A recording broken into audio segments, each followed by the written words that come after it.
One day, chaos came to the world. Monsters attacked people and destroyed everything around, sowing panic and destruction. They appeared completely out of the blue and attacked everyone indiscriminately. The monsters far surpassed humans in size and strength, had sharp fangs and tough skin. The creatures could show up anywhere and wreak havoc. Ordinary humans couldn't handle them. The helicopter blades parted the air noisily near Chongho-dong. There was a new anomaly, and at first people couldn't even figure out what it was. The Cyclopean object did not attack humans, even if they were in close proximity. The rocky tower towered above the city with a lone, sharp tusk. It soon revealed itself by activating a summoning circle, absorbing people right off the streets. Once inside at first, they didn't know what was happening or why. It was as if the tower had drawn a lottery and called for random winners. For years, they disappeared into the depths and were severely tested, until 1 in 5 people on Earth has been in the tower as a hunter. The hunters who cleared the tower became the new hope of mankind. 12 years after its discovery, the monsters have gone nowhere. The streets of the city were still filled with ugly creatures, vile and bloodthirsty. But now they were easily counted, killing them with a single blow. Hunters destroyed monsters with magic and other abilities. Their appearance attracted a storm of attention and loud applause. As if they were heroes, they became the ideal for people. Even ordinary hunters were known by name. Their forces forced governments to pass new laws. However, the hunters have created their own world with guilds and alliances outside of the state. The cameraman beeped, letting them know they were on the air. There were 3 guests sitting in the studio, 2 men and a girl between them. The beautiful host welcomed the audience and started the show. The leaders of the top 3 guilds in Korea are in the studio today. Goguryeo Guild leader Han Kwon-seo, a young man with a bold hairstyle. A model-like blue-eyed girl from the Aran Guild, Lee So-yeon. The last to introduce himself was the unflappable handsome man, Kim Shi-hyun, the leader of the Seoul Guild. The show was about an experienced player, a mysterious personality that has become popular online. The guild leaders were surprised to hear a familiar nickname. The skilled player has spawned many legends and urban stories about himself. Kwon-seo laughed ruefully. Judging from what they say, player is not dead and is living well. Pretty Seo-yeon revealed that experienced player and has been living in the tower for 12 years. When the tower was cleared, he did not leave like the others, but went down to the first floor again, Kim Shi-hyun added. All 3 of them thought he was the first hunter the tower had summoned. The whole time it's been in existence, it's been inhabited by a hunter who's been mopping it up time after time. One could only wonder how strong a man was that he had lived so long, 12 years. He walked the tower from the first floor to the 100th floor in one day. The player is stronger than any tower apprentice in all basic skills except magic. One day, the hunters ran away without looking back and called for help.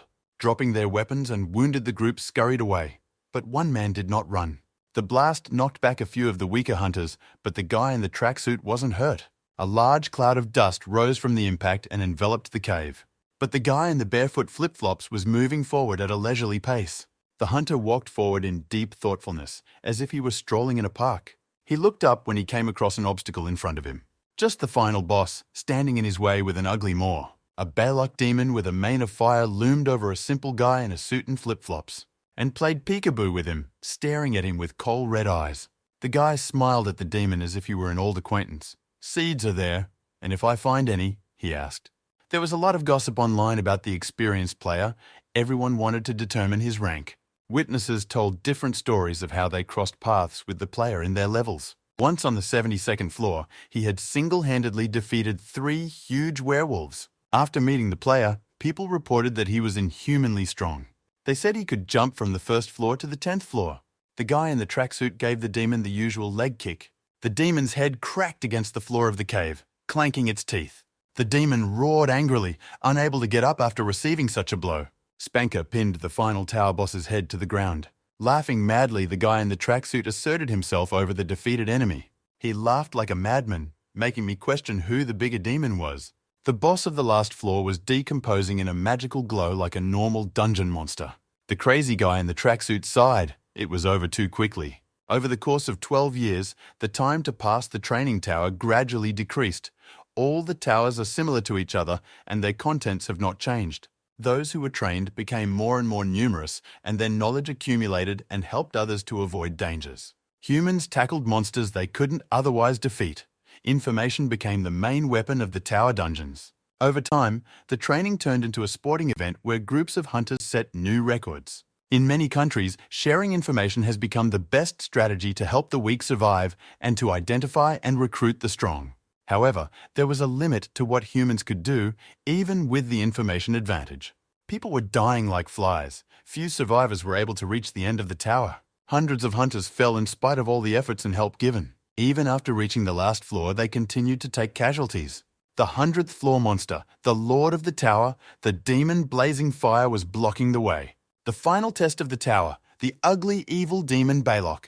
This disaster has taken the lives of half the players, and the survivors will be plagued by nightmares. And so this fearsome monster was nullified by a single attack of striped flip-flops. The crazy guy in the tracksuit kicked the penalty with the demon's head. No black and white striped flip-flops were harmed. The surviving hunters couldn't believe their nightmare was killed in one blow. 1,349th sweep counted out the insanely strong guy melancholically. The light of the portal illuminated his face, indifferent to everything. Sighing, he slammed into the direction of the purple portal, the exit from the tower. He closed his eyes and listened to the sensations. The familiar feeling of slight disorientation came and went. He opened his eyes and looked around. No change, still the same damp dungeon. The neon banner of the first floor still bore the same bored greeting to those who entered. A new walkthrough had begun. There was a nervous laugh from a guy in gym shoes and flip-flops. He fell to his knees and despaired. Even a fun ride would get boring if you didn't get off it.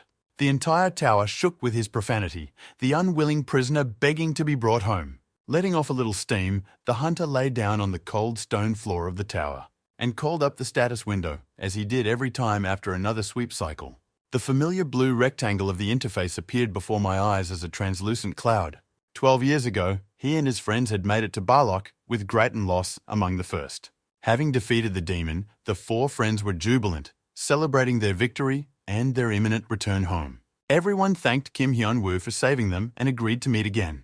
But the hunter modestly shrugged off the merits and made a promise to meet them. After the portal, however, he was disappointed to see the boring signboard of a bogus establishment again. The neon sign blinded his eyes. He was the only one back at the starting room. Received the curse of the Banshee, read his sentence in the blue window. As much as Hyun-woo tried to understand why he was cursed and imprisoned, he never found any answers. So he began to sweep the tower on his own, from the very bottom, and slowly went crazy trying everything he could. Hyun-woo persistently passed the tower dozens of times, each time carving a mark on the stone. He quickly increased his physical strength to the limit and could smash rocks with his bare hands. But a boring neon sign haunted him at the damned tower entrance. Even after 5 years of trying everything possible, he couldn't get out. In his own way, he was even enjoying what was going on, playing tricks on the other hunters. Kim Hyun-woo gave them tasks, playing the role of the starting NPCS mentor and dungeon guide. He played the role of a tough military training instructor, making the rookies sweat in training. But it couldn't last long. Everyone he knew had left the tower after the sweep. After 1,000 passes, he stared at the status window again, dying of boredom. But this time, something was different, and Hyun-woo excitedly stood up. He read the inscription again. Curse broken, the status informed him. Hyun-woo grinned like a madman. Would he really be released after all these years? His joyous shriek shook every floor of the tower from the first to the last. The hardcore inmate mustered all his physical power in flip-flops. The guy in the sweatpants did his usual upward leap, but with so much force, it smashed through a dozen floors in one fell swoop. The lone guy in flip-flops was finally heading home. The host of the show asked the guild leaders if the 18th group of hunters that entered the tower could break the mop-up record. Groups vary greatly in composition, number, and cohesion, and it's hard to predict their capabilities in advance. Beauty. Lee So-yeon replied. It's also important to understand which techniques are more effective given everyone's abilities, Kim Si-hyun added with a nonchalant face. Kwon Sao clarified that the biggest obstacles occur after passing the middle of the tower. Starting on the 51st floor, a high-level boss, much stronger than the other mobs, appeared every 10 floors. The level 60 boss became anxious when he sensed something wrong. A strong earthquake started at his level as if a volcanic eruption was imminent. The ground split open, revealing a mad hunter in a hurry to get home. His eyes burned with fire at how many years this tower had kept him locked up. In one jump, he went through 10 levels like a rocket. 90th floor, Hyun-woo's rocket didn't slow down, but instead continued to gain speed. Level after level turned to blazing ruins by just one player. Explosions comparable to bombs, rocks turned to dust. until the insanely strong prisoner reached the last floor. The dumb, ugly git, staring at the hunter one last time. Down with this boring game where there are no updates and the quit button doesn't work. Balok zeroed in on a second from a single light kick under the breath. The ascent took a record few minutes and nearly destroyed the tower. Jongho-dong, Kondon District Tower Access Control Center, observed her activity at the foot of the tower. A flash of purple color confused the office staff, and they stared out the window.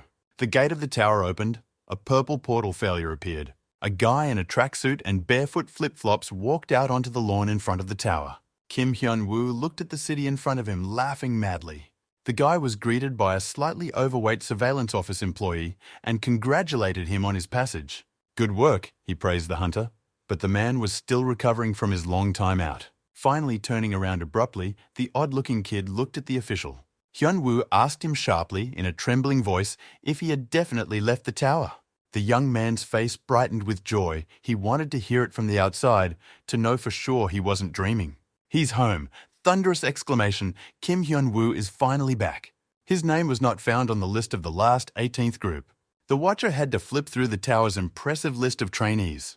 The first group, wondered the association's observer. Impossibly, he thought. Experienced player, the hunter of the first group of the training tower, Kim Hyun-woo, officially made it out of the tower after 12 years. A week later, many people gathered outside the testing center.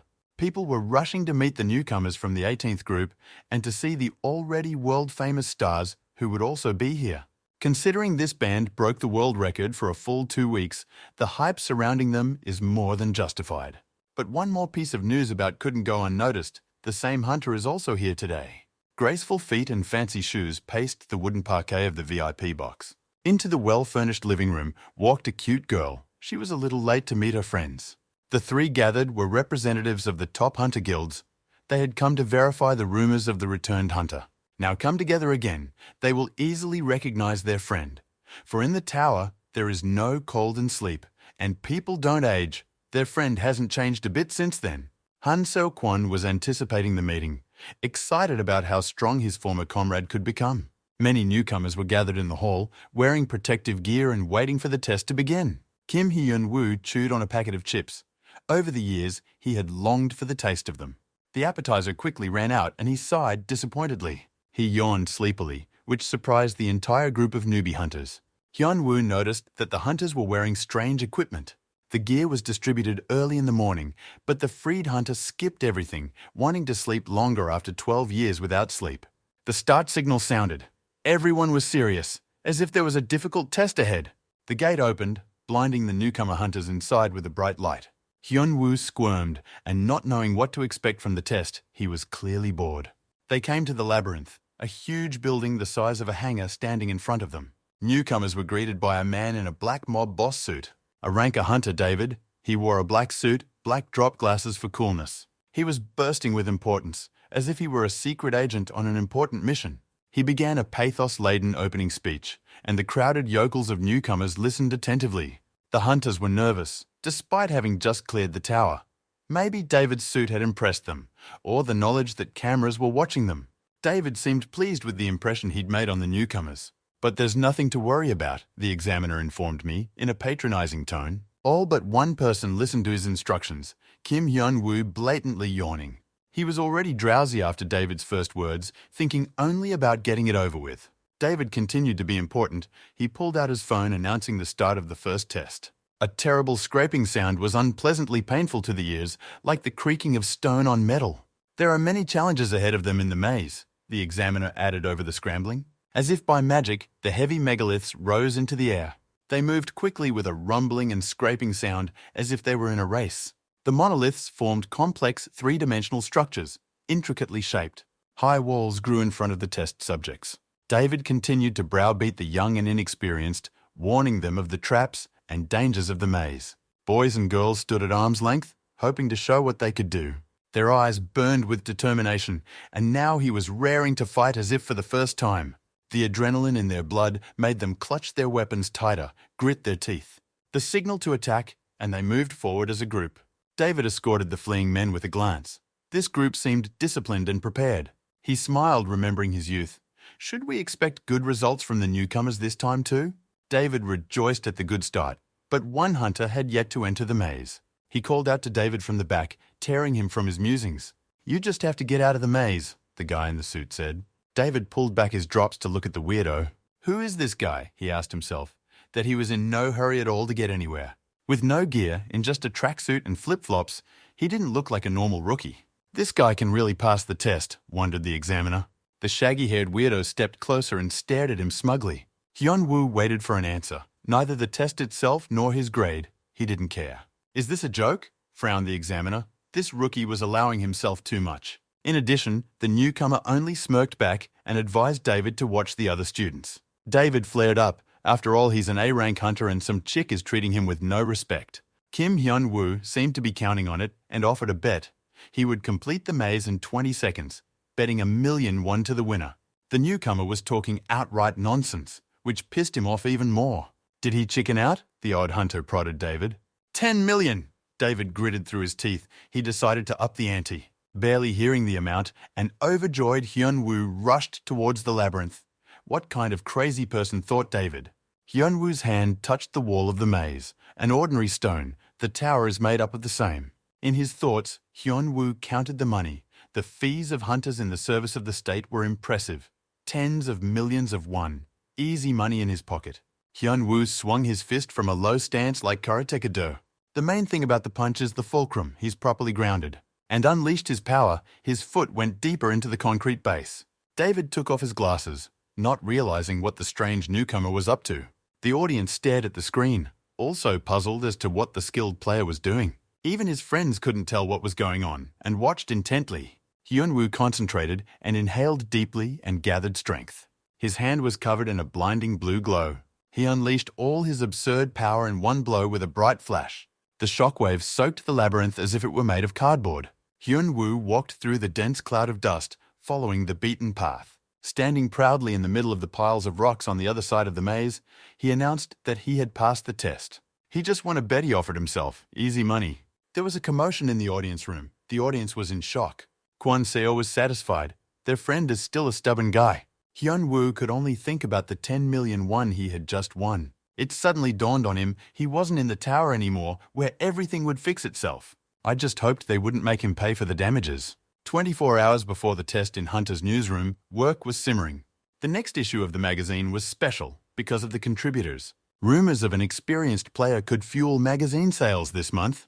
It wasn't easy to find anything about the player, however, with editors looking for other promising rookies. One such was just on the list. The reporters knew him well as they followed the hunters. A beginner strong in traditional martial arts and characterized by good physical fitness. This newbie hunter could outshine even an experienced player.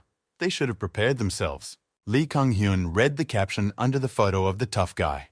The hunter gripped his sword tightly and prepared for battle. He always dreamed of becoming a star, of finding fame and recognition. And he has always had the skills, intelligence, and luck to accomplish that goal. Where others fled, he stayed to meet the enemy, holding his katana firmly in front of him. And so he always went into battle without fear and without a shadow of a doubt. No matter what creepy monsters came his way, he never backed down. Not afraid of death, he looked it in the eye and chopped with all his might. That's how Lee Kung-hyun became the best hunter of the 18th group. A good debut is a step to his success. He could count on it. That's what he thought until he saw the 100th floor boss die from a single kick. With a kick of his foot, the fearsome tower demon's head was blown clean off. Someone despised Lee Kung-hyun's efforts to climb up. He remembered the face of the madman with the burning eyes that snatched victory from his hands. That bastard blew through a hurricane without even looking at them. An unknown crazed lunatic has cleared the tower instead of the entire team. With a joyous laughter, he threw himself into the portal and was gone. After everything, that crazy person took all the glory that Lee Kung-hyun should have gotten. They met again at the hunter's exam. Just now he was shining passing the test, and here he is interrupted by some unknown force. The destroyed maze is no longer suitable for the exam. A fuss was made, and journalists and other observers rushed to find out what had happened. No one was filming Hyun-woo at this moment because he had fallen behind the main group, which was led by Lee Kung-hyun, and who'd pay attention to a shaggy guy in slippers. On the screens in the journalist's studio, Hyun-woo's face appeared. A star was born. Kang Haena gritted his teeth, the second time his well-deserved glory was taken away from him. Hyun-woo just slept while he had the chance. No one had realized yet that he was the cause of all the commotion. In the waiting room, they talked about what happened. Lee Kang-hyun kept his eyes on his dangerous opponent. He hadn't given up hope for a rematch and hoped to bounce back. They were notified over the loudspeakers a new test should begin in 15 minutes. The noise woke up the peacefully sleeping Hyun-woo and made him open his eyes and stop drooling. For Lee Kang-hyun, it was a ray of hope. He had to show his best. The head of an ugly orc appeared right along the course. The ordeal was called a stream of monsters. Kang-hang took out his purple aura sword and prepared to fight. He rushed at them with his strongest technique without holding himself back. The blade was enveloped in lightning magic, electricity sparking at its tip. A strong spell rained down on the crowd of holographic targets, and it made a furor. Using magic immediately after clearing the tower was rare.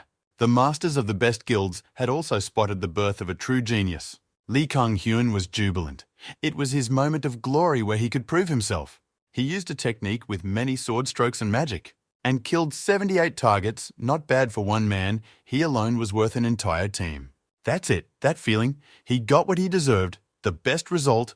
All the glory now belongs to him. Observers gave him high marks too. He definitely looked like a leadership candidate. He would have been spotted sooner if it wasn't for the weird guy in the sweatpants. Hyun-woo was frankly bored, but went to take the test. Lee Kang-hyun was wary. What will this abnormal person give out this time, thought he. For journalists, such stories are fodder. They watched closely the contest between the genius and the skilled gambler. Hyun-woo's friends were also watching him closely, how his fighting technique might have changed, what new things he would show. The test room filled with the light of the holograms. The timer began counting down the 2 minutes for the test. The holograms of the opponents lit up. Ordinary orcs, nothing special. Hyun-woo stood in the middle. He nonchalantly kept his hands in his pockets. The audience tensely watched without taking their eyes off the screens. The friends of the experienced gambler froze silently in front of the screen. The orcs huffed boredly, though quite naturally, and surrounded him in a tight group while the countdown was still. What a load of crap, sighed the hermit. I'd rather stay home and sleep, and then eat, and then sleep again. The digital targets rushed to attack the indifferent guy. A light push from the ground with his flip-flop-clad foot followed. It left an indented mark on the concrete surface of the arena. Hyun-woo hit the first target, blowing the head off the orc from the light. The journalists could hardly keep up with his speed, and now hoped only for their cameras to record him. The virtual orcs rushed to the attack in droves. But in the same instant, the next orc suffered the same fate, his head exploding. Hyun-woo jumped up and down and blew heads off like the Flash. To an outsider viewer, he simply disappeared, dissolved. All they saw was the monsters' heads exploding and their bodies remaining in place without movement, only a certain black shadow flickering between them. They suspected magic at first, but Kwon Sung saw everything with his keen eyesight. Hyun-woo moved so fast that even experienced hunters had trouble keeping up with him. In slow motion, they examined how Hyun-woo just ran towards the monster as if he was on a walk in the forest, and struck effortlessly without taking his hand out of his pants, and then repeated many times, just jamming the attack on the joystick. He's just so fast, it seemed like heads exploding on their own. What did he do in the tower to become so fast, his friends wondered. Sometimes, Hyun-woo would do things that others made up about him, and that's how he became an experienced player. He stood proudly amidst the pile of bodies as the tabloid gave his murderous score, 248 murders. And they call this a test, child's play, thought Hyun-woo. The video broadcast racked up millions of views and went viral across the web. Thousands of viewers took it apart frame by frame and couldn't believe their eyes. The net did not subside. They were wondering what magic the skilled player had used. Lee Kang-hyun was angry. All the sites were exclusively discussing player. His hands shook with anger. Once again, all his efforts had gone to waste. He squeezed his phone so hard he didn't even realize he'd crushed it. Screwing up like this on the test day, in full view of everyone, Lee Kang-hyun didn't want to accept it. The door of the waiting room nearly flew out into the hallway from his blows. Out of anger, he fought back against the concrete wall with his bare fists. From morning till night he worked like a cursed man, put himself at mortal risk, increased his rank, all for the sake of glory. Is it fair that crazy bastard skilled gambler just took it all and ruined it? Lee Kang-hyun howled. A clipboard with a long list of names was placed in front of Hyun-woo. After the test, he was taken to a private room by a pleasant young woman. She gave him a list of guilds willing to recruit him. Alice, she introduced herself as the association's head of information. Hyun-woo was surprised to take the business card. He was used to these things in 12 years. The manager told him about how the world had changed. There were dungeons, mazes, monsters. Alice was rambling on about guilds and monster rewards, but Hyun-woo was thinking about eating. He listened in attentively, so the manager asked him what he was puzzled about. Hyun-woo was distracted from the list and thoughts of the delicious food he hadn't eaten in 12 years. It bothered him that such matters were being discussed with him personally. It didn't seem like the work of an association, he remarked. The sly fox admitted that she was here on a personal matter. She longed for a face-to-face meeting and placed the Heirs Guild contract in front of him. Hyun-woo started to look at the terms of the contract, but Alice turned his gaze to the payment section. Hyun-woo was confused, counting the zeros of the one-time payment to the hunter who signed this contract. Alice smiled contentedly. With that amount of money, success was guaranteed. A $10 billion contract for one stroke of the pen at the end of the page. Alice pronounced the amount again, anticipating a good commission. Hyun-woo can't be fooled like that. It's been too long since he's been home. In 10 years, the country could have been crushed by the economic crisis. Figures. Zeros are silent. They don't say anything. Maybe the country was hit by the economic crisis and now everyone gets this much. Prices did change because of the monsters. But there was no crisis. The market grew.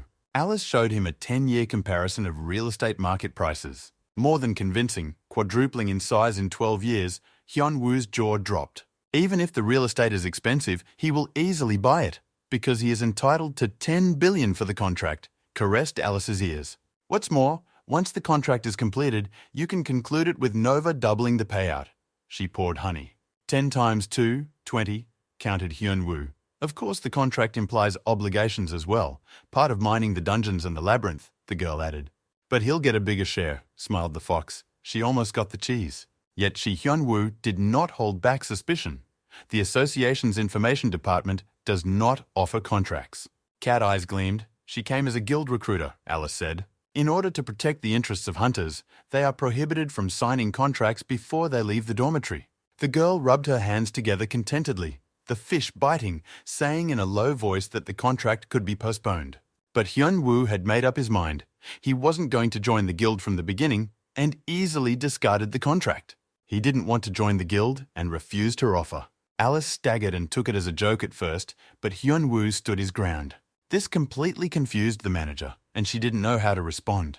The self-assured hunter reiterated his desire to remain a loner. The world works on the principle of give and take, he thought when he got back to the hostel. For $10 billion, he'll be asked to do a bunch of unwanted chores that he'll drown in. A mountain of empty packets of chips has piled up under the bed. No such chips in the towers. Hyun-woo wanted a quiet, unhurried life. No need for unnecessary hassle. He'll only do what he wants to do when he wants to do it. Do Hyun-woo's words mean that he doesn't want to be a hunter? Alice asked him. But a hunter can also be a loner, the experienced player replied to the girl. She looked at him doubtfully. Being a loner was for experienced hunters. A novice could do little in the maze without a team. To this, Hyun-woo could only grin. He could definitely do it, the player said afterward. In reality, it's not as simple as he thinks, Alice replied. The manager asked to call the number on the business card if Hyun-woo changed his mind. But the hunter just brushed it off. The player lay dejected. He had wasted a lot of time. Had he learned of the free hunter sooner, he would have gone home to bed. Now he was so angry he couldn't sleep properly. Hyun-woo picked up the list of invitations from the other guilds. A thick stack, but a wasted effort, he thought. 3 names seemed familiar to him, as if from a past life. They met 5 days later at a top Japanese restaurant. As Hyun-woo ate, he couldn't get used to what he saw.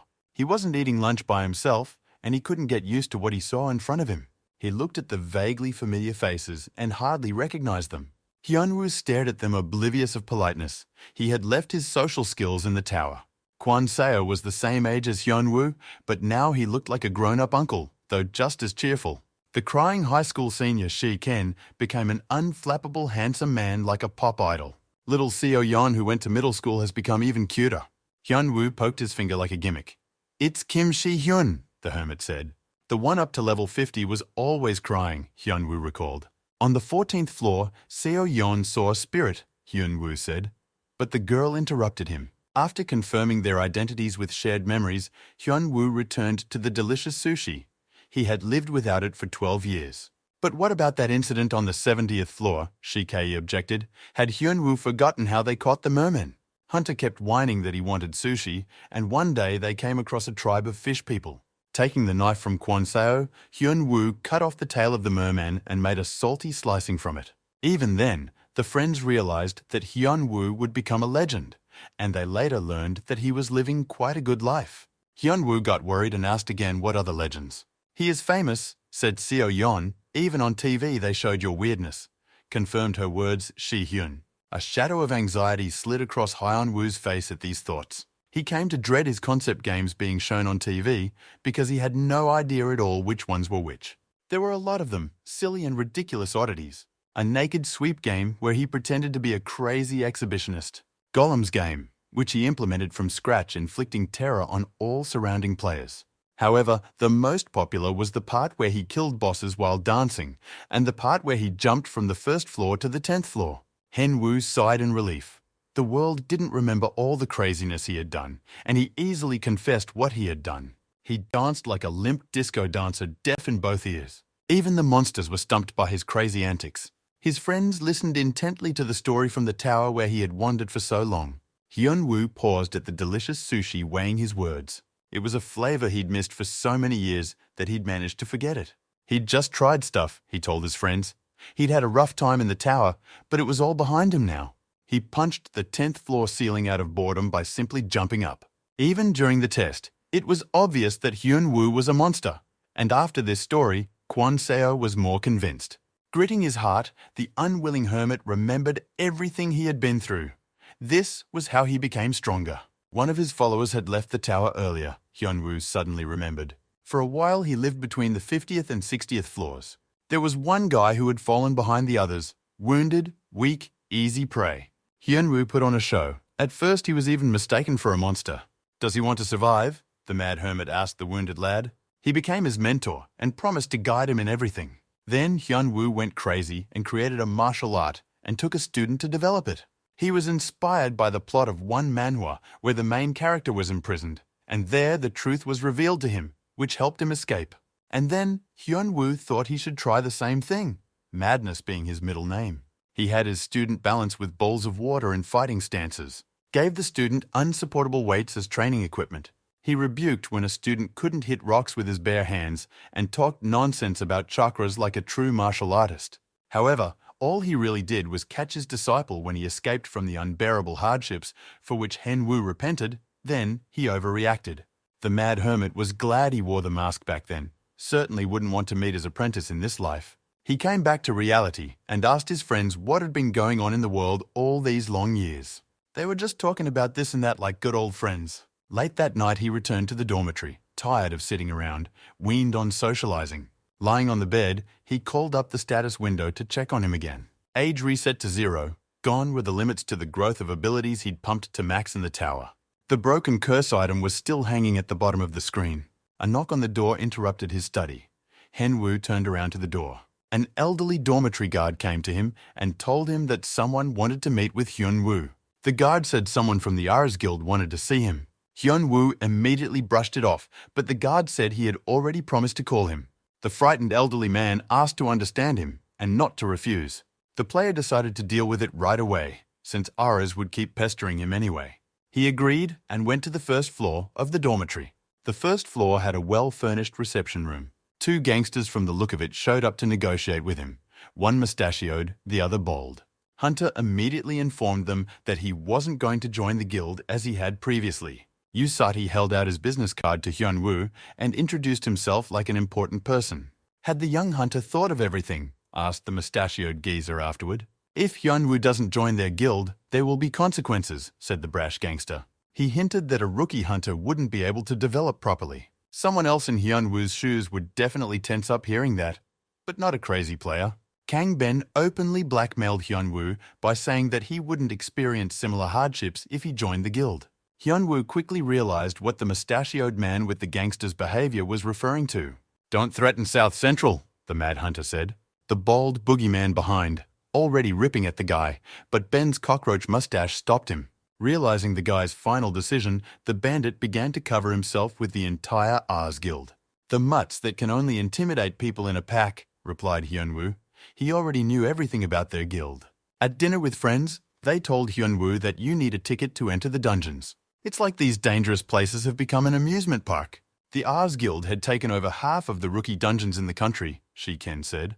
The guild was frittering away money left and right, buying up all the dungeons good for farming, little Seo Yun said. Some newcomers are forced to buy expensive tickets from Ares and join them, giving away most of the profits, his friends told him. Strong heckled, ended the languid negotiations, and real dialogue began. Ares people are everywhere, and Hyun-woo should watch his language, the mustachioed man told him smugly. The table flew away like a piece of fluff, the thug tossing it with one hand. The bald man threw the table into the wall, causing it to shatter. Baldy got an A rank for basic physical skills, but he still didn't reach Saitama. Do you think you can beat him? The mustachioed man asked, to which Hyun-woo only smirked. Hyun-woo sighed at what kind of scum he was dealing with. The assholes were furious at his reaction. The brat had gone ballistic. Here it comes, said the mad hunter, pulling out a slap of doom. Hitting with his hands is nasty, so he uses a slipper, Hyun-woo informed the gangsters. Baldy gritted his teeth. There wasn't a rookie who had behaved like this in front of him. A rank A hero. He really wants to die, decided the bald man and struck first. He squealed like a slaughtered boar and made a scary face, and immediately snatched a slipper of fate at the brazen bread cutter. Hyun-woo didn't hit hard. He didn't want to become a killer and carefully controlled his strength.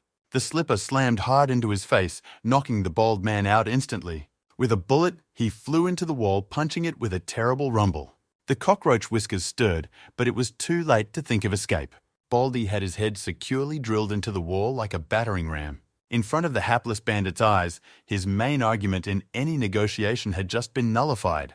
Just let him yell something, said Hyun-woo, holding the remains of the slipper in his hands. Of course Kanben saw that very video of the practice test. Who hasn't seen it? It made a lot of noise. Of course he was aware that Hyun-woo was stronger than he looked at first glance, but he was still a small fry for the guild, even though he's a rookie now and thought he was the strongest. What would happen if he saw real power? The mustachioed man pondered.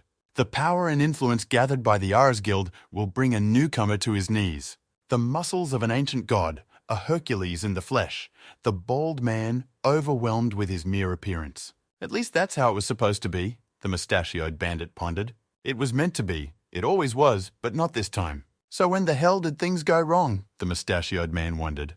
It's impossible to do that without magic, the gangster told himself. And the most horrifying part was that the kid has a second slipper as well. Hyun-woo inexorably approached the bandit like inevitability itself. He crowded the mustachioed man until he unknowingly pressed himself into the wall. A terrifying slipper was approaching. Even half of this slipper is enough to break a person's backbone. The words stuck in his throat, his former importance evaporating without a trace. What he hates most is being threatened, Hyun-woo said.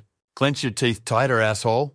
The mad hunter smirked and shoved a slipper right in the mustachioed blackmailer's face. The starry skies sparkled with a scattering of lights over the night city. Because of the destruction, Hyun-woo stopped by Shin-ken. The latter reprimanded him for the violent rampages and destruction. Doesn't know the measure at all. The people of Ares, very cruel, reprimanded Shi-ken, a homeless friend. And what's cruel about them surprised the hunter as he ate the delicious strawberries. No one touches the Ares Guild because they are terribly vengeful, Shin-ken warned, Hyun-woo wondered. Might not let you join another guild, the loyal comrade continued. Or grabbed quietly in the labyrinth, and that's what Shin-ken was doing. He might even get killed, the friend worried, because there are no witnesses in the maze. The world has become more cruel, said Hyun-woo, while carefree eating strawberries. A crazy hermit is who has become cruel, replied Shai-ken. Hyun-woo could join his guild or live freely as before, Shai-ken suggested. But the idea of freedom will have to be put on hold for now, Hyun-woo remarked while eating a strawberry. What happened this time? Shi-ken asked his homeless friend. There are things to do, the mad hermit blurted out, and asked if Shin-ken had heard of Aderon's research center. For years, he was tormented by the question of why he was the only one who couldn't leave the tower. How much doubt and anger accumulated that drove him to madness.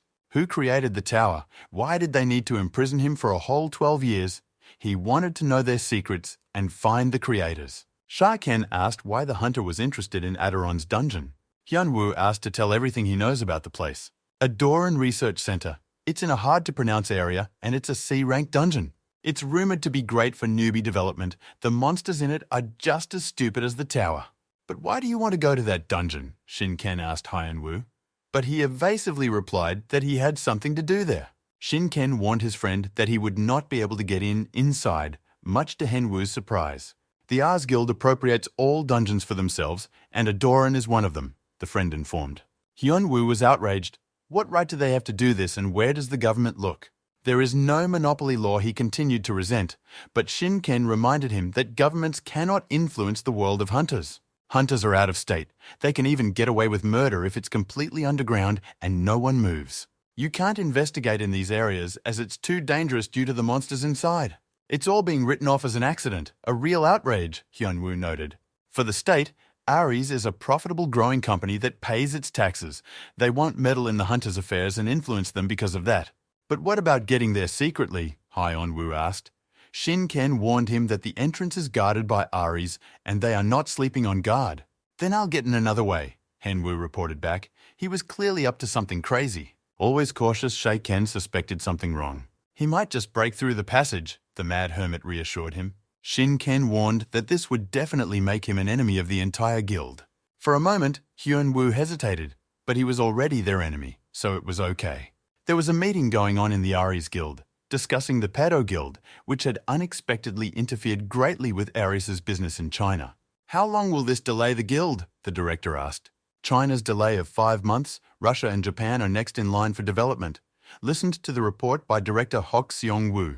He doesn't care how long it takes for the plan to work, he told his subordinates. The main thing is to do it faster than the others, Director Sung-woo insisted. It's important not to be the fastest, not to be the slowest, he instructed. The director let them go, satisfied with the report he had gotten. Director Sung-woo finished with one case and immediately started on another. He was given Kim Hyun-woo's skill chart in his hand, which the director had asked about earlier. Based on the video from the Learning Zone, they created a spreadsheet using analytics technology. They got their hands on various materials, a video of the second Orc wave test. A lot of experts started to analyze it and do the math. Physical data, agility, physical strength had the highest level, magic was absent. This department made a mistake. Ares, the guild leader of the guild, hesitated at the results. Superintendent Yoo Byung-wook said he also doubted the results in the analysis, but the error could be within 1 rank. So it's true, Hyuk Seong-woo agreed, clutching the report sheets. Is he hired? The young guild leader asked with interest. The superintendent started to justify himself, but the head only waved him away. Unexpectedly, he remarked that it was for the best that they hadn't hired Hyun-woo. The superintendent feigned surprise, but the director knew his subordinate understood. If the guild hired this hunter, its business would go up. A newbie will do well in dungeons and will develop. And that could be a threat to Hok Seong-woo and the guild director's position already. It's like a poisoned apple. Looks appetizing, but you'll choke if you take a bite. If they accept him, the guild will collapse from within, the slippery man pondered. Chief Yoo Byung left the principal's room and was immediately called out for breaking news. What's up? He asked his subordinate, who was out of breath and had some bad news. Trouble happened in the Adoran dungeon. Yoo Ben heard the unexpected news. The weather was sunny on Chongbongsan Mountain, and nothing was looking up on this gentle weather day. At the entrance to the checkpoint, a lone girl tried to get a pass to the dungeon, but was denied. A red-haired girl with a bar behind her back was making a pitiful face and to get a pass. The proud watchman taunted her by offering a deadly maze for hunting. No skills or money, the guard continued to sneer. Regardless of her earnest pleas, he leaned toward the girl. His eyes flashed with concern, and he immediately revealed his rotten nature, the kind of position that would be hired for. The jerk shamelessly flirted with the girl in a desperate position and leaned right up to her face. He promised to let her inside if the girl gave him her personal number. She was quite taken aback by such offers. They were interrupted by another strange visitor, dressed in a tracksuit and barefoot flip-flops. "Uncle, there is no toilet. Go to the forest to do business there," disparagingly sent Hyun-woo a pestering idiot. "But I don't need to go to the bathroom. I need to go to the dungeon." Hyun-woo pretended to be a simpleton. "This place isn't for playing," raged the dumb monkey. "There's a dungeon with monsters." He pointed to the ignorant man in front of him. Hyun-woo was not embarrassed in the slightest. He continued walking. He replied that he had come to do his own thing. "Or is the monkey so dumb he hasn't realized it yet?" he asked the guard. Not only the guard was stunned, but also the poor girl next to him. "He looks like a simpleton, talking nonsense, and has clearly confused all sides of the border." "That won't do," said Hyun-woo, and reached for his flip-flop. The astrologers foreshadowed a quick lesson in politeness. The slipper rose upward with significance, as if pointing out people's mistakes and excessive pride. Both guards, the lusty one and his buddy, fell out. What to do with psychos was something they hadn't been taught. "Come closer, banders," Hyun-woo beckoned them by waving his flip-flop and grinning bespectacledly. "He's really sick, you know." the big guy started, but didn't finish. His rant was cut short by an exhalation. Tapka ignited a supernova, writing out an extraordinary lesson in good manners. The first student went for the knockout. He flew so fast past the second guard that he didn't even realize anything, only his feet flashed. He looked at the friend in the cloud of dust, and at Hyun-woo, the friend, and Hyun-woo, and forgot all the words. Friend lay down to rest, proving once again that hunters are tougher than regular people. An ominous shadow grew behind his back. I wanted to unsubscribe from the courtesy lessons, but it was too late. The guard began to pray involuntarily, and Hyun-woo lamented that he had not calculated his strength. "Hey, you!" He turned to the second guard, who had decided to pretend to be a pole in the hope that it would blow over. "I need your clothes," Hyun-woo informed him classically. "Do you want to rest too?" asked Hyun-woo, making a scary face worthy of a Balok demon. "Not bad," said Hyun-woo, trying on the new clothes. Clean leather boots, shining. "A very rare shoe worth 5 million. Mesmerized to lightness?" cried the money of the careless poor man. "I have a conscience after all," said Hyun-woo, looking at the poor watchman's bare feet, and generously gave him his flip-flops of doom just like that off the bar. The guard fell into a solid sludge of dejection as Hyun-woo left. The girl decided to go as well. When did life take a wrong turn, wondered the hapless watchman, while his friend was peacefully snoozing in the stroller. The Seoul Guild headquarters was in an uproar when Seo-yoon found out that Hyun-woo had just been released to Adorn's lab for no reason. They didn't let him go, but he left. Shin-ken justified himself to his grumpy friend.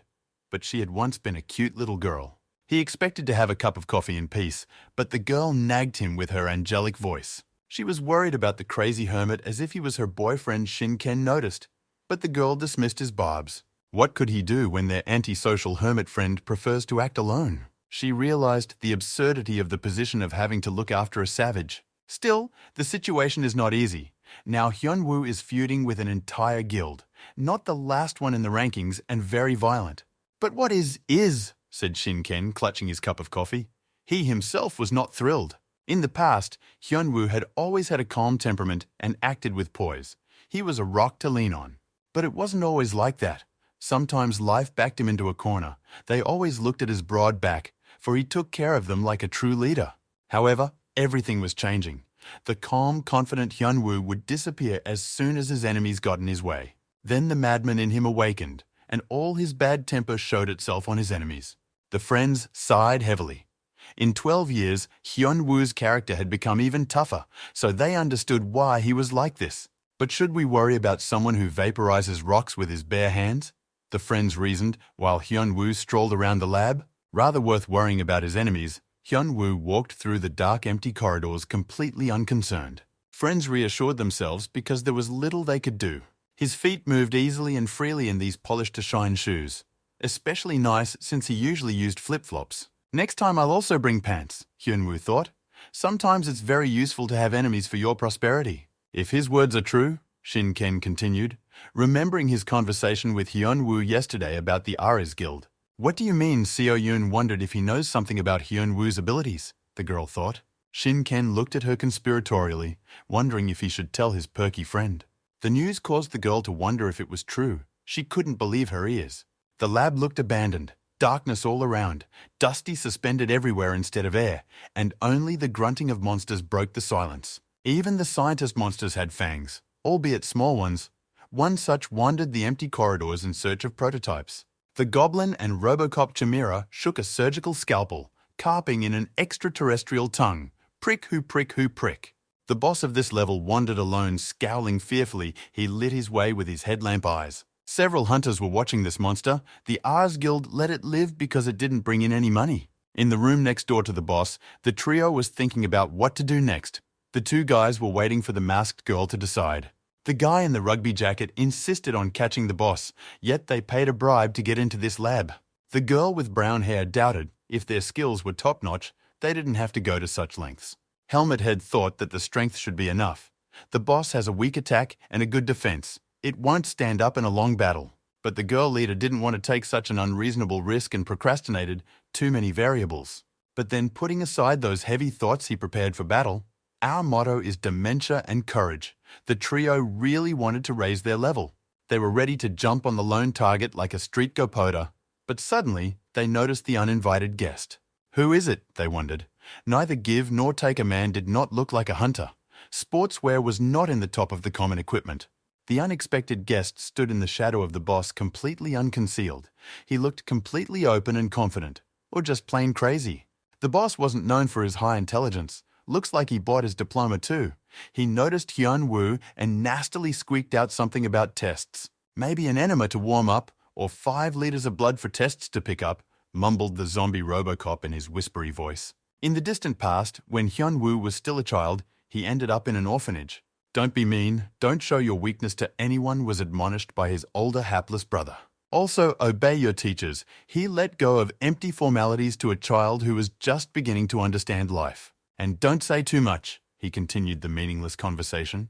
And the boy looked not at all at that, and carefully memorized what he saw. Fate treated him cruelly. His parents had just died in a car accident, and his brother had already handed him over to the orphanage, taking the inheritance into his hands.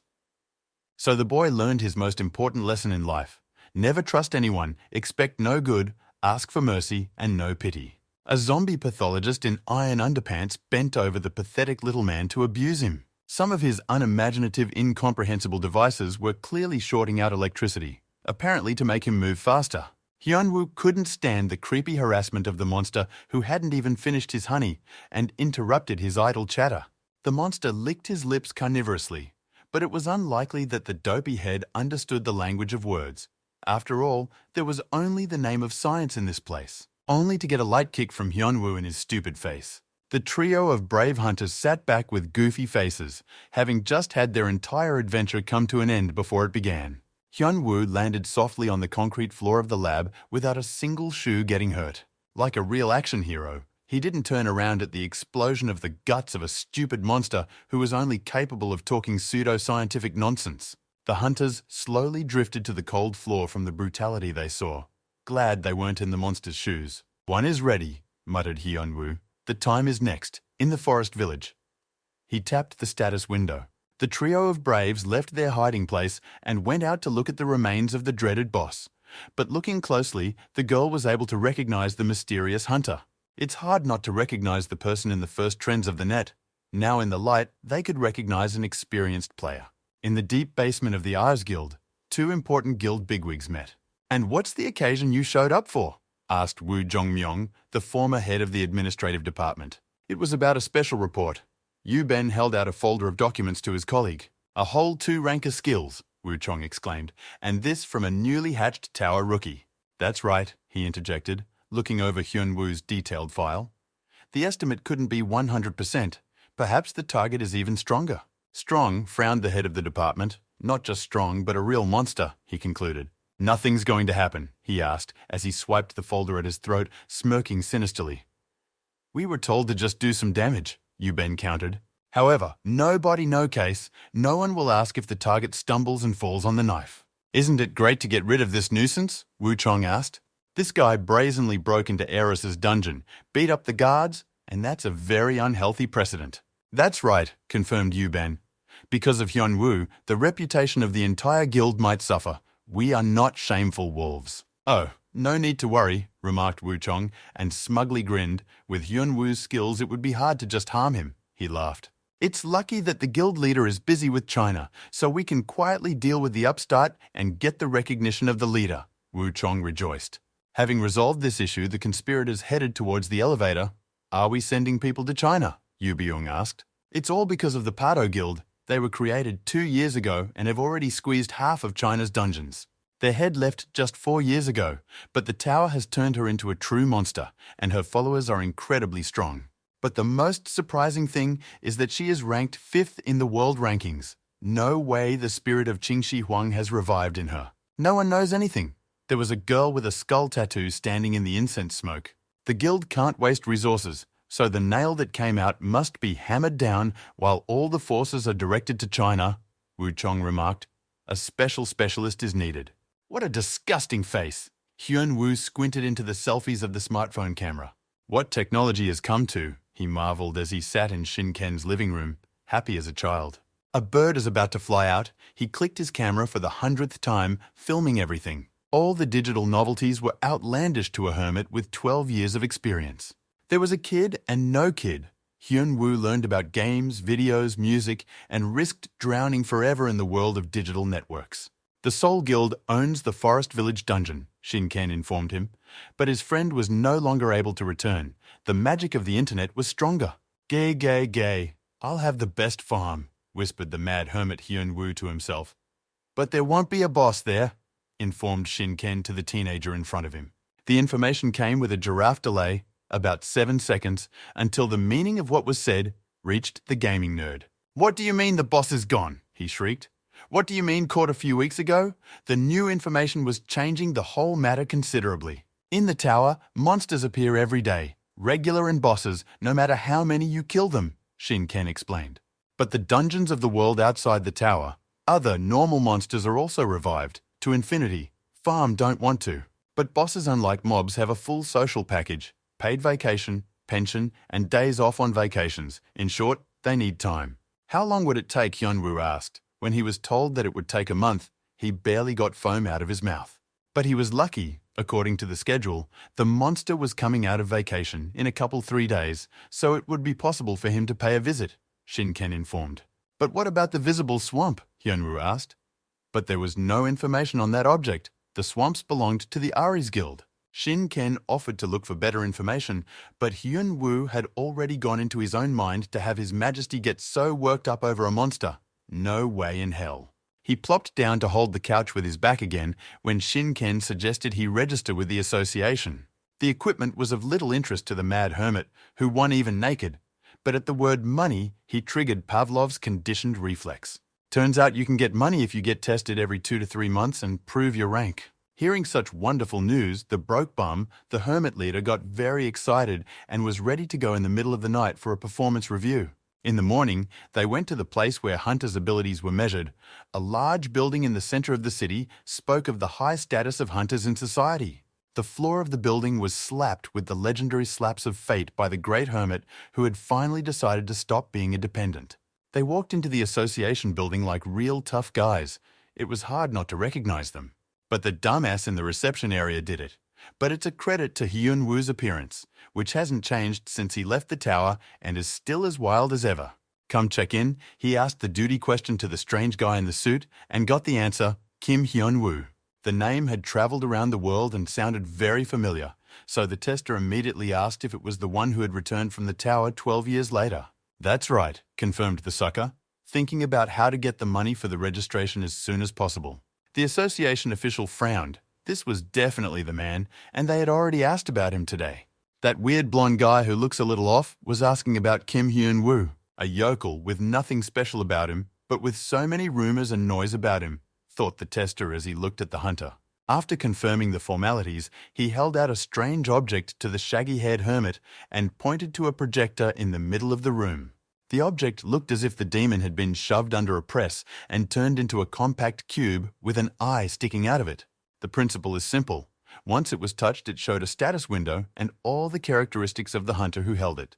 Hyun-woo took hold of the demonic cube and the projector opposite lit up, making a measurement.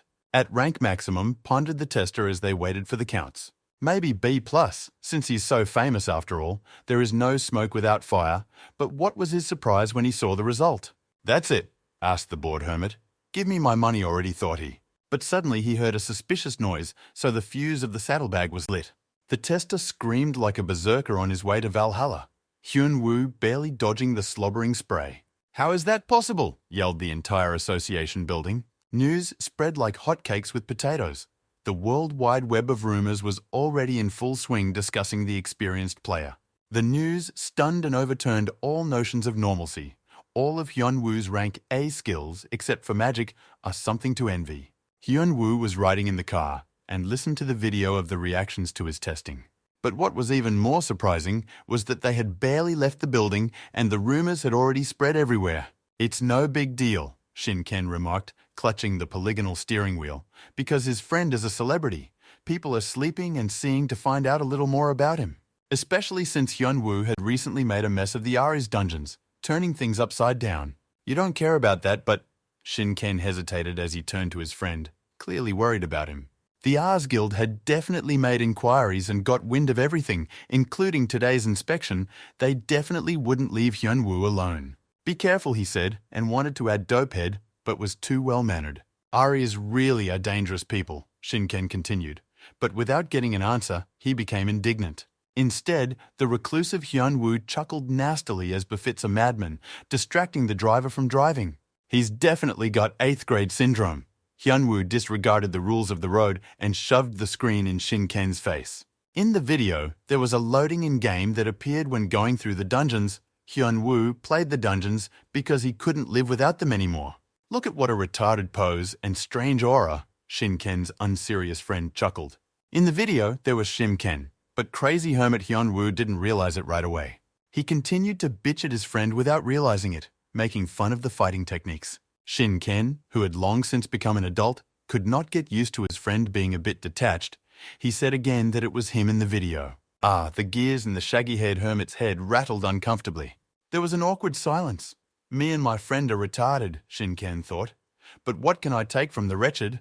Hyunwoo still didn't know what to say, so he decided to pretend to be a mannequin, and it was a miracle that he didn't forget his speech while playing the role of Rapunzel. The silence lengthened. Hyunwoo strained to remember what normal people do in such situations, maybe dancing naked and diffusing the situation. Then it hit him. He should just change the subject and decided to ask his friend a question. Rubric: ask a useless question on the screen and you don't do anything at all, Hyunwoo asked. He asked why Shiken wasn't doing anything, even though he was also the head of the guild. Teaching a fool only spoils him, Shinken thought, and asked a counter-question: what made him think that the guild leader might not be busy? Even now he was wasting precious free time on a homeless hermit with no residence permit, but he didn't seem to appreciate it. The empty corridors of the Ares Guild office gave off a chill as if it were a king's palace. Yu Ben was in a gloomy confusion. News came from the Hunter Testing Center. A real monster. Now it's clear why the head wants to deal with him, confirmed Wu Jung. Yu Bing felt the tension. It was constricting in a way that could bite off a crowbar. Wu Jung thought the same thing, but wondered aloud about his colleague's thoughts on the dangerous business. Don't worry, said Wu Chong. I'm worried myself, but we will definitely deal with this threat. He grinned gloatingly. He called out a name and did so with significance: Xinjiang Gang. Yu Bing was distracted from his heavy thoughts and interrogated excitedly. An S-ranked hunter from China, just as high-ranked as Hyunwoo, but much more dangerous. Now that cursed Hyunwoo will chew the ground and beg for mercy. The bandit smirked evilly. It was a moonlit night in the dungeon of the forest village. The friends had descended here without any problems, for it was run by Shinken's guild. They timed it perfectly to get here a minute before the boss showed up. There's enough for one hit anyway. They took an assistant with them to carry all the necessities. How useful to have a servant, thought Hyunwoo, who lived like a hermit. They had drilled deep into the forest. Without the low-ranked guide kid, Hyunwoo would have to tear down the entire forest to get out of it. However, they were not alone here, though they did not know it and walked on without lurking. The man with good teeth so far smiled while he could. Hyunwoo once again showed his attention to people. After half an hour of walking together, he asked who it was with them. The kid introduced himself as Park Ga-moon. But he's just a simpleton. What can I take from him? He's Frodo Baggins' faithful comrade, Shinken explained. We'll collect the loot from the monster and do all the dirty work. If you catch a boss, you can get items from it and get money for them. Money? It clicked in the penniless hermit's mind. A fortune for the boss. That's a lot of money to spend. Shinken stopped thinking about how to tell his friend gently that he was a bum and looked accordingly. Normal people don't walk around in gym shoes and barefoot flip-flops. Young Samyus Gamgee pulled out his phone and asked for a celebrity photo. It was as if Hyunwoo had once again discovered the presence of the person beside him. He basically didn't care when it was taken down, but he still asked what it was for. Park Ga-moon started telling the sitter about video hosting, advertising, views, and earnings. All right, gave the go-ahead to Hyunwoo, including the player's abilities in the Mac-level Monopoly. You two me 8, fair and square to everyone, I counted. The company headed onward, with Shinken and Hyunwoo walking in front and Park Ga-moon broadcasting. Shinken held out a folded piece of paper to the hermit. Woo Hyun spread it out, trying to figure out what he was looking at. How long ago he graduated, he thought. The forest village is a labyrinth and it's hard to wander around. Hyunwoo scrutinized the map. He had skipped geography class for nothing. He looked more closely in the dim moonlight. What's north or south from above, he thought. The map looked like a satellite image. But where would the dungeons get satellites from? Hyunwoo wondered. He was twisting it this way and that, but he was too shy to ask, because they'd call him stupid. That's the problem. the hermit thought. Screw it! Woo Hyun just threw a useless piece of paper. I'll figure it out somehow, he thought. He just walked over to the tree and figured out the direction the boss should be. Hyun Woo smiled, anticipating easy money. He turned to their companion. Park Ga-moon wanted to say his name but didn't dare. He was a shy guy after all. Get a good shot of everything, the greedy hermit of no fixed abode told him. Still, Park Ga didn't quite understand what this strange man would do. Hyun Woo stood up for the punch. You have to do everything spectacularly in one take. A hard work of professional YouTube stars. He focused and launched his trademark blast of searing plasma. The ionized gas around his fist flashed with a sheaf of blue sparks, his fist instantly heating the air to thousands of degrees. He took a wider swing so that it flared up bigger and brighter, which you can't do for show. With you program evening loggers, the tree in front of him all covered in fire, the shockwave went up, splitting it down the middle. Park Ga-moon saw this for the first time, the bright light of the flashes blinding his eyes. The tree in the clearing vaporized, along with the ground beneath it and everything else within striking range. Some ogre caught off guard. The guy wanted to say that it was unheard of to work so hard on the first day back from vacation, but his toothy mouth was ill-suited for that. Even the experienced Shin Ken was impressed by such a demonstration. What to say about their porter? He almost flopped on his butt in surprise.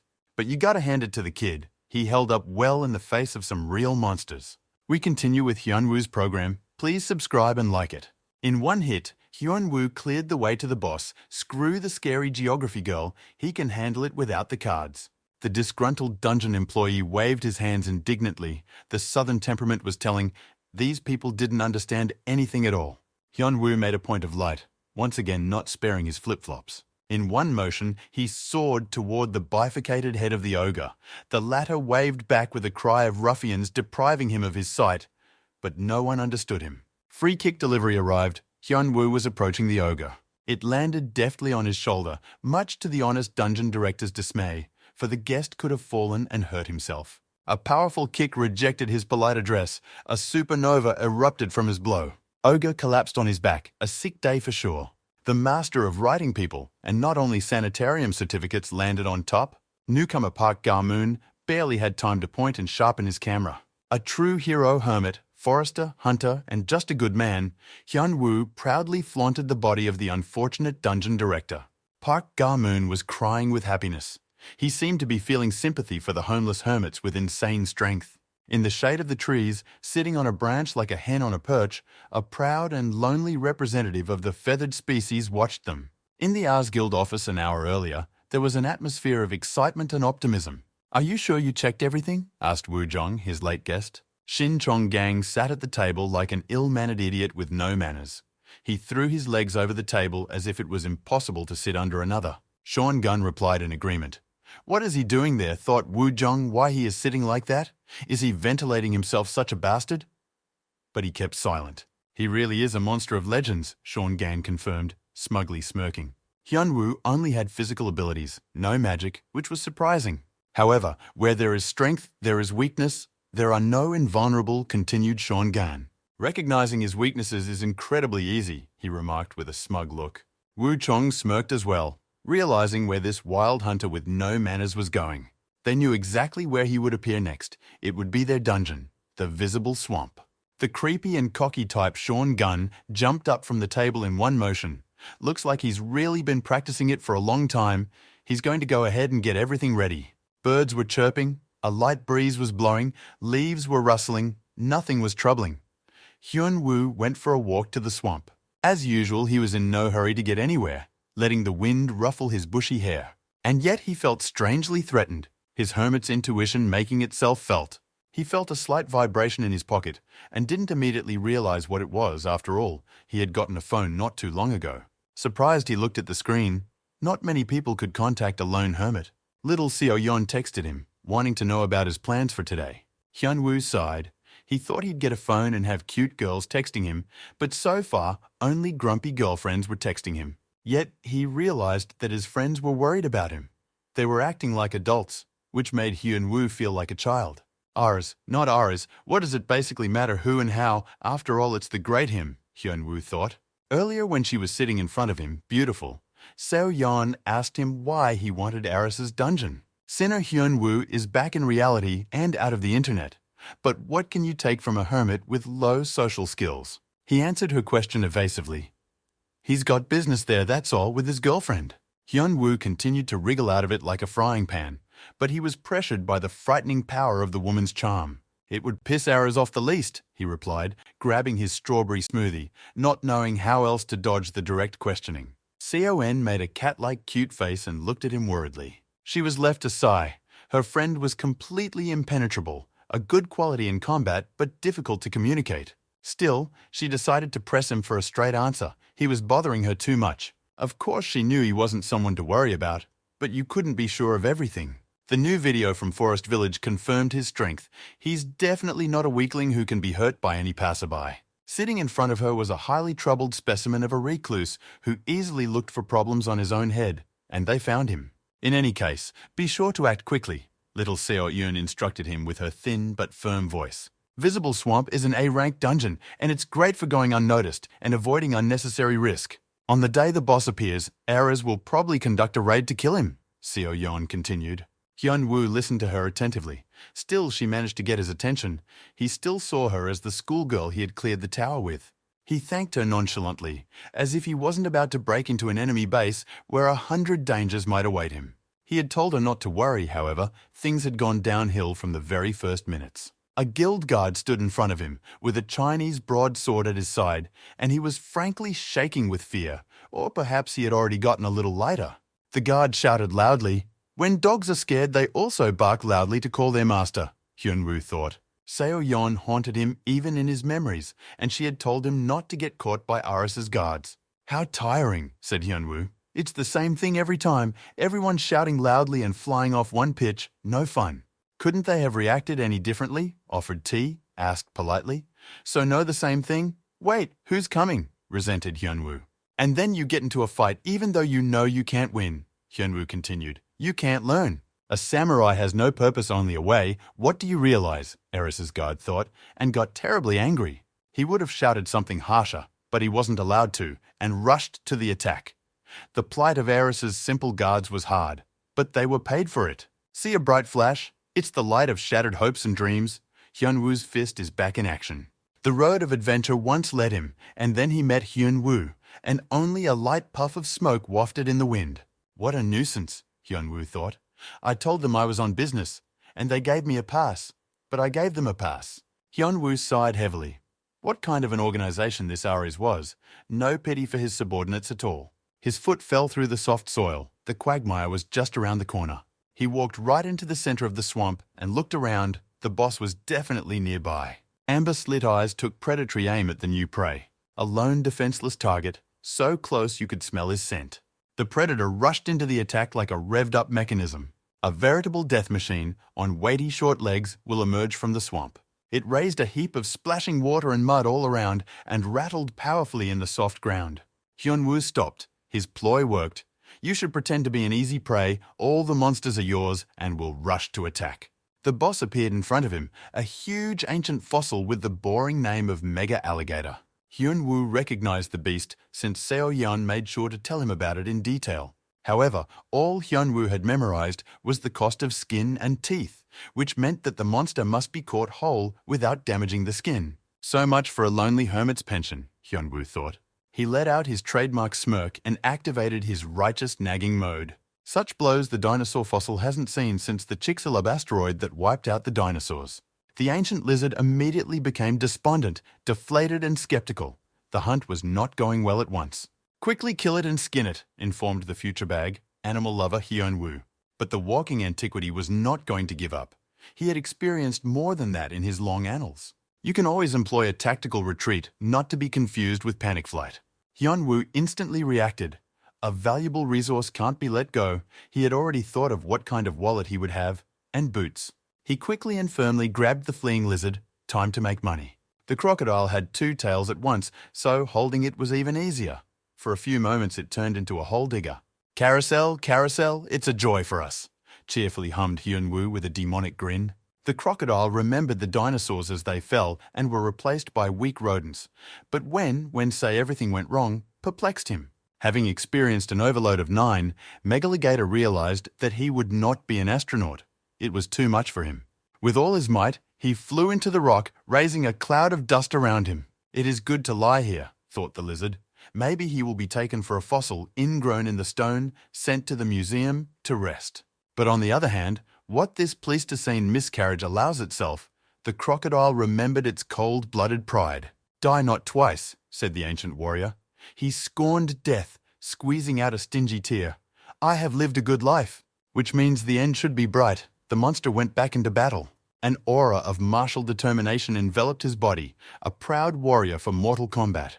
Hyun-woo had no idea that someone else was watching his fight from the outside, waiting for his moment. Sean-gan smirked contentedly. Everything was going exactly as he had planned. The crocodile launched its body like a torpedo straight at Hyun-woo. Great! One more round. The real boss always has a second phase, rejoiced the mad hermit. Just as suddenly, an indistinct force pulled him and threw him off balance. Red chains wrapped around his legs like red-hot metal, preventing him from moving. What about the samurai spirit and honor, thought Hyun-woo. But asking the boss to wait was out of the question. That's it, exulted the killer. Sean-gun, now the bird will be eaten with its feathers. The chains held him as if he had fallen into quicksand. The more he moved, the more Hyun-woo hadn't expected such an attack. The crocodile's jaws were ready to slam down on him like a huge stapler and pierce him. Easy money. Sean-gan was already mentally visualizing how to spend it in the best brothels in the country. He didn't pull away until the very end. Since you can't move your legs, you have hands. Hyun-woo clung to the ground tightly. And just like that, he was able to dodge the torpedo in the alligator's face. Its mouth clanked loudly shut. Taking advantage of this moment, the cowardly crocodile jumped into the water. Wait, thought Hyun-woo, what about the crocodile skin boots? And the wallet and the bag? Good socializing. He got upset and looked down at his feet. The unknown object was still preventing him from moving his legs, entangling them tightly and digging deeper and deeper. Magical chains, answered the unasked question. Sean-gan could now show himself, completely unafraid of his opponent. And what can he do with his power if he's now sitting miserable with a dirty face? Mud and chains are great for you, said Sean-gun, smirking. He felt like the master of the situation. Some rude guy again, Hyun-woo thought. Not only did he not say hello, but his bag ran away, so now I'm going to have to skin him. Sean-gun came down closer, holding the red chains of magic in his hands. Time for a super villainous performance. I'm Batman almost came off his lips, but he corrected himself in time and said he was a hunter from the Ares Guild. A creepy boast. You should see a psychiatrist for megalomania, Hyun-woo thought. What kind of hitman calls himself a hitman? He asked. You think you're the smartest? Asked Sean-gun, approaching him. Now he's going to show him how big the world is. You may be strong, continued Sean-gun, but strength isn't everything. You can spin a heavy dinosaur like a piece of fluff, the bounty hunter remarked. Let you be able to kill a two-headed ogre with a single blow like a fucking cheetah. Sean-gun measuredly chased his words. But even if you were 100 times stronger, what could you do with those chains on? The bandit asked him with a gloating grin. The chains became increasingly tangled around Hyun-woo like wired headphones. The longer the more knots, but it didn't bother him. As he suddenly found that he couldn't break them, a very uncommon skill was used on him. These aren't simple chains, but magical chains. Magical chains were obligingly explained by the villain. Thank him for the details, Hyun-woo thought. The only way to break them, another rank of magic, the noble bandit willingly gave away the weaknesses of his technique to the victim. Hyun-woo looked deeply stunned by this discovery. He looked ahead of him as if he was desperately looking for a way out. He began to play dumb. Questioning the thug on what was already obvious, Sean-gun became angry. Hyun-woo asked for the third time if he really couldn't get out, playing the role of a confused victim. Sean-gan gritted his teeth. The kid in front of him didn't understand, or didn't want to understand, the situation he was in. But he'd seen it more than once. Everyone he'd worked with had behaved the same way. They pretend to be calm, blowing dust in their eyes, but in reality, they are desperately thinking of ways to get out. Sean-gan amplified the magic of chains. Those hapless dumbasses try to escape with stupid tricks, he continued, but Hyun-woo remained impenetrable. With a sharp movement, he exposed the hidden blade. It was time to finish the job. He's killed plenty of guys, this naive. Sean-gun rushed forward to add another name to his death list. His attack filled the blade with a purple glow. Hyun-woo could barely keep up with his gaze. Just before the punch, he suddenly put his hands up and blocked it. But this attack also had a second effect. Sean Gan used the deadly poison technique. There was an explosion, and the whole place was illuminated by an ultraviolet flash. Anyone watching the battle now would be blinded. Sean Gan smirked contentedly. His opponent's pathetic, worthless brave would now be fodder for the swamp worms. In the thick smoke that rose from the impact, it was hard to see anything farther than an arm's length away. Gradually, the smoke cleared, and a shadow in the form of a human figure came through where Hyun-woo was sitting. Sean Gan tensed, not at all the effect he had expected to see, the smoke preventing him from seeing everything ahead properly. To his greater amazement, once the dust settled a bit, he saw a completely unharmed Hyun-woo. The one was still making a fool of himself that didn't even realize what had happened, or simply didn't even notice the flea strike. Sean Gan experienced a serious dissonance of expectation and reality. It was the first time he had seen such a thing. His attack didn't work, didn't leave a single scratch, didn't even crumple his clothes as if they were special magical armor. And in that instant he shuddered, his legs unconsciously beginning to step backwards. Gradually, what had happened began to dawn on him, and he imperceptibly quickened his step. Unable to withstand the tremendous pressure, he ran away in terror like a trotter. His heart was ready to stop when Hyun-woo's shadow grew in front of him again at a terrifying speed. The last thing he saw was a flying fist in his face, and then everything was a blur. Taking the blow, he flew back to the tree behind him. Another man in his place or monster would have turned to ashes from such a blow.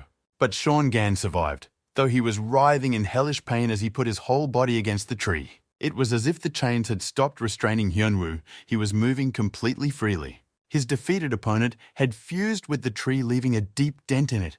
Even the dense wood behaved like soft ground beneath his feet. Now it was Hyun-woo's turn to torture the villain. "You should have tied up the whole body," he remarked. Sean Gan couldn't believe his eyes. The ego technique was completely useless after hundreds of uses. Chains slowly spilled over Hyun-woo's legs, much to Sean Gan's even greater horror.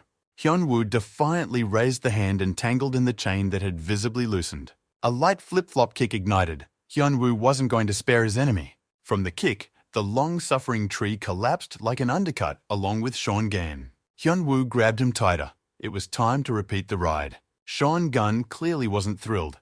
He hadn't liked amusement parks since he was a kid, and he was very unaccustomed to being in the role of victim. Hyun-woo began to quote the great Chinese strategist, "Whoever comes to us with what and why, that's why," he said, swinging harder. The overload pressed Sean Gan even harder into the wood. He no longer knew what was worse, the shame of defeat or this agony. The crocodile in the swamp, meanwhile, was doing what he usually does, acting as a log and reflecting a bit on his behavior. He was quietly floating peacefully in a small lake, not touching anyone, fixing the primus. As suddenly, an ominous shadow loomed over him. Something was rapidly approaching him. A shadow covered the entire sky, but the reptilian eyes wouldn't let him look up and see what it was. A large log with Sean Gan on top hit the crocodile with tremendous force, causing a fountain of spray. Hyun-woo made a great throw in the townships, 2 goals in one fell swoop. He looked at the surrounding landscape through the eyes of an investigator. A hapless hunter chased a squirrel into a tree. It fell and was captured by a crocodile in the river. Looks like it was a hapless hunter nudist, a squirrel catcher. That's something that should have crossed anyone's mind, thought Hyun-woo. The status window lit up with a blue light notification has arrived. Defeating the boss, he got the lowest title there was. Meanwhile, in the Ars Guild office, someone was diligently drinking valerian with expensive whiskey. Shin Chong-gang is dead. Received a short report from Wu Chong. There was no other information. Still, the hunter was working alone. All this meant that a very large and furry beast had just stepped on all his plans. A small investigation found that the corpse of the unlucky killer is already deep at the bottom of the swamp. The monsters had definitely eaten the remains. No body, no case. But you'll still have to answer, Sean Gan thought to himself. He'd probably launch himself to the moon from the burning of his sciatica, but the valerian had already kicked in. Or maybe it was a liter of elite whiskey with no appetizer. Shin Chong-gang is an elite assassin with 2 rank S skills. Read his case to Wu Chong. So this Shin Chong-gang, who was acting so blusterously, killed Kim Hyun-woo, puzzled a worried office worker. Everything that had happened was like a diabolical prank, someone's mockery. Such a thing was impossible to bitch about. Wu Chong wiped his teeth in anger. Then he imagined what his boss might do to him when he found out about the asset he'd spent, which would give him a week's worth of constipation. It was a quiet night in the bedroom district of Seoul. The stars were twinkling outside the window, and the city was drowning in the lights of the lanterns. Hyun-woo was lying in complete prostration on the couch in Shin-ken's living room, as befits an unemployed slacker. A fly on the ceiling, and how it's holding on, he thought as he stared upward.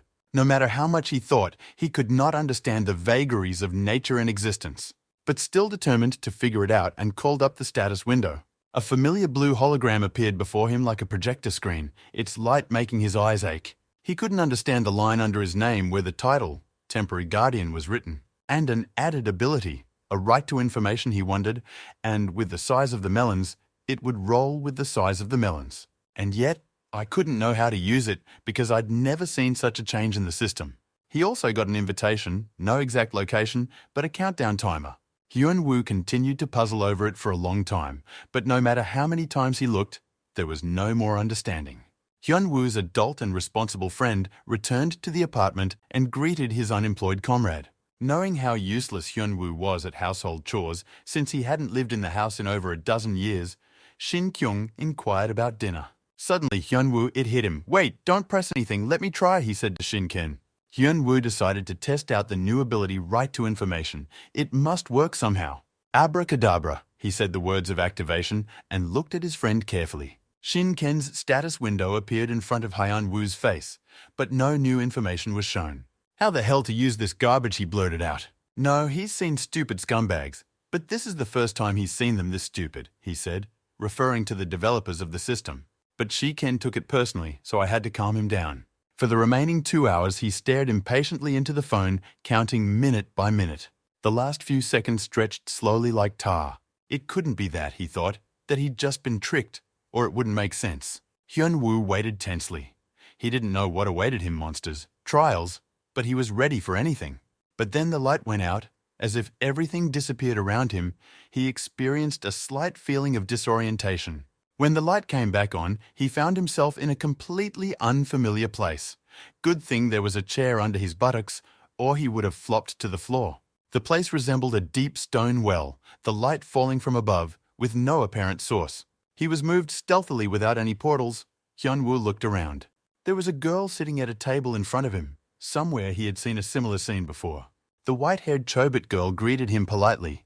She kept upright and moved little, and her skin looked unnaturally pale. "Nice to meet you, Guardian," she said.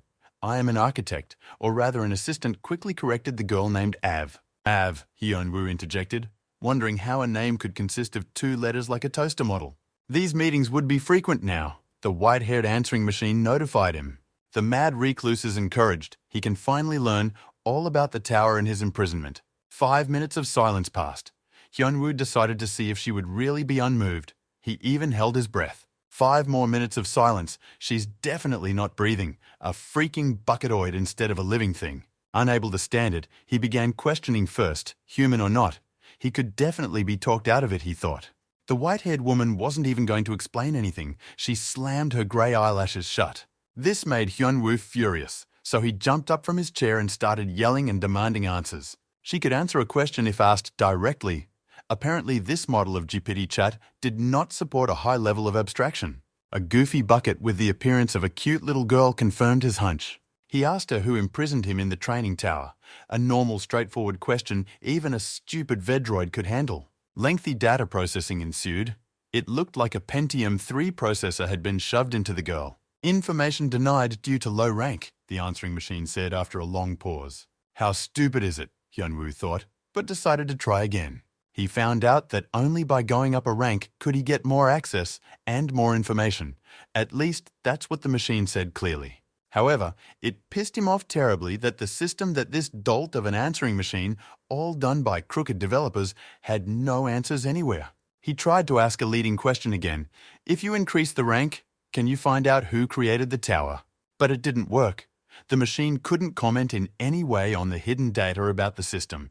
It wasn't even clear what he would learn by raising the rank.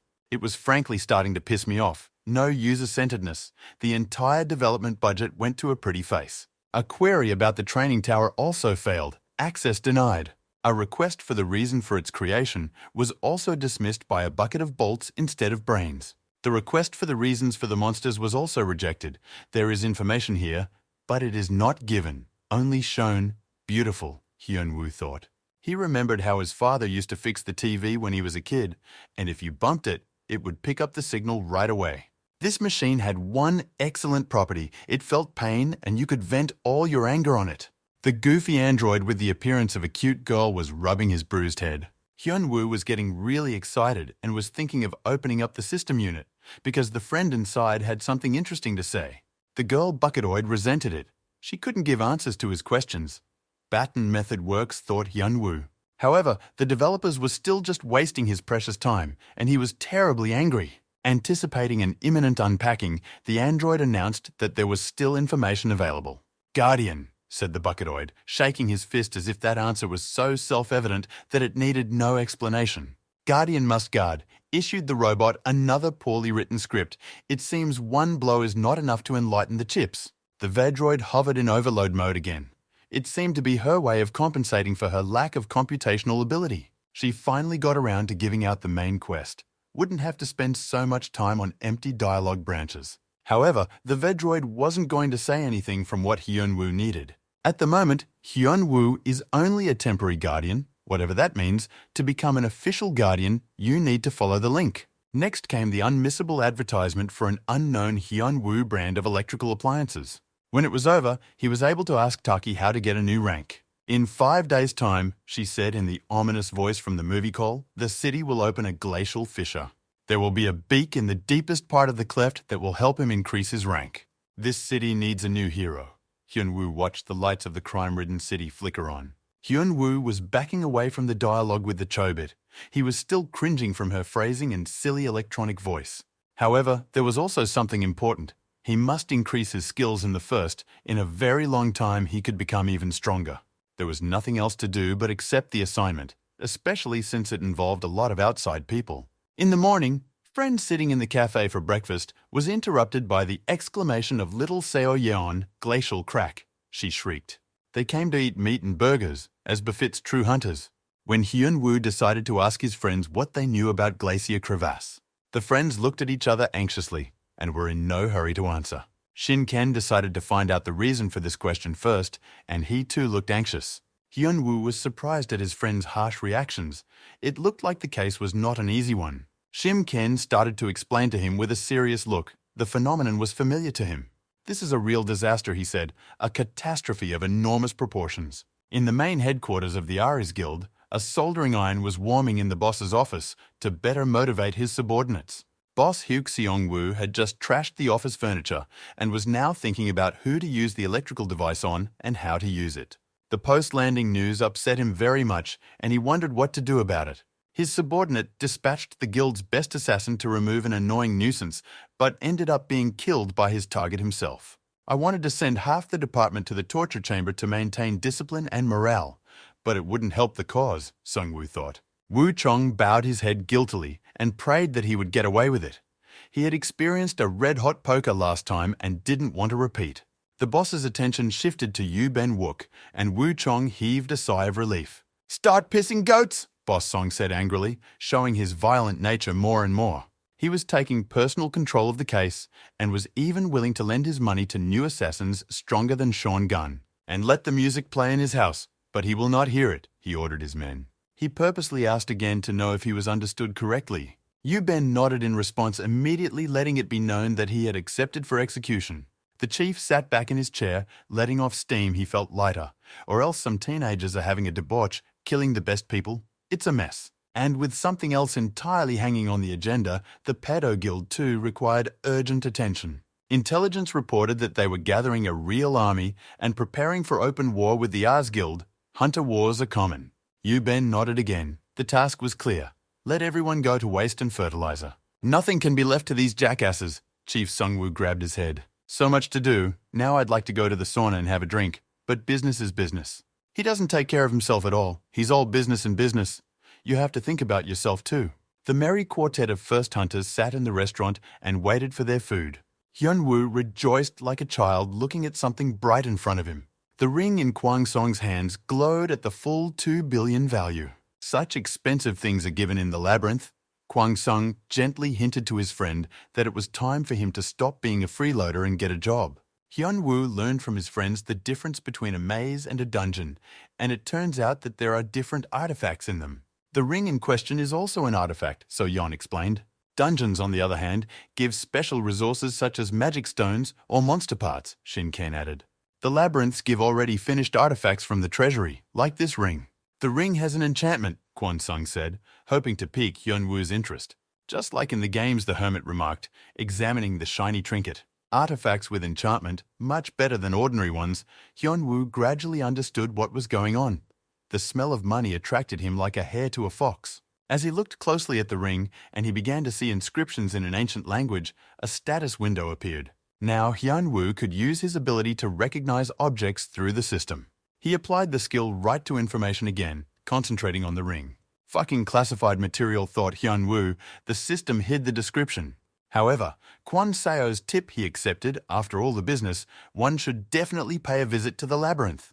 He returned the ring to its owner and checked its value again to make sure he hadn't heard it.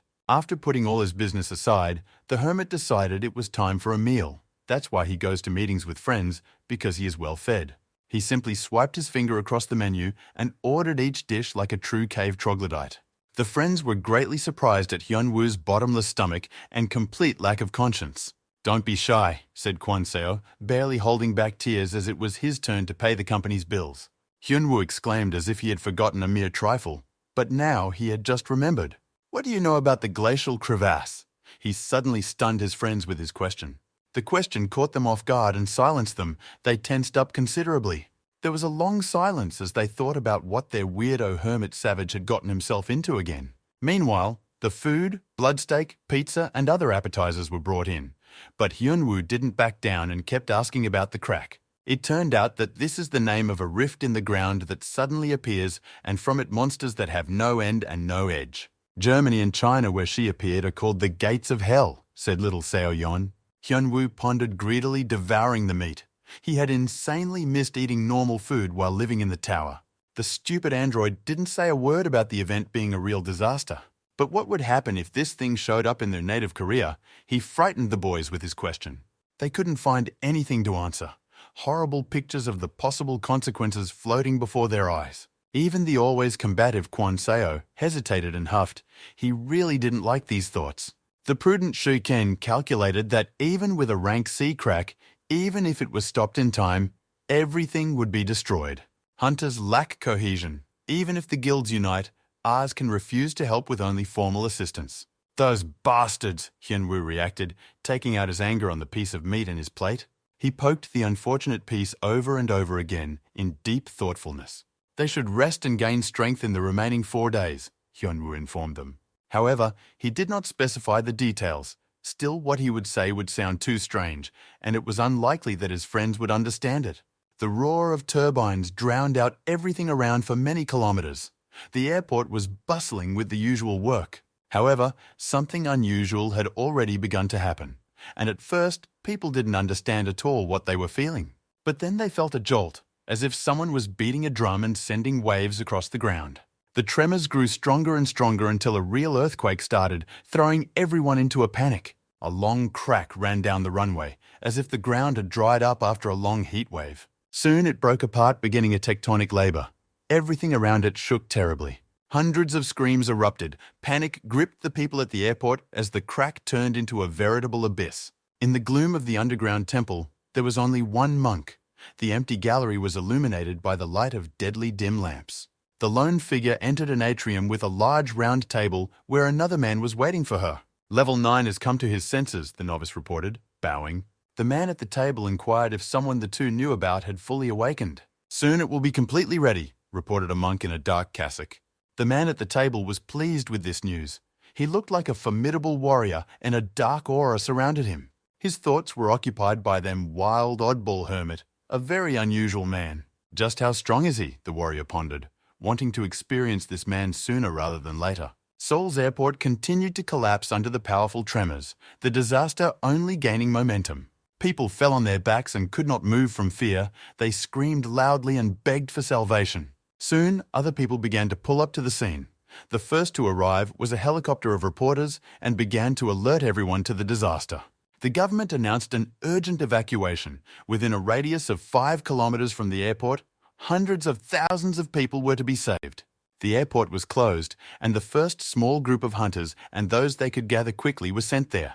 From above, a terrifying picture was revealed. The entire area around the crack was swarming with monsters. They were climbing like locusts. Smoke and the glow of fires covered the entire area. Everywhere reigned true chaos. A small group of hunters fought in a scattered formation in the open area of the parking lot. They could barely hold on. Terror struck them in the heart. Hardly could these people resist for long. Humanoid monsters with weapons in their hands and paws attacked the small and weak humans. There were too few of them to hold back the onslaught of multiple monsters, each of which was quite dangerous. The men were thrown in to plug the gap without proper training. They had lost all their fighting spirit and were shaking with fear, not knowing what to do. But among the ordinary hunters, there was one who did not lose his temper and took command. This guy reacted well to danger and rushed to help a comrade who was faltering. Magical ropes bound the ugly monsters and protected the confused fighter. Bound by a magical tentacle monster, the warrior finished off with a blow of his blade. He was showing excellent training and coherence. After the attack, he immediately retreated to avoid accidental hits on himself. This man knew his business. A soldier from his group started to thank the older man, but he sharply cut him off. The battlefield was no place for chatter. The situation was still dire. They held on like rats cornered. The fierce attacks of the squad leader could not defeat them. He was merely stalling for time until the imminent end came. There were too many enemies, and the cavalry was in no hurry to help. At this rate, they would surely be slaughtered before it arrived. But he did not even think of giving up. If he showed weakness, his men would completely lose heart and die immediately. The hunter courageously fought back with all his might. He smashed his enemies with the strokes of his broadsword. But in place of the slain monsters were new, full of strength, bloodthirsty monsters. They all run relentlessly to the airport, where there are many civilians who won't be able to defend themselves. The Dark Army kept arriving like a tide, wave after wave, completely unstoppable. They filled everything around them with bodies. From the left came a strange sound, as if a hurricane was howling. The hunter squad leader turned around, and even he trembled when he saw this. A giant was coming toward them with heavy footsteps, the ground shuddering with his footsteps. A huge, club-wielding skeleton emerged from the crevice, a foe beyond even experienced hunters, let alone their tiny troop. The A-rank monster looked like a death sentence. The hunters who had gathered their courage once again despaired. They had no equipment or skills with them to do anything at all to this demon. The experienced squad leader froze for a moment. He hadn't been taught to think long. He'd been through more than one training course. He'd been turned into a killing machine long ago. But right now, his trained instincts weren't working and couldn't give him any kind of effective plan of action. "Run, you fools!" he shouted as he came to his senses, a surge of adrenaline bringing him to his senses. Another hunter with a shield at his side rushed to stop the monster's attack and protect their unit. A heavy club the size of a tree flew towards the small shield that could barely protect its owner. The fighter activated the skill and a red glow flashed. He was giving his comrades time to regroup. The skeleton hit a home run, and the hunter flew away like a rag doll. The leader shouted, seeing how his fighter had just been seriously injured. The soft hull of the car buckled and cushioned some of the impact. The guy was lucky to miraculously stay alive, even though he was badly wounded. But the giant didn't stop and kept going forward. He didn't want to let his victim go so easily. The monster, without a gram of soft tissue, swung in to deliver a deadly strike to the wounded fighter. Skelequist firmly clutched a club with a metal hilt. At this size, it didn't matter how high quality a weapon the enemy used. The commander rushed as hard as he could to help. His fighter was unconscious and couldn't move, and the leader didn't have time. He only had to scream. He ordered him to stand up and survive, but in vain. The giant was already lowering his bat to smash the man's head. Not that the squad leader thought he shouldn't see his men die. He should have died first. Just as suddenly, the light kick of a man in flip-flops and a tracksuit rolled into the battle and instantly eliminated the threat with a single slap. The skeleton turned into a pile of bones when it was swatted like a fly. The commander gasped. It was the first time he had ever seen such a sight. The cavalry made it in time, and the strange man saved them. The flip-flops knocked out sparks when the hero landed, the mighty slippers back in business. The fighters recognized their savior. His distinctive black suit and flip-flops were well known among hunters and beyond. The shaggy wild hermit hero arrived, in the blinding glow of his own glory. The hunters looked to him as a savior. There could certainly be no doubt. Experienced player Kim Hyun-woo practiced his heroic appearance and posed in various spectacular poses. The day had almost turned into night from the zing of smoke. The fire was spreading rapidly, threatening to burn everything to the ground. Hyun-woo stopped near the remains of the defeated enemy. Those slowly melted, emitting miasmas. When the system notification popped up again and the status flashed, he had to head to the airport as well. After that, time was running out. Hyun-woo glanced at the hunters nearby in passing. They looked shabby, but never ceased to admire him. After mortal danger, they suddenly relaxed the bread and butter dramatically. They're crazy, Hyun-woo thought. This isn't a movie. There's still a fight going on. He asked them if they remembered where they were, like little children. After all, right now they were being attacked by monsters from the back because the hunters had completely forgotten about them. Hyun-woo looked around the battlefield. His battle cohesion was not very good after all. He was dragging the rollers solo as usual. But the monsters were indeed a lot, and it was dangerous to leave them in the rear. The battlefield was a veritable catastrophe. Blood guts, tears, screams of the wounded, the best medicine for writhing. Hyun-woo decided to help out a bit to keep the hunters going until the main forces arrived. The damn big stick came in handy, and Hyun-woo armed himself with it. Hunter's attention was distracted again. Watching his actions, he didn't understand what the hermit was going to do. However, they couldn't help but marvel at his strength and might.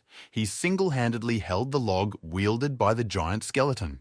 The man rocket gave a start without back calculation and soared into the sky. Even a seasoned battle veteran commander had never seen such savagery in battle.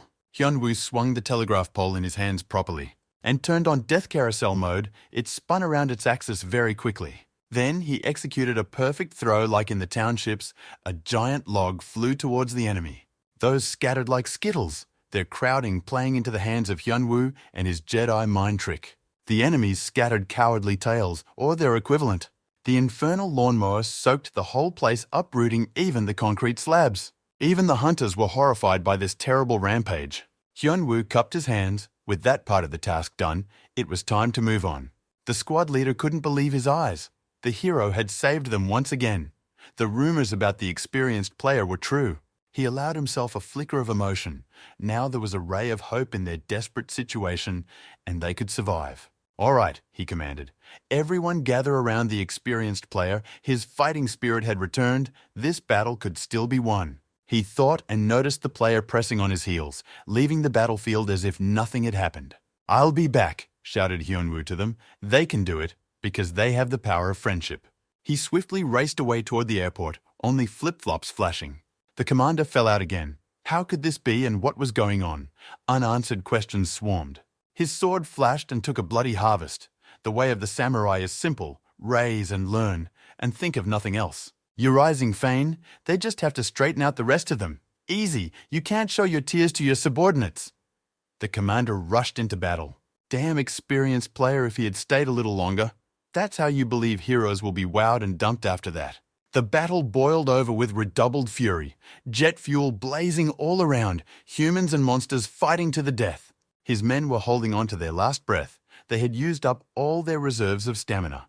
There is a limit to everything. Even if they survived until now, then they will fall from fatigue, finally exhausted. And the leader realized it. Once again they were on the brink of despair, survived thanks to unexpected help. And once again it was gone. There was no hope anymore. He took a deep breath.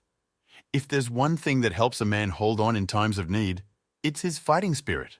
"Never give up, be a man," said the ancient saying authored by Statham. Balls in fist, who has them, who doesn't, just hold on as best you can. Help is on the way, through the enthusiasm of the squad, the commander. But death was already breathing down his neck. He could already see the wheat fields to the horizon, the ears caressing his hands.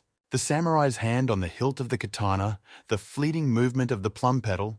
One enemy defeated. Maximum speed, the warrior said, and began the game of death. With a single stroke of his blade, the huge orc was split in half and the commander was saved.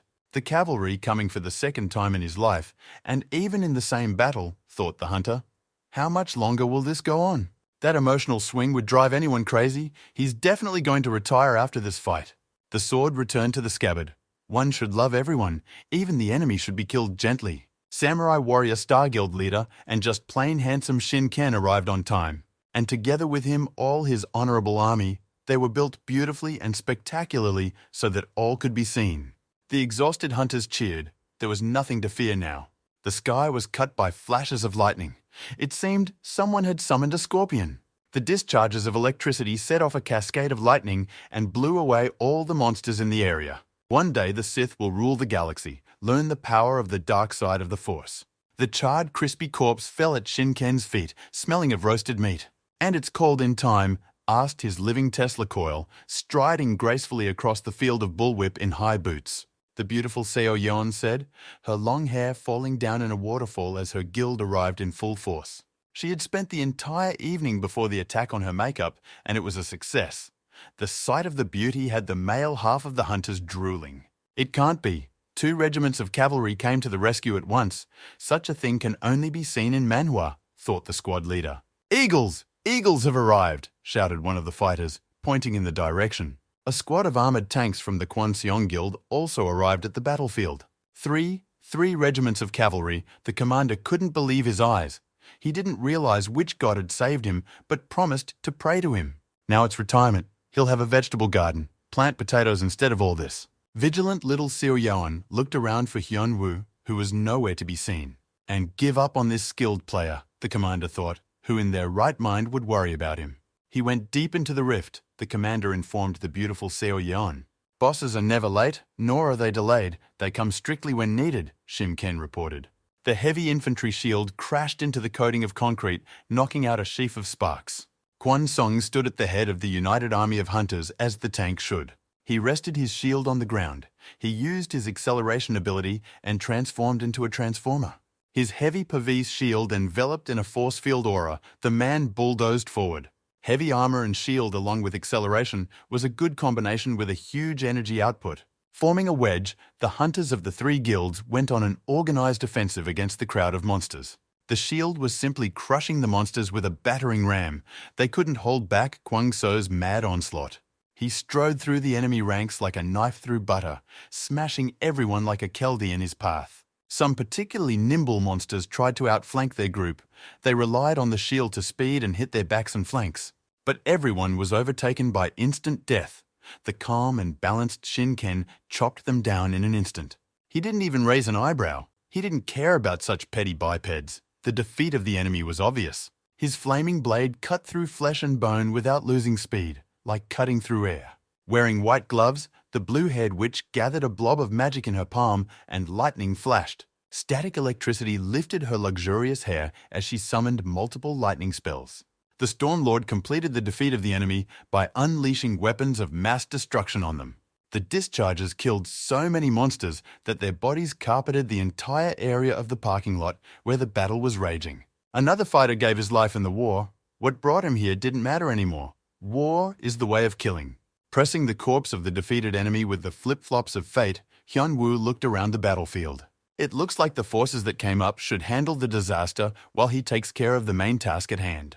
An otherworldly portal filled with dark energy opened before him. He contemplated going downstairs and how good it was that monsters disappeared after they died, or else who would have buried them all. Along the sheer wall of the rift climbed a serpentine path, as if carved directly into the stone, along which more troops of their unknown enemy kept arriving. Hyun-woo hesitated. It was necessary to get inside as quickly as possible and not waste much time on the small bipeds. If you go left, you'll lose your horse. Hyun-woo saw a strange inscription on a rock. If you go to the right, you'll find 100 grams, another strange sign. The signage here is so bad, Hyun-woo thought. But he didn't read the next inscription because he saw something more interesting and the GPS navigation would be more reliable.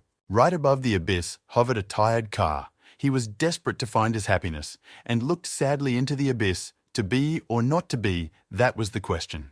He just needs some air, car therapist Hyun-woo opened the right door. The left door suffered the same fate. Now he held a passenger car door in each hand. Automotive psychotherapy services, fast and cheap, ask crazy wild hermit Hyun-woo. The slippers of fate began the run-up to take off. The main thing is to start waving your arms vigorously. Geronimo! Hyun-woo's wings opened his arms and he jumped down from the abyss. I've been unable to be like everyone else since I was a kid, but I guess that's my lot in life, he hummed. It's time to play Mr. Proper and clean up the place, Hyun-woo laughed. Directly below him, the monsters were climbing up a narrow, slippery path in the rocks, tightly pressed together. I think the rain is going to report a distant relative of the nickel. Hyunwoo landed on the path, scattering anyone unlucky enough to be under him with a flash of plasma. The monsters hesitated. In the cloud of dust they could no longer see. They were propped up by others from below, and an unknown enemy appeared from above. The demon's winged shadow peeked through the puffs of smoke as the dust settled a bit. Bazooka Hands shouted out Hyunwoo and launched himself down the sloping path in a mad onslaught. The monsters trembled. In the terms of their contract, devouring, gutting, destruction was. There was no word about fighting madness. Hyunwoo watched the result. He slid all the way to the bottom, scattering the monsters like a bunch of dry leaves with a broom, all of them resting peacefully at the bottom. There was musty air at the bottom of the cleft. The miasmas made it hard to breathe. It smelled like a menagerie. The search in the semi-darkness didn't last long. Hyunwoo found the target he was looking for. Suddenly, the rocking boss appeared from nowhere and approached him with measured steps. "Punk note grandpa!" barked the humanoid monster, who was dropped in a can of Gainer as a child. Tourist Crimson Horse, the Ascendant appeared the status of a monster hero with a glowing mohawk on his head. At the hiker's side dangled the key he was looking for, somewhere between the bricks of his abs. Eureka! Hyunwoo realized. There would be meat now, but even he was embarrassed by the steroid overgrowth. It was a good thing that the key was not hidden more securely. Then he would have been looking for it for a long time. Hyunwoo rushed forward at the evil punk. Saiken Tsuki flew into the monster's face. "Good evening," the polite hunter said hello. But the steroid tourist with the face of a boiled bat easily dodged the blow. What a twist. No way there's a real glitch in the Matrix, Hyunwoo thought. The foot strike also had no effect. The monster was even able to counterattack with a swing of its hoof. The heavy blow launched Hyunwoo into a roll on his ass all the way to the gorge wall. For the first time in a long time, he received a clean punchback. How many years had passed, Hyunwoo's heart beat faster. The danger, the vulnerability, the goosebumps, it's as if he's alive again, and the joy is back in the battles. The walking testosterone didn't play noble and decided to finish the lying man with an overhead kick. A heavy blow nearly crushed the hermit's skull. The sand dislodged from the rocks abrasively scraped across his face and into his mouth. The rocking boss scowled contentedly and continued to strike until the enemy came to his senses. Hyunwoo executed a birch and launched the tourist into flight with a light kick. And then I gave him a fist in his boiled face. The Redskin chief drilled into the rock like a true geologist. But such an attack didn't hurt him. On the contrary, it was as if he became even more enraged and immediately rose up.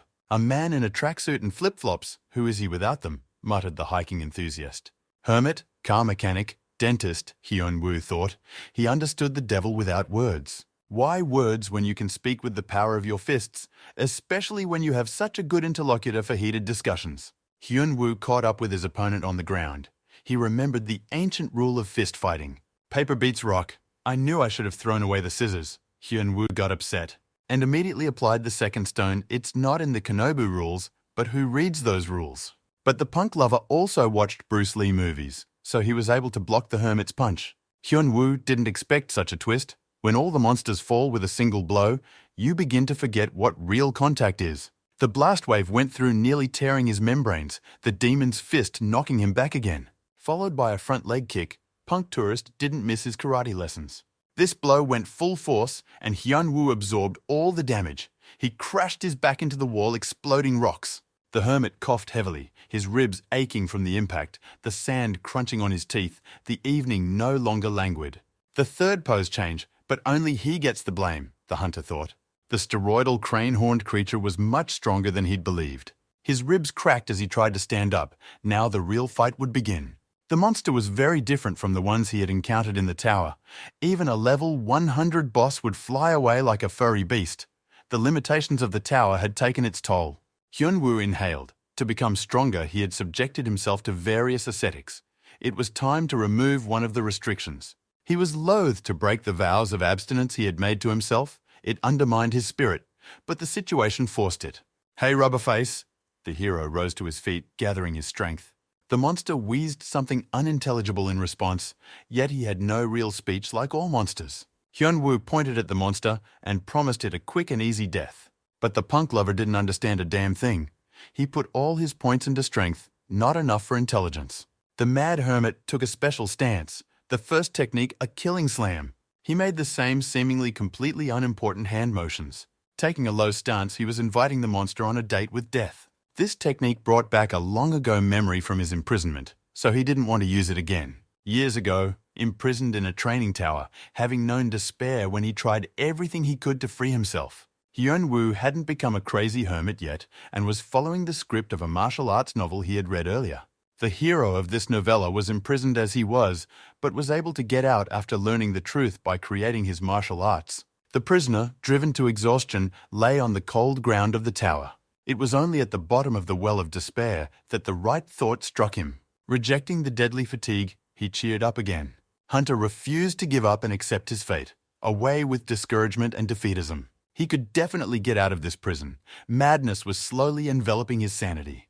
Hyun-woo tried everything he could and persevered to create his own martial art. He remembered everything he knew about martial arts from movies and novels, 100 push-ups, 100 squats, 100 abs. He did everything.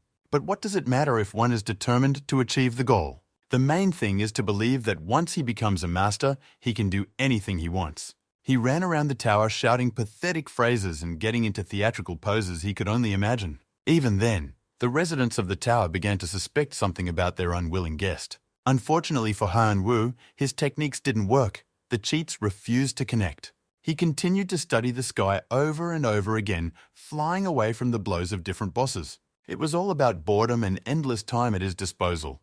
Hyun-woo didn't give up and kept trying, still throwing ridiculous punches and shouting strange phrases that he put his whole soul into. Until one day it didn't work, and the monster was torn to shreds. A special feeling was absorbed into every cell of his body when the monster's head exploded with a balloon. This feeling turned into a special skill because he had used it thousands of times while clearing the tower. From mock moves, these techniques have evolved into a true martial art and have gained unprecedented power. And yet, the source of the power of those blows is his madness, each blow a step closer to the precipice into darkness. Hyun-woo broke the last seal and prepared for the final round with the boss. He waited for him to lunge at him. He could see his every move. The demon attacked with an overhead hook over his head, his left arm held ready for a finishing blow. A heavy fist with knuckle growths carried straight to the hunter's head. The games were over. Both fought to the death using their best skills, Hyun-woo patiently waiting for the right moment for his attack. He deftly stepped into the redhead's defense, palm sweeping at the demon's eyes, distracting him. Then, Hyun-woo turned his palm into a fist and swung it at the ugly demon's face. The fist was echoed by a pathos phrase worthy of the king of pathos. The technique didn't reach the finger grip of the Yusin, but the explosion was deafening. Secondary shrapnel flew, the shockwave shattered the walls of the gorge. The energy of the impact reverberated off the walls and filled the entire bottom of the gorge, scattering to either side of it. The mad hermit stood in the middle of the gorge and puffs of smoke bent over his defeated foe. Hyun-woo sighed, examining the devastating consequences of his actions. Due to the fact that this technique requires U-quirks of strange words and draws on the energy of the absurd, he felt awkward all the time when he used it. Everyone has their own closet graveyard, but it's better when no one knows about it. He picked up the key from the monster's body. Good thing it hadn't gotten lost in the heat of battle. Finding it in the dark would have been difficult. Once he took the key, the system recognized the quest item and sent a notification. This promised answers to long-standing questions. The system sent him a new invitation 3 days later. As the noise of the battle settled down, Hyun-woo noticed a strange buzzing above him and a wandering red light. Something was approaching from above the gorge, buzzing like a huge fly. A drone copter descended to the bottom of the gorge. Apparently it was filming. The drone carefully focused its digital eye on Hyun-woo's face. The mad hermit had been imprisoned for so long that he was completely unaware of the purpose of the contraption above him. The Ars Guild drone had direct surveillance of the mad hermit and was broadcasting everything to the guild office. The mood of the staff was subdued. The man on the screen was a very formidable foe and did not bode well. He waited fearfully for the reaction of his young, hot-tempered and quick-tempered boss. "Is this our rank?" he asked his staff after completing the review. The HR manager hastened to justify herself, for she had delivered earlier not a simple analysis, but an association document. They had on the table the result of the official test of his skills, all A-rank abilities except magic, for which he received an A rank. The principal couldn't stand it any longer and pounded his fist on the table where only his men would look. Even after watching the video, this chicken didn't understand anything. Does she really think these skills are just a rank? The manager frightenedly faded her gaze. She couldn't find anything to reply, but that's an observation. Without magic, without items, in an ordinary tracksuit, even director Seong-woo couldn't get his head around how this was possible. He went back to contemplating the case files. He should have thought it over on a cool head. An incredible force that was fundamentally changing the entire landscape of their strategy, and something had to be done about it. After making a decision as befitting a true boss, Hok Seong-woo turned to his deputy, Yoo Byung-wook. He asked if the materials for the new case were ready. You can always turn defeat into victory if you're smart. Yoo Byung-wook confirmed his readiness. He had already let his boss down once, and he shouldn't let him down a second time. A faint smirk touched the headmaster's face. There are always things that cannot be fixed by force alone. Encouraged, he ordered his subordinates to put the plan into action. The day after the glacial crevasse closed where there was no ice, a meeting was held at the Cory Hunters Association. It was attended by dozens of reporters, even overseas reporters. The leaders of the three guilds and Hyun-woo were invited for the awards and in recognition of their merit in closing the cleft. Hyun-woo showed his complete disdain for the official dress code this time too, preferring loose clothing. Park Go-moon's hands were shaking with excitement, except for the phone not falling out of his hands. He was beyond happy, because he could broadcast from the front rows as Hyun-woo's acquaintance. His broadcast was watched by thousands of people, and animatedly wrote into the chat room. The minister held out the award to the hero with a sour face. He was still not used to the world changes when self-confident children took leading roles in society. He looked the guy over from top to bottom. Sloppy appearance, unstatutory uniform. Because of his age, it's too late to enlist. But in the days of his youth, he would have brought such an insolent upstart to his senses and shaved his head, the minister's look said. The sight of the mad hermit evoked nothing but contempt. And this man is a hero, a total disgrace to society, the minister raged. Maybe we should buy some clothes for Kim Hyun-woo, the minister remarked, with his lips pressed tightly together. Hyun-woo was distracted from his thoughts and looked at the defense minister right in front of him. Usually he just ignores people, since he lost all social skills in the tower, but he chose to respond this time. He rudely blew off the minister and made him even angrier, telling him that he could ignore him. The chat on the broadcast exploded with comments, all liking the rebellious antics of the mad hermit. The man in shoulder straps almost collapsed from a heart attack. In the army, he would have sent the soldier to the brig, but here he had to endure. The mad hermit simply took the commemorative award, flowers from the hands of the minister, without waiting for special congratulations. And in the same instant was so, escaping the outbursts and dull objections of the Secretary of Defense. A high-ranking man who had given his entire life to his career and service was shaking with anger. He went into a real frenzy, demanding that the hunter be sent to the army where he would immediately be taught to love the army. Hyun-woo's friends only had to sigh. His selfish disposition, low social skills, made socializing with him a difficult thing. A tall Chinese pagoda was drowning in the sunset light, housing the Pado Guild headquarters. The girl was taking a royally huge bath and looking at the screen from the hot water rose clubs of thick steam, as in a bathhouse. Through her thin robe, her naked back with a skull tattooed on her back was showing through. Beautiful thin lips sighed excitedly and a tear ran down her cheek. The girl watched the battle between the mad hermit and the red-skinned demon and couldn't believe her eyes. The particular pose, the low stance Hyun-woo was standing in, seemed familiar to her. He froze for fear of missing a single shot, her red eyes unblinking. The pose, the disheveled hair, the outline of the body, it all evoked very familiar feelings. The girl jumped up sharply as if stung. She couldn't find her place from excitement. The pretty cutie's face blushed no longer from the hot water. She wanted to know his name. The bath attendant reported that it was Kim Hyun-woo, the hunter who had recently left the tower. Kim Hyun-woo, she whispered his name, spelling it on her tongue, her beautiful eyes sparkling bright rubies. She immediately demanded all information about the weirdo prana in the tracksuit. The minion nodded and hurried to clarify what it was that her mistress was so interested in. The long-haired beauty with the looks of a princess wanted to know absolutely everything. The servant girl nodded stoically again, her mistress's will being law to her. Another servant in white robes entered the bathing room. He was approaching his mistress. The warrior took a knee and bowed. He reported the capture of a neighboring guild. The princess didn't take her eyes off the screen. She didn't even dignify her servant with a glance. His report was insignificant. The warrior reported the capture of all the southern dungeons. telling everything in detail. The mistress stepped out of the water, her thin robe clinging to her naked body, but she wasn't worried. Hardly a servant dared raise his eyes. Their forces clashed with the Ares Guild and lost one warrior prisoner, the servant continued. She stood on the warm tile of the bathing tub, water dripping down her body. The maid threw on her robes of imperial colors. The girl didn't care at all about the fate of the prisoner. If he let himself be captured, then he's pathetic, she said, her pretty face giving off a chill. The weak have no place in the guild, the petite girl spoke imperiously, stepping her bare feet on the tiles of the bathhouse. With slender, graceful fingers, she took her luxuriously long hair. In one easy motion, she squeezed them dry, each movement filled with power. Proudly beautiful, she made a lasting impression, as if she were a real empress. She commanded that there was no delay in taking over all the remaining guilds, a bossy and cruel nature hiding behind the cute, childish face. Emperor Qin's spirit revived in this fragile beauty. It demanded to take over all the dungeons without a trace. All for the sake of an oath made long ago, she thought, as she looked at the odd hunter. Only when she looked at him did her eyes glow with interest, and a slight blush scorched her face. She moved closer to the screen to get a closer look at Kim Hyun-woo's face, her heart beating faster than usual. Pretty Seo-yeon, dressed up in an open-top evening dress for dinner, she reprimanded Hyun-woo again for his indiscretion. She reminded him again that he was too popular, which meant he needed to behave more carefully.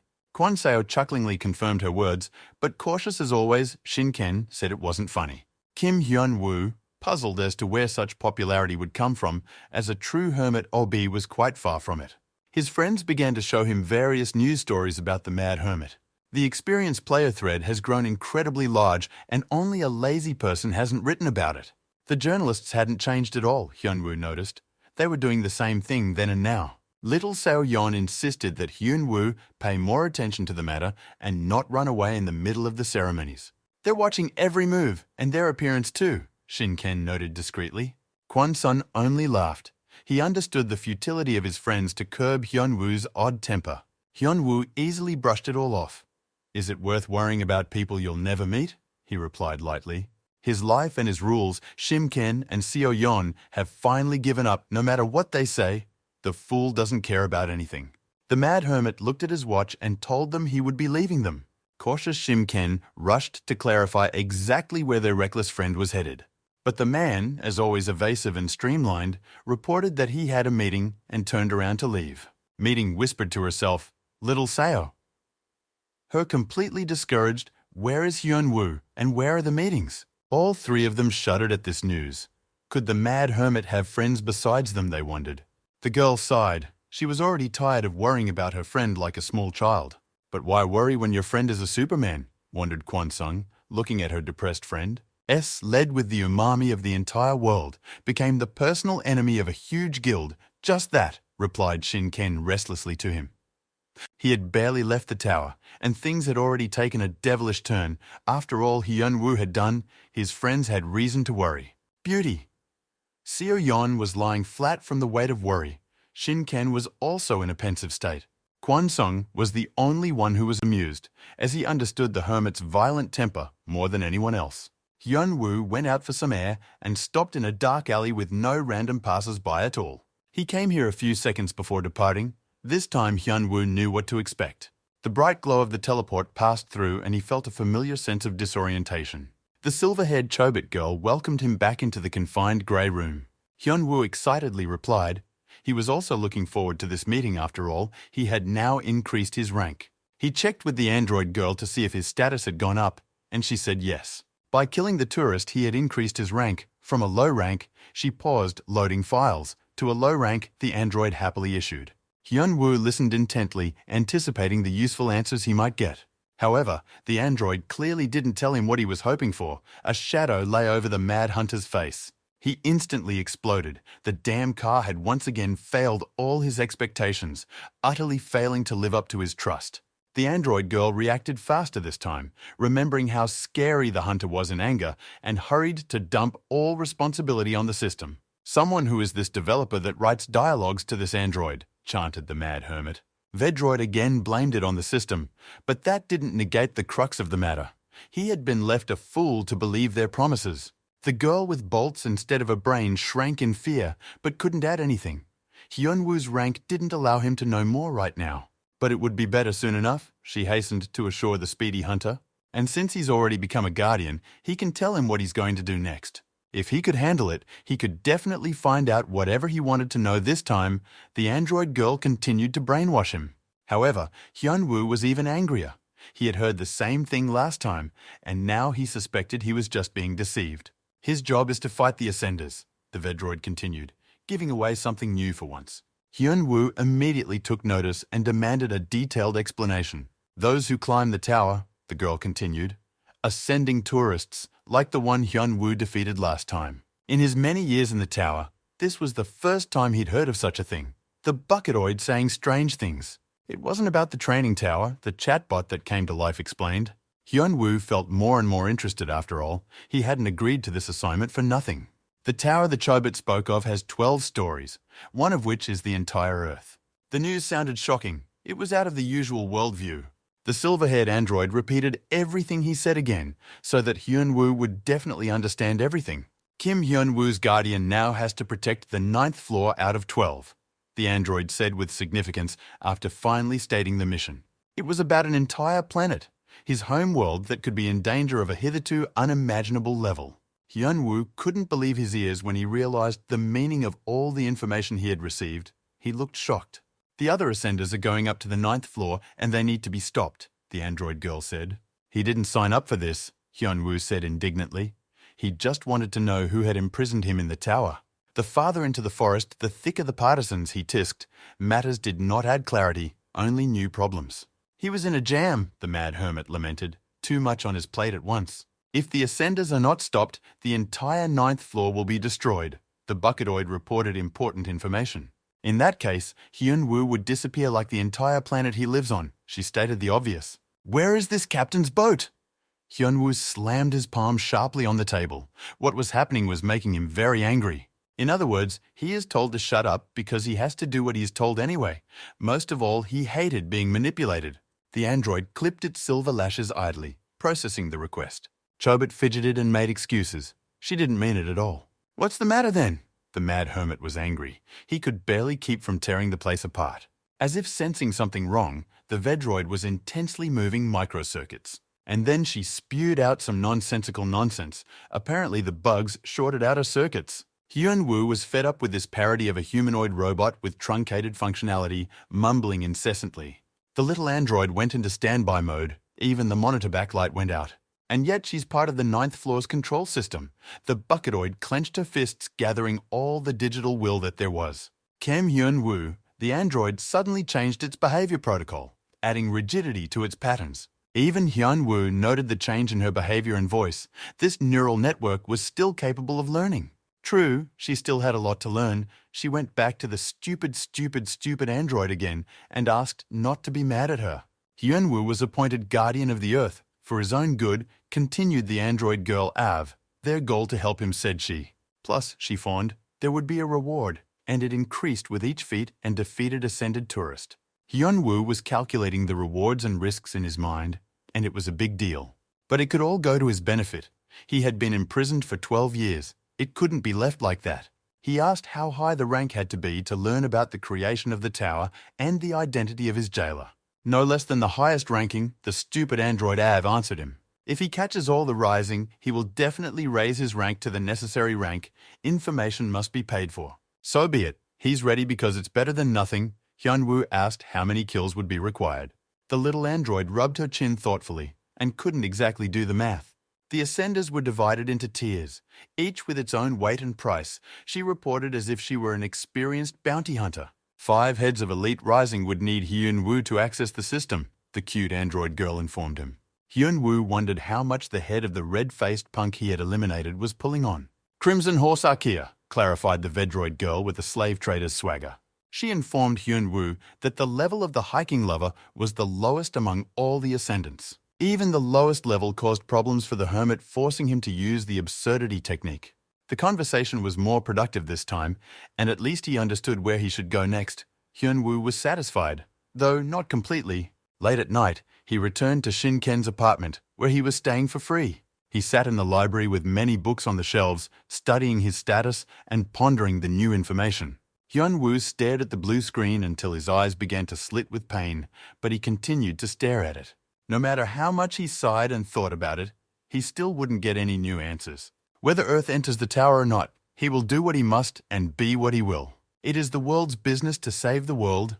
It does not have to think of everything at once on its own. Big power is a big headache for Hyun-woo. He was already getting weighed down by this burden. What he had seen and learned did not essentially change his previous goals, just that now his journey would be a little longer. He'll just focus on the immediate goals, kill the 5 ascendants, nothing else to think about. The phone vibrated, breaking him from his deep thoughts. It was little Seo-yeon calling. The last few days it had become like he had a babysitter constantly patronizing him, even though he was the one who was older and taking care of the snotty schoolgirl in the tower. Though now he had turned into a young girl, Hyun-woo picked up the phone. And suddenly he heard her shrill, excited voice. Seo-yeon asked if he was watching the news right now. She demanded that he get up immediately and turn on the breaking news. Hyun-woo turned on Korea's Channel 1 and started listening. He didn't immediately realize what it was about. When it came to him, he was the subject of heated discussions on the country's main channel. He was accused of murder. It was no longer a joke case like before. Journalists were seriously discussing the murder of Hunter Ares in their dungeon, blaming Kim Hyun-woo for everything. The mad hermit was even taken aback by the unprecedented insolence of his opponents. What was happening amused him. In any case, there was nothing to fear after all. The hunters lived in no law. They met at Kwon Seo's country house. It was quieter there, away from people and reporters and their cameras. The phones had been ringing off the hook since the night before, making Hyun-woo very angry.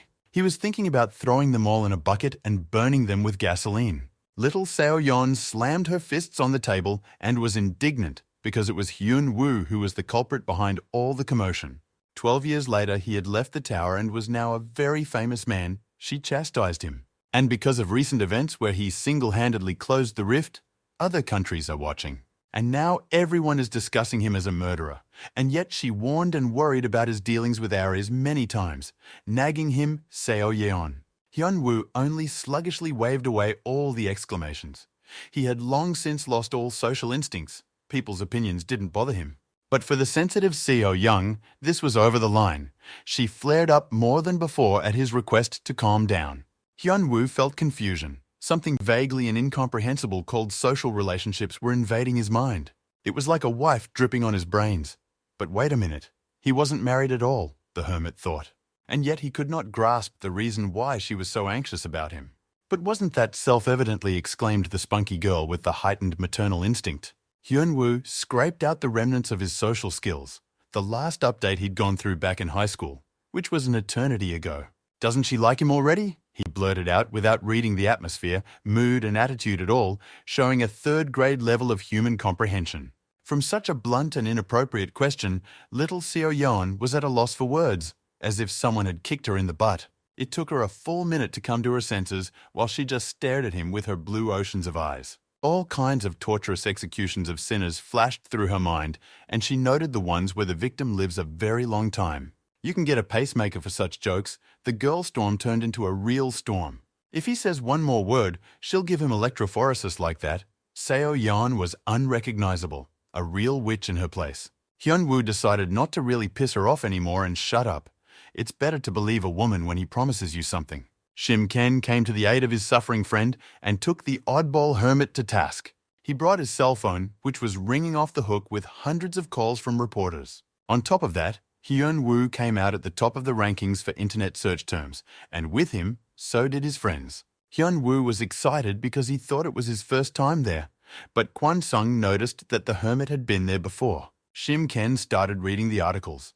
Most of it looked like a dirty slander on Hyun-woo and his comrades, getting to every little detail. Shim-ken drilled the hermit with a reproachful glare. The magnitude of the problem exceeded that which could simply be dismissed. But Hyun-woo still doesn't understand why he's so excited, as if he had nothing to do with it. The always reserved friend huffed. Unlike Hyun-woo, he cared a lot about public opinion.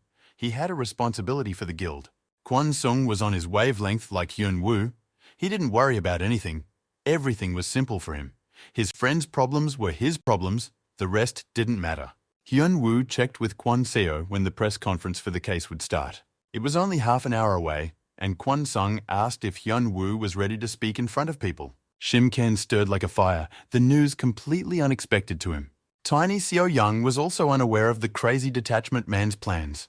Hyun Woo calmed them down as he had prepared himself to meet the reporters and was very confident. But the couple just didn't believe him. It's not Hyun Woo's custom to negotiate by word of mouth.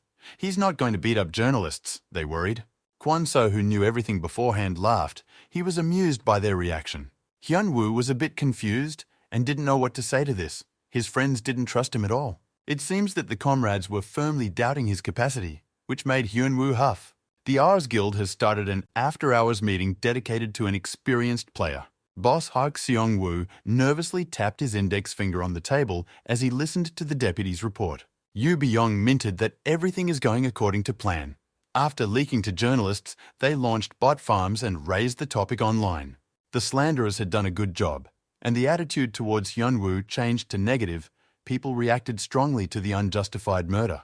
Hak Seong knew how to manipulate public opinion, give people a reason to hate. They would do the rest on their own. Everything was going well, even too well. Satisfied, he spread out in his chair, waiting for positive news. The press conference was scheduled for 2 o'clock in the afternoon. In order to have time to prepare everything, Hyun Woo wasn't going to hide his head in the sand. Judging from the social polls and their dynamics, as well as decent bribes, Hyun Woo will have a hard time at the conference, Yoo Byung confirmed. This is the power of money, Hyuk Seong-woo thought to himself. Money gives unlimited power and influence and allows you to get even more money. That's how step by step you build your empire. Money is the grease for the wheels of an all-out war for domination. In order to win this game, Hak Song decided to attack first when the opponent was not yet ready. And now Hyun Woo is walking on very thin ice. And when the ice cracks, he, the guild leader Ares, will be waiting for him. And thus, moving people like pawns, he will always be one step ahead of his opponents, thought Hak Seong. Hyun Woo is inconsistent, harsh with authorities. He's an unruly lunatic who doesn't know how to do business in society, and that's his vulnerable point. This conference is a real battlefield. It will be held live, which means that changes must be reacted to instantly, Hak Sun concluded. Yoo Byung took care of Plan B and sent his men there, just in case. Hak Seong-woo quenched a slight nervous shiver of excitement. He had prepared everything. Now he would destroy the next enemy. A gloating smirk blossomed on his face. Revenge is a dish that is served cold. Hyun Woo shouldn't have messed with him. Spotlights brightly illuminated the conference venue so that nothing was hidden from the camera lenses. Hyun Woo sat alone almost like an interrogation, but he held himself proudly and courageously without changing his habits. The crowd was hungry for fresh blood. As soon as the interview began, journalists pounced on him with questions under the flashes of hundreds of cameras. Bred in spectacle, the audience cheered in anticipation of a great show, but as always in such cases, in pursuit of hype and news. Even a person like Hyun Woo with blunted social instincts felt a tremendous pressure, as if he was standing in front of a pack of hyenas. Yet he made the first move, taking matters into his own hands at once. He immediately stated that he would not follow the official rules, but would remain himself and speak as he knew how. He pretended that he hadn't heard all the previous questions at all, which embarrassed the journalist. The first question was about his well-being. The reporter wanted to catch him. If Hyun Woo said he was fine, he would be accused of being insensitive. But Hyun Woo didn't make up any more and answered, as is that he felt lousy. Such straightforward, unadorned candor embarrassed the journalist, who hadn't expected it at all. But ordinary people were touched by such frankness. The crowd always liked upstarts, rebels, people with character, scandals, intrigues, investigations. Hyun Woo passed the floor to the next reporter by simply pointing his finger. This time he was asked directly if it was true that he was guilty of murder. Hyun Woo immediately gave an affirmative answer, accepting all the accusations in one fell swoop. This made a lot of people in the audience shudder. Usually a person makes excuses for themselves when they are accused. What can they do if he really is a brutal killer? Hunters live outside the law. Fortunately for them, Hyun Woo suggested that they listen to his version of events first and then draw conclusions. Because after all, this isn't a court of law. He took matters into his own hands again and controlled the reactions of the crowd. Finally, his words were backed by boundless power. He began by telling everyone the backstory of their conflict with the Ares Guild. Hyun Woo merely refused their recruiters, but the Ares Guild, it didn't like it. At that time, he didn't know what it would be like, and then Hyun Woo turned on the tape. The tape had Sean Gan's voice confessing that he was Ares's hitman and they were his employers. The new evidence and the circumstances of the case caused a stir. It fundamentally changed Hyun-woo's original view as a cold-blooded killer. The people in the audience instantly became excited. It's not every day you hear someone hiring hitmen. The record kept playing, giving an unmistakable indication of exactly what Sean Gunn intended. The truth shocked. The unprecedented brutality of the killer reached their ears even as a recording. After that, there could be no discrepancies, provided the record is authentic. Hyun-woo let them listen to the whole thing until the very end, for more effect. Sean Gunn's piercing scream marked the end of the story. For a few moments, the entire audience forgot how to breathe and came to their senses. They were rethinking everything that had been said about Hyun-woo earlier and their positions on it. One of the journalists wanted to know more details and asked about the place where the recording was made. Hyun-woo confirmed that this was the same place that had already been trumpeted everywhere in the Ares Guild, the Swamp Dungeon. He went there to catch the boss, but now it turns out the story isn't being told the way it really was. As if it was Ares who was the victim of the attack and assassination attempt, not the peaceful hermit who never harmed anyone. This fundamentally reversed everything, making the accusations false and simply slander. If anyone doubts he can provide other information, Hyun-woo was very confident.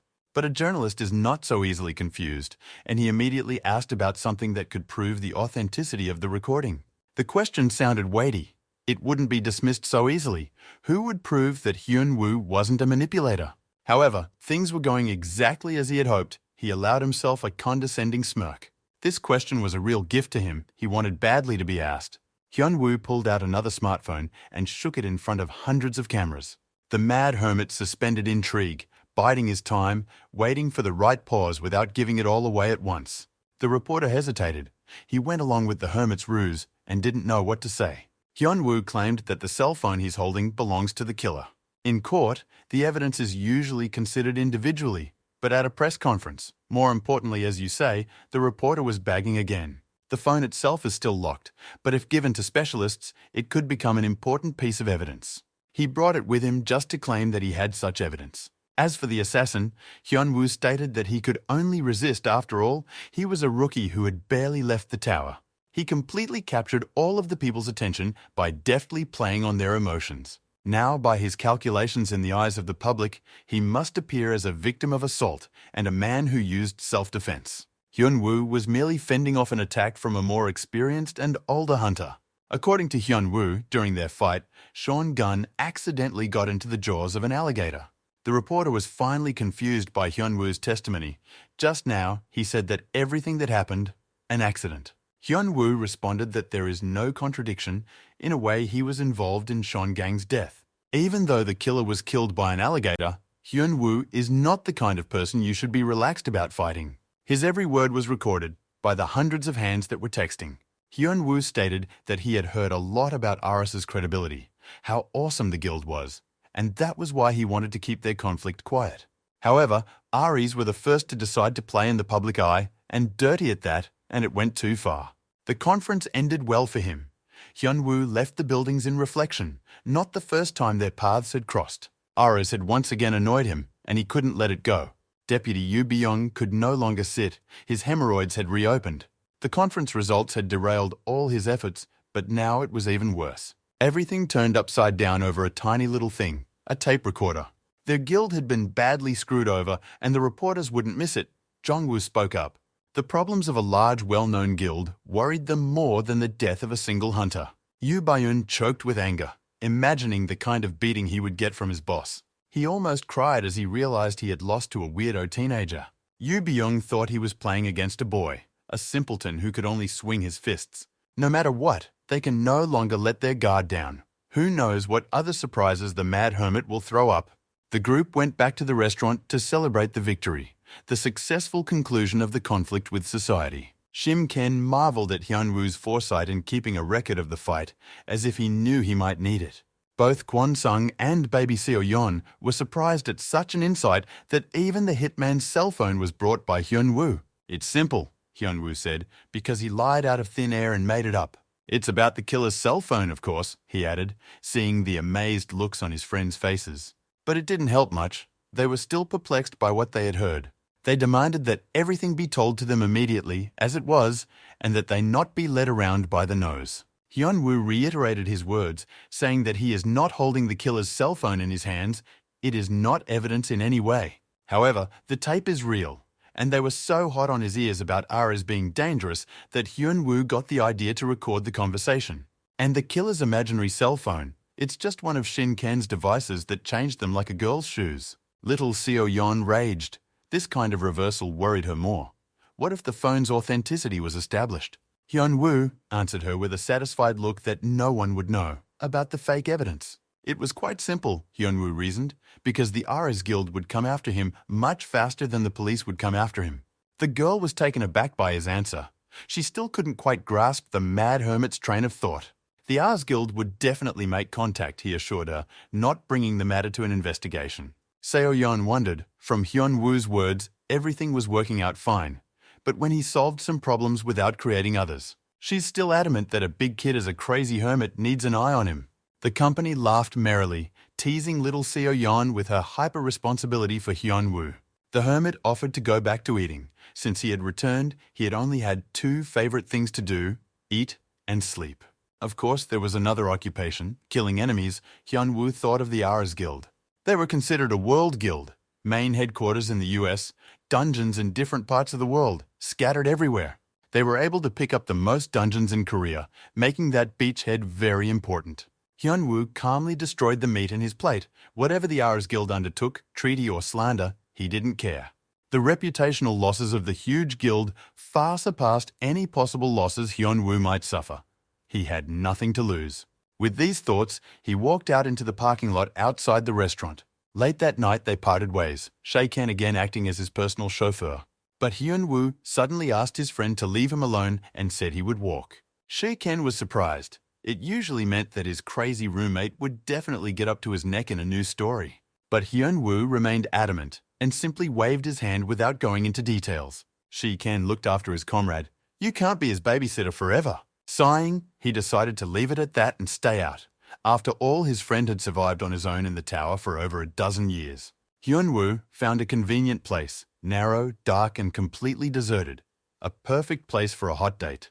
He walked through the night breathing in the coolness, completely open, as if inviting conversation. It didn't take long for the interlocutors to arrive, and Hyun-woo caught a glimpse of their presence. He stopped so they could catch up with him. "Come closer, Banderlords," he thought. The masked enemies cosplayed the Leaf Village clan. They appeared even faster than he expected and surrounded him. Hyun-woo met them with bravado.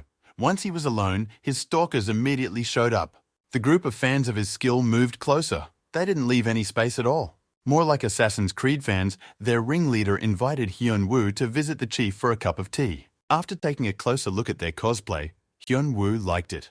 He had been playing this game since before the tower. A cosplay gang leader contemplates what to do with a recalcitrant client. Hyun-woo inquired who the distinguished gentleman was that sent him an invitation with an escort. However, the costumed gang leader replied that their boss prefers to remain incognito. Of course, Hyun-woo knew who invited him and why. He only provoked the underhanded goons. He refused the tea party. To which the head of the theatre troupe politely warned that he would use force and escort the guest out anyway. This turn of events was highly expected and moreover desired by the mad hermit.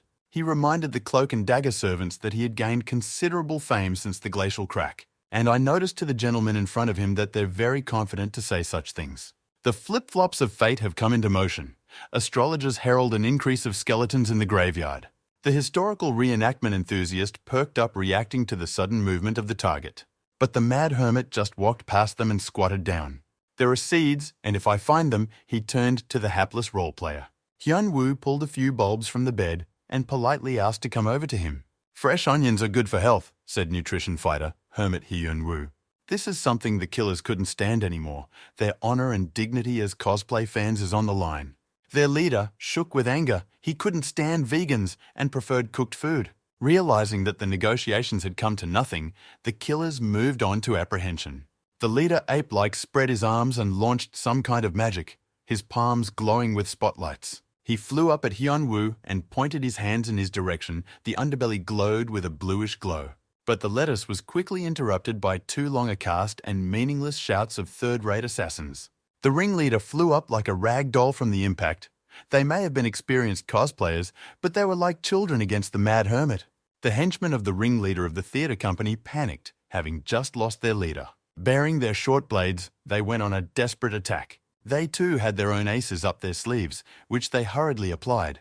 Various skills worked in Hyun-woo's favor.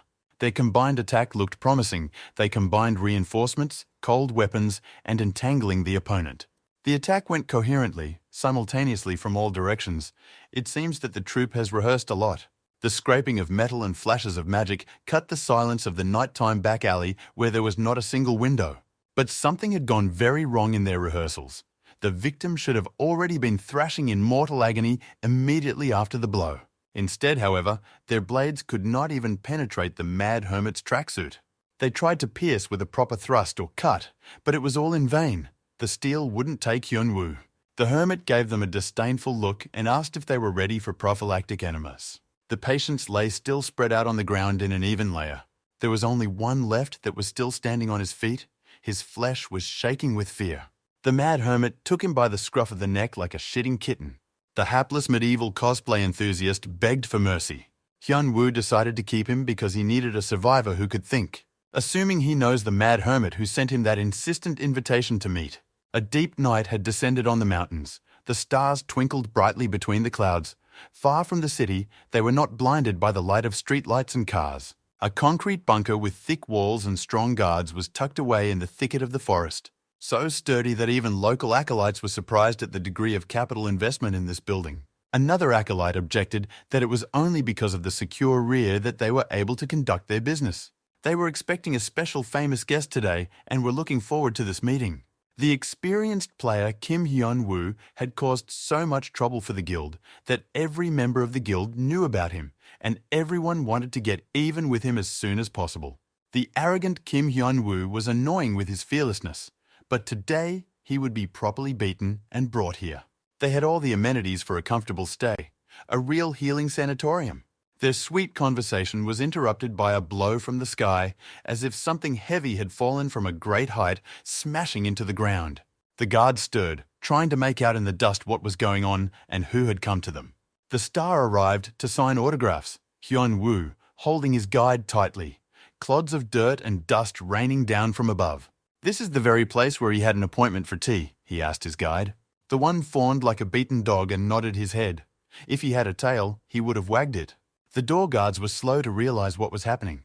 They were asking the right questions. Where was the first team? They couldn't understand that real men don't need an escort. They come on their own. There was a distant thud in the thick walls of the bunker, as if from a blow. The sound came from somewhere above, reported a junior henchman. The source of the noise was getting closer, and they realized that the sound was coming from inside the elevator shaft. The door exploded with a flash of light and a body flew into the hallway. All of the bunker's servants stood at attention, waiting for the unknown enemy to attack. The steel doors of the elevator collapsed, and a man entered the room without an invitation card, but in a tracksuit and flip-flops. Hyun-woo looked around the interior of the actual villain base, and he really liked it. He immediately estimated the cost of the capital work to set up the bunker. The guild had plenty of money and a little more. The first henchman demanded the intruder introduce himself, foolishly holding up his sword. Hyun-woo smiled. He was anticipating a long autograph ceremony. In anticipation, he ignited an aura of darkness and moved ominously towards the future fan base. In the treatment rooms of the Mountain Forest Sanatorium, there was the whole range of instruments and exercise machines necessary for rehabilitation.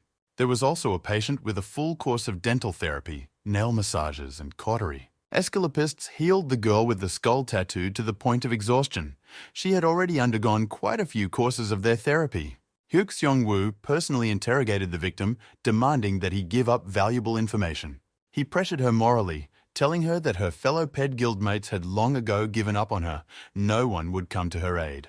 If she doesn't talk, she'll die. Ares's boss kept trying to get the stubborn girl to talk. He offered to give her away her friends, receiving a generous reward and her life in return. But the girl captive remained speechless. Her gaze remained misty, but she would not give up. Hyuk Seong-woo, completely unskilled at interrogation, quickly lost his temper. The girl hadn't stabbed herself in weeks. Empty threats couldn't touch her. She had accepted her death long ago. The henchmen asked the boss if they could kill her in that case. Hyuk Seong-woo told them to do what they want. She's a useless witness anyway since she's not talking. The local orderlies nodded happily. Now they could have no fear if their toy accidentally broke. During these days of the week, the sadistic henchman had grown accustomed to his prey. Now he had gained complete power over it. A happy line of Hyun-woo fans stretched out on the floor of the bunker with a personal autograph prominently displayed from Hyun-woo. Hak Seong froze. He wanted an autograph too, but he didn't have time, and now he found it difficult to act. A blade with a cobra head-shaped blade glinted in the dungeon's semi-darkness. The desperate henchman lunged at the mad hunter with some sort of pitchfork. Hyun-woo could have been signing autographs all day. He easily dodged a punch to the neck area and signed off with a straight funeral leg kick to the stomach of another fan. The text message reached the addressee and he lay down to rest after a hard day's work. Hyun-woo was puzzled. He was invited to tea, but there was no tea, and they hadn't even fired up the samovar. Hok Seong-woo was already wishing he'd made a black bai tea with buns.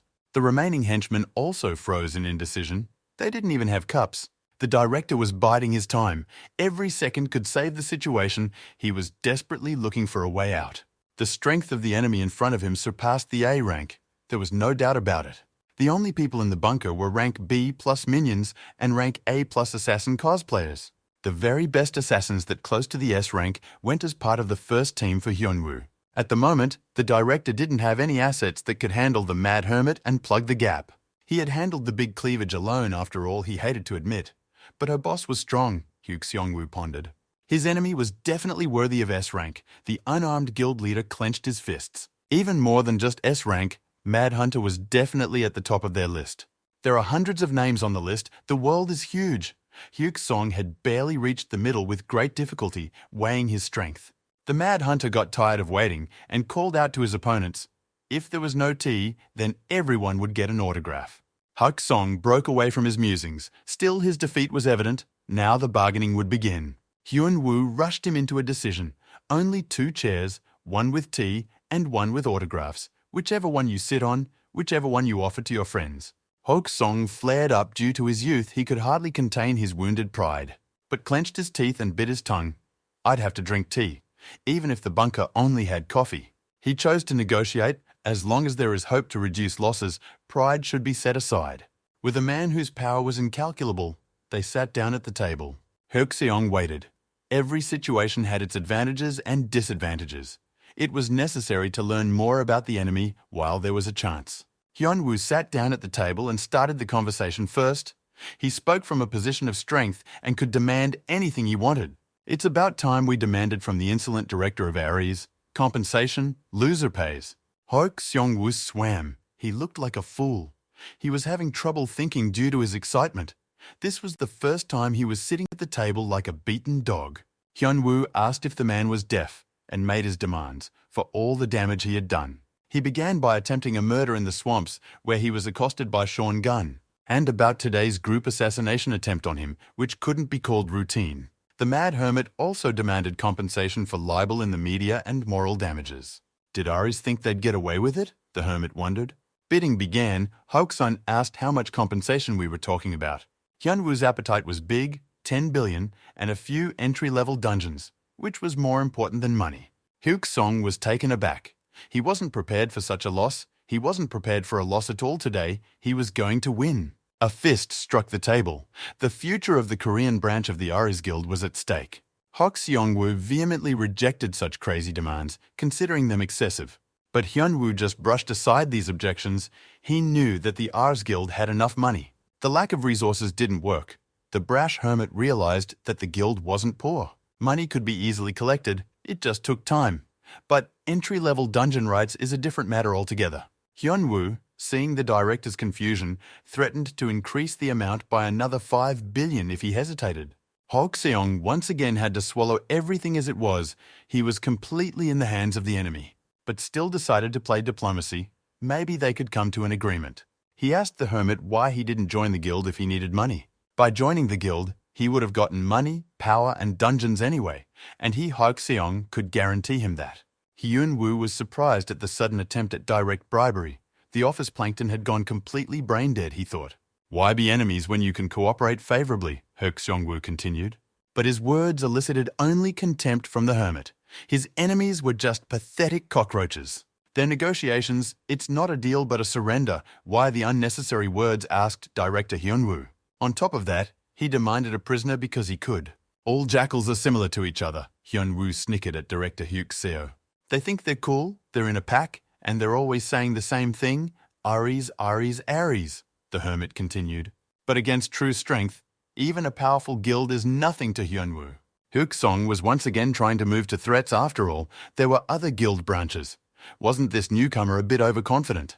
But Hyunwoo simply cut off these attempts to stall for time and demanded a straight answer. Either accept his terms or die here and now. There was no third way. He stood up confidently from the table, signaling that the negotiations were over. Hyuk Song squeezed his pride and pushed it deep inside. There was nothing else he could do about it.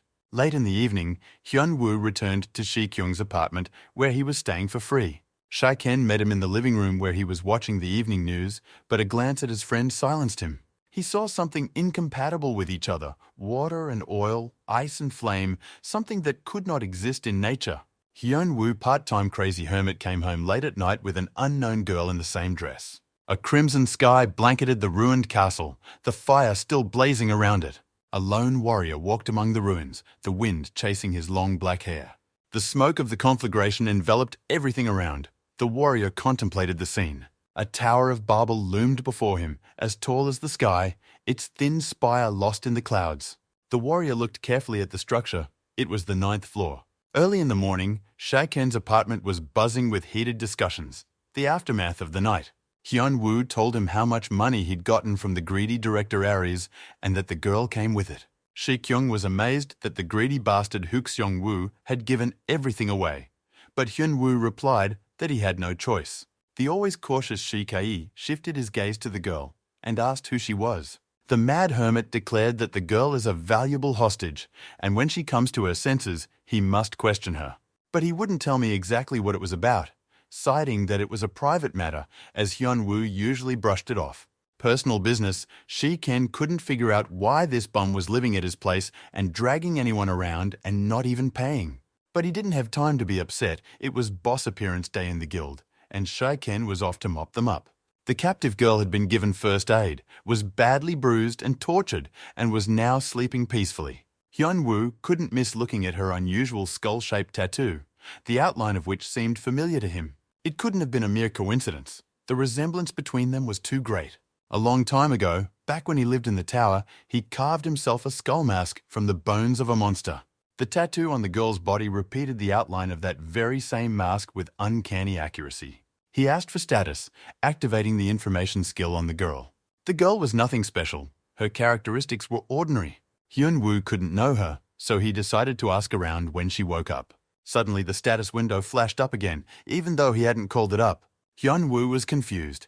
Everything was happening too fast. The stupid system didn't give him time to prepare. The girl Chobit Av was sitting at a table in an empty room as usual. Hyunwoo didn't understand what she could possibly need. The android was tight-lipped as usual and seemed to be coming out of standby mode. And then it beeped in its thin digital voice that someone was on his way. The bewildered hermit clarified who he was talking about, since the Vedroid attached so much importance to it. It was about the next rising tourist, the bucketoid girl said seriously. And who is this in-tourist when he shows up? Hyunwoo asked in a concerned voice. Like a priestess of a techno-cult, she summoned a system screen just like the mad hermits. Unfortunately, the status window showed exactly the same notification that Hyunwoo had already received without any additional data. Hyunwoo urgently made an adjustment by tapping the indicator on the top of his head. He angrily reprimanded the electronic chatterbox for wasting her time since she had nothing new to add. The silver-haired bucketoid started to excuse herself, rubbing her bruised spot. She just couldn't give what the system forbade her. But Av sharply denied all the allegations, saying she still had something to say. Hyunwoo realized that she had called him to warn him about something. The new rising tourist is illegal, much more dangerous than the previous one, and it takes training to battle him. Hyunwoo calmed down and asked the bucketoid Av how exactly he should prepare. He must awaken his magic as soon as possible, or he would be in danger, the shaggy android informed him. But Hyunwoo heard his friend. He was only interested in the ascendant rank after all. He was an important target. Av answered in the negative, for a battle with a high-ranking illegal would require much more than just awakening magic. High-ranking ones are capable of causing a real apocalypse. It's too early for him to get his hands on those, the girl replied. Another important question remained: where exactly would the new cleft in space appear? The Vedroid girl let out a negative reply, straining in anticipation of the blow. It's all about the fact that the Ascendant's appearance depended heavily on his abilities and skills. The Mad Hermit was summarizing their short and productive conversation. It was necessary so as not to miss anything. The android was always being dark and underhanded, which pissed her off a lot, as now she couldn't help it. Hyun-woo felt like smacking the bucket head on the top of his head again, just to blow off steam. Anticipating danger, the android covered his head with his hands, resenting such an injustice. How could he beat a cute little girl like her? A boor with no parental upbringing, blurted out the Chobit girl. Hyun-woo shuddered. It had been a long time since he had been asked about his parents. He barely remembered their faces. He told her that her parents died in a car accident years ago. The frightened android began to bow and apologize, stammering and babbling. But Hyun-woo replaced anger with mercy, his long-forgotten past faintly worried. The shaggy android hung, dipping new evaluations and patterns due to this information. The man in front of her, contrary to past assessments, wasn't that bad and just had a difficult childhood. In the Aran Guild headquarters, there was a real commotion and angry shouts. Hyun-woo sat in the middle of the magic circle and wailed because he had been promised that once he sat in it, he would immediately feel mana. In his hearts, he swiped his hand across the floor, threatening to erase the magical inscriptions. Much to little S.O. Young's dismay, the circle was worth as much as a palace. The Mad Hermit wondered if he could be a man without mana. But Seo-yeon ruled out that possibility. All hunters possessed magic in one way or another, she explained tiredly. And there was no one in her practice who couldn't unlock mana in the presence of a mage like her, and with a magical circle of concentration. They continued to argue heatedly. Little Seo-yeon was already exhausted from dealing with him as Shiken came to them. The friend inquired, their condition, both looking annoyed and frustrated. He found out that Hyun-woo Ta and couldn't unlock mana, even though he had been sitting here for 4 days. He came not only to taunt the hermit, but also to bring him a registered letter. Shiken asked if Hyun-woo had founded a guild, and when he heard that, Seo-yeon also cried out. She was very surprised that Hyun-woo had created a guild, and she didn't know anything about it. Hyun-woo created a guild with the name Guardian, gaining several dungeons and a cash bounty. He got a little teased that being on guard wasn't about a crazy hermit. Hyun-woo changed the subject by asking about the hostage girl. The girl with the skull tattoo still hadn't come to her senses. Hyun-woo wasn't happy about this news. He was worried that she might be brain dead and then she's useless. But Shiken calmed him down, saying that she was fine. She was just in deep shock. The only thing left to do was to wait. Hyun-woo squawked like a small child, completely unaware of the feeling the mana was supposed to cause. Pretty Seo-yeon, after trying everything possible, suggested that she seek help from other psychics. Shiken immediately realized who the girl was talking about. The name was familiar to him, Nagaki Yasumi. Hyun-woo didn't understand anything at all. Everything sounded like Elvish to him. Amy is told about a female acupuncturist who can awaken the pathways of mana in Hyun-woo. He got excited about such a cool method and looked for information online. But the miracle woman lived in Japan, and one must fly there for a meeting, the hermit found out. He immediately abandoned the idea, and an annoyed wave of his hand, a suspicious crackling sound was heard. Hyun-woo looked at his hand and the source of the noise, and his soul went to his heels. His hand involuntarily erased some of the lines of the circle and destroyed its integrity. Tikai's city, Tobihana, thought Shiken, looking at his friend. Oh, this is awkward, thought the mad hermit. He screamed under the lightning discharges, promising to pay for everything. Even Shiken got a kick out of it. There was a battle going on outside a dungeon in Tokyo, the wounded screaming, begging for mercy. The fighters called out to her for help, but the guild leader kept her eyes on her enemy. Naganawa Yasumi, the leader of the Izanami Guild, stood completely defeated. The enemy left them no time to regroup and attacked mercilessly. Yasumi commanded everyone to duck as she spotted the enemy attack. But the knuckleheads in her squad hesitated. They had succumbed to panic and were not thinking straight. Delaying death, the enemy's attack swept them away, striking them with lightning discharges. The head managed to dodge with a deft jump. A blast of lightning passed by. She landed away from the impact zone of the unfathomable magic. The battlefield is littered with corpses and building rubble, with few survivors wounded. "Dumbasses!" the huntress hissed. "You should have jumped what wasn't clear." Through the noise of destruction, she heard a quiet step in her direction. The dreaded enemy stepped measuredly over her fallen comrades. In his hand, he clutched the heavy straight sword that had cut short so many lives. A tall, long-haired warrior stood over his defeated opponent. The guild leader couldn't find the words to describe his strength. "What is he?" she asked, looking death in the eyes. The girl was lucky to have dodged, the warrior thought, since that made her worthy of a response. He wondered what name he would introduce himself by. "He has many names: Ripper, Destroyer, Scorpion, Thor, Lord Sidious, Electrophoresis." But the long-haired warrior introduced himself as Jong Ma. Push notifications slammed into Hyun-woo's face, making sure he didn't miss anything. Rising Tourist appeared in Japan, and the hermit immediately told Shiken to get the car ready. They raced quickly to the airport, Shiken at the wheel, as usual in his role as personal chauffeur. Tourist has already made a splash in Japan, Hyun-woo learned from the news. He never learned magic and was a little worried about it. Shiken, who was working for free, asked his friend how long. After all, he had just refused to go and immediately agreed. "What's the big deal?" Shiken asked him. "Business as usual," the hermit replied evasively and hurried the coachman away. "Did you at least take the papers?" asked the hermit's free chauffeur. "Documents, multi-passport, hoof prints." Hyun-woo was going through the cash documents from the training tower in his memory. "Mustache, paws and tail. That's his credentials." The insane man with the seniority answered him. A tense silence hung in the room of the Japanese Hunters Association. One of the leaders asked Nakazawa how the woman stayed alive. He had seen her death on the news. "Saved in time," she replied. "The Beck Ape artifact had saved her more than once."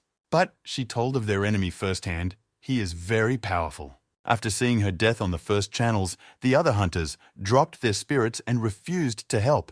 But even if she were alive, there was little they could all do together, the chairman reasoned. No one came to the rescue, and civilian casualties only grew. A familiar face appeared on the broadcast screen from the battlefield. A female acupuncturist recognized this world-famous hunter. The experienced player entered the rink in his nonchalant flip-flops. The mad hermit looked at his opponent appraisingly. The long-haired man also decided to silently play peekaboo. The information skill didn't work on the illegal tourist. "People walk around and then lose their swimming trunks," Hyun-woo said to the illegal. The long-haired man wiggled his blade eloquently instead of 1,000 words, and chopping with his long sword, showing his ID. Hyun-woo tensed. The handwriting appeared illegible and the letters small.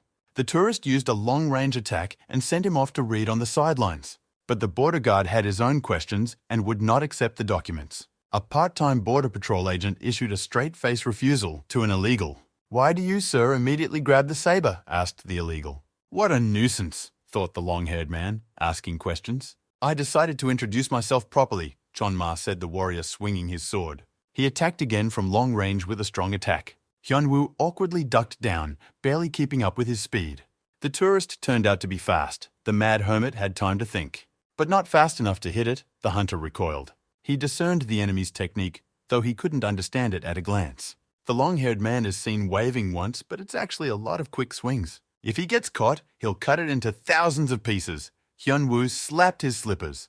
Close combat is the best thing for him since the opponent only has ranged attacks. Chong-ma blocked a straight punch with his blade sheath, but misses a left to the liver from the guard at half guard. The long-haired man retreated to his corner of the ring and crouched down to rest. But the mad hermit would not let go of his rival, lying down to finish. Chong-ma quietly whispered to himself, "Where is the second phase for the boss?" "How interesting," he said, spitting blood from his shattered lips. The illegal tourist caught fire like a hit transformer. Lightning bolts enveloped him from top to bottom like a Tesla tower. Chong-ma asked the mad border guard a name. So far, no one has resisted him so stubbornly. "So this is the second phase of the boss," Hyun-woo thought as he looked at the lightning discharges. The citizens were well settled in for the viewing. The only thing missing was popcorn. Shiken found out the details. While they were flying to Japan, a rift opened up. A lover of alternative medicine was glad for the reinforcements. Hyun-woo ran away as soon as the board landed, Shiken recalled. And now he's standing on the battlefield with the invasion, Shiken wondered. A vague suspicion crept into him. Could Hyun-woo really know where the rift would be? Hyun-woo dodged the discharges like crazy. He galloped from side to side like a boar, like a minefield. "What kind of mad skills?" asked the hermit to the enemy. "Are these skills?" the long-haired man replied contemptuously. "Chain lightning, sword lightning, aura lightning," the illegal electrician answered him. Nothing he used Chong-ma related to the system. The man connecting the chits moved as if in slow motion. Hyun-woo followed his every move with great difficulty. Dodge or retreat, thought the mad hermit. What to choose? He shifted abruptly, tugging on his flip-flops. grabbed the illegal electrician by his kimono and pulled him sharply toward him. There was the sound of a bell as they collided foreheads.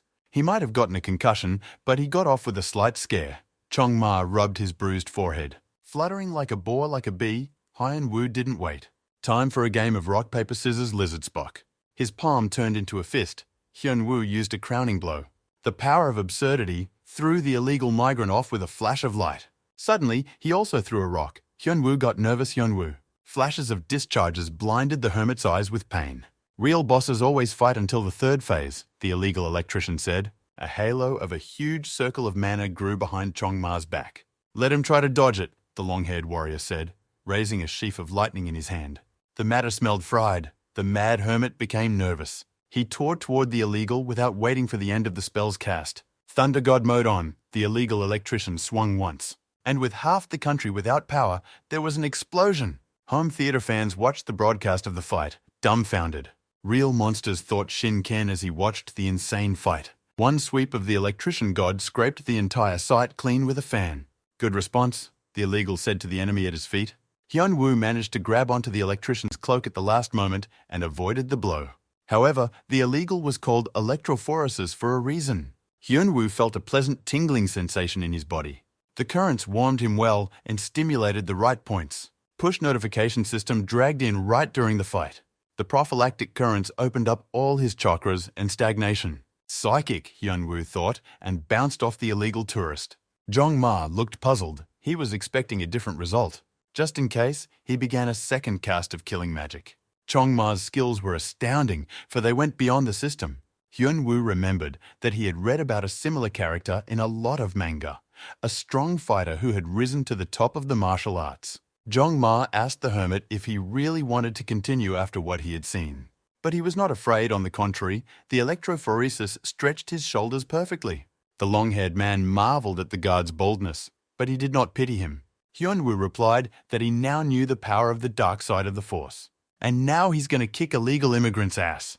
Chong-ma froze. The opponent had just gotten stronger. While Hyun-woo was in the tower and honed his martial prowess like the ancient masters, he could only blindly copy random movement from the Chonma Manhwa. Now, however, the longtime teacher was right in front of him. His one move was enough for Hyun-woo to realize the essence of the martial arts he was imitating. The confident Jong-ma froze. He is not the only one who has a third phase. Almost instinctively, he attacked the mad hermit. But in vain, the uninvited student had just surpassed the teacher. Hyun-woo's technique repelled the ascendant's attack with wings of mana. As a sign of respect for the teacher and psychic, Hyun-woo decided to reveal all the cards. The technique they used was very simple.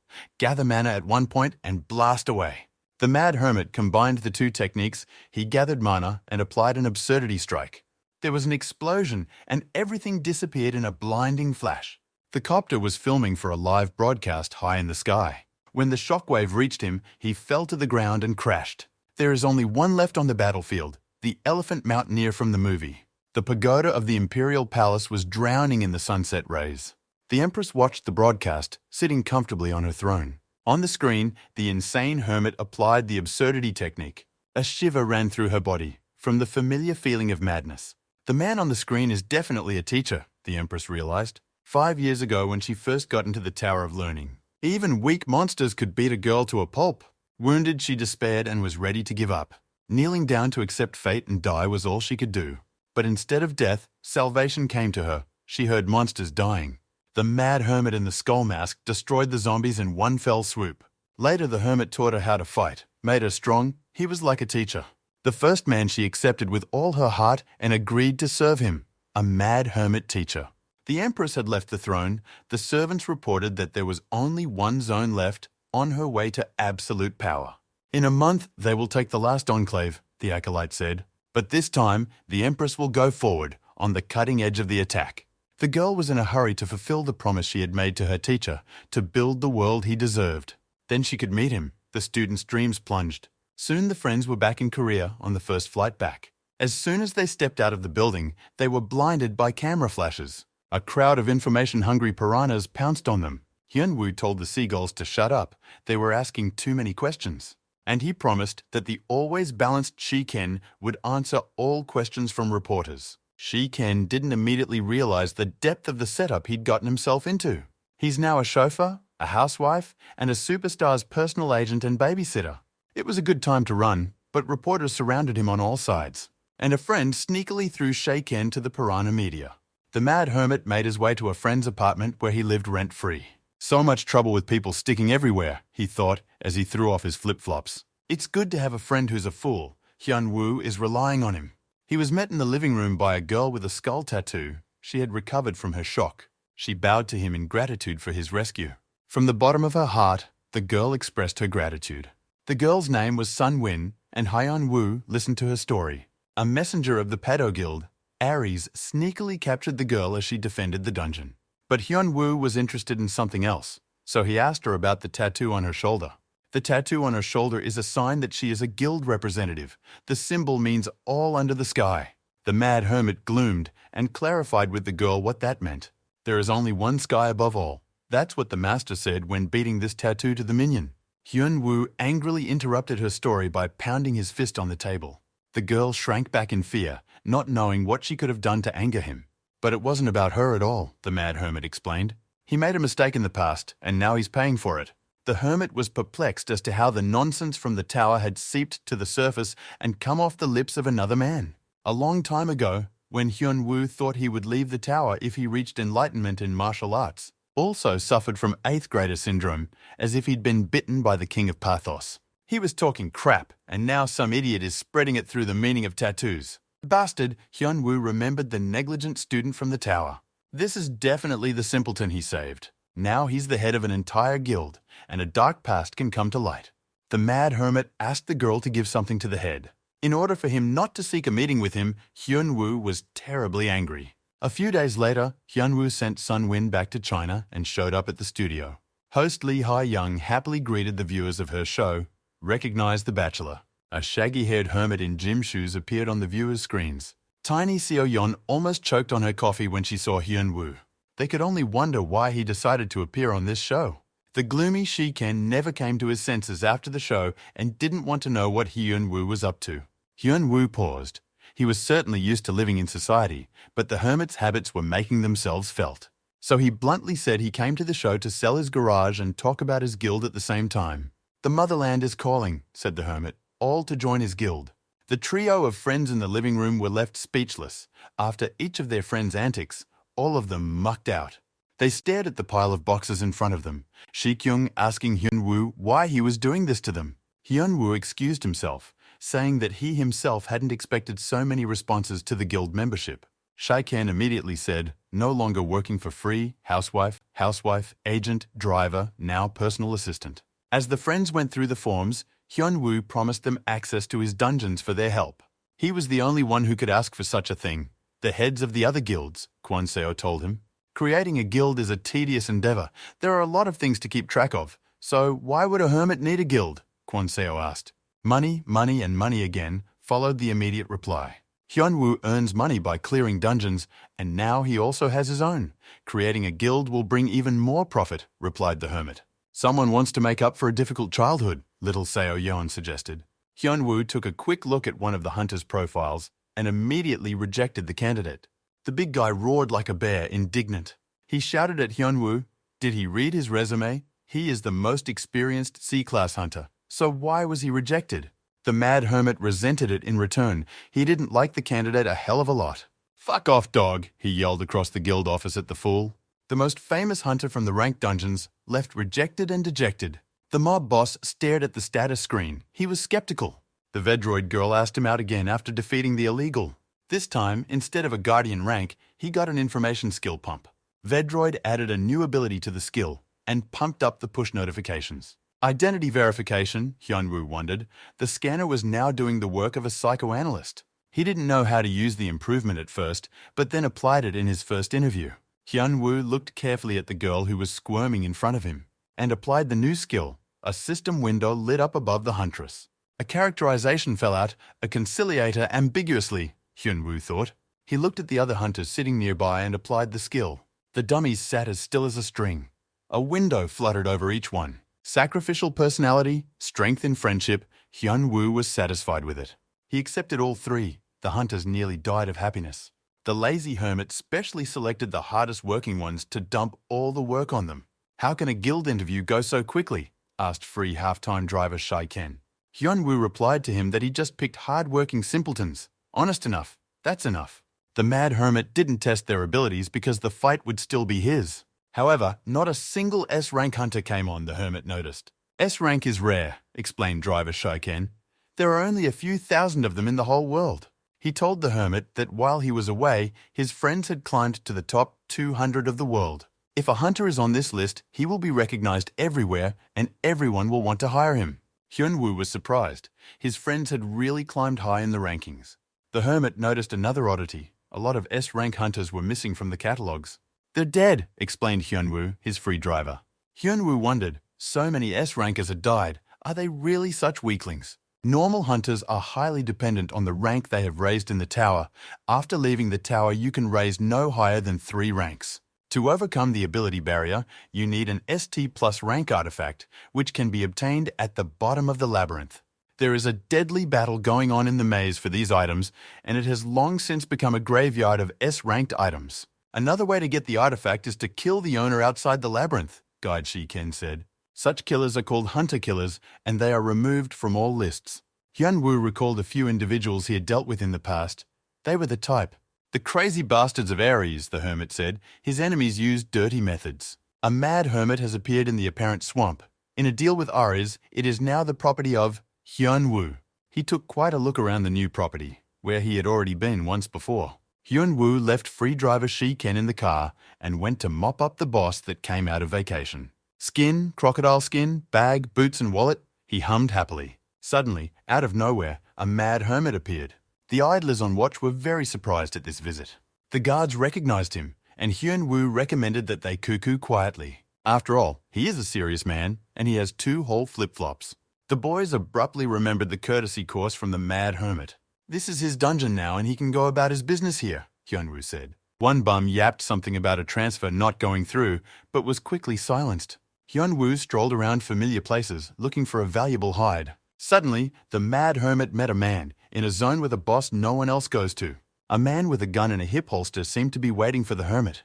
He said a polite hello and addressed him by name. The hunter knew who he was dealing with. Hyunwoo grimaced. Had the Ars Guild decided to crap in his slippers again? "Guild," the passerby confirmed, and 3 more jumped out into the clearing beside them. "Oh, another troop of cosplayers," Hyunwoo thought as the Pandemonium group got into picture poses. They acted out scenes from the past over something, in front of the hunter. Allegedly, they're formidable killers. Work without witnesses, everyone knows them. The 4 goons lined up again and called out their names. Hyunwoo didn't even bother to listen to them. At last, he waited for the end of the dismal performance of the strange company. The girl in the group said she was a high-level mage. This caught Hyunwoo's attention. But the haughty runt boasted, supposedly Hyunwoo must have known the great Mamazelle. The mad hermit immediately shaved it off. "These people haven't gotten a courtesy course in a long time." Shorty couldn't stand it and attacked first, dementia and courage. A very long cast began to cover up this delay, the short one again praising the great self. A large magic circle appeared under Hyunwoo's feet. The spell had finally worked. Purple tentacles grew out of the circle and entangled the mad hermit. "Can draw circles," Hyunwoo concluded, while the girl was talking nonsense like it wasn't the time to ask obvious questions. The mad hermit sighed. Teaching fools only spoils them. He was asking to see if he should kill theatergoers or not. The boastful runt was horrified. The magic should have paralyzed Hyunwoo. Shorty's friends from the corpse rushed to her rescue in a bunch. The sun never set over China. The remote town drowned in the rays of eternal sunset. The underground bunker of the Windai Guild was completely destroyed. The boss of the guild and the bunker didn't live up to the invaders' expectations at all. "And that's the main base," the girl said in a cold and cruel voice. Disappointed, the empress burned her boss with a scarlet gaze. "How arrogant," mumbled the final boss of the level tiredly. All killed, he was left alone. The main forces would be coming up soon. The beauty looked at him confidently. Mockery, the wounded pedo guild enemy, was angry. Better death, he thought. The warrior slashed with his heavy sword as soon as the fierce beauty came close. He was horrified at how easily she dodged as if she'd been expecting a blow. Though he's not worthy, but since the Empress wants to finish it faster, she'll do it. Rock, paper, scissors, lizard, Spock sounded words of power. She used a technique taught to her by the mad hermit. The power of absurdity, The greatest martial arts technique. The Empress took out the final boss in one hit. What a lovely day. What a lovely day, hummed the mad hermit's apprentice. Don't look for him. That's what the teacher conveyed to the Empress. Sun Wind's henchwoman met the teacher before her. This made her angry. But he was waiting for his apprentice, the Empress realized, and that was welcome. The teacher's words mean not to seek him out until all vows are fulfilled, until she builds a place worthy of heaven. Hyun Woo arrived at Cutie Seo Young's guild. He owes a lot to the huntress. Pretty Seo Yeon was very surprised by his appearance after meeting him at the entrance. He brought a useful shorty to fix the magic circle. He asked the slave just in case if she was sure she could fix the circle, and the captive nodded vigorously. Shorty naively asked if they would definitely let the enchantress go after that. Hyunwoo smirked and said to proceed. Pretty Seo Yeon recognized free slave power, famous assassin wizard tentacle lover. How could he bring a murderer here? Little Seo Yeon asked. She was very surprised to hear his story about the doll corpse of pandemonium cosplayers. Hyunwoo's characteristics are definitely not okay since he easily handled S-rank cosplayers, wondered the cutie. Hyunwoo thought they were weird too, but what can you do if the system has crooked developers? Even a Vedroid in this matter was powerless until the Guardian rank was raised. In any case, the runt is not dangerous, will plow on pain of death until exhaustion, soothed the mad hermit. Kneeling on her knees, the runt begged for her life, for she is a reaper, a singer, and will do everything. To fix the circle, the short man did not need a staff or other tools. Hyunwoo handed the beautiful Seo Young the short cosplayer's belongings, staff and robe. Leaving the new slave in the care of pretty So Yeon, the hermit went about his business. A satisfied Hyunwoo shopped for gifts, for the Ares Guild. Worth giving them away, he thought, as he looked at the enemy guild's tower.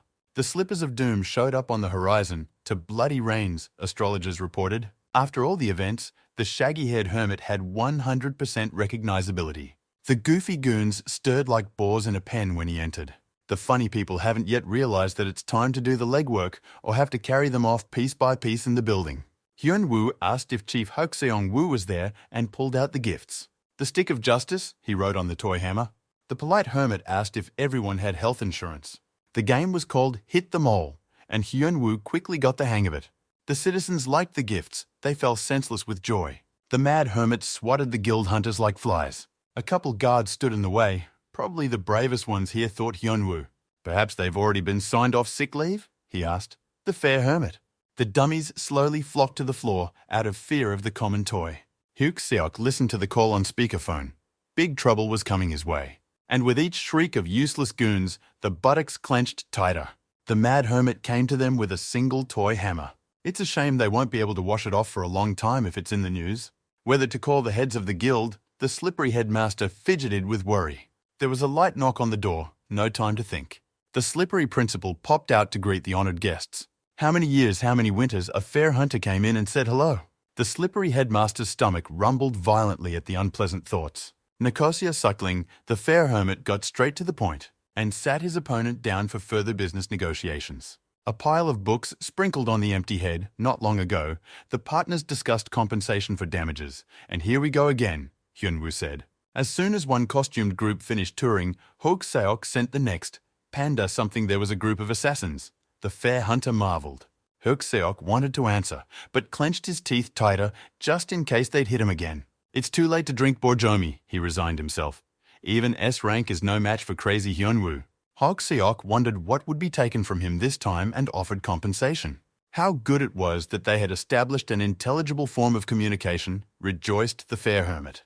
20 billion won, even his mouth turned sour, Hook Seok agreed. The chief instrument of negotiation fluttered in the hermit's hand, to land over the head of a no-nonsense director Ares. Let him send anyone he wants, as long as he's willing to pay the bills, the mad hermit warned.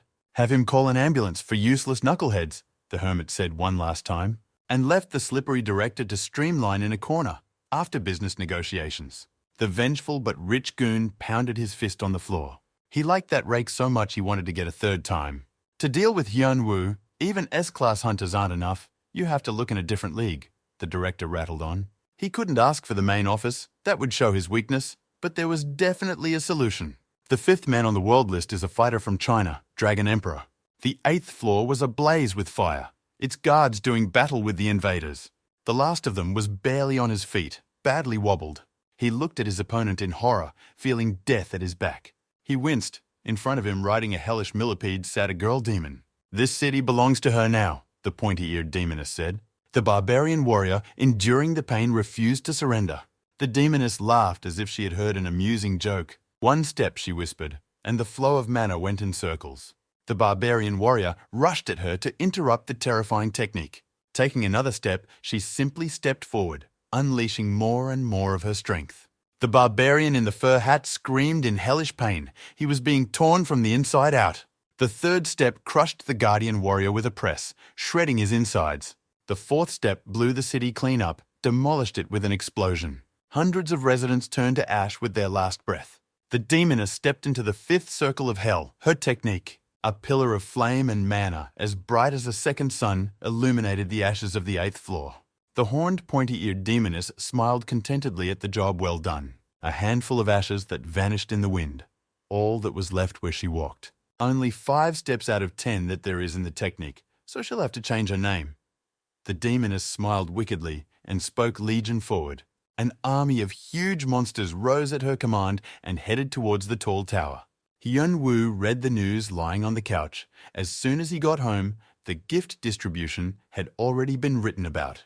People were gossiping about this and that, about how badly Hyun-woo had demolished the Ares Guild with a single hammer. 47 frags, said the homeless hermit to the cautious Shi-ken, the hammer of justice lying nearby. Shi-ken feared that Ares might press charges and take Hyun-woo into custody. "Nonsense," remarked the mad hermit of justice. "It's all self-defense. He's not guilty of anything." "Yes, and the weapon was a toy hammer," Hyun-woo objected. "But how many people went to the other side of the world in the process?" Shi-ken asked. But the hermit brushed it off. Nothing like that would happen. He punched lightly. Hyun-woo jumped up like a shot, barely glancing at the time. He informed Shi-ken that it was time for his lessons, and if he was late, he would be stripped of his bonus. Shi-ken heard something about the lectures in Japan, so he asked if it was about the lectures, because Hyun-woo had initially said no, but now he's changed his mind. 50 million won, shown Hyun-woo. Money motivates anyone. He got a push notification of another illegal to deal with right during class. A group of goons followed him and filmed his every move and word. "Nonsense," brushed aside the fair hunter. "Even if the world is in danger, that's no reason to give up money." And he continued his crazy lectures on how to catch the boss with his bare hands. Good thing he didn't have an exam. Hyun-woo hesitated. The time of the Android invitation updated twice. At the meeting, Hyun-woo flooded the bucket list with questions. The new illegal had shown up so soon, and he hadn't even promoted the rank for Jung-ma. The right to the right information didn't go up, but he got something. The silver-haired bucketoid bargained. And what are those? The mad hermit wondered. Vedroid was in a hurry to give him information about the new illegal alien because Hyun-woo had a generous reward waiting for him. This time the illegal is not alone. He comes with the entire diaspora of rubber muzzies. Hyun-woo remembered that the first illegal tourist was also accompanied by a wave of monsters. But the Vedroid countered that the monsters were created by the system that time just to help the weak illegal. However, they are a weak support group and can only crush in numbers. They cannot be called friends, AV said. The new illegal was of average level, slightly stronger than the previous one. Hyun-woo was surprised to hear this. Electrophoresis wasn't a weakling. Vedroid confirmed. Lately, she had been making strides in intelligence. Hyun-woo cheered up by defeating the illegals. He could finally upgrade his guardian rank and access to the system. In a hurry, he returned to Little Seo-yeon's guild. The illegals were closing in. Hyun-woo knocked on the door and asked them how the magic circle was doing. The little witch told the hermit not to break the property, but he blamed it on bad habits. Pretty Seo-yeon asked him why he came. The hermit replied that, of course, to check the slave power. Short and tentacle-loving, she was almost up to the task and even improved the magic circle. Great, thought the mad hermit, and gave her another task. The slave must not rest. Shorty's main skill, teleport, so he had her draw a teleport circle. Pretty Seo-yeon was surprised. Such a skill in a captive. He asked the assassin why she didn't run away, and she said she couldn't do it without the staff. She needs the help of the magic circle to escape, so if she wanted to escape, she would use it. Realizing how her words sounded, the short girl became nervous. She excused herself when Hyun-woo came another text message. Baby. So her asked the hermit where he was going, and he had just figured out the right place thanks to the spamming system. Germany met the illegals in full force, right before the rift. Useless hunters offered to surrender to the lowly demoness in exchange for a pardon. But the toothy little rascal only showed her fangs. "Can't ye see how strong they are here?" the goon hunter shouted. The Chancellor of Sausage and Beer Lovers watched the broadcast from the safety of the bunker. He guarded the rear securely for the men on the front lines and was very worried about them. "So it's just about numbers?" the wily demoness asked. "How great that they believe in the power of love and friendship," balked the horny one. "If you are a force," said the lowly demon, "we are a race." The rubber-faced diaspora of illegals sprinted forward. The dummies were scared. They usually beat half a pint of dark, not the barbell at the gym. The horned demoness took a long time to introduce her title and called herself the leader of the rubber muzzle squad, Horns and Spears. The warriors trembled. Fear settled securely in their hearts. A parody of Shai Hulud stood up on his haunches in front of a bunch of goons. A vicious mashup of sausage and crab sticks strode by with red headlights. And then she just drilled herself into the ground, spice mast flow. Hyun-woo was looking at the tickets and was visibly nervous. The plane would take 11 hours to fly. The circle could be done in 5. He hurried the slave. Little Seo-yoon was reading the news when she noticed something disturbing. "There's a rift in Germany," she said with all her pretty face. The mad hermit indifferently replied that he knew everything. An open request for help was all over the news. Hyun-woo saw it himself. His name was trending everywhere. Sweet Seo-yeon excitedly asked him if he would stop the disaster this time too. She looked at him in surprise as if seeing him for the first time. Even though she was older now, he was still like a big brother to her. But was he always so altruistic? Little Seo-young asked herself. Another bizarre video was tossed up from the network news. The source of the rift offered a wager. The headline read, "The horny lowly bestie demoness offered an argument, playfully wiggling her hips. The rules are as simple as chicken pikin." She licked her sharp tongue. "She will stay at the fault line for exactly 1 day. If she is defeated, she will refuse illegal immigration. But if the guards fail, she will burn city after city." The blonde bestie smiled confidently and said she'd be waiting. In a secure bunker in the rear prayed the terrified chancellor the devil had come for him. He was puzzled where defense budgets had been divided. What had been done before? Though he knew what, he himself had been involved. The disaster had already taken 20,000 lives and the casualties were mounting. Praised S-rank hunters had already become fodder for monsters. A request for international assistance also failed. The official's cell phone vibrated in his pocket. He had been waiting for this call. The official immediately picked up the phone with the Chancellor's consent. He had just gotten some good news and didn't believe it right away. Help was on the way, the same hunter from Korea. 0.40 GL1 Steo Dalbud. The Chancellor heard great news. The hunter who killed Jong-ma in Japan will soon arrive with help. The teleport triggered. A pillar of purple light threw Hyun-woo onto the roof of the building in the center of the cleft. The hermit liked the free magic thing created by the labors of slaves. In one fell swoop, he was in Germany for a carnival of giant monsters. The living Buddha statue creaked a welcome to the new viewer. Hyun-woo couldn't stand the grinding of stone teeth and immediately knocked them out with a duty kick. But it turns out the illegal monster carnival was organized by some wimps. With one leap, he climbed onto the back of another monster and ran down the back of a sausage with crab sticks and an ugly face. The monster also turned out to be weak. It seems they were only brought along for the carnival. The blow exploded on the rubber face, sending it into a deep knockdown. Border guard Hyun-woo moved closer to interrogate the illegal alien, where the leader of the rubber-faced diaspora and documents demanded by the border guard. Illegal face, huffed, papers left at home because the behemoth has paws. Using drones, the media broadcast to people all over the world. Lowly the demoness with the strange pronunciation was waiting, as promised in the video, in the center of the square. When the 9th floor border patrol officer on duty arrived, showed up dust-free, the illegal tourist of a crazy hermit. The demoness looked young, but spoke like an ancient old woman, Hyun-woo remarked.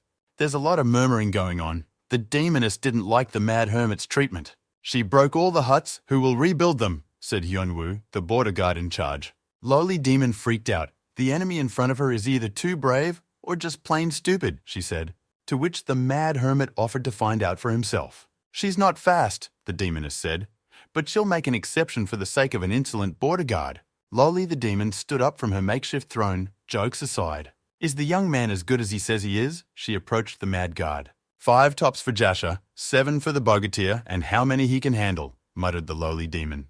Hyun-woo could hardly understand the illegal immigrant's speech, but he didn't call for an interpreter, as negotiations would end in a fight anyway. First stop, the horny lowly beast smirked and took 1 step towards Hyun-woo. Second stop, The little bare feet of the demoness took a second step.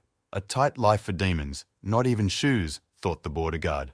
He felt an unusual strength. The demoness was using a clever trick. A strange feeling was pressing down on the mad hermit. No enema but pressure, he wondered. Hyun-woo felt the mana around her behaving strangely. He was pinned to the ground. The mana pressure expanded and ripped the space ever more violently as the demoness took the third step. With each step, the mana ejection increased, the mad hermit realized, on the fourth step. The border guard immediately decided to move to apprehension and unleashed his strongest technique. Red mana enveloped his body, gathering into a halo behind his back. Lowly Demon's sixth move caused a tsunami in the mana field. The seventh stripped Hyun-woo of his mana control. The demoness pressured butt and expanded his mana field. The mad hermit felt himself being torn to pieces, but he could still move and rushed forward to stop the lowly demon's technique. Stop 8, coined the dream of a lover of women's feet, taking a step towards the meeting. Hyun-woo applied the crowning funeral kick with his foot. Apprehension was out of the question, only elimination. But the familiar feeling of a blow to the head didn't appear. The horned beast playfully caught the border guard's strongest blow. "Congratulations, almost could," she said. "There's one more stop, however," the horned beast snarled. "Stop 10, Lowly said, and took the last step. The gates of hell opened on the ground. The flames of mana swept in waves all around. The flames blinded the mad hermit, his insides tearing to pieces. "No way," said the demoness. He was standing in the middle of a bare ashes where not even stones remained. He was able to hold all 10 steps and stay on his feet. The demoness sneered as Hyun-woo came to his senses. "The puppet demon, he's got a happy face." Hyun-woo absorbed all the damage. That was the only reason the city remained intact. The last one she had wiped out in 5 steps, the demoness said. The mad hermit gritted his teeth in pain, just as the bucketoid said, "Demoness Lowly was hitting harder than electrophoresis Chongma." "What further will you do?" mocked the horned Lowly. "Thou hast no more power to fight," she said to the hermit. "A petition for clemency, come on, or else a fight to the death," said the demon Hyun-woo, who was barely standing on his feet. Hyun-woo straightened his back. It was a little stiff from the long bends. "Shorty forgot to add another option, where an illegal alien is apprehended," the hermit said. The horned demon Lowly was greatly surprised at such words. She had already won. "Dobra, Dobra!" A laugh escaped her lips. The mad border guard amused her. "You crave a thrill on your scrotum," the horny one answered him, licking devilishly. "I'll give it my best shot, like the god of a tabor of rubber illegals," said the demoness. Hyun-woo froze. Things had taken a bad turn. The demoness attacked differently. Many times stronger, a tsunami wave of mana was pressing down on him. The immense pain was interrupted by the system's message, as it was usually distracting during combat. Hyun-woo smirked. The S&M skill worked. After experiencing severe pain, he increased his resilience. On top of that, he plugged in the cheats, and his body absorbed the demoness's mana, just like in the battle with electrophoresis. The mad hermit smirked.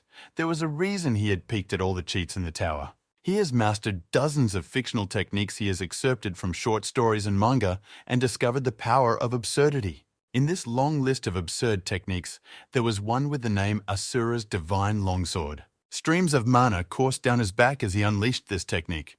3 lotuses appeared next to the mana halo and 4 feelers. Lowly Demon glanced anxiously at the mad border guard.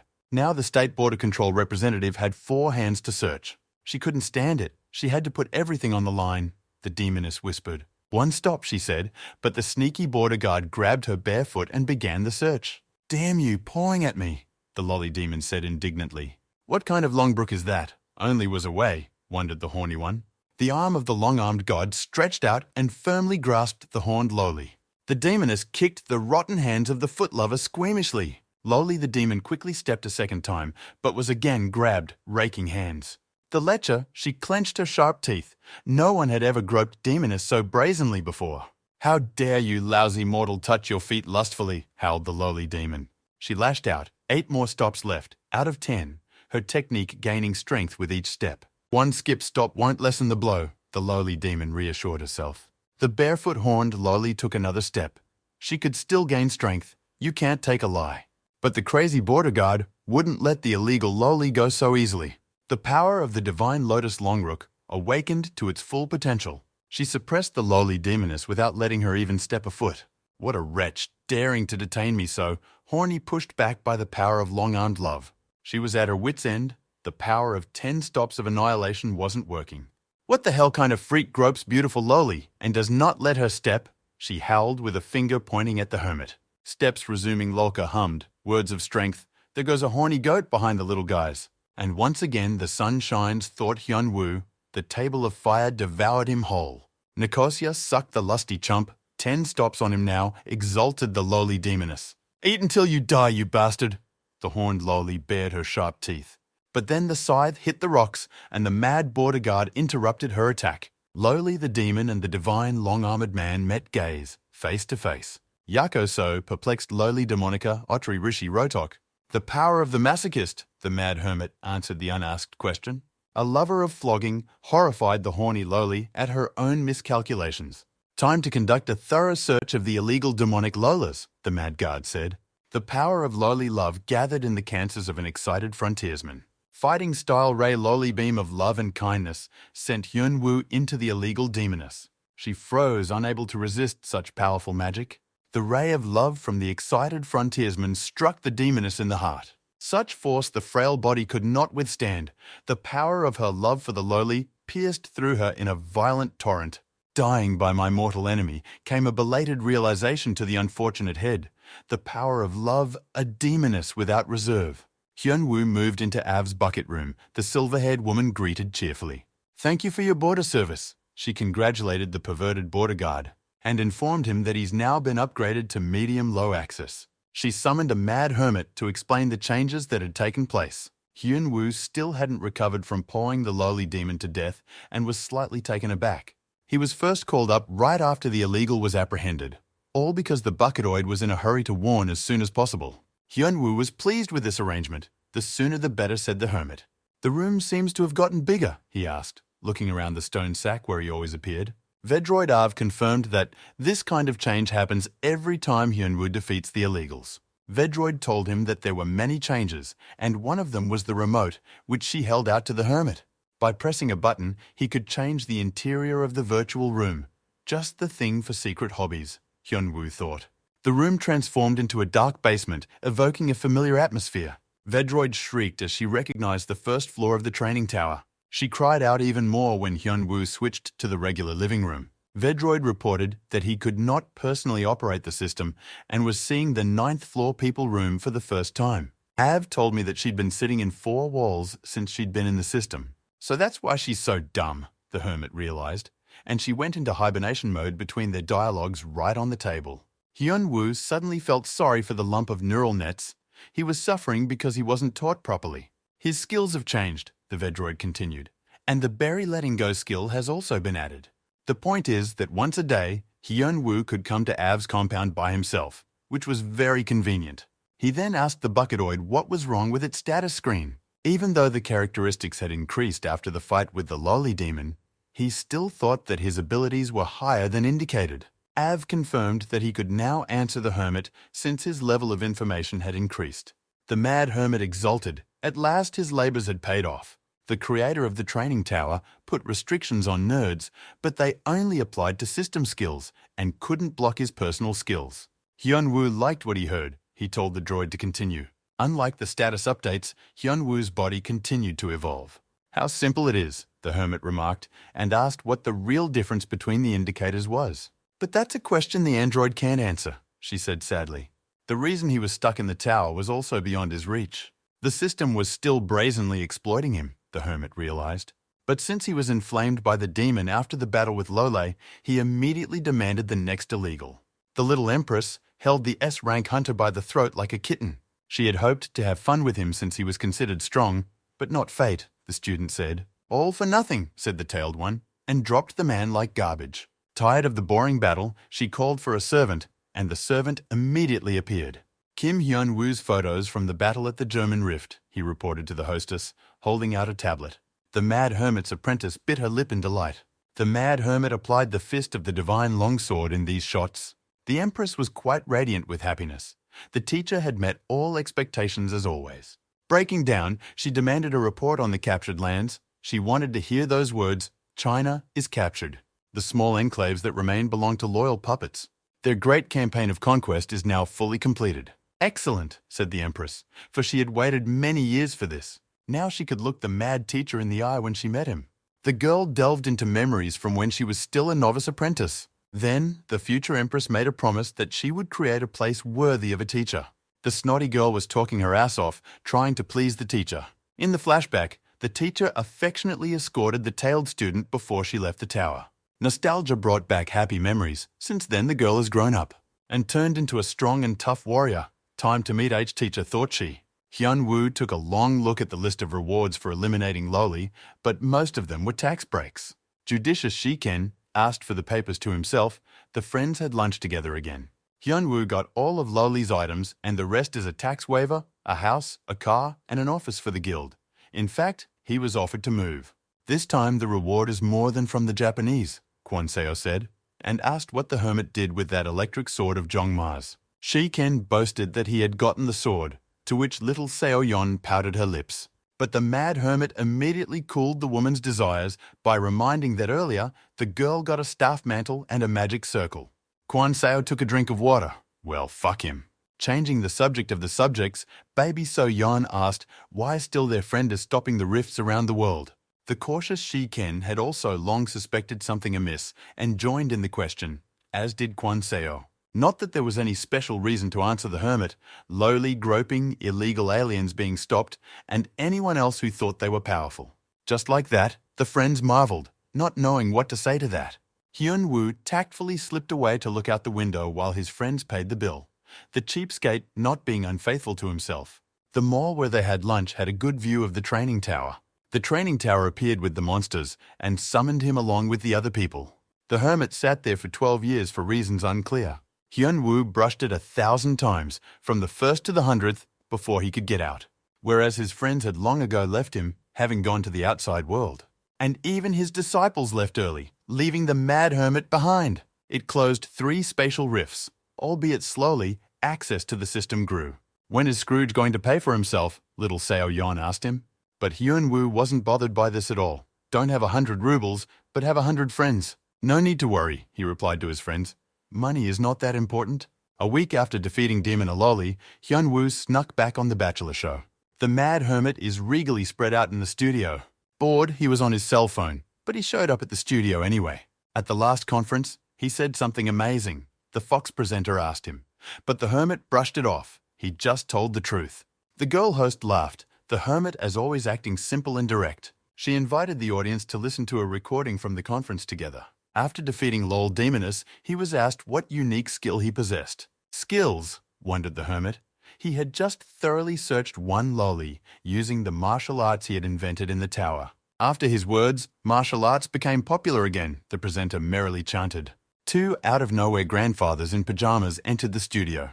They were invited into the studio. Hyun-woo skeptically examined the 2 geese. One grey, the other bald. Elderly lazy people performed ballet dances. According to them, those who practice them will reach the highest skill. Hyun-woo got angry when he realized that the 2 pajama grandfathers were just trading his face to make money off of it. The mad hermit stomped his foot annoyedly, interrupting the seniors' pajama party. It seems like they misunderstood the crazy hermit and need to fix it immediately, Hyun-woo said. He snatched up a fake sword from an old goose in his pajamas. PR on the hermit's name and no money in the cash register, that's lawlessness. The martial art is him, replied the hermit menacingly to them. What matters is who uses them, Hyun-woo continued, not what exactly to do. A little demonstration would freshen up the show, smirked the mad hermit. He showed them a true martial art by releasing mana.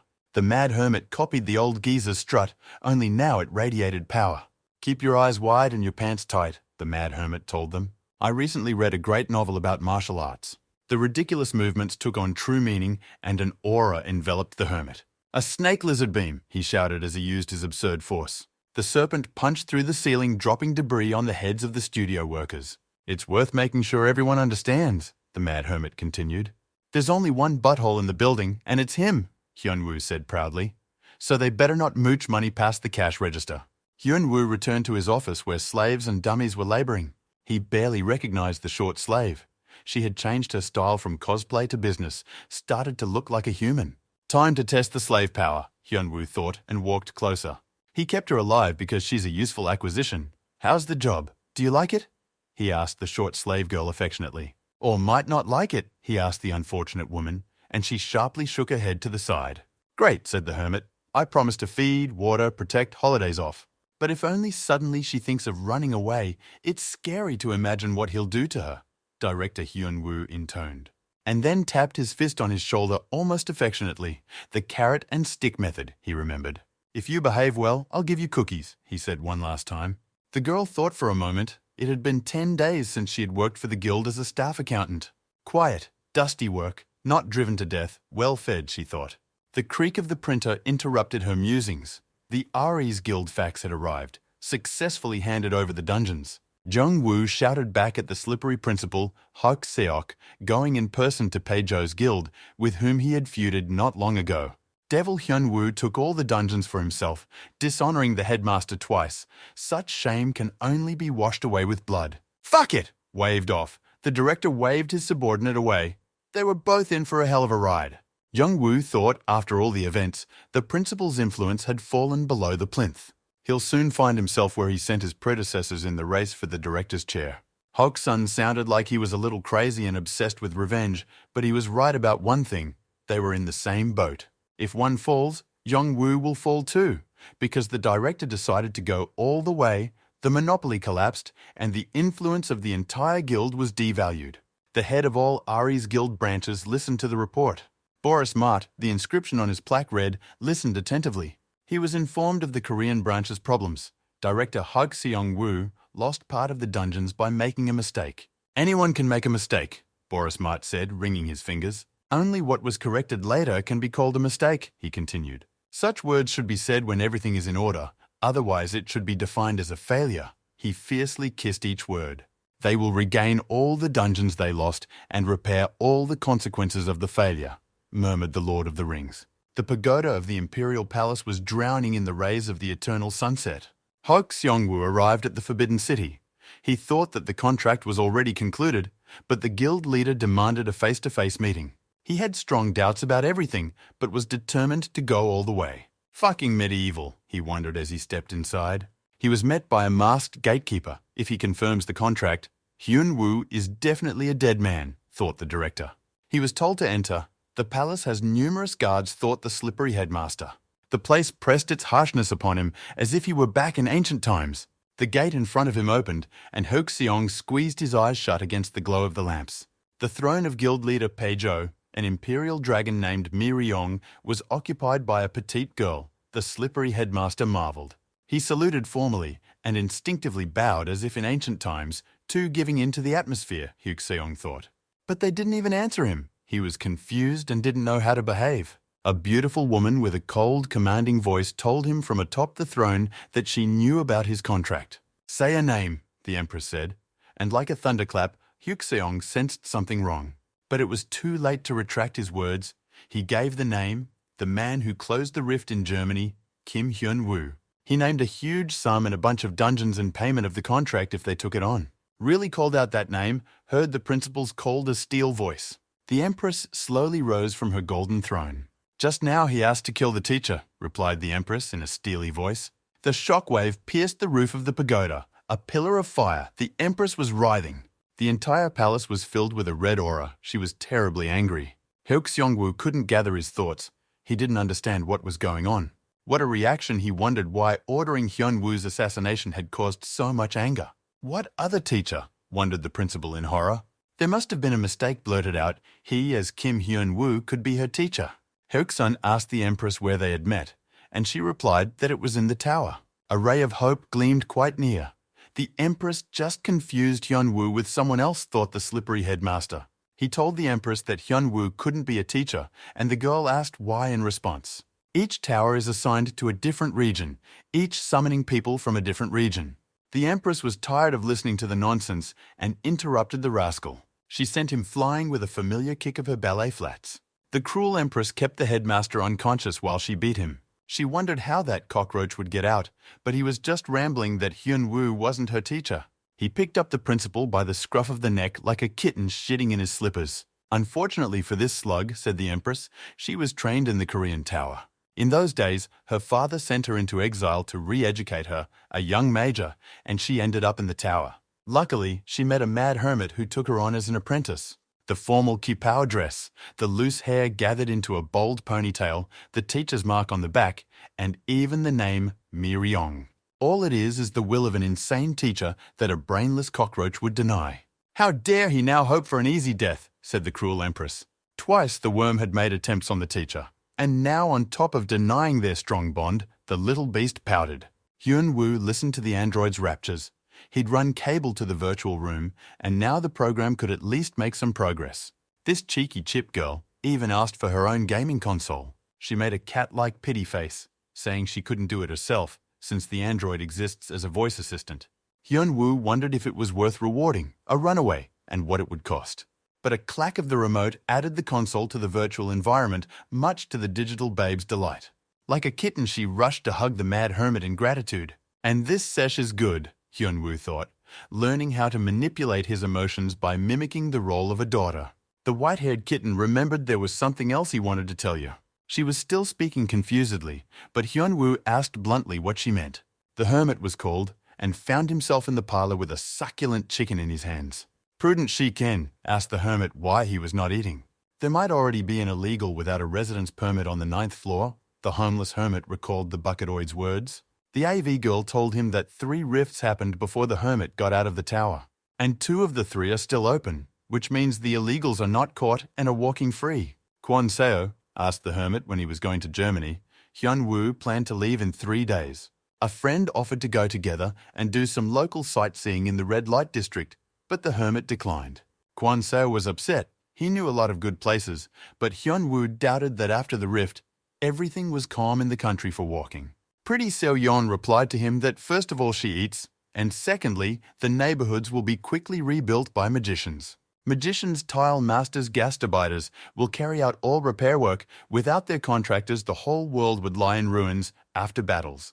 The hermit hesitated and asked if there was a reason why the friends wanted to go to Germany specifically. Hyun-woo heard about the item auction and asked what it was. The attentive Shi-ken volunteered to explain.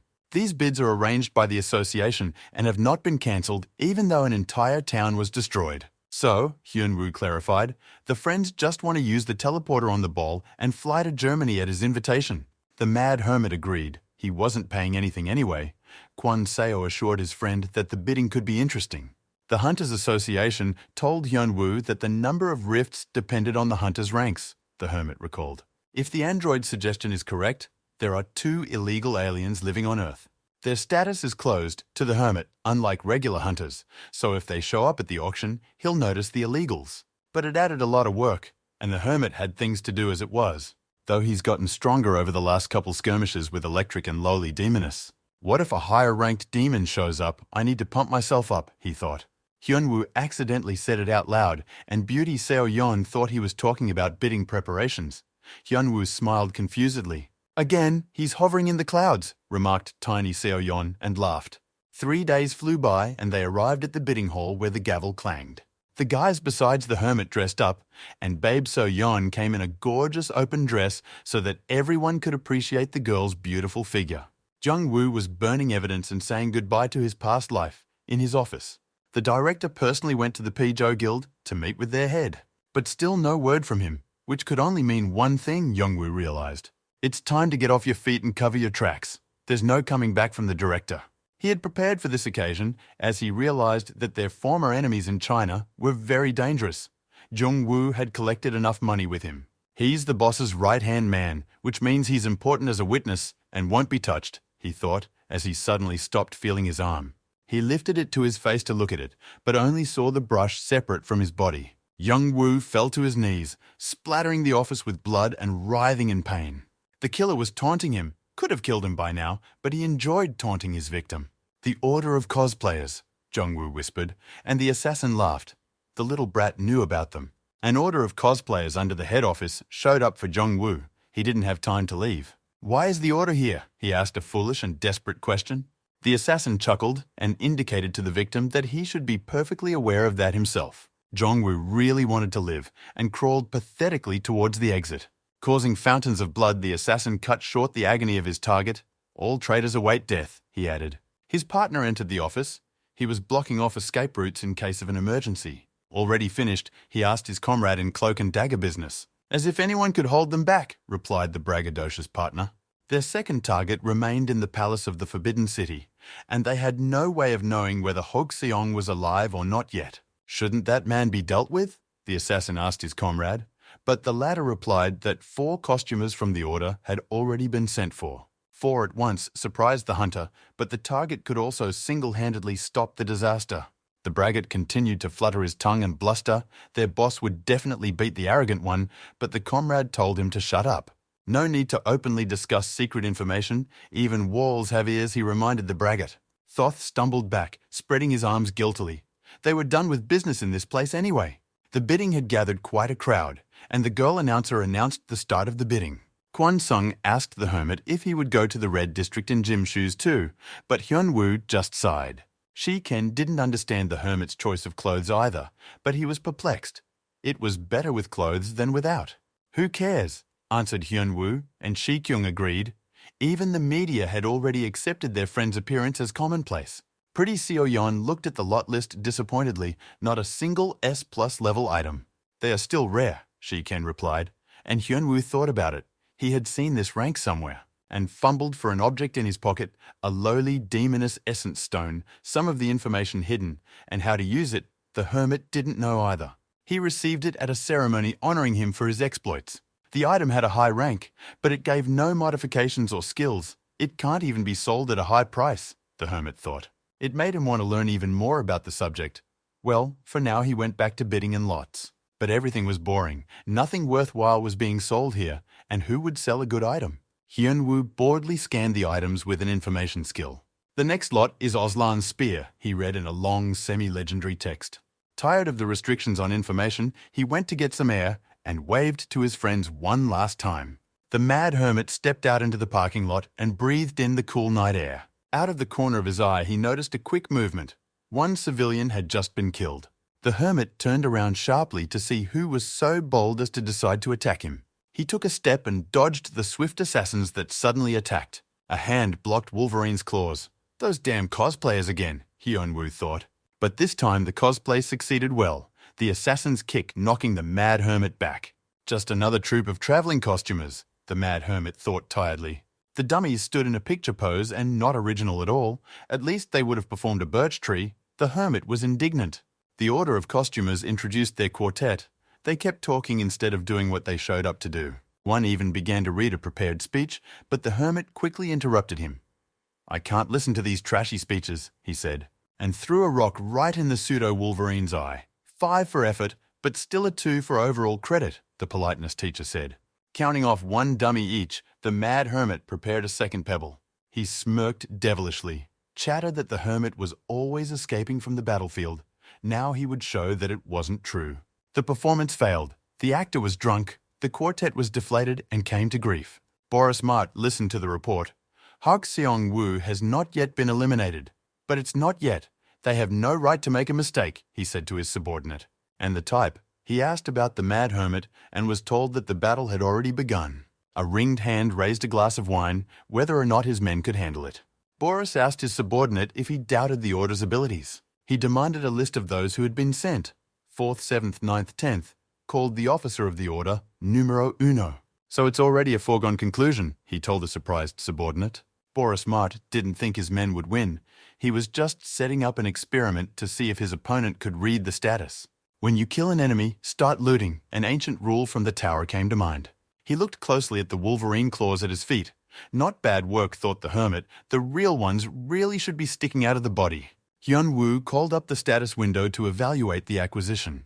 The mad hermit was greatly surprised when he looked at the details. Bariska drank expensive wine.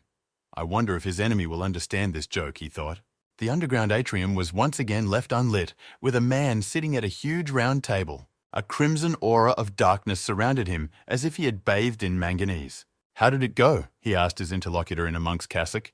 Already 2 illegal immigrants have been detained, Chief. The bastards! They don't give me a chance to live, the monk answered him. A 5th-rate electrician was coming up to the 9th floor, and lowly demoness, the servant monk reported. Lord clapped his hands enthusiastically. He knew these guys. They were no wimps. He thought that on the 9th floor, the borders were weak, and illegal tourists would have an easy time getting through. Who is next? He asked the monk's servant. and the monk replied that it was still undecided. An unexpected obstacle appeared. The Lord of Manganese exulted. "The taste of waiting is sweet," said he. "What's in the bag?" asked his chauffeur Shay Ken as they drove home. The hermit replied, "Found." "It was a crazy hermit found in the middle of a mountain of corpses," said cautious Shiken. Fortunately, the cameras recorded everything. Managing to find out who it was, Shiken asked him, and got the answer that the interrogator had died after the first question to the head. Hyunwoo asked what kind of cameras are there that capture everything from good angles, and learned that it's the special magic of streaming. "But does one's head come off during interrogation?" asked a cautious Shiken. The hermit guiltily moved away that his hand had just slipped. "He just slapped them, though," a wary Shiken remarked to the mad hermit. "He really did just slap them, swatting them like flies, but managed to experiment a little," Hyunwoo recalled. "In any case, they were hiding their faces with magic," Hyunwoo replied, while Shiken gathered for souvenirs. The mad hermit perked up his ears and asked who it was, but the cautious Shiken simply dodged the question. Hyunwoo remembered his souvenirs in the big bag. He rubbed the good stuff right out on the floor to get a better look and pore over it. Good thing he now has the scanning skill for items. Replica 123. That's how all the artifacts were signed, each one quite high level. What does the replica in the artifact's name mean? Wondered the hermit, studying them. Whether the artifacts were artificially created, the hunter wondered, but couldn't find out more. Hyunwoo sank into his memories, activating Sherlock's abilities. Yesterday's costumers knew exactly where and when he would show up. They work for Ares, or someone hired them from the outside, the hermit pondered. After scoring the artifacts he would sell anyway, he switched his focus to the costuming troupe's customer, who paid for their tour. He asked, "It seems that the slippery asshole Hyuk-seong-woo has learned nothing at all, and he's made the same mistake for the third time." The hermit sighed tiredly. Now he wouldn't be able to get away with it, Hyunwoo decided, and knocked on the door of the guild's main office. "Where is the director?" he asked directly to a passing guild employee. "The boss is on a business trip," quickly answered the mad hermit before he asked again. But that was already clear, and Hyunwoo politely asked for the exact location of the business trip.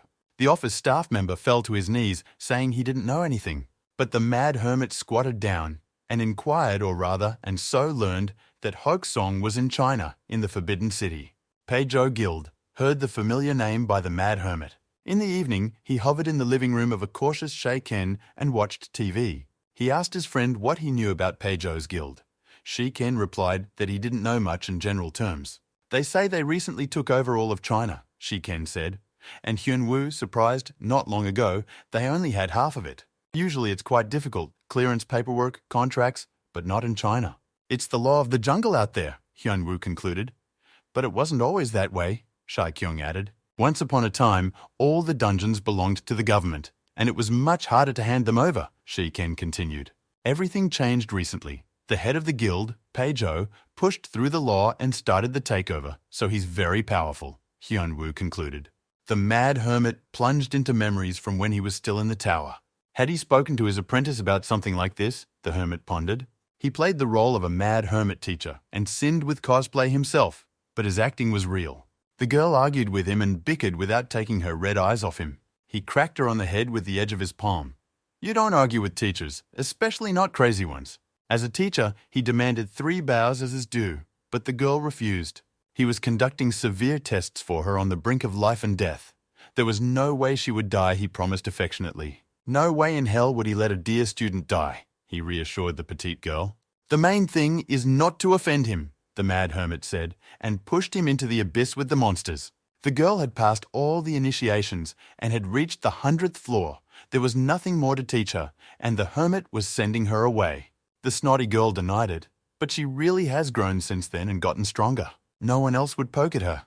The mad teacher gently stroked her head. The little one cried from the excess of her feelings. "All under heaven," he told her last. "No one can be above her except the mad teacher," said the hermit firmly in character. The girl listened attentively to every like-minded teacher. His will, the law. She mumbled something last in the same crazy spirit, and Hyunwoo vaguely recalled what it was. The hermit was too lazy to listen at the time, but who knew what it would turn into? They say Peizhou has a whole empire, but Shiken didn't know anything else. He didn't care much about it. Hyunwoo rubbed his friend's hair contentedly. "Time for a business trip," the mad hermit informed his friend. "To China," Hyunwoo added. "More specifically to the Forbidden City," the site of the main palace, the Pizhou Guild. The empress lay peacefully on the silk sheets and thought of her teacher. She remembered what she had said to him one last time before she left the tower. The one who used to solve everything with money faced many difficulties in the tower, and only the teacher was able to save her. Her father cared for her too much, and the girl grew up like a spoiled doll. But the mad teacher showed what the true path is. Unlike her mild-mannered father, he didn't coddle the brat, but accepted her as an equal. He trained her to live by the rules he himself followed, pulled her from the shackles of weakness and laziness.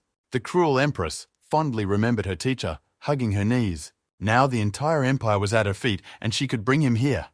The girl walked to the window, hotly breathing in the cool air.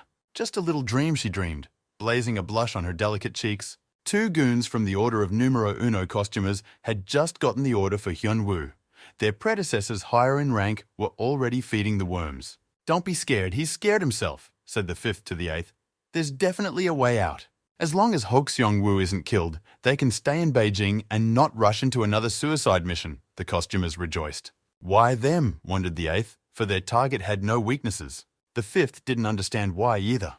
It was the first numero uno of costumers to go on such a mission. Their target killed 4, with strong artifacts and higher rank. "Direct contact should be avoided," said the 5th, as suddenly the ground shook. The 5th, as the eldest and leader, reacted first to the new threat. But the powerful attack threw the costumer off like a rag. He had no time to do anything. Junior grabbed his weapon and tried to counterattack the unknown enemies, but in vain. He was being overwhelmed by sheer force, by unknown men in white uniforms and skull masks on their faces. "Did they kill Jung-woo?" the masked type asked them, chopping the killer's knives. The 8th recoiled back to flee, the enemy too strong. But he was immediately surrounded by dozens of blades. The dogs of the Empire knew their business. The hapless dummy was slammed face first into the floor. "Just don't whine," the leader of the Empress's hound dogs told him. They dared to eliminate the one who relied on Her Highness. "Now we have to drag the 2 goons to the Empress," said the skull. Dummy chewed the ground helplessly, unable to utter a single word. The faithful slave finished drawing the magic teleportation circle, as usual a laborious process. Hyun-woo was not eager to deal with the case. Little Seo-young suggested not to go.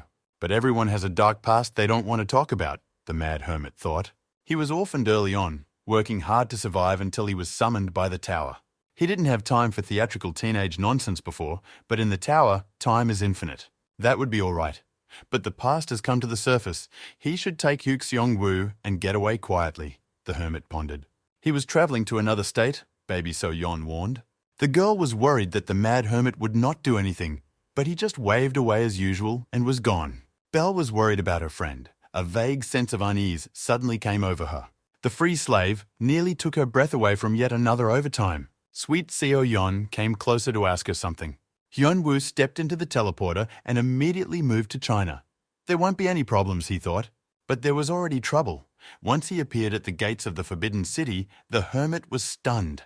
The palace was decorated in the style of a mad hermit, with the inscription of everything under heaven and his phrases on the gate. A complete failure, he really underestimated the extent of the insane problems. The dogs of the Empress's regime, they were there when they noticed the intruder. The guard's hand roughly touched the mad hermit while he considered what to do with what he saw. He jumped up to enter the territory of the Forbidden City. Petty bipeds were of no concern to him. First, he'll smash the slippery slug that's already made 3 attempts on him. The mad hermit didn't hesitate and immediately used the power of absurdity. He decided to finish it quickly. The blow shattered the main gate and the bloody inscription above it that he had once read out of novels about the Qin Emperor. The Empress's loyal dogs raised the alarm and surrounded the intruder. Everyone has a replica of the Mad Hermes mask on their muzzle, and even their techniques. The minions persistently attacked him, but Hyun-woo easily dodged. The Mad Hermit noticed something in their strange movements. The loyal dogs used real martial arts, like the ones he taught the little brat. The small infestation had trained its people as well, the Mad Hermit realized. The hermit froze in place, falling into the role of a martial arts master, the power of absurd filling him. The intruder simply disappeared before the eyes of the acolytes. "That's how you should use this technique," he said, appearing right in front of the guards. In one fell swoop, the mad hermit threw everyone aside, clearing a path for himself. "I hope no one died from this." Hyun-woo shook the dust off of himself. "Master," he heard with a huff, a familiar gentle voice. A mature girl was looking at him now, with wide-open ruby eyes. She would recognize him anywhere, the power of movement, the technique. Her heart hammered more often. But more importantly, thought the hermit, that look she had on him. My mad teacher, she thought. Student, thought the hermit. After so many years they met again, the mad hermit stood silently. It's been a while, sighed, accepting the inevitable. Ruby eyes burned through his gaze from beneath long lashes. She has come such a long way to give the master everything he desires. Gathered the guild, changed the laws, trained the people.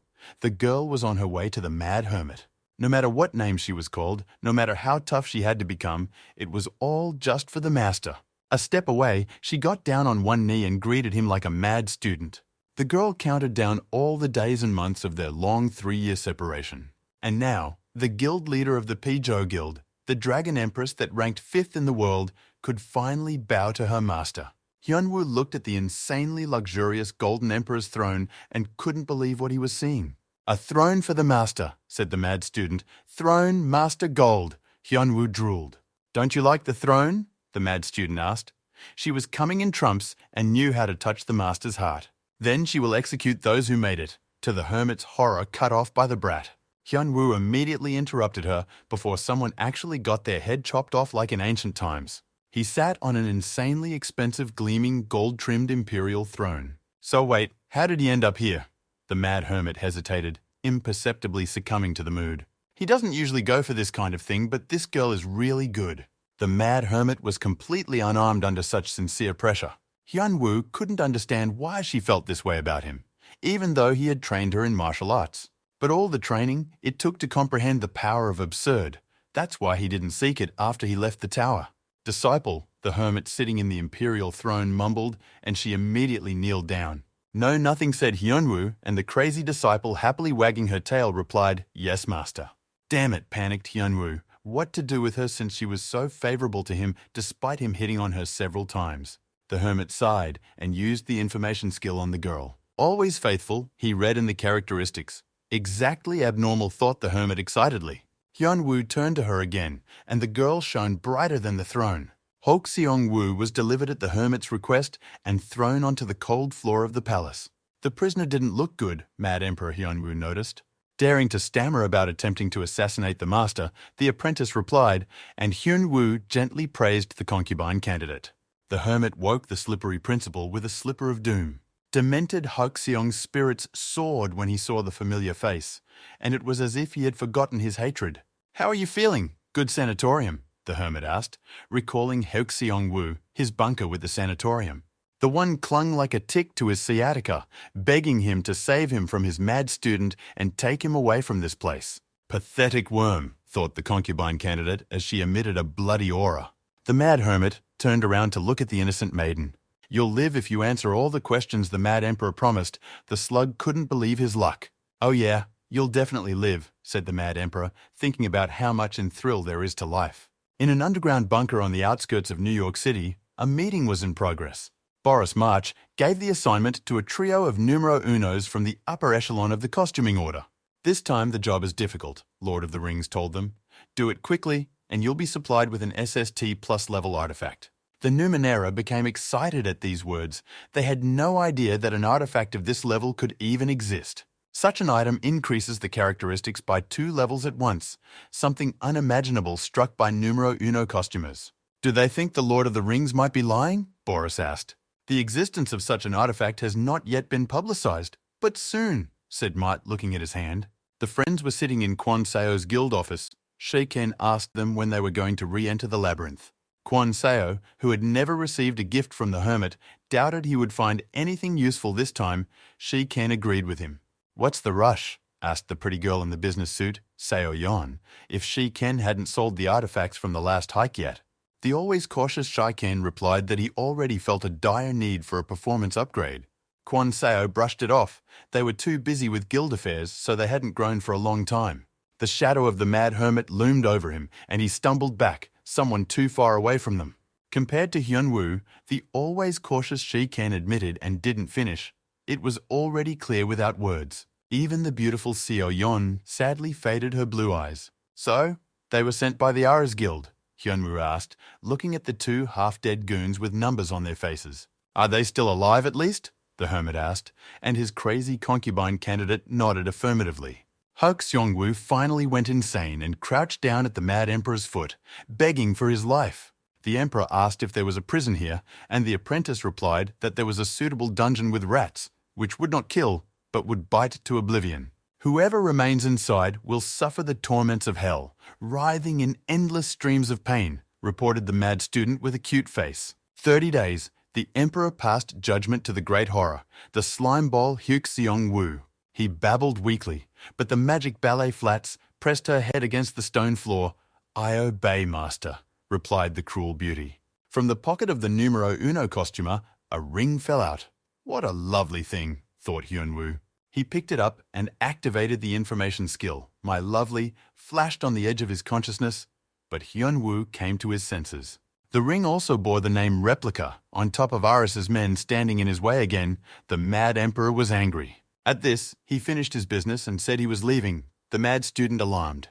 "Is the master leaving?" she asked the Mad Emperor, but he only waved her away. "But isn't the master going to take me over?" the bright student asked.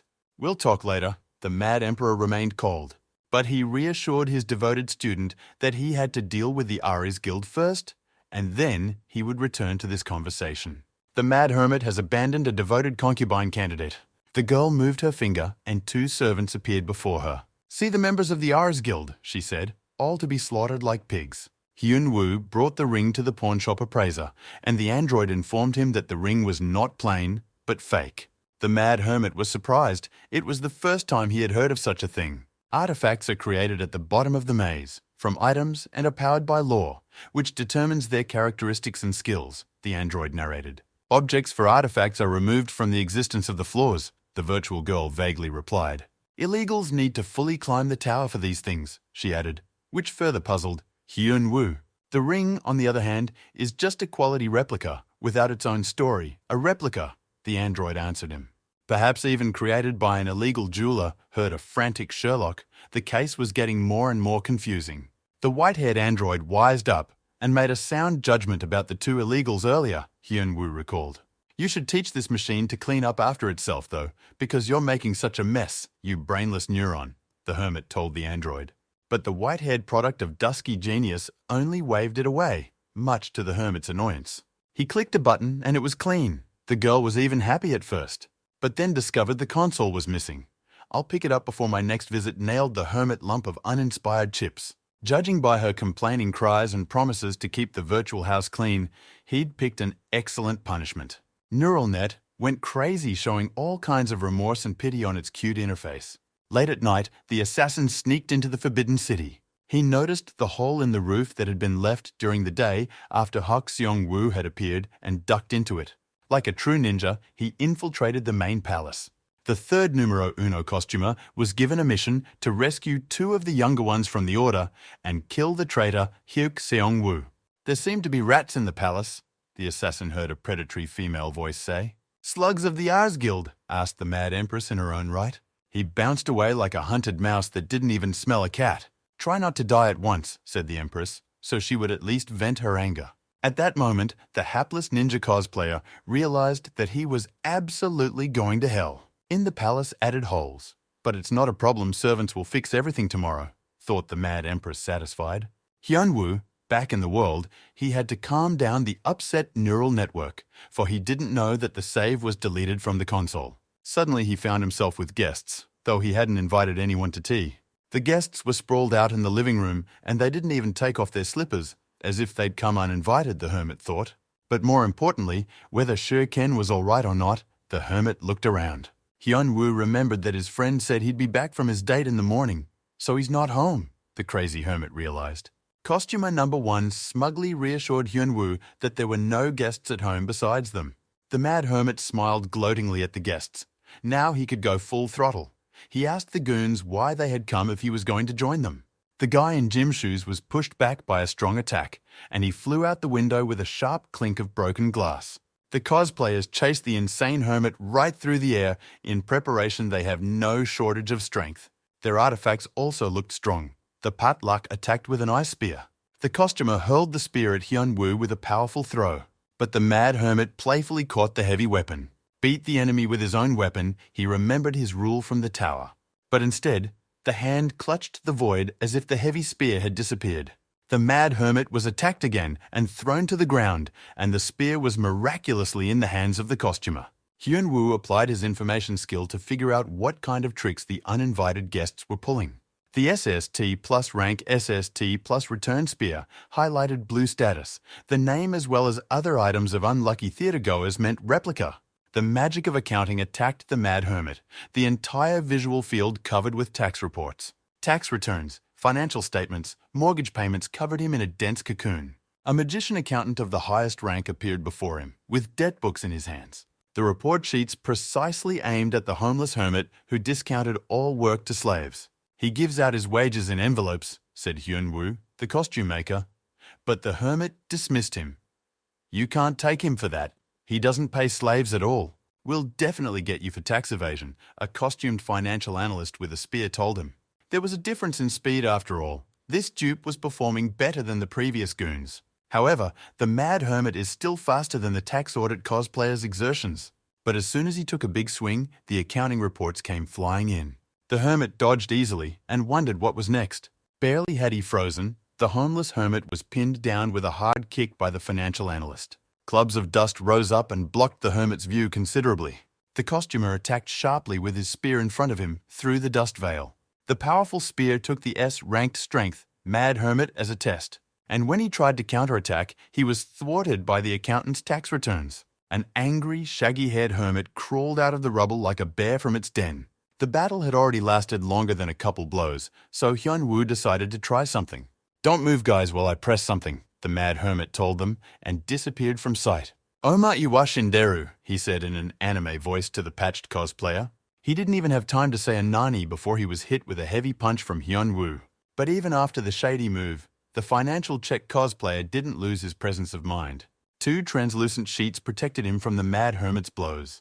Hyun-woo was blowing dust in his eyes, but he himself remained in bad shape after the jump, his mana channels tangled. While Hyun-woo was distracted by the accountant, an analyst with a financial poker crept up from behind. Should he have dodged the attack supplemented the tax records, these costumers were really pestering the hermit. The accountant threw mana arrows, and the analyst cosplayer clamped down with his spear so the hermit couldn't dodge them. He figured out the assassin's tactics. These goons knew their business and attacked the hermit coherently. Hyun-woo's shadow move hadn't been finalized yet, and the assassin analyst was already approaching. But to his surprise, the target remained calm. The mad hermit kept suspiciously relaxed and open as if he were luring a trap. "Since he's standing still, we should just attack," the financial analyst decided. And there was an explosion of impact. A cloud of dust rose up even more fiercely than before. The cosplayer had interfered with himself and was now wondering whether or not he'd gotten in, as he suddenly felt the strong masculine hands of the mad hermit on him. Caught, the strained smirk of a homeless hermit, now there will be a different conversation with the taxman. He took advantage of his S++ rank resistance and let the enemy get close enough to catch him. And this time was able to give the cosplayer a good smack on the scruff of the neck. "Time for the accompanying ride," the mad hermit told the cosplayer and grabbed his skull. Sha-Ken looked around his ruined apartment. What a party, he thought, and he wasn't invited. The homeless hermit consoled his now homeless friend, but he was not much comforted. What a mess they made in the bachelor apartment. Baby So-yeon came to support them.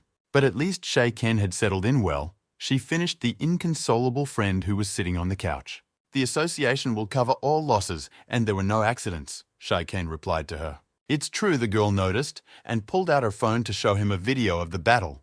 On it, the crazy hermit grabbed the hairy cosplayer by the mane, and in one mighty leap, dragged him all over the building. They soared all the way to the roof on the hermit's galactic express. And it was immediately clear who had trashed inconsolable Shiken's apartment. Even the beautiful Seo-yeon felt sympathy for her friend. She thought it was good that the hermit didn't live with him. "Why did he take in a homeless man?" Seo-yeon asked him. But Shiken had trouble answering. "The perpetually homeless use it," complained Shiken, driver, dishwasher, personal agent. After that time, Shiken's phone gets cut off by reporters, he complained to a beautiful friend. It hadn't even been a month since he changed his number, lamented an inconsolable Shiken, while the homeless hermit packed up all his belongings, putting his toothbrush in his pocket. An inconsolable Shiken asked the hermit where his conscience was, and caught something shiny that Hyun-woo threw to him. "Cheer up for now." He threw a bone to the faithful dog and himself headed to the guild office of the guild babe So-yeon. An inconsolable Shiken looked at the piece of metal in his hands and immediately felt the incredible power of the ring to rule all. "Woof!" shouted the always cautious and loyal Shiken loudly into the hermit's back. "Good thing there are useful slaves," the mad hermit noted to himself for the umpteenth time. The cosplayer quickly put out the name of the theater owner, worth the train ride. Boris Mart gave him the name. Guild head Ares is hiding in a distant underground bunker, but with teleportation magic, it's not a problem, Hyunwoo pondered. The diligent slave reported for the completion of the circle, and after all, she had previously given a useless performance. Hyunwoo worriedly asked the talking tool if she was okay, or else it was a shame to lose her. She nodded weakly. "Then let's get started," the mad hermit decided. But before he did, he remembered. He tossed the girl the phone so that she barely caught it with her tired hands. "Pass it to Seo-young," said the homeless emperor. "Let him keep it," he added. The girl with insomnia syndrome even brightened up at receiving such an easy assignment. Hyunwoo jumped into the warp portal. The slave girl perked up as he left, the homeless hermit noticed. He found himself in a dark, deaf basement, no windows or doors. What a strange place, the homeless hermit asked himself. It's not like his slave betrayed him and sent him to a place he can't get out of. A polite man stepped out of the shadows and said hello to the hermit. Boris Mart recognized the theater director, a mad recluse. Even as Hyunwoo confirmed, so many performances with his actors watched, said the mad hermit. The main performance won't begin until now, the director of the traveling theater informed him. They are well prepared, stated the Lord of the Rings, to the 9th floor frontiersman. Gathering information didn't work, so it meant he was nothing but an illegal alien in front of him, the hermit realized. Great, said the homeless border guard. 2 birds with 1 stone. We'll close the theater and eliminate the illegal alien. This place is a trap in itself, said the Lord of the Rings. They switched the coordinates to get the hermit into it. How nice of the miscreants to give away the base, said the border guard, and proceeded to apprehend the illegal. The blow exploded with a bright, blinding flash. The hermit didn't mince words. But instead of the target, the hand hit the magic barrier, surprised Hyunwoo. This barrier is no match for his low-grade magic, the hermit illegal told the hermit. The shockwave threw the crazed border guard off. The illegal alien proved to be a tough nut to crack. Hyunwoo braked, leaving 2 deep furrows on the ground. The hermit noticed movement above him and looked up. Dozens of guns of various kinds loomed menacingly over him. The illegal spoke in a theatrical voice and decided to introduce himself again. The Magneto cosplayer gave out a long pathos speech, which Hyunwoo let slip past his ears, and introduced himself as Replicant. With a wave of his hand, the illegal artifact forger controlled the guns, attacking the mad border guard. Hyunwoo had to jump like a boar to dodge the constant attacks from above. The mad hermit applied a shadow step and dodged the powerful strike. A barrier as strong as the illegal replicants cannot be broken through with a normal attack, the hermit realized. Since it was such a big deal, Hyunwoo decided it was time to go for it and activated the power of Absurd Circle of Mana. It was necessary to use the Divine Longsword's attack to stall for time, the hermit decided. The illegal hunter came close to the target. Will the theater director endure it? Divinely absurd slipper kick, shouted Hyunwoo words of strength. For a second, he managed to break through the Magneto's magical barrier. Noticing the effect, Hyunwoo stretched in a twine for a second kick. But suddenly, the kick lost all absurd power. The glow of the red aura weakened. Boris Magnetovich grabbed the hermit's leg. How much mana for a single blow, he praised Hyunwoo's futile efforts. Lord of the Rings, and swung himself up for a punch, clenching his ringed fist. A blow of unprecedented force pierced through the mad hermit's resistance. The fighters returned to their original positions by the start of the battle. The homeless frontiersman could gather mana more. It would immediately dissipate. Mana freeze politely explained by the villain, the effect is imposed by the entire room. The illegal counterfeiter was well prepared for his encounter with the 9th floor border guard. As Hyunwoo fought the final duo of costumers, the illegal was watching him closely. Most of Mad Hermit's attacks depend on his mana. What a mouthful he is, interrupted the cosplayer of the Magneto, the Mad Hermit. Boriska continued to brag. Isn't his opponent devoid of his absurd attacks now? Hyunwoo smiled back. Aren't they in the same position right now? Of course you're right, agreed the Lord of the Rings, and waved his hand. An illegal replicant counterfeiter could still run his fakes. Hyunwoo could hardly dodge the illegal's attacks. Even the shadow step didn't work anymore. He took a direct hit from a heavy shell. Even for his stalwart, it was too much. Hoping in vain for resilience, Boris Magnetovich gloated at the hermit, drawing first blood. all forgeries exceeding S+ rank. The room had no visible exit, and therefore the way lay only through victory, the hermit reasoned. The illegal counterfeiter prepared to attack and raised the barrier. "Where is it?" searched Hyun-woo with his eyes, scanning every item of the illegal. "What causes mana freezing?" His gaze fell on the staff in Magnetovich's hands. "This is it." Hyun-woo has gotten close to the theater director. The barrier is solid, but not enough to contain his pure power. The mad hermit dodged the counterattacks of the heavy shells. He flew up to the ceiling and pushed off again, changing his trajectory. The mad hermit somersaulted in the air. He recalled a special technique from the manga he had read this morning. Even though he had no mana, it could work. "Holy motivational kick under his sciatica," shouted the hermit words of power. The punch worked at full power. Hyun-woo felt it perfectly. But Boris Magnetovich easily blocked the combat technicians with his shells. "Oops," thought the mad hermit, and clenched his teeth tighter. At the last second, he parried the blow of the iron stick with the back of his fist. Magnetovich's swipe spun the mad hermit around as if in a dance. With cat-like agility, the border guard landed on all 4 limbs. "Second time the barrier is broken, this time without mana," wondered the illegal forger. "The performance was a success. Now the theater director can perform as well," the illegal stated. "The specialty of this Cladenza sword," stated the relic forger, "is that it adopts the abilities of other weapons. There is an ancient myth about a hero that fought with the power of friendship and love," the theater director went on to say. The Jedi sword in the hands of the gloating director glowed with a welding arc. "That's what the right build means," said the relic forger, throwing 100 reinforcements on the blade. With that, he went on the offensive face-to-face with the unarmed hermit. Hyun-woo saw the movements with the corner of his eye, but he couldn't dodge in time. The sting of the blade stabbed into his skin. Without mana, there was little the hermit could do, and Boris Magnetovich was not letting up. Blow after blow followed blow, the mad hermit barely keeping up. The satisfied counterfeiter swung his chain mace. The spiky stuff hit. It was echoed by other sharp objects obeying Magnetovich's power. And lastly, the theater man pulled out another sword, the only original among his fakes. Berserk sword with the debuff of inferiority complex snatched her steel train rail. Hyun-woo stared doomfully at Gat's illegal cosplay. "That's it," concluded the introduction by the director of the illegal. But the mad hermit was still standing on his own, too though covered in wounds. "The guard didn't give up, let me ask you," he told the illegal counterfeiter. "Since the guard looks like a beaten dog, we can have a chat," agreed Boris Mart. "Why kill the border guard?" the hermit asked. He wanted to get the illegal to talk. To ascend the throne, the illegal replied succinctly, as if it was implied in itself. "Throne?" got the frontiersman new input in this difficult case.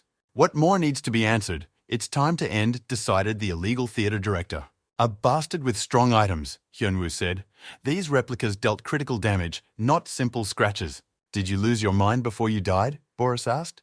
But Hyun-woo replied that he had trump cards too. "Mana," marveled Boris Mart at the dizzy glow around the hermit. No, not her, he guessed, but the hermit was already dissolving into the teleport pillar.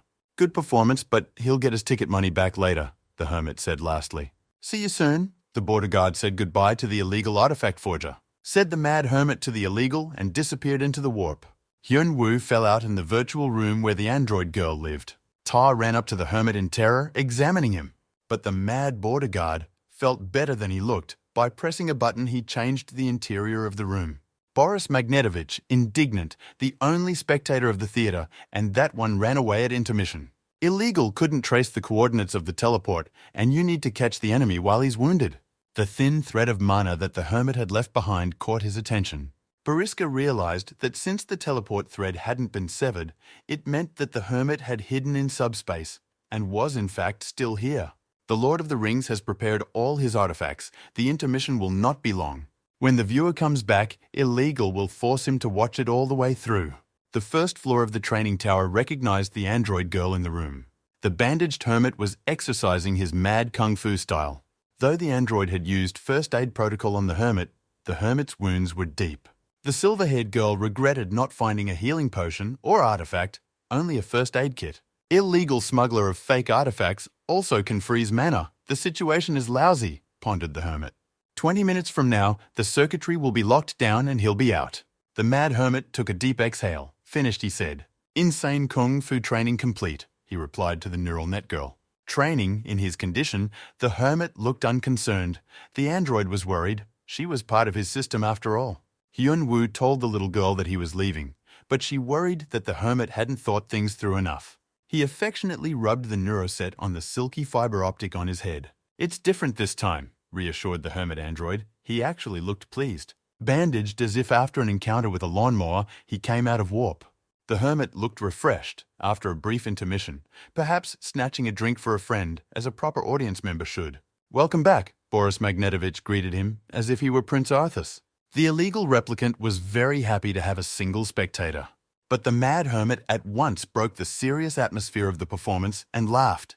I'm sorry, it just slipped out. Excuse the spectator border guard." Illegal confused his prepared remarks and sprinkled them randomly, along with heavy projectiles. He attacked with pathos.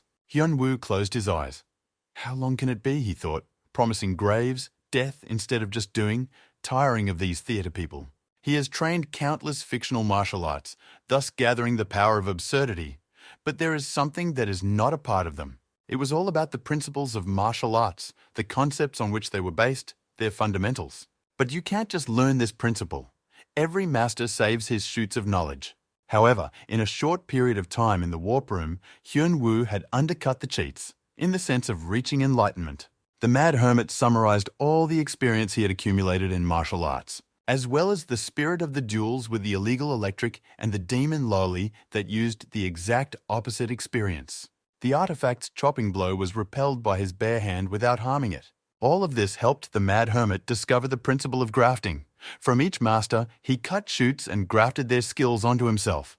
The rogue replicator staggered back, his power no longer working on the hermit. He thought as he watched the border guard reflecting all the requests for registration. Hyun-woo was jubilant. His new concept had already proven itself perfectly. Outwardly, nothing had changed. The wounds were the same, and the lines of the illegal theatre-goer still worked, perplexed Boriska. The level of skill turned the hermit into a different person, the Lord of the Rings realized. He had planned to play with the wounded man before finishing him off, but he didn't delay, feeling threatened.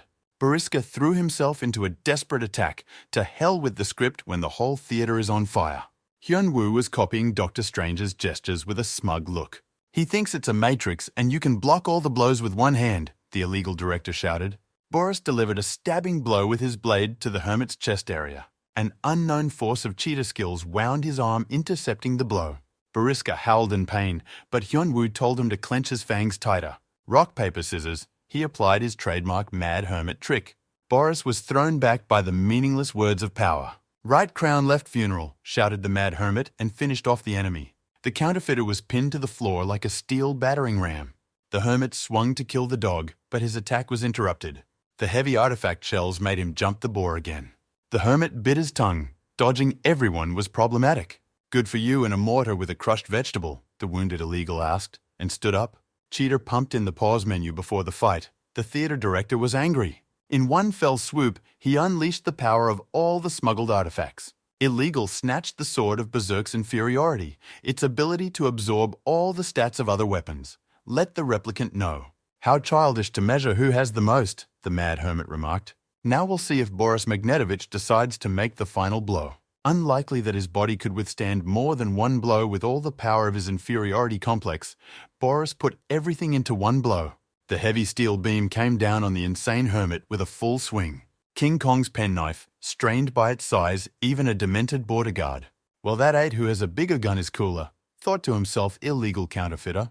Hyun-woo absorbed the full power of the punch flowing through his body and set the punch with a rail of inferiority. "Mana," Boris thought at first, but then he recognized the familiar energy. "The power of inoculation," said the mad hermit, and approached the illegal immigrant sharply. "Illegal migrants will be detained," shouted the border guard in charge. Hyun-woo aimed his own punch at Boris, amplifying with powerful words of pathos and absurdity. "Fucking cheater," the illegal shouted one last time and took a clean hit. Instant death tore the illegal's body apart. "That's the end of the tale. Who is a cheater and well done," exhaled the mad hermit. The remains of the illegal were disappearing along with replica artifacts. But the magic duffel didn't disappear. Hyun-woo noticed the artifact. "At least some loot," he thought, picking up an object from the floor. Hermione's bag prompted the system. The thingy could hold 15 items. The hermit buried the only real inferiority complex in the pouch. A bit stingy for a boss like this, the loot was appreciated by the mad frontiersman. "Time to go home," the homeless hermit remarked. "I wish I could find some clothes." He looked around. and the phone. The secret dungeon door opened, and the last of the wandering troupe of costumers called out to the master. And I was horrified to discover that I had just become an unemployed actor. S-level luck no other way smirked at the hermit. He rushed to the secret wicket in the illegal director's trap. A numbskull cosplayer was caught in the clutches of border control. "Any money, drugs, weapons?" asked the tired hermit, and began a search. "Need your clothes naked 800, muttered the homeless hermit, "and your phone, and your wallet, and whatever else you have." 3 days later, the mad hermit called a press conference, saying he knew who attacked homeless Shay Ken. As always, the mad hermit showed up in a tracksuit. Hyun-woo stated that he would be brief, say what he wanted to say, and leave immediately without further explanation. Uninvited guests in Shi-heng's house, the hermit expounded, had come for him. In lieu of evidence, he provided a recording fabricated by Av's neural network the day before. But who can ask the mad hermit?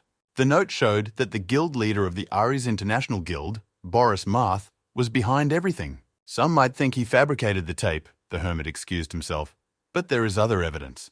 Hyun-woo hoped that the Ares Guild would give an explanation, but secretly expected more compensation from them. 3 days later, when the homeless hermit was still staying with friends, a crowd of journalists gathered outside the house where Hok Seong-woo had gone. They shouted. The boss of the Guardian Mafia group was sitting in the living room. He told his friends the hard truth about their world. They actually live on the 9th floor of the Matrix. But there are others. They had a hard time accepting the truth. Even little Seo-yeon frowned her forehead thinking about Hyun-woo's border service. "Then just screw it," advised the haughty mad mobster. She hesitated to answer, but the hermit realized how unbelievable it sounded. This is about what he expected, the hermit thought, as he looked at the concerned faces of his friends. But sooner or later, he had to tell them he could still explain the rifts and illegals. "No wonder the not-so-altruistic Hyun-woo was doing the rifts," Shai-ken remarked. "So an illegal alien was detained this time too?" asked the cute Seo-yeon. Not quite answering the hermit, the guild leader turned out to be an illegal replicant, 2 geese in 1 volley. The mad hermit wanted to continue the tale of his exploits of service, but they were interrupted by shouts from the street. Tired, the mob boss got angry, but the cautious Shai-ken asked if he was in the right state to talk to people. Mad unwrapped the bandages, flashing his bogatyric abs, and told his friend it was okay. The deranged mob boss walked out to reporters under a hail of questions. But when the hermit came out, he didn't see what he expected. The faithful apprentice meets the homeless emperor properly. Honoring the master, the bright apprentice formally greeted the hermit. Why had his dark past grown on his doorstep if the hermit had left him in China, he asked himself. The faces of friends who just found out this morning that their friend is Agent Smith and now also a crazy teacher. The mad empress faithfully caught every word of the master. "Who is this?" asked the hermit, pointing his finger at the black-headed best bodyguards, replied the mad apprentice. "Let them go," he asked, and the bodyguards immediately disappeared. Kwon Seo questioned his friend if the Dragon Empress from the Pijo Guild was definitely in front of them. A cautious Shi-ken replied that it was the nickname of the World Top 5 ranking, much to Hyun-woo's surprise. 5th in the world rankings, the hermit glanced at the lovely apprentice before him. When he had trained her, he had only passed on some of the emperor's techniques, the mad hermit recalled. How did this meek sheep become so strong, he wondered. The mad apprentice bumped her forehead and begged the master's forgiveness. She apologized for not being able to follow all his precepts. After all, he had told her that there could be no one superior, but the hermit immediately interrupted his apprentice before she blabbed too much. But the flow of martial arts-inspired sentimental nonsense could no longer be contained. Hyun-woo pressed the off button on the monitor of the whiteboard. "Don't make me raise my voice," he said in the voice of a mad emperor, and the student blushed. The masochist's apprentice was drooling contentedly when the cautious Shi-ken turned to the hermit. "Miren," the hermit's friend stuttered with excitement. The insane disciple was covered in a bloodthirsty aura of darkness. Then Shi-ken even heard her voice in her head. "Don't you dare call me by my teacher's name." "What binds them together?" asked a cautious Shi-ken while Seo-yeon, with Kwon Seo tactfully removed. "Apprentice," replied Hyun-woo, stroking the contented cat to calm her temper. Cautious Shi-ken stacked at the bottom of the test tube, a rank 5 disciple, he muttered. "The bastards are noisy," the mad emperor said, and the apprentice offered to finish them off. "Everyone under the knife," she said with a cute face, but the homeless emperor stopped her. "What can't she ask with the expression of a cute kitten?" The mob boss smirked when he got the text message he'd been waiting for. "I'll be gone for a while," he said to a dejected Shai-ken. "Ara's Moody's have made contact," the mad mob boss explained. They met at a cafe nearby. Hyunwoo was as usual neglecting the officiousness. Why not squeeze half of the guild in a diner? "Let's discuss this directly," declared the insane mob boss to the weakling in front of him. Boris's deputy came to meet him in person. He was visibly nervous. Boriski's deputy was resenting why he should be the one to clean up the mess they'd made. Also, the hermit showed the number 6 at the conference, so he has the Numenera from the cosplayer order as a hostage and witness. It was probably because of this crazy guy that the boss was killed, Boris's deputy thought. The guild was bursting at the seams. He was in a hurry to figure it all out and asked the hermit what he wanted. The deputy promised to process the request for compensation, which the hermit will be satisfied with. All of Korea's dungeons, the mob boss declared to the deputy's amazement, but Hyunwoo had something to blackmail them with. There's a long tale of crime following the guild, and a valuable witness has already put everyone on the take, the mad mobster hinted. He guessed at random, but from the reaction of the deputy, he realized he had hit the bullseye. Racketeering is his second profession, the hermit thought. But mercy is familiar to him, declared the homeless mobster, and he agrees to 40% of the Korean lands in Ares' hands. Tightly, he grabbed us by the faberge, horrified Boriska's deputy. Satisfied with business, the head mad mobster left the diner, his empire slowly growing. The mad disciple didn't slacken her zeal despite the fact that they were far away from the empire. "Told you to remove the extras," reminded the homeless emperor, and they disappeared. Her hand reached forward as if the girl wanted to touch the master while he grunted. He turned around and asked her what she was doing, but the mad apprentice only wagged her tail. She took one look at the pathetic slug in the diner and memorized his face, to bring it to his mad master one day. The girl turned her back, escorting the mad teacher with a look. In her hand, she clutched a small device of unknown purpose. "All dogs gather," the chief candidate for the emperor's concubine commanded. Deputy Boriska, begging for mercy, "Help, the hooligans are depriving his eyesight," shouted he. Black shadows hurled against the concrete wall of the parking lot. "Nothing special," stated the senior dog of the empress's personal guard. The deputy recognized them as soldiers of the Pijo Guild. The deputy shouted pathetic excuses for his lack of involvement, but to the empress's hounds, his only fault was that Ares existed. The dogs ripped out the deputy's fingernails on his left hand so he could better remember their words. "Dare to anger the Lord again, and they will surely return," the men in skull masks told him.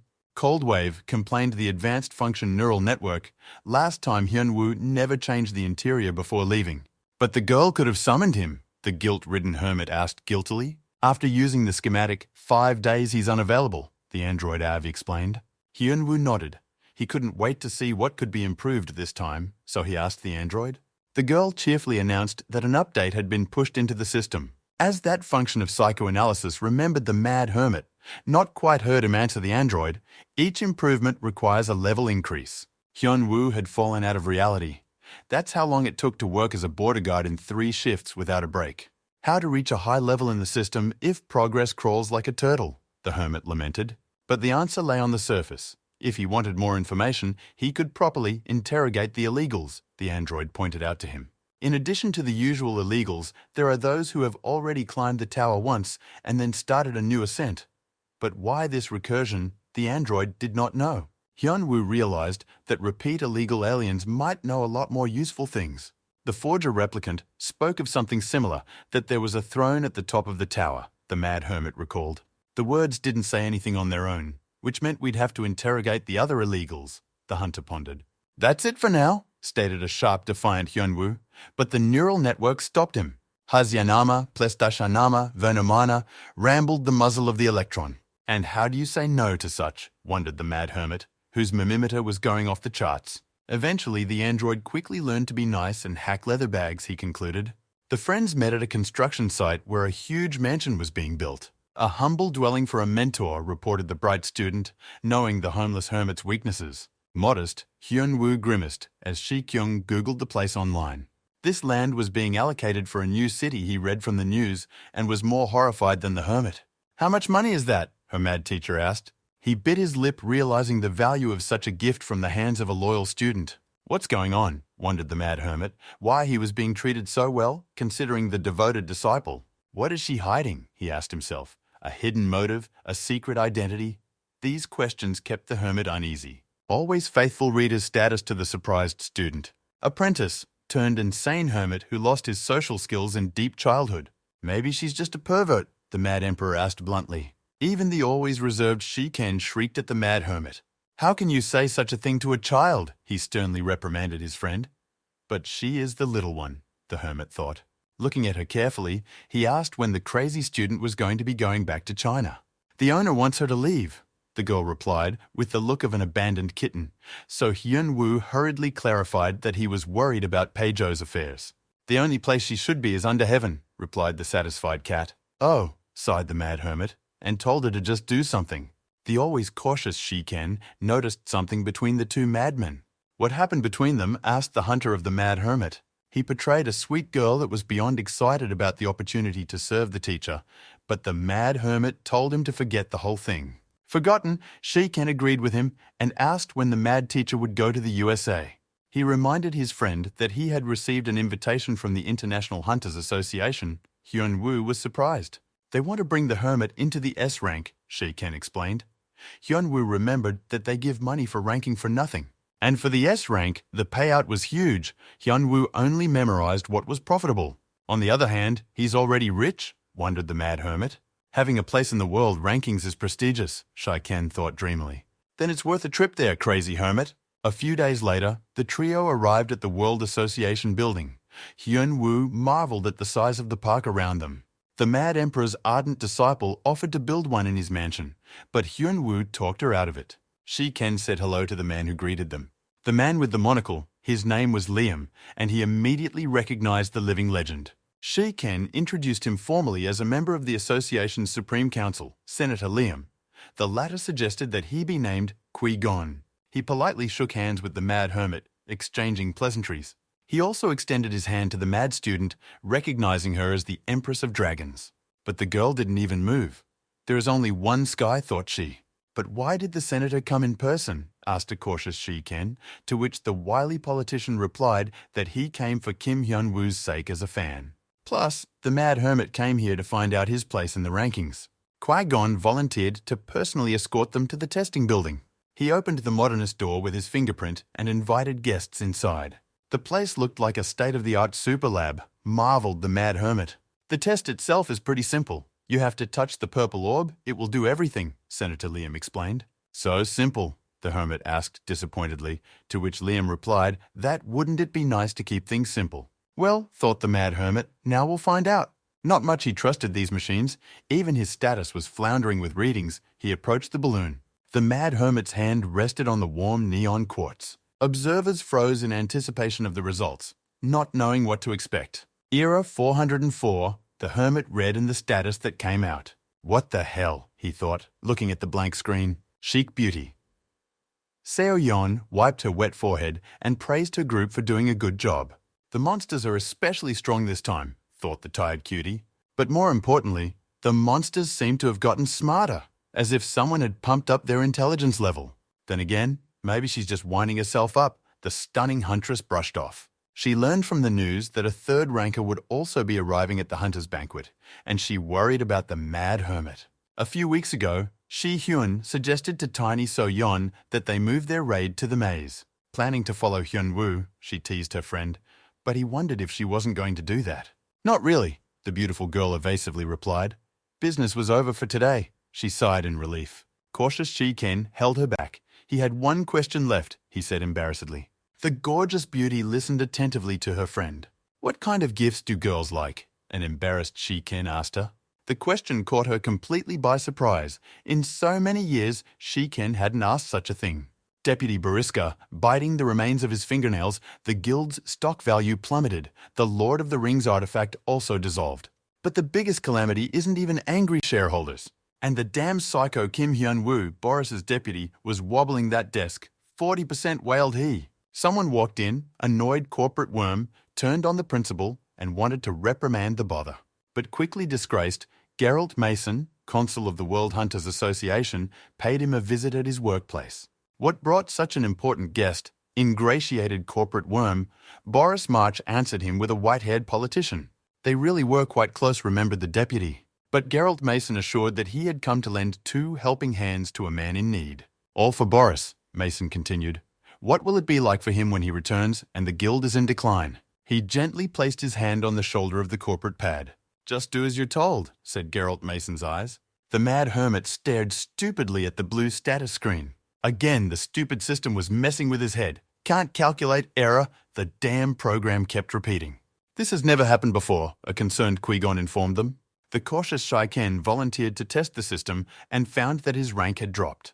But this meant that the orb was definitely not broken and was working properly.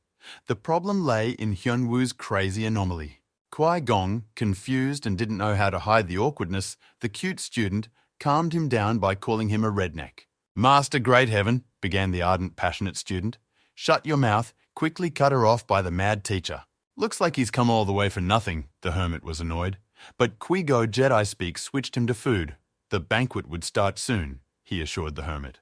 "This hunter doesn't want to leave. He wants to stay and eat meat," Liam said in a strange voice. The mad hermit had had enough. The devoted apprentice kept a meticulous list of the future emperor's preferences. Qui-Gon was just contemplating how to further entertain the crazy guest when they were rudely interrupted. They turned around to see who was so bold as to allow themselves to forget about politeness. Bald Hulk, the third-place ranking, was read by Hyunwoo with the help of a scan. The people around had also noticed the altercation and were avidly watching the outcome. "So annoying, like a fly," the hermit remarked, but Shai-Ken cautioned that it was best not to mess with this hunter. "This man has taken over all the gyms in the country. All the gyms. He is abusing his power everywhere," quickly explained the cautious Shai-Ken. The bald Hulk flashed his bald head and clung to Hyunwoo.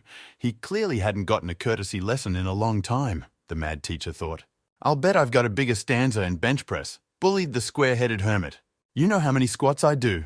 Squeeze the jock hum. Everything," he said to the hermit, pointing his finger. These are the words of great men like him, brushed off by the mad politeness teacher. The jock himself discreetly signed up for a crash course in politeness from crazy relationship professor Hyunwoo. Qui-Go tried to use the power of persuasion again, but it didn't work on the dumb ones. Hulk Crush swung his sledgehammers at the square skull, but the hermit turned away. "Thanks for subscribing to the courtesy lessons," said the mad hermit, humming contentedly. Rock, paper, scissors sent the goofy jock flying. That one nearly knocked down the building's supporting wall, trapping everyone under the rubble. Would one lesson be enough? Hyunwoo was upset. He had prepared a whole course after all.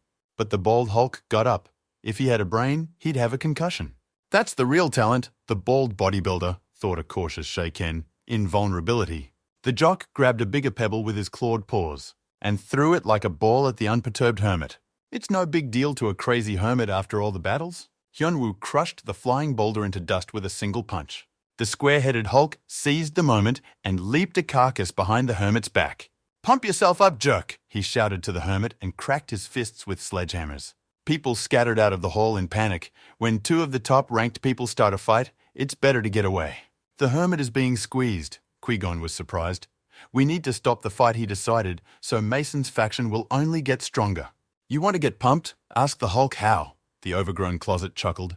But the mad hermit only laughed. Compared to the illegal jock boss, the red horse punk, it was all a joke. "Only inhibited people with low self-esteem are swayed," the hermit replied, shaking off the dust easily. "Now time for a reinforced course of politeness," leaped the mad hermit forward.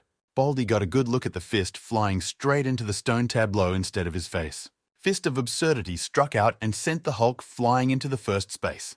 Brickface scrambled, but resilience kept him going. "Great, here comes the test punching bag," smirked the mad hermit. The cautious Shai-Ken stood gaping. The faithful disciple was filming clips for nightly viewings. Qui-Gon was lost behind. "For all the Hulk's durability, he had accumulated a lot of damage," Shai-Ken remarked. The stone brainless closet went into a deep blackout, still got off easy. The mad hermit defiantly wiped the sweat from his forehead. In fact, he wasn't even out of breath. "Stone-faced, in third place, the test showed that rocking is nonsense," concluded the mad relationship professor. "So the third place belongs to him now," Hyunwoo concluded. "Hut, hut," turned to the forest at the front, and to me at the back, howled the wind over the monk's hut. The wind howled in the shutters of the ancient temple. The Ink Master meditated, learning the art of shadows. "Congratulations to you," came the voice of a man visiting the lodge for the first time in many days. Now the warrior is the world's greatest mangaka, and divine ink drawing technique executed flawlessly admired the bearded one. Nothing special. The mangaka falsely modest black body ink along the body. "That's right," escorted the mangaka warrior with a glance. "The bearded master. A person who has mastered all kinds of drawing and shadowing is a real master." "What will you study next?" the bearded man asked the great warrior mangaka. The one gawked with red eyes. Nani desu databayo, thought he. Climb to the top, he said, to meet the master who painted the tramp. Pretty Seo Yeon had already read in the news everything that happened to the crazy hermit. Again he made a mess, sighed the girl. Why worry about Hyun-woo? He has plot armor, replied the pretty girl Kwon Seo. She agreed. But that's exactly why it's worth worrying about. Forever such resilience will not work, will not be, saddened the girl. Hyun-woo shattered the whole usual world of hunters by breaking into the ratings. He has too easily shaken the rotten foundations, the whole of politics. He's a layered man, Kwon Seo remarked, and tiny Seo Yeon agreed with him. Cutie changed the subject and asked him if he knew about Shi Ken. And what about him? Wondered the friend, and stared at the girl, listening intently. He seems to have gotten a girlfriend, the sly fox Seo Yeon shared. Romantic Shi Ken was going through the goodies, smiling dreamily. There was a knock on the room door, and he hurried to disperse the pink flies. Qui-Gon, not knowing how else to entertain the guests and grease the mad hermit, placed all three in the association suite. The senator offered a flattering apology for what happened, but clearly it's all part of his cunning plan. The banquet was cancelled. Hulk was taken to the hospital and given prophylactic enemas. Around the mad hermit gathered a crowd of lackeys from the cream of high society. And then Liam convinced the hermit to linger at the hotel with his apprentice. Liam offered to have a word. It was about a deeper agreement between them. The mad hermit agreed. As he headed for the exit, he discovered a cattail behind him. Stay home, he said to the mad cat, and it fluffed its fur. 100% of her hostility was directed at the cunning Qui-Gon. The mad student returned with nothing in her frustrated feelings. The cautious Shi Ken experienced the feeling of any guy when a beautiful girl sits down next to him, even though there is an empty seat next to her. It would be nice to be friends, thought a cautious Shi Ken. After all, they were both in the hero's retinue now. But a diminutive beauty with the personality of a violent berserker can't be approached so easily. He politely addressed her by her first name, Miss Miren. 2 scarlet rubies scanned him for the importance of the conversation. The level of interest was somewhere between the baseboard and the floor. A cautious Shi Ken asked her how they met the mad hermit. The long eyelashes of a possible concubine candidate fluttered slightly. The mad cat agreed to tell, but set her own conditions to the hero's friend. What does the master like? Asked the girl with the meekness of an angel. Cautious Shi Ken pondered the answer. At first, the mad friend was only dragging himself over food. But then he got hooked on money, so much so that he even lived with him for free, and made him work as a driver and an agent and a housewife. The cat said thanks and perked up her ears, leaving a cautious Shi Ken wondering what was on the girls' minds after all. The mad student scurried away with a loud slam of the door. What bee had stung her? Wondered the cautious Shi Ken. The mad hermit hobbled over to the expensive tea. The politician was clearly sucking up to him, but the homeless emperor was enjoying it. He quickly cut to the chase, stopping the flow of exhortations. Kwon So Fake laughed in the spirit of Cao Cao, at such a straightforwardness of a mad hermit. He asked Hyun-woo if he knew Geralt Mason, another influential member of the association. The man is closely connected to the authorities and to the top ranks of the hunters, Qui-Gon said. Mason is slowly building influence and needs a counterbalance in the association, the wily politician continued. He bluntly asked the mad hermit to take his side in this confrontation. The homeless emperor wondered if he needed all this pile of problems on his scrotum. With the same thoughts, he returned to the room, politics greatly exhausting the mad hermit. He returned quickly, remarked a wary Shi Ken, getting the cookies. The mad hermit immediately stuck his nose in, asking Shi Ken what he was hiding, forgetting about tactfulness decades ago. A souvenir, Shi Ken stated evasively, but Hyun-woo kept up. Looks like a gift, to whom he asked. Embarrassed, Shi Ken changed the subject and asked how things were going with Liam. He might just be idling, the homeless emperor replied. Shi Ken took a new look at his friend, who had gained a lot of political weight. An apprentice in the top 5 of the world, an enemy of the Ares Guild that was a bone in everyone's throat. One shadow of him could change the balance of power on the chessboard of politics, Shi Ken remarked. Hyun-woo got the offer from the senator because of that, Shi Kyung explained to his friend. That's right, the mad hermit remembered. The senator had promised a free teleporter. He really gave permission not believed by the cautious Shi Ken, but Hyun-woo was firmly convinced that he had heard about the teleport. The top 50 banquet was held in 2 weeks, and Hyun-woo would need to appear there. These are the terms of the senator's support. Geralt Mason took the chair of the head of Ares and quickly combed all the office rats. One such stood before him and fawned over the report. Boris's deputy himself realized that these were all temporary measures. Ares was finished, but Mason was helping to keep the guild afloat. Obviously, Boris March is just an excuse to use the rest of the guild as he sees fit. But the puny office worm pushed aside all the doubts that were eating away at him with venom from within and accepted what was. Mason noticed the office plankton's hesitation, and he fidgeted even more. "It's all right," he reassured the puppet, and prepared a present. He shoved a strange object into the hand of the simpleton, which made Boriska's deputy surprised. A black bug-like disc lay in the palm of his hand. "What is it?" the office worm asked. "Do as they say and he can control the members of the Ars Guild," Mason said in a conspiratorial tone. The bald hulk was coming around from his evening prophylactic enemas. It was very painful and humiliating, especially from underneath. When he rose, he found visitors in his chamber. Geralt Mason himself was waiting for his awakening in the moonlight. They warned Hulk not to mess with the crazy hermit, but he didn't listen, and this is the result. Such painful lessons in politeness the Hulk received from the master of ink Manga, the patient said. "Who looks like him?" Another visitor entered the room. "Speak of the devil," Hulk thought, hearing the familiar voice of the mangaka. "What's wrong with your face?" the mangaka asked, and corrected himself. "I'm sorry, it's always like that."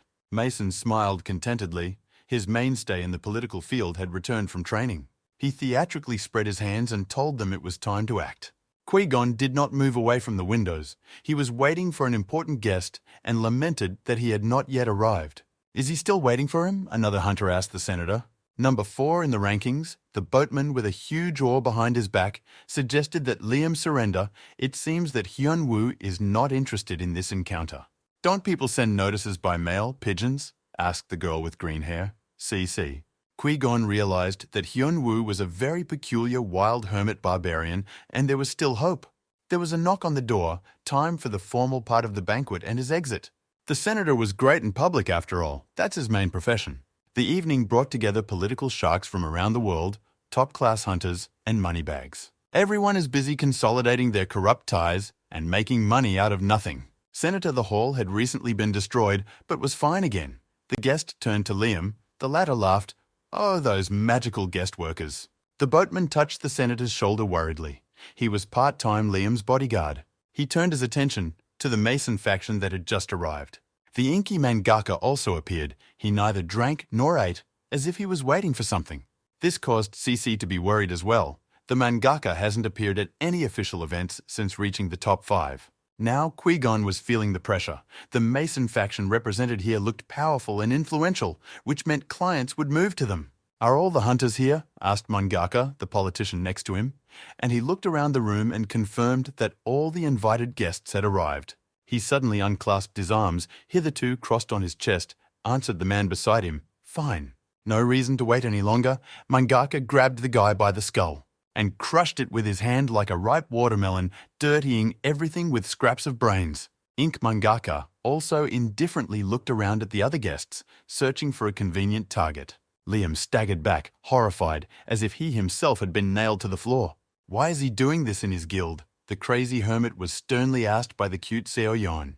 "It's good here too," the cheeky hermit answered her. "And there's no one here," he replied to her indignant claims. But the cutie got even more pissed off. "There's no one here because she doesn't let anyone in here." "That's right. Then let's change the location," said the carefree hermit, causing the slave to have a seizure. She rambled on about having to start all the magic circle work all over again.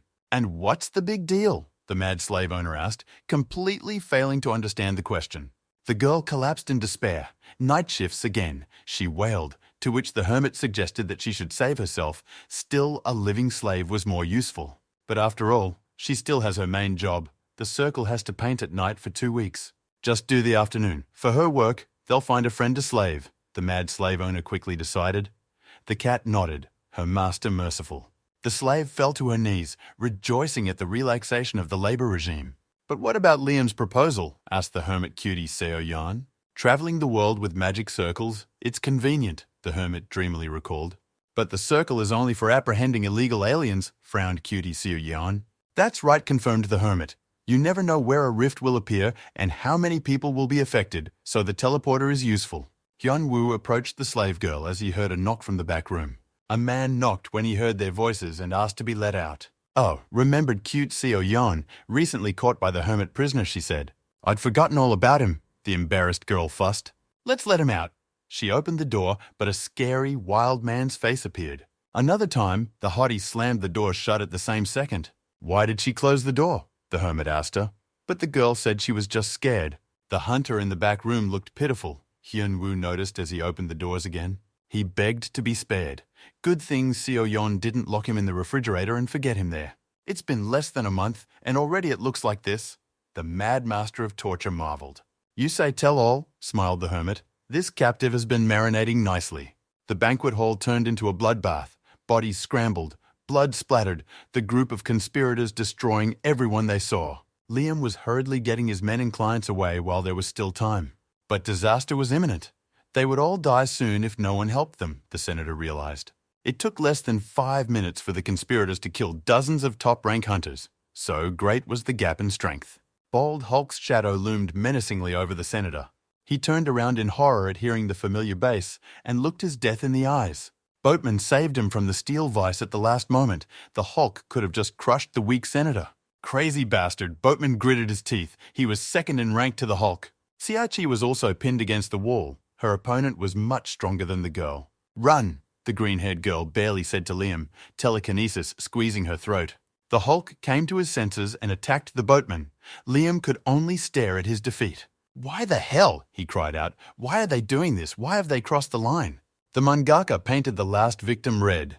Just a necessity, he quietly replied to the senator, to destroy the world. What he was talking about, Liam didn't understand the madman's words, though he heard them clearly. Wow, they started the party without the main guest. The hermit was surprised. He had just arrived with his faithful apprentice. That was it, he realized after scanning the conspirators with the ability. Ink Mangaka also recognized his main opponent. Why is this place trashed? The mad hermit asked the senator. Why is everyone so sad like someone died? Hyun-woo wondered. So that's him? The mad hermit heard and turned around. That's who was chasing the bald Hulk. Mangaka came close. Some reenactor again? The hermit asked. And Mangaka introduced himself. No, he said. He'd just come from a comic con. Who is it? The hermit asked. And the obliging, faithful apprentice explained that the first number among the hunters was before him. Just in time, just as I was about to sketch, I heard Hyun-woo and wondered if they knew each other. Just heard, Mangaka replied and flicked a drop of ink off his finger. To climb the tower, you have to kill the border guard, said the mangaka in the hat. Quick, bold as a known substance, thought the hermit. The mangaka emitted a jet of ink as if from a water cannon. Climb, the hermit heard, and confirmed his hunches. There you are. You've been caught, you damned illegal alien, rejoiced the mad border guard. Requesting information once more, he saw his status, which was quite unexpected. I haven't become one yet, Mangaka said, but I will soon. It just takes one small step. The unrecognized artist took his hat off and instantly moved, with a pop of air that closed in where Mangaka stood. And paint a portrait of him in blood, the artist continued. Hand moving, bandaged, the hermit saw a flying fist. Smells like ink and a lonely lifestyle, he managed to think, and ducked at the last second Neo-Matrix style. Hyun-woo did a somersault on his hands using his spinning energy. He delivered a sudden kick from bottom to top with his foot to the artist's jaw. Mangaka didn't just block the punch, he also caught the hermit in a takedown. Your martial arts, Mangaka said, appreciating the hermit's skills. Bottom of the pile. Get out of here, said the unrecognized artist, and guided the mad hermit toward the exit with a slight movement of his hand. There were no doors along the way, so the hermit had to pave the way with his sturdy body. A devoted student became concerned and wanted to step in to help. But the ugly square face blocked the entire view. Wow, what a girl, let's dance, heard the crazy student. I don't dance with freaks, the dragon empress replied defiantly. What a nuisance, Hyun-woo thought.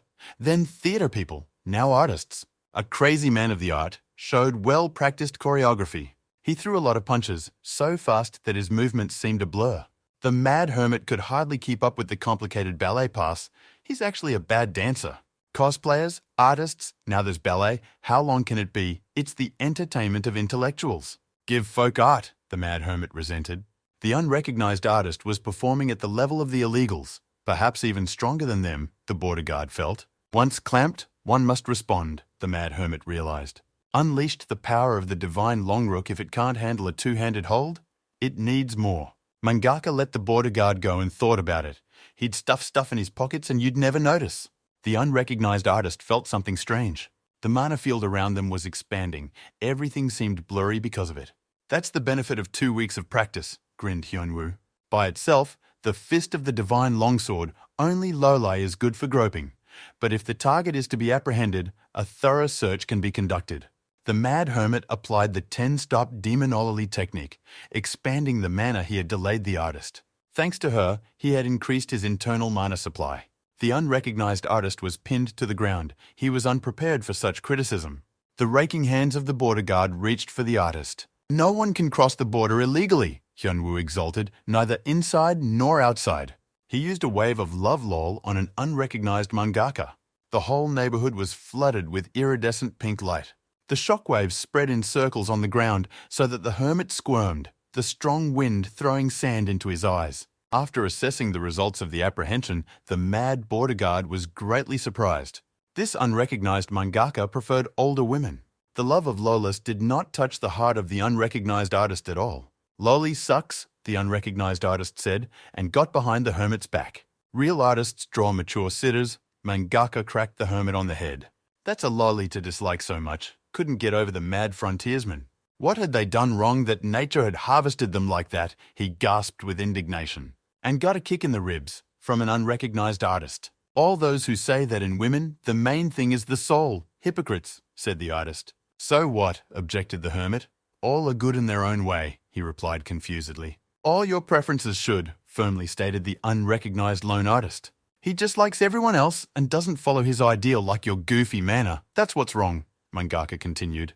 "He's been practicing martial ink arts for hundreds of years and knows what he's talking about, even if he doesn't even think about winning," he told the hermit. "Hundreds of years," wondered the frontiersman. "And you look as young as you are. You're human," muttered the hermit. Hyunwoo checked the status again. Mangaka was human, but with a special ability. He was constantly reborn and could train martial arts for hundreds of years. "Nonsense," thought Hyunwoo. "What's next? Celestials will descend from the sky." "So be it," he said, "for such a persistent frontiersman." "He uses the best ink," said the mangaka, releasing black mana. To show the true meaning of martial arts, divorces of ink flowed out from behind his back. The unrecognized artist used a strange but very powerful attack. She tossed the fighter in gym shoes back to his corner in an instant. But as soon as he stopped, the unrecognized artist crept up again from the rear. Punch calligraphy shouted out words of power, mangaka. A powerful blow fell upon the honest frontiersman. The attack had taken effect despite the steadfastness of the high rank, and the artist kept responding to criticism of his work. A calligraphic power punch, a percussive dose of pathos dared the hermit. And the text did not end. The artist shouted it out and made calligraphic strokes. He paused for a moment, accumulating ink, and unleashed another volume of calligraphy punches. A victim of postmodernity carefully assessed the results of his strikes. The resilience of the mad hermit amazed even him. After all the blows, he remained intact. Strong realized the border guard. Someone else would have died by now reading the intricate calligraphy. "Isn't it time to make use of the bailout room?" the hermit thought.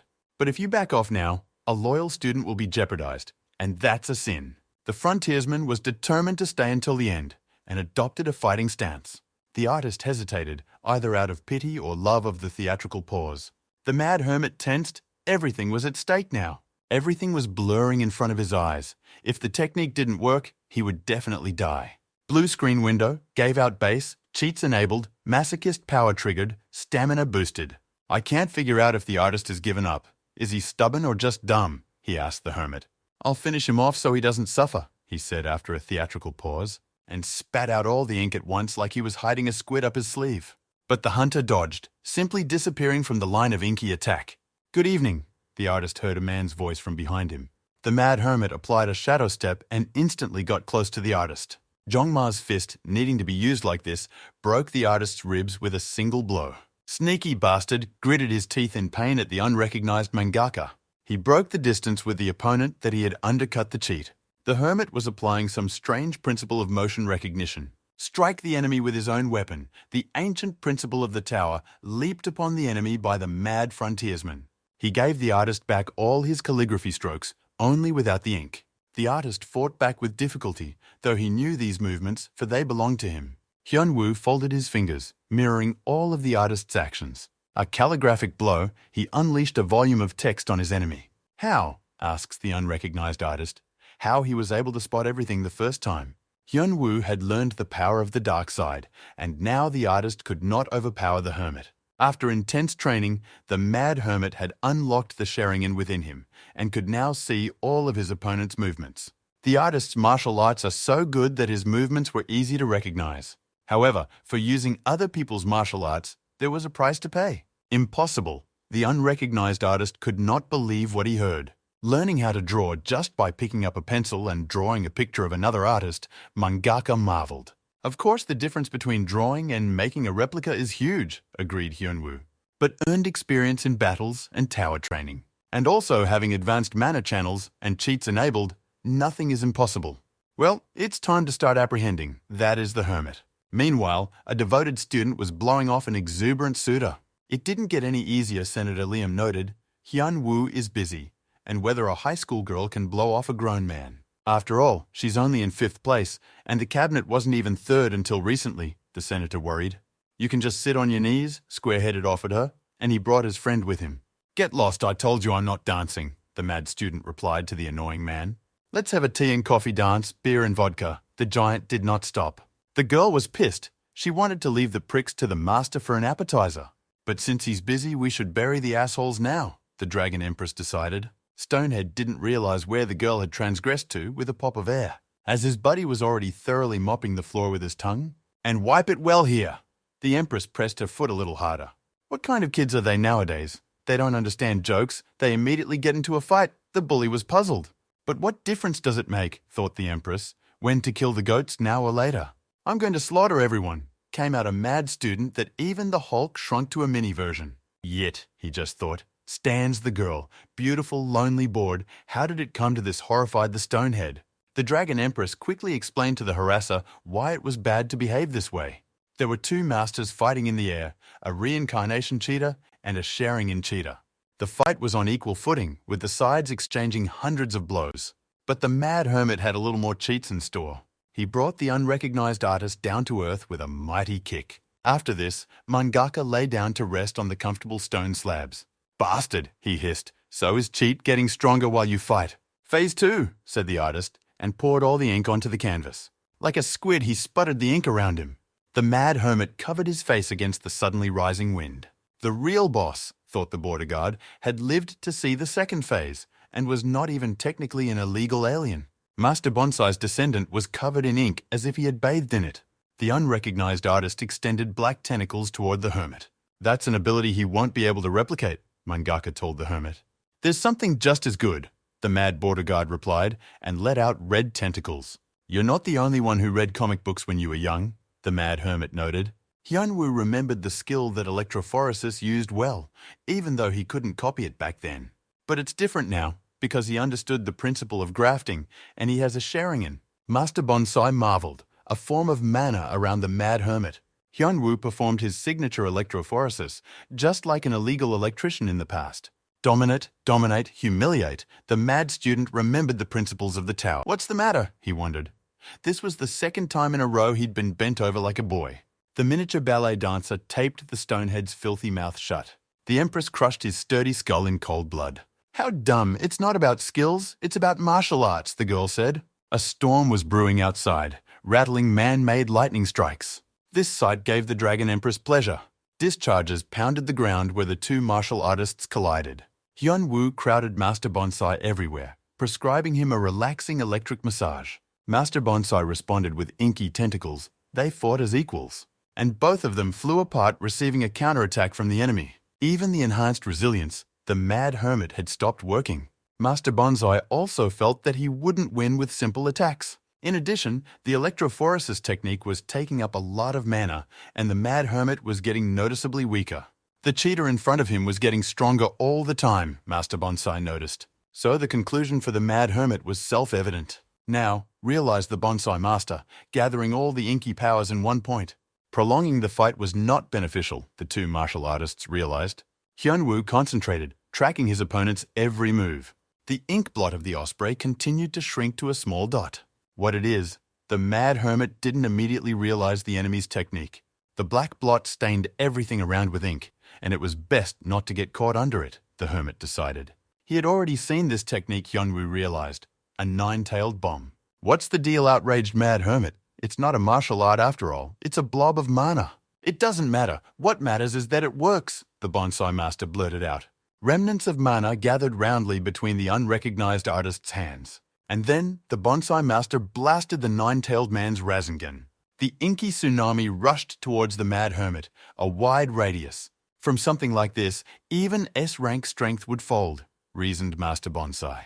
But the mad hermit used the principle of grafting to devour the ink mana. Thanks for the treat, said the polite border guard. Blocking the nine-tailed bomb with his electrophoresis surprised Master Bonsai. So who's got the cooler cheats? Bragged the mad gamer. Now it's my turn to show off my nagging skills, said the hermit, and applied all of the skills without a cooldown. The bonsai master lost back when he spat out all of his powers into the tailed bomb and forgot to save before doing so. The bright flash of the explosion incinerated Master Bonsai's body without a trace. A duty text beeped, confirming that the frustrated illegal alien had been eliminated. All the cheats spent on him, the mad hermit thought tiredly. All that's left of the master of adult manga are the horns and the weird bandage. Hyun-woo looked at the unusual object that had fallen off the failed illegal. Master Bonsai's secret, it said he wanted to become illegal to meet his teacher, reared in hermit status. Already through the foggy shroud, he saw the faithful apprentice rushing towards him. Nothing to worry about then, relaxed the weary hermit. Even with the cheats, the rink was not easy, but the opponent had his own cheats. He fell to the ground. And yet he won satisfactorily, sighed the mad hermit. The lens of a digital camera kept a careful record of the entire battle. The atrium of the gloomy dungeon was once again occupied by the manganese lord. The hidden mountaineer and the illegal hiker candidate are defeated, listened to the lord's report. Impressive, he said, scratching his crimson chin. The dead were strong. No pain, no gain, he uttered an ancient principle. Only through crises do one become stronger. The guardian border guard of the 9th floor is this crisis? Asked the servant of the Crimson Lord. Had he met a top-ranked mountaineer, the Lord asked, and received a negative answer. However, the border guard is yet to meet such a tourist soon, for even gods avoid the 8th floor, the servant monk added. Hyun-woo lay resting, waiting for the stretcher, his faithful disciple leaning over him from above. How quickly he would reach his limit, thought the carefree, tired hermit. The helpful goons from Hyun-woo's guild were discussing the hot news. A veritable massacre horrified the docile office girl. But her co-workers, on the contrary, rejoiced in the awesomeness of the boss they worked for. How so? Shrunken office cluelessness in the world is going on, and they are so calm. Only 9 people survived the bloody feast. Regional associations have already stated that the losses will not affect the overall strength. There are still plenty of worthy hunters to replace them. The dummy didn't give a shit. All they cared about was the boss's status. The media lies heard the obvious truth. All for diversion, said the slave accountant. If the head finds out, he won't like it, realized the redhead. Better not to say that in front of the hermit, added the slave girl.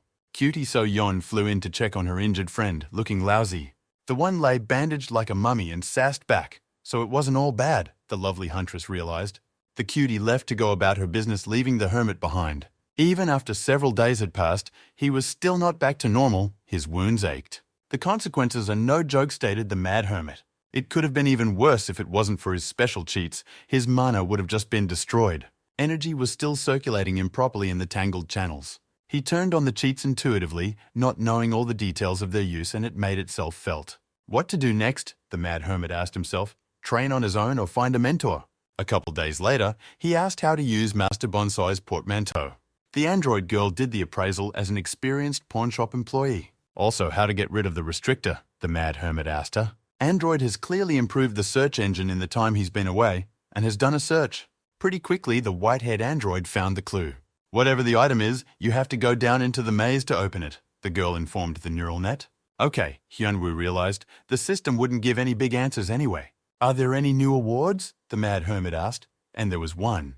The system now gave access to thoughts, twice a day, similar to telepathy, Hyun-woo realized. It's hard to use this skill on hunters, but it's quite easy to use it on ordinary people. A notification system had been added as well, of the time and place of the hunters, but Hyun-woo didn't quite understand what it was. The android made a cute face again. She'll be begging again, the mad hermit realized. The console, he guessed the neural network's intentions, and it pouted its lips. But instead, he decided to share some important information with him. Hyun-woo tested his new telepathy ability on a test student. It was better he didn't. All her thoughts were on the mad teacher. Is all well with the teacher? Asked his ardent and eager student. Hyun-woo regretted seeing her thoughts, a solid stream of worry. "But where is Seo Young?" he asked the devoted disciple, and she replied that the huntress had gone to process the hermit's discharge. "Would everything be all right?" "The unwanted gathered on the first floor," the student reported. "Ah, those simpletons," remarked the reporter's hermit. The student offered to eliminate, but Hyun-woo volunteered to escort them himself. As soon as he left the hospital grounds, he was bombarded from all sides. Shoving recording phones right in his face, they wouldn't let him say a word. "Let the steamer go."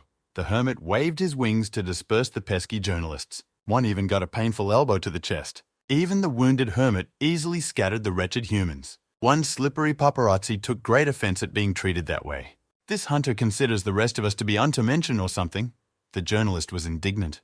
Hyun-woo started as soon as everyone quieted down, but he was rudely interrupted. "Is it true that the massacre at the banquet is an excuse to kill the unwanted?" asked a cheeky journalist. Even the other journalists were taken aback by such directness.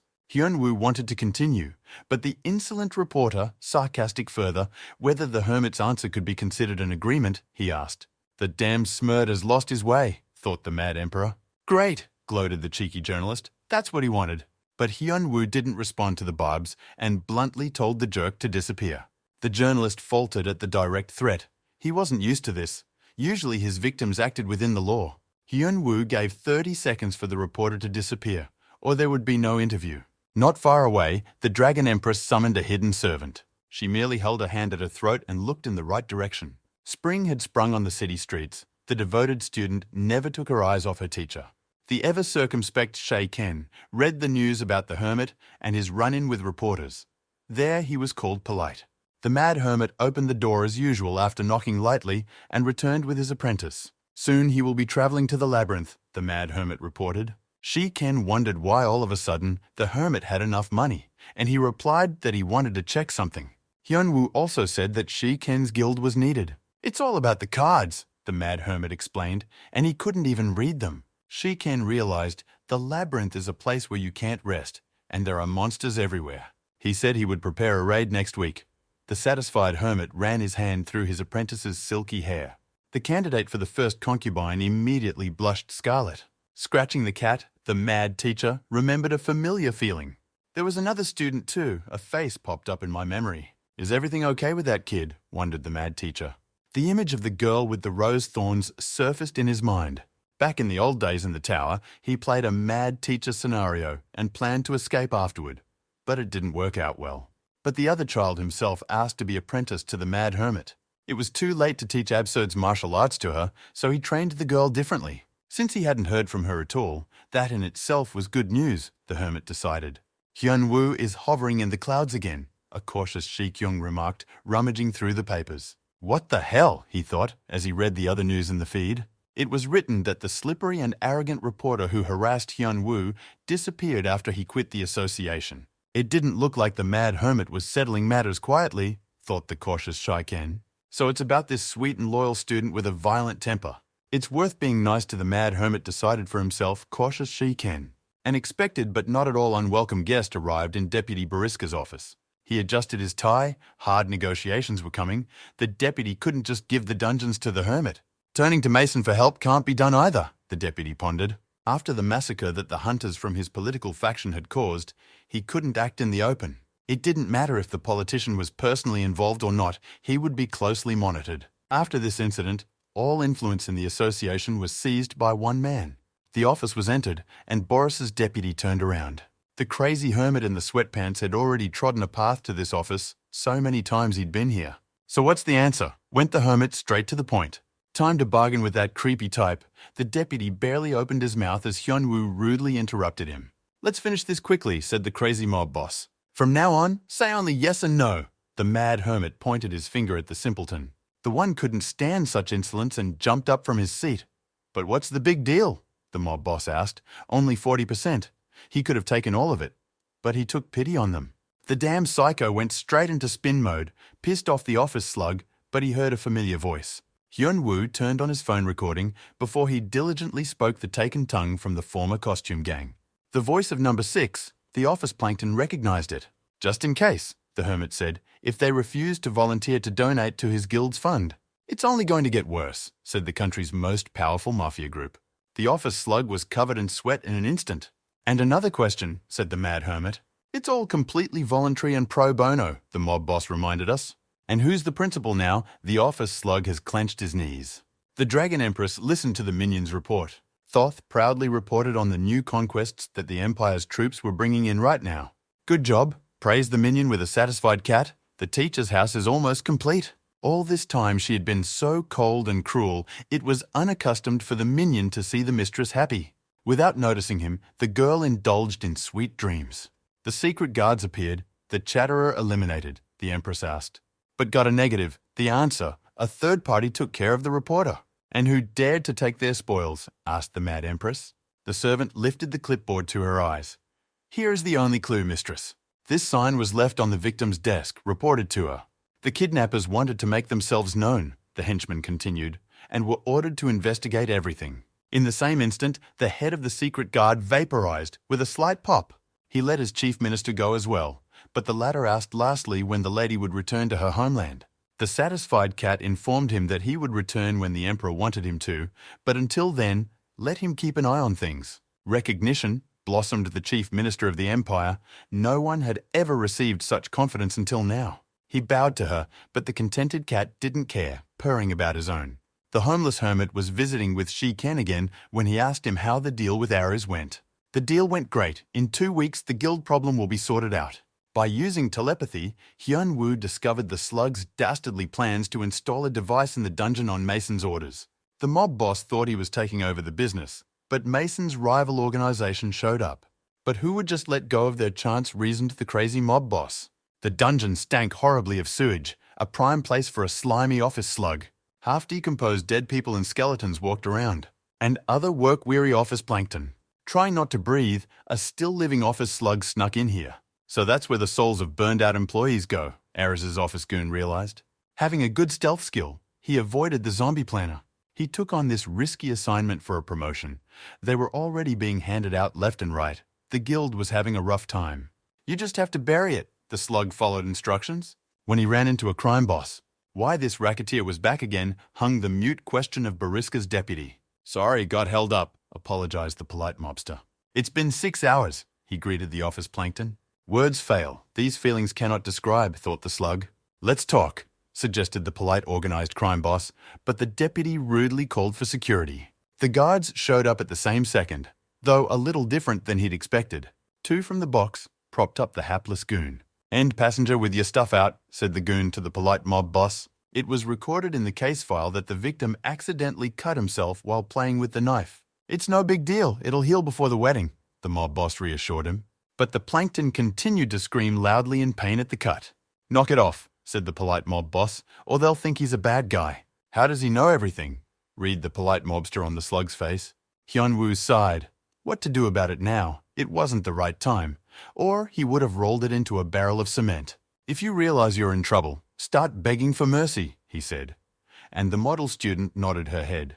How did he figure it all out, said the hermit, very simply, politely asked. This whole damn bastard guild keeps stepping on the same rake. Just like that, Hyunwoo simply answered his question. Now start talking, allowed to slime the crazy mob boss. If not, we'll find out which is stronger, the head or the stone, the hermit said. The polite mobster gave a moment to think, and the slug deputy agreed to tell all. A few days ago, Mason gave him the device and told him to install it in the dungeon that Hyunwoo wished. But what was he given? The office slug asked Geralt. Catalyst, replied the white-haired scumbag cryptically. You've heard of the monster wave, he asked the office goon. If you don't kill monsters for a long time, they accumulate and burst out. This is the monster wave. So this thing in his hands, it causes an artificial wave of monsters.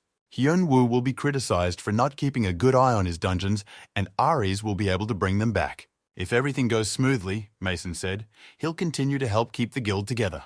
That's the way it went down with the clean-cut slime ball. The loyal student remarked very strangely and frowned her beautiful forehead. Why did Mason go for it? Because earlier he didn't have a problem with Hyunwoo, the girl wondered. Unless what was said was a lie, the Empress threatened to retaliate. It wasn't his fault. Mason came to him himself, justified the slug. Under the pretext of helping him, he was plotting something against the mad hermit. The dummy had no other choice and agreed to such terms. He excused himself pathetically. How ridiculous, Mason thought, rubbing the strange bug-shaped objects. Master Bonsai failed, and after all, this was the first step to destroying the 9th floor. He sipped red wine from his glass. Looks like the calculations were wrong. Mason underestimated his opponent. The ninth floor was defenseless. Meeting Boris Mart made sure of that. They had a plan, and they were sticking to it. Step by step, they prepared to destroy the entire floor. There was nothing the hunters could do. With the help of Ares, they would control all the dungeons of the world. And with the help of the association, they would attract the best hunters. If a massive wave of monsters in all dungeons and a bloody feast at a banquet happened at the same time, the world would definitely collapse. As soon as the border guard appeared, everyone wanted to get in, and it says, "Don't get in, you'll be killed." Mason laid out the pieces on the board. The Mad Hermit has even gotten to Boris Mart. But part of the overall plan is still in effect, Boris's pawn, though he suspects something but is too stupid to realize it. Everything was going swimmingly, but the unrecognized mangaka took a gamble on losing to Frontier. "Stop!" Mason raged, the glass bursting in his hand. However, thought the illegal, there's always a plan B and even a C. There are still plenty of letters in the alphabet. No need to get upset if the plan called A didn't work, he thought. He seemed to be paying too much attention to the bonsai master, believing that without supervision he would fail, Mason recalled. But mangaka grew on his own, effortlessly becoming ridiculously strong. Mason looked around at the dozens of boxes and the monster catalysts in them. He was satisfied. "Happy as an elephant after an enema?" remarked a voice from behind the chair. "All right," Mason replied nonchalantly. He turned around and saw the intruder, who appeared like a devil from a snuff box. "Kim Hyun-woo," he shouted his hated name. "Where are you going, private property?" As he just guessed, the Mad Hermit gloated and added that mafia bosses don't write the law. Hyun-woo remembered how the android Av had warned him that Mason was possibly a hidden illegal alien. No such person existed before the rift, the girl's neural network figured out, and then he shows up and spins everyone she added. How else would the bonsai master know about the world beyond the 9th floor of the Matrix? Of course, it's all hypotheses. The silver-haired neural network smarted. If the Guardian didn't recover, it was best to forget about it, worried the android girl. "I had to wait," Hyun-woo said, "to personally show up and squeeze all the business." "More reasons are piled up prominently," the mob boss echoed himself. "Burglary. Bullies take away your eyesight," Mason chimed in. Information gathering didn't work on Mason, but a negative result is a result. "Detain the rich illegal and take the property, saying it was lost or destroyed in the battle," pondered the mad mob boss. "And put the plan into action." The floor of the house exploded like it was a house of cards. Mason took off with a rocket to count the stars. Such was the force of the blow. "Good evening." A suave Hyun-woo Nagibata appeared from behind. Absurd's textual power kicked Mason to the ground, where it sealed itself into the welcoming concrete with a deafening explosion. "What kind of detention is that?" "He has rights," the illegal subplot boldly stated. "The right to chew the ground," the Mad Hermit replied, and sealed Mason deeper. "No passport. Give me a coin," said the honest and incorruptible border guard. "It won't hurt at all." The law enforcement officer pulled out a mop. "Can't mop," Mason thought, and squeezed with all his strength below his back. The illegal migrant smirked and said one word, "Freeze." That was enough to keep Hyun-woo's slipper from sinking deeper. The Mad Hermit was surprised. He was completely unable to move his body. He slumped onto his back as if petrified for once and could no longer keep his balance. Hyun-woo was perplexed as to what was going on while lying on his back. An illegal migrant rose to his feet. Miraculously, he managed to avoid detention. "Bastard," he said, and kicked the mode dog in the ribs for threatening him with a mop. Like a plastic soldier, Hyun-woo flew aside, unable to move a single joint. An unspecified force held his body in an interesting pose.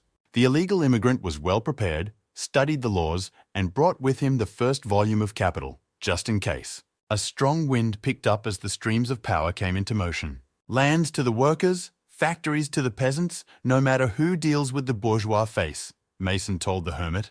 The outlaw with the theatrical traits dressed up and introduced himself again, the voice of the people, Len in Yek. "The place where they are is an area of communism he has been working on for years," Mason explained. "The defenders of imperialism are powerless here." "I knew that communism could develop in an isolated area," the hermit declared. "Revolution is the movement of progress," gibbered Len Ying, delighted with his success. "Get ready, you bourgeois face. We're going to rascalach him," Mason told the hermit.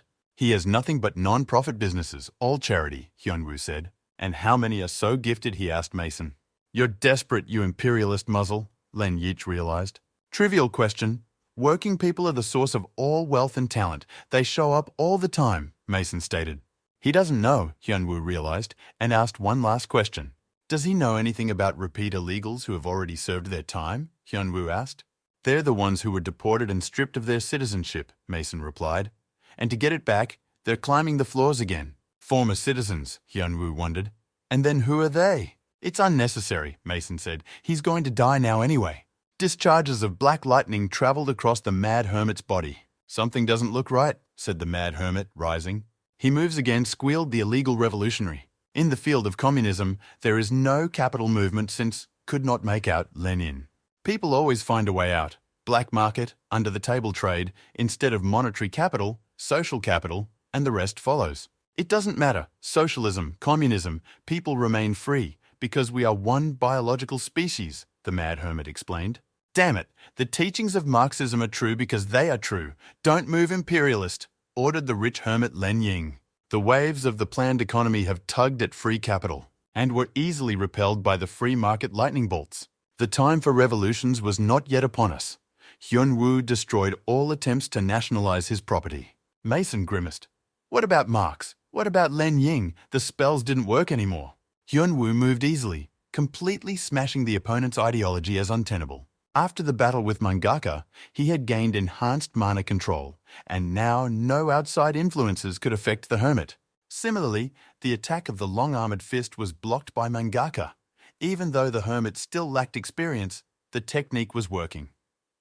Mana came into motion again, and the Mad Hermit unleashed it to strike. He easily unleashed a volume of calligraphic blows on the illegal revolutionary. A clot of bloody mana slapped where the failed revolutionary stood. It's simple if you don't get hung up on one school of economics, the Mad Hermit said. But the liquidation alert never showed up. All dogmas are surprisingly resilient, Hyunwoo fretted, always finding a loophole in unformed minds. He was left alone in the midst of the ruins. An illegal revolutionary escaped. The wounded Mason occupied the golden throne. He could hardly move. One more moment and the border guard would have definitely detained him. Plan B can still be executed because he still has the KGB. They started out as a small security department, and then they grew to include everything bad. Mason sighed contentedly. If there is power, any doctrine will become true. Long time no see, greeted the illegal his guest. A girl as beautiful as a rose walked in, gracefully swaying her hips. She was smiling sweetly at the illegal revolutionary, her shoulder epaulets of a skull mask flaunting on her shoulder. Let him listen to it first. Hyunwoo handed Senator Liam the tape. He feigned concern, though of course he knew what would be on the tape.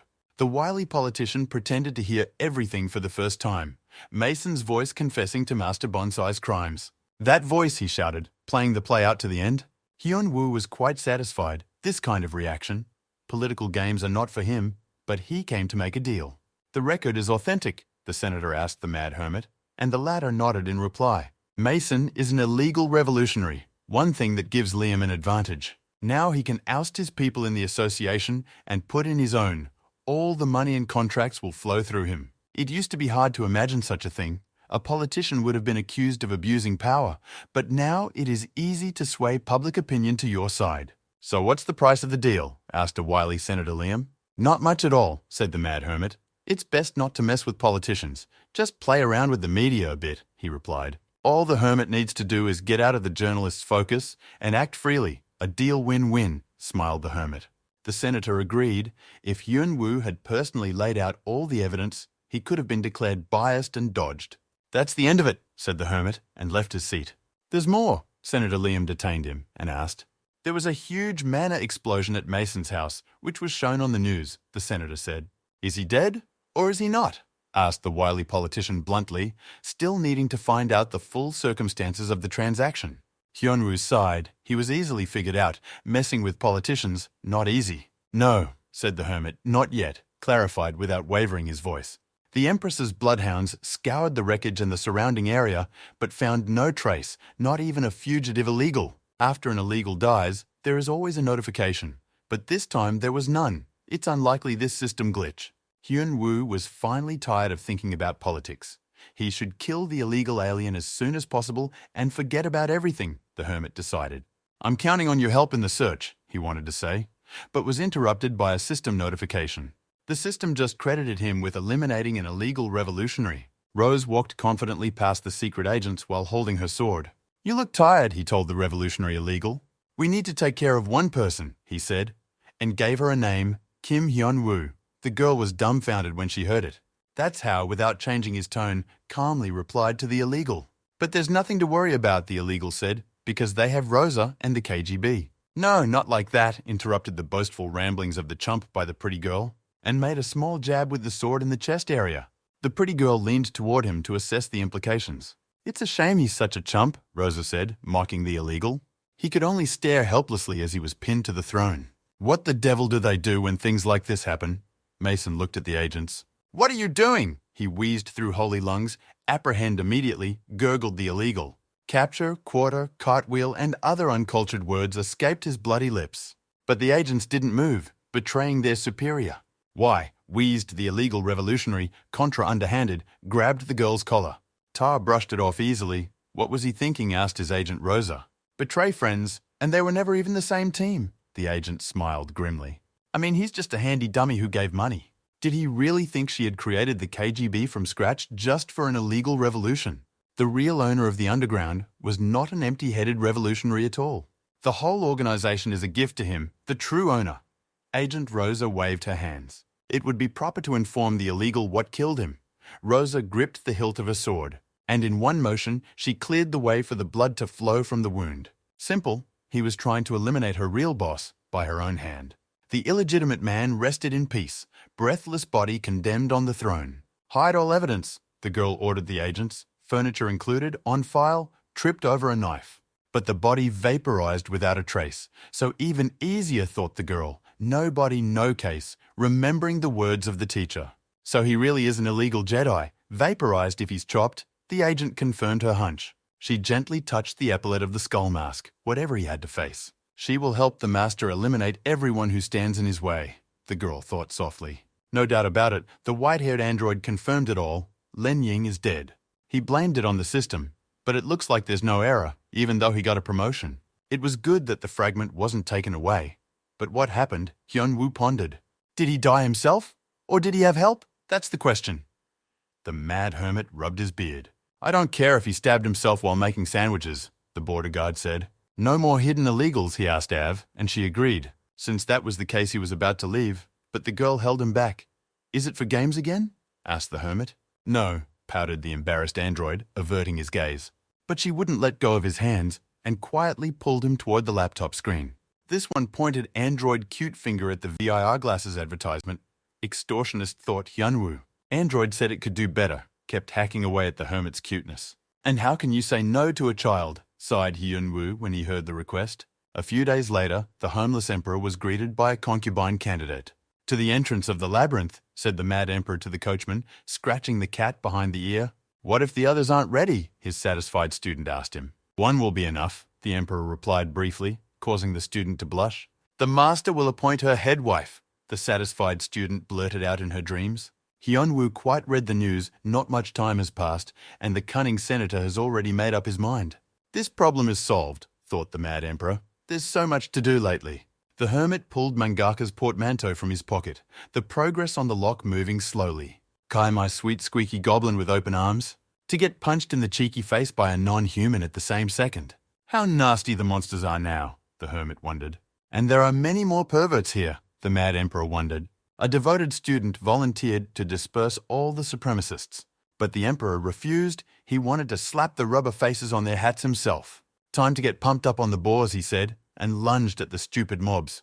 The genocide of the green non-humans ended with a couple of powerful attacks, while the rest of the raid group quietly smoked on the sidelines. So Tona, said Kwon Seo admiringly, cute Seo Yeon couldn't get used to this fact either, even though she had known about the hermit's power for a long time. Even all together in this tight passage, fighting back against the troll perverts would not be easy, thought a cautious Shiken. Maybe that's the difference. The hermit always drags the roller in solo, reasoned the hunter.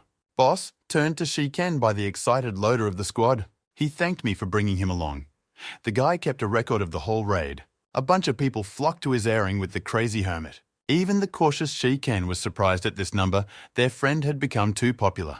The mad hermit raised his hand and stated that he was going upstairs. He had already leveled up. Mangaka's stupid portmanteau opened if you filled the strip with monster kills. Cautious Shiken asked a couple of madmen how they would climb if he didn't have a map and couldn't read them. The mad hermit quickly glanced at his apprentice, but she pouted her lips and turned away. The student, the mad teacher, addressed her, but she hid her gaze in embarrassment. Clearly understandable, said Hyunwoo to the crazy student, all in the teacher, he realized. They were bailed out by a part-time blogger loader, though his fee for the raid wasn't full, he agreed. No problem, the guy said, because he's a loader for the soul and he makes real money from streaming. The prisoner was awakened with a bucket of cold water in the face. He found himself in the middle of the interrogation room, chained to a chair. Who knows what they're holding him for, said the agent in the dark glasses in the basement. They said interrogate him. They're interrogating him. A graceful girl entered the interrogation room. Agent Rosa herself went down to the detainee. Contrabreed. Confuse the unformed minds means she became over the prisoner. Defame the name of the leader of the party. The chief, blurted out the nasty reporter in surprise. Defaming the name, the leader, he interjected. Is it really about Kim Hyun-woo? The journalist was horrified. Agent Rosa stepped up to the switch with a cute face, good interrogation. The key to a clean confession. Good thing he'd figured it out, said a sweet voice, and the switch clicked. Mercy, I swear by my mother not guilty, screamed in pain and horror of the employee of the Wall newspaper. Liar, said Agent Rosa, and who wrote nasty philippics, made up poems, told jokes about the leader. You say you don't know anything, but you yourself were warned that everything first to submit to the Censorship Commission, the agent continued. Censorship, wondered the independent media worker, but what about freedom of speech? From the girl's collar, an all-seeing eye looked at him. Big Brother is watching you, the dreaded motto came to mind. A few days ago in the newsroom, he asked the question, isn't it all suspicious where the free press has gone? Isn't Kim Hyun-woo too heroic? He asked his colleague. No surprise stated, a co-worker, a hero guy, stopped Master Bonsai. All articles are commissioned, no criticism, just one-sidedness. Citizens should see different points of view, the reporter insisted. Stay out of it, he heard from a colleague. Quieter you go farther. Free speech fiction. Write what is watched, what is paid for, chase the hype, or you will be left with nothing, a colleague trustingly slammed the journalist. But is this honest journalism, democracy, freedom? The reporter was outraged. What a tattoo, he wondered with a glance at his comrade's neck. Recently made, he replied embarrassedly, adjusting his collar. Now I remember, smiled Agent Rosa. Freedom of speech is when it is against whom it is necessary freedom, and about the leader it is free to write what we say. Double standards horrified the idealistic reporter. But for what? He asked. It's the duty of the intelligence services to keep order in the state, isn't it? Asked the agent with a nice face. Mangaka's portmanteau is now ready to be used, but only once, since he didn't become illegal, which means the effect isn't perfect, the hermit read. Use the sword of electrophoresis, the system suggested. I'll be away, the mad emperor informed his apprentice. I'll be there when I get back. Need to visit an old friend, he informed his devoted student.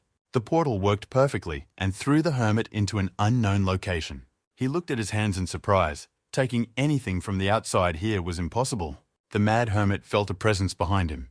The hermit turned around. The same guy was standing as if nothing had happened alive. A fifth-rate electrician, an illegal electrophoresis, stood with his back to him. The warrior noticed the intruder and turned around, giving him a serious look.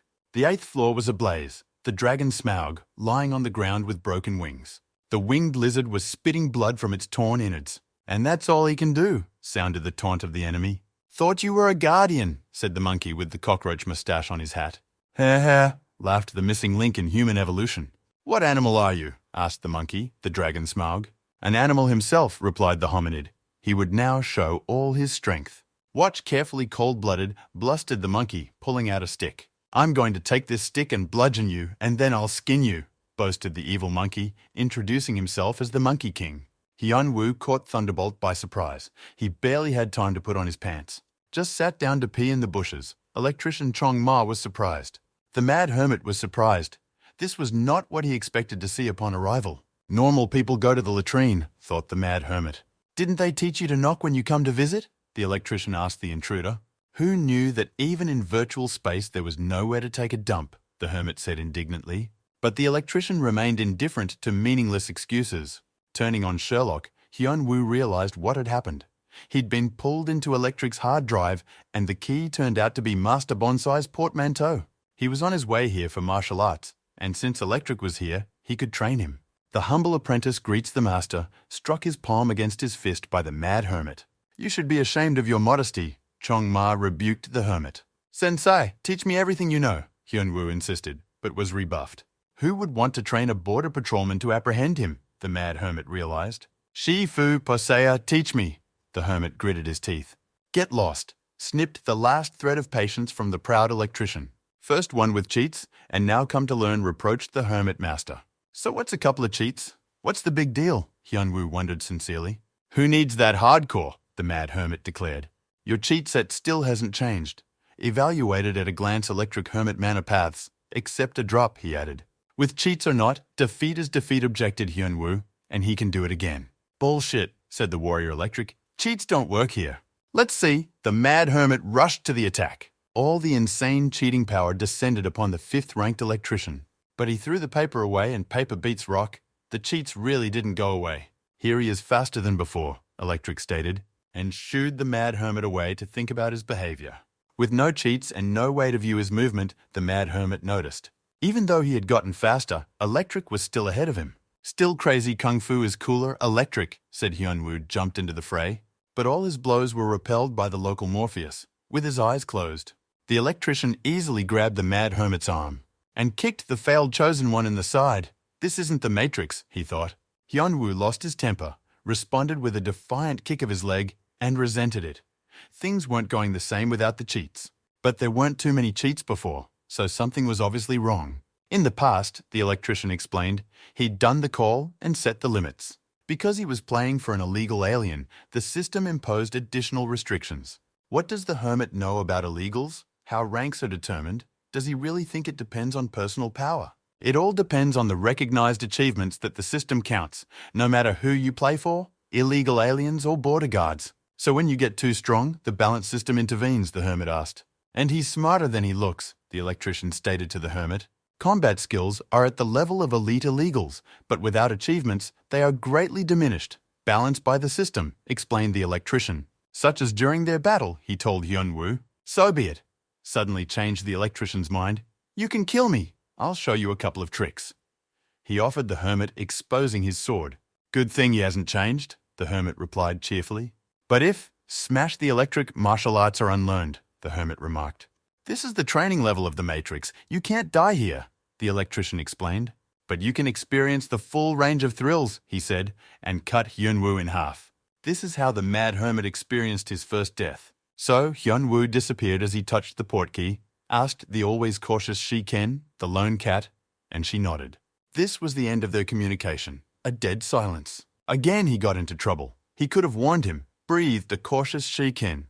The devoted student now looks like an abandoned cat. I'll gouge your blinkers out, the irritated girl hissed, and Shi-ken quickly retreated. Best to avoid her, he thought, and looked up, noticing something strange. The secret guards changed their spot of observation, silently disappeared, and what his house had just become, Shi-ken lamented. Not even in his own house there is no rest, only troublemakers, resented the hunter. When the apartment is fixed, he'll go there, cautious Shi-ken decided, and silently left the abandoned cat. She wouldn't let anyone near her anyway. The girl waited faithfully in the place where her master had left her, and carefully she heard the voice that came from Hermione's pouch. So you can hear the voice, soldier, came from the bag. The devoted cat stared at the strange object. Whether it showed or not, she couldn't tell. Was she really the only one who heard that voice? The girl puzzled. Suspicious. If it wasn't for the master's things, I would have buried it deeper long ago, the loyal cat thought. You can hold your strength a little, my child. I will give you the strength of a bogatir, led persistent agitation voice from the bag. What kind of talk went on, the dragon empress didn't understand. Don't be frightened. The first time is always a little painful, but then you get used to it, said the voice. Lowly demoness, a voice with an ancient accent introduced itself. Morpheus continued training the under-elected Neo on the secret level of the Matrix. The mad cheater was using dirty tricks all the time, but each time without success, the electrician could not be taken by such tricks. Pressing the attack button doesn't mean fighting, criticized the hermit master. And chopped in two like a Greek salad, the mad hermit. At this level, Hyun-woo could only rely on his own abilities. Why sweat in a game where you can quickly complete a level and learn the story? The mad nerd resented. How many times had he already passed this level? The hermit resented. He had tried 100 times already. So this is a bonus level, smiled the electrician. Just go on, he suggested to the hermit. Don't you dare underestimate the power of Korean nerds?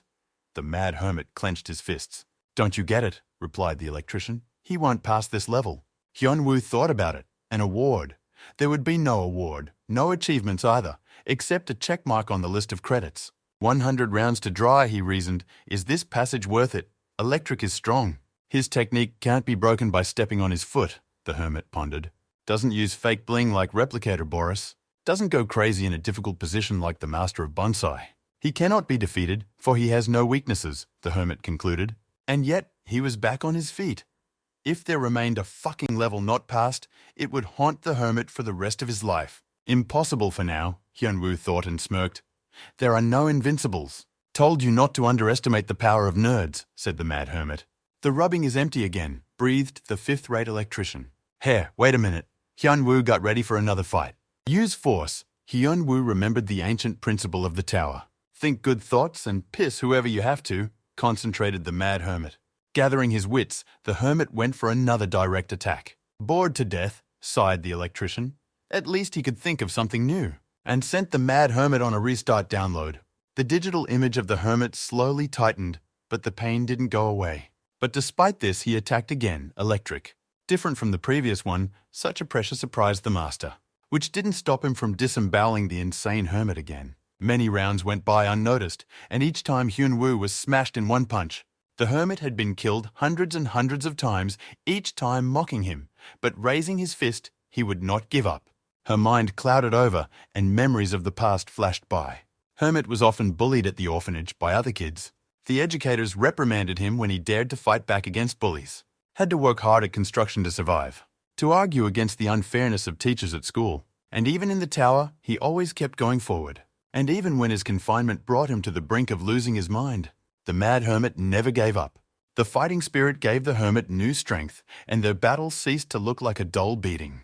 He's crazier than he thought, the illegal electrician remarked. It's a hidden level, on a hard disk. There's no time, aging, death, no limits. The system puts all the illegals killed here. Normally no one but the owners can get in here, but a crazy hermit somehow managed to. What he said seemed to Jong-ma amusing, but only at first. Hearing such nonsense from his own assassin was strange to Electric. It was interesting to see how long the hermit would last, and so Chong-ma made a condition. He wasn't going to teach the madman, just wanted to vent his soul zeroing in on him time after time. That was how it was at first. For the 100th time, nothing had changed, except that Electric was enjoying his revenge. The always brash cheetah now looked meek and scared. But he would not give up, and the endless bouts dragged on. The feeling of being chased was spreading stronger and stronger, and the electrician began to give his best. On the 200th zeroing, Hyunwoo couldn't parry a single hit. For 400 rounds, barely a hermit could take 3 hits. 700 rounds. Nice to keep the hermit from taking the final shot. The 1000th round, all fighting techniques unraveled and destroyed the hermit, has nothing more to do. The electrician was sure that after this, the hermit wouldn't be able to take a step. The mad hermit was slowly going insane from the pervasive endless pain, but he would just rise again as if nothing had happened. This was beginning to irritate Electric, having no other way to get rid of the hermit other than to force him to surrender, he continued. An unpleasant feeling was building up in his chest. Such a weakling couldn't even make a couple moves, but he didn't give up. Without noticing it, Electric has been putting more and more of himself out there in these rounds. What is this feeling, he asked himself, striking blow after blow. Only after the 2900th did he find the answer. The same feeling he got a long time ago when he became an illegal alien. The sensation was quite faint at first, Electric noted. He used increasingly destructive techniques on the pesky fly, but he definitely sensed danger coming from the hermit.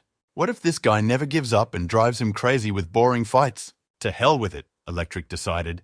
Imperceptibly, he had caught fire from the duels. He faltered, noticing that he had slightly misjudged his movements. And the hermit did not miss this opportunity, immediately counterattacked.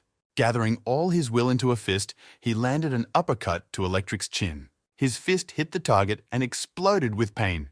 For the first time in thousands of battles, Hyunwoo had gotten his opponent. 5 to 3,000 counted by the mad hermit. There's nothing infinite except Korean nerfing, the mad hermit cheerfully informed. Fucking nerds, Thunderball was really pissed off. The Monkey King looked off into the distance at the blazing horizon of the 8th floor. Quickly came the voice of an ally from behind me. The fat lion appeared before the monkey in a disheveled robe. The monkey was indignant, but his comrade waved him away. Because the monkey's buttocks are stronger than a stone, he said. That's right, said the monkey. In the 3 months he'd been waiting, his sciatica had become attached to the rocks. Since Fat Lion is finished, where are the others chilling? Asked the monkey. Roast Cock and White Elephant. Don't ask where the trunk is, arrived shortly after Tolstoy. Did you have a good time? Lev asked the couple who had arrived, and they confirmed that they had all had a good time, especially Rooster. How funny. Everyone has already climbed the tower and been illegal, and it took 3 months to get one zone, Monkey bragged. It's just that the balance of the system sucks, Fat Lion justified. Trinity got achievements for abusing animals and getting their powers. The system only counted them. Don't ask where Elephant's trunk is, you might get upset. And don't ask me how to become a roast rooster, resented the lion. The excuses of wimps, teased the damned macaw. Shaking the ground, the Tower of Pisa appeared, leading to other levels of the matrix. Passwords are the same, addresses are the same, shouted the monkey and ran forward. 25 again, will jump on his stick, breathed Fat Lion. Everyone takes on one side of the world, Monkey reminded. 2 months for everything, boasted the talking monkey. The always cautious Shay Ken was torn from his paperwork by a phone call. They were looking for a missing Hyun Woo who hadn't been heard from for a long time. The rift happened, reported the cautious Shay Ken. In 3 hours the enemy will be in Korea. The sad cat was still waiting lonely as ever for her mad teacher. But he was in no hurry to show up and comfort the betrayed cutie. The electrostimulator sword showed no signs of waking up. The fight continued, the mad hermit still catching pitches the same way. The only counter he could keep was the battle count. Time did not exist in this matrix. The hermit was doing well and was already forcing Thunderbolt to move. In went the electroshock attacks, which hadn't happened before. New sensations, pleasantly invigorating after the usual stabbing foreign objects. The mad hermit was now attacking crazily and unpredictably. Striking a blow, he spun the turntable, messing with the electrician's mind with his nonsense. Just a trick. Hyunwoo fires a fist instead of a leg kick, but Electric dodged it all. Crazy nut job. 5,000 deaths later, said Thunderbird. Isn't that tired? The crazy asshole asked, nudging Electric. I wonder if nerfing is also a cheat, Thunderbird wondered. How many times can we do the same thing? This guy's definitely nuts, Electric decided. Let there be no fatigue here. But is it normal to have a 5,000 Bayao session, he thought. He should have surrendered long ago, for since the middle of the fight, Electric had made full use of all electrophoresis techniques. The Mad Hermit was practically reaching his target, but nullified at the last moment by lightning strikes. Thunderbird felt someone touch his pants. You sure are a rabid dog, said he to the Mad Hermit. Aren't you bored? He asked the wordless Korean nerd. But even in this position, his eyes said he wouldn't back down. Only girls grab for clothes, Electric said. You'll do just as well, replied the Mad Hermit. The sense of danger turned to awe at what else a crazy asshole could pull off. On the way to the top, Thunderbird slaughtered many different illegals. But this was the first time he'd seen such crazy nerds. Dumb as an oak, but persistent, the fifth-rate electrician realized. Everyone was cracking up after meeting Thunderbird, but not that dumbass asshole. It broke all his skills and fighting techniques, but the madman reinvented them and was rising again. It's as if someone turned him into a robot that doesn't know how to give up. Because of this, even Thunderbolt felt awe in front of this madness. No one could change the nature of man. Everyone gives up sooner or later, thought the fifth-rate electrician. Shadow Step, Thunderbolt noticed the hermit's technique. He had seen this somewhere before. The warrior once again easily dodged even a high-level attack. He had seen it thousands of times. It takes 3 steps to execute, said the fifth-grade electrician. Hyunwoo froze. For the first time in so many fights, he had received advice from a master. Hundreds of discharges struck a single point with a bright arc of electricity. Martial arts, it's not fancy moves and buzzwords. See the root of the matter, he instructed the mad nerd. Concentrate on the basics, forget the complicated names, the fifth-rate electrician demurred. Simply copying won't help with electrophoresis techniques, the master explained. It's not copying lightning bolts with mana that's important, but containing them in mana itself. The hermit traded an 8,000th nullification for advice. When the lightning bolts are inside the mana, it's only worth it to give them the shape they need.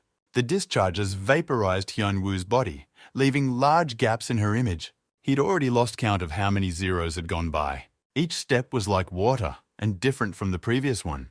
This is true martial arts, the Mad Hermit realized.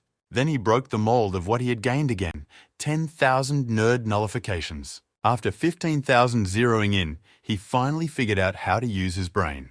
The mana in each cell creates a lightning bolt, and dozens of other techniques emerge from them. And they all merge into one electrophoresis god technique.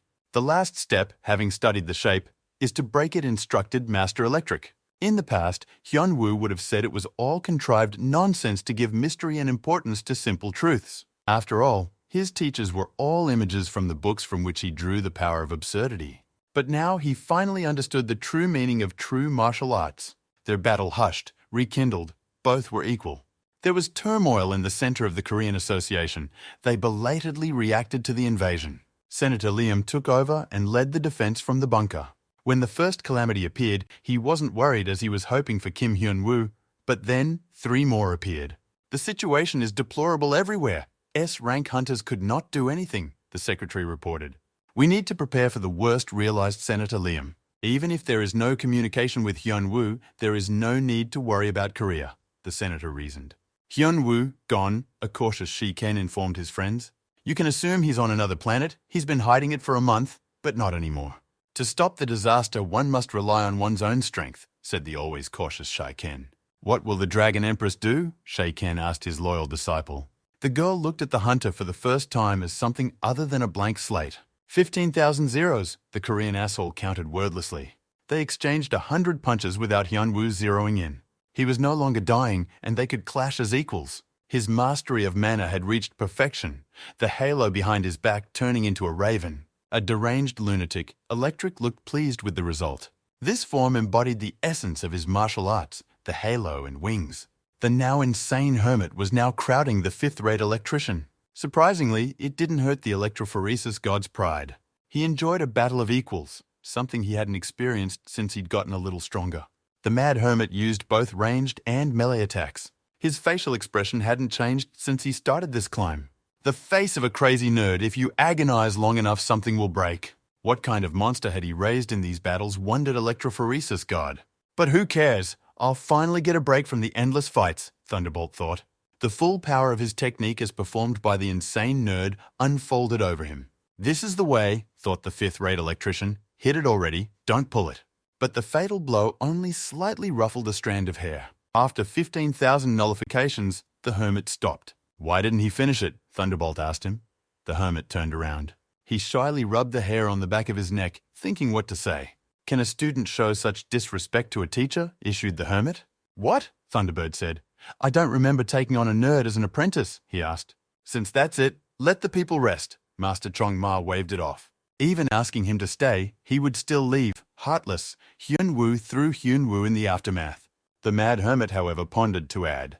Thank you, teacher, even though you're an asshole, he blurted out, disappearing into the light of the portal. What a jerk, thought the 5th-rate foreman Thunderbird. Crazy Korean asshole, dead tired, he said afterward. A disciple after zeroing out all the data in an infinite matrix isn't so bad, thought Chong-ma. The association troops met the disaster at the very rift and prepared the first line of defense. Finally, the rift cracked and someone came out of the portal. The bird climbs out. Repeat. The hole opened. Zo, squeaked in the radio hunter commander. The cannons fired the first volley at the target.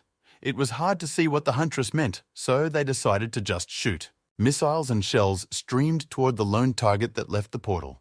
A huge ball of fire appeared in the sky as they all hit the target. The dummies are standing by to await the results of the artillery preparation. What a warm welcome, came a mocking voice. I was planning to quietly mop up everyone, but there's no need to hold back, said the monkey with the cockroach mustache. Mayday, SOS, Monkey Lord nicht kaputt, Fürstein. In a panic, the commander rambled into the radio. Birdie snapped out of. She didn't finish as Monkey took the walkie-talkie. No one understood her orders anyway. We'll mop up the weaklings first, the macaw boasted. Rusty, shouted merrily, the Monkey King to his stick. Rooster landed in Thailand, and amidst the mayhem that ensued. Such a simple flaw, he said, folding his chicken wings. What another feathered misunderstanding, the rooster heard. And I saw a guy in sweatpants and flip-flops in front of me.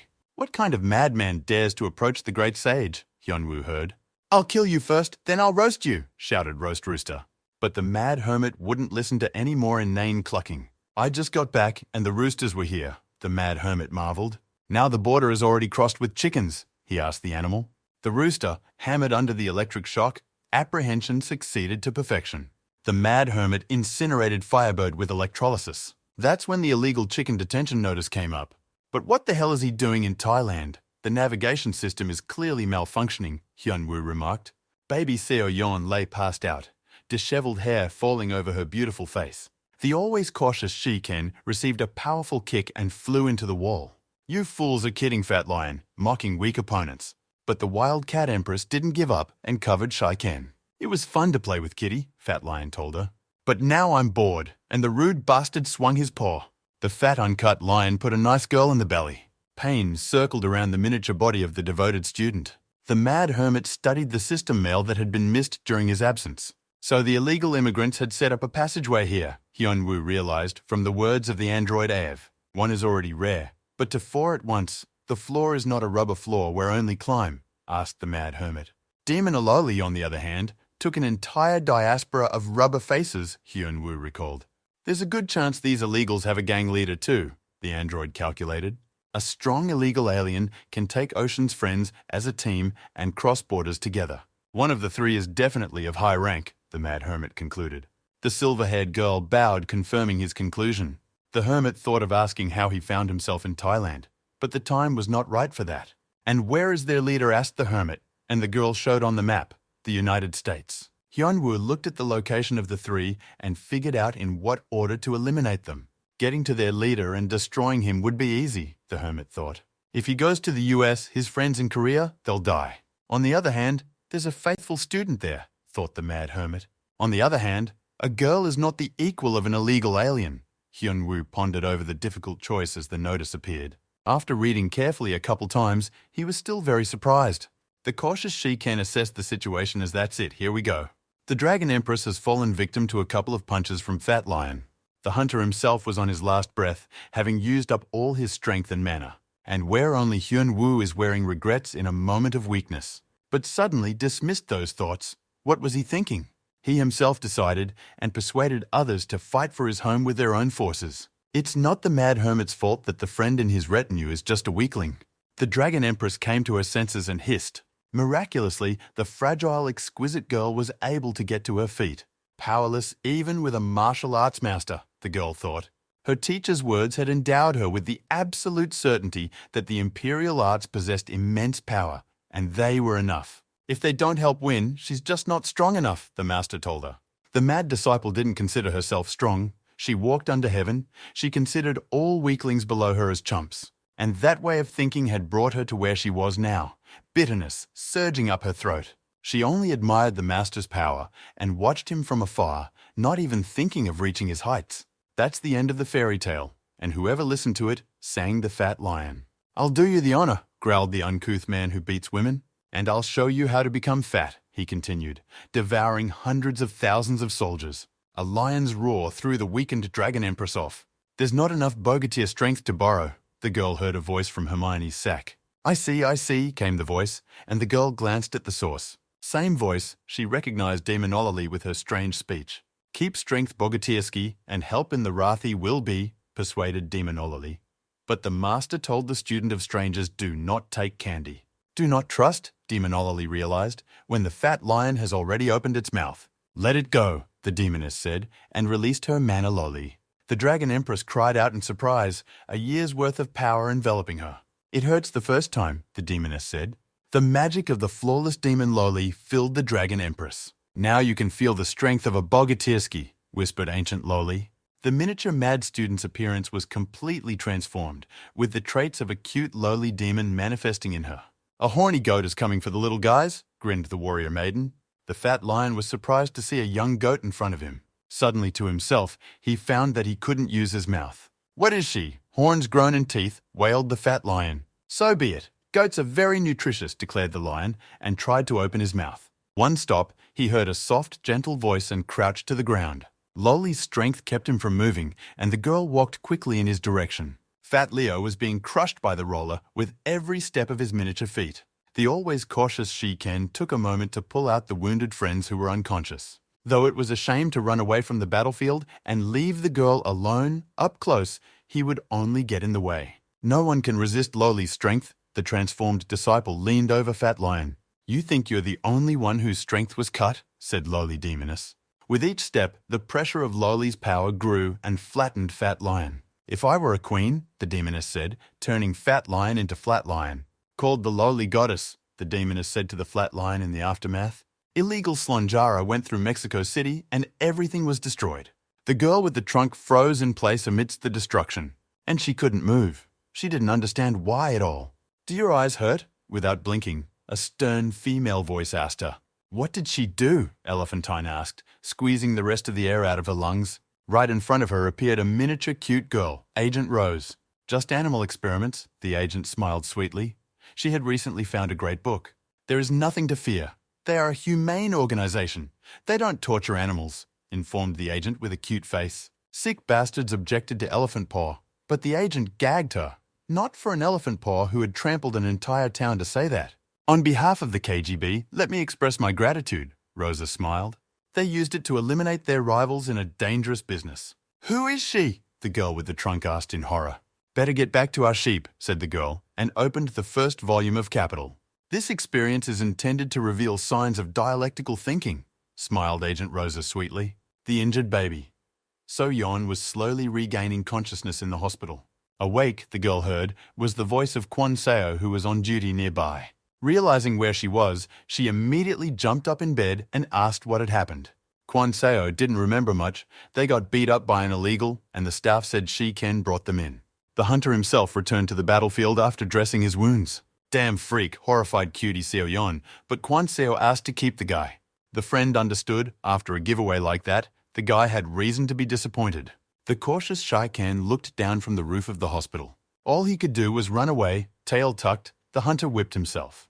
The doors behind his back opened. Someone had come to the roof as well. Cautious Ken turned around at the sound of the doors.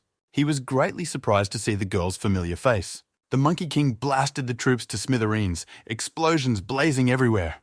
The battle was already boring, but something changed where he sent the clones. Clones were equal in strength to low-ranking illegals, and 300 would be enough for the entire 9th floor. In an instant half destroyed, he thought as he heard a quiet, "Good evening, you're in charge here," behind him.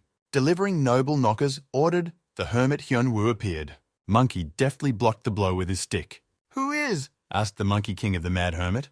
But the latter performed a double leg kick instead of submissions. Macaca flew toward the ground and struck out, raising a cloud of dust. "Rusty!" shouted the Monkey King, and a large stick flew towards the hermit. But he deftly dodged the macaque's surprise attack. The monkey appreciated the hermit's abilities. The man was not simple. Jumping like a monkey, he pointed out to the Mad Hermit. "Have you been looking in the mirror for a long time?" asked the macaque Mad Hermit. Part-time zookeeper, part-time border guard, the hermit introduced himself. "Humans are monkeys too," the clever hominid objected. "But more advanced, now we'll teach you too," the hermit scoffed. In the same instant, he received 2 alerts for the elimination of illegal animals. "Rusty!" shouted the evil monkey and hit Hyun-woo with a stick. "Neresty!" he blurted out when the Mad Hermit was suddenly in close proximity. Now it was Rusty again, played with his stick by the nasty monkey. The stick rocketed him away from the Mad Hermit. A pillar of flame rose in its place and engulfed the Mad Hermit. But from beneath the wreckage, the frantic macaque was grabbed by the chain arm of a border guard. "Animals also need a declaration to be signed," said a state border control official, "and put a wet stamp on the refusal of entry form, cheeky monkey." "You'll be in the monkey house," he told the illegal intruder. This was something the insolent Monkey King couldn't stand, but the border guard was strong. "And that's all a high-ranking illegal alien can do," scoffed the Mad Hermit, and talk was what it was all about. The cheeky monkey became frustrated, unable to break away from the Mad Hermit. Then the macaque took the fight on the spot, waving his telescopic staff. "Goddamn monster, where the hell did he come from, the brazen illegal alien?" "It can't be helped," said the macaque, and activated Phase 2. Unleashing all of Rusty's power, the staff reached into the low clouds. A fiery lightning bolt of enormous size flew towards the ground. The magical ranged attack flew precisely at the target, but the Mad Hermit only grinned, and released his mana in the form of a bloody crown. "What's the matter?" wondered the cheeky monkey. He wasn't the only one who had Phase 2. Hyun-woo also knew how to control lightning and easily repelled the attack, macaque. The HQ couldn't tear themselves away from the spectacle and stared mesmerized at the screens. Even Senator Qui-gon looked on with his mouth open at what was happening. "This is beyond normal," the wily senator gasped. Far from here, the ground shook with the blows of real monsters. A crazed hermit was chasing an illegal macaque, but he deftly dodged the detention as a macaque should. "Do you think you can hurt a Sith with lightning?" the Mad Hermit asked him. bloody electrolysis discharges flew toward the macaque. However, he managed to swing away with his paws and a stick. And while the Monkey King was distracted by the lightning discharges, Hyunwoo crept closer and kicked the brazen illegal animal straight in the face. The monkey rolled over the stone bumps, tumbling funny. Monkey gritted his teeth, but there was nothing he could do. The mad hermit ran the mana at full speed, activating all the abilities. The fist of the divine Longbrook has sent a wave of love to the lesser brothers. Mana increase sparked the hide of an unkilled macaque. A fiery wave of rays of goodness crowded the insolent macaw. Hyunwoo looked around at the results of the finishing magic. The roasted macaque was not going to surrender alive, resisted to the last. Why only such a monster on the 9th floor perplexed the illegal monkey. Not bad for a monkey, mocked the animal by the mad hermit. How dare he look down on the king of all monkeys, then humans too. The macaque lost his temper. A halo of mana lit up over his cockroach mustache cap. If you can't go higher, I'll take you with me. The Monkey King decided to fight his last battle. Clones sprouted from him in all directions, monkeys like him. Each one is equal in strength to a weak illegal, and he has spawned many of them. Hyunwoo rejoiced at this kind of fun. After leaving the hidden level of electric, he could subvert the cheats again. Come closer, banders, he said in the voice of the wise Ka. Reach the kite cursed, and the monkeys rushed to the Atka. Just what we need, thought the mad hermit. Close combat is his specialty. Monkey casts 18 nuclear strikes. A ball of red-hot plasma turned the remains of the buildings to dust. A monstrous shockwave of mana blew the entire city away. The cheeky macaque was assessing the results of the ashes he'd made. It worked, he wondered, after he'd blocked his own view. With a flap of his wings, the mad frontiersman soared out of the dust cloud. He landed easily and staggered toward the insolent macaque completely unharmed. It didn't work, the Monkey King realized, but it was too late. The training of a fifth-rate electrician was not in vain. Spending all your strength in one attack is the height of stupidity, Electric had taught him.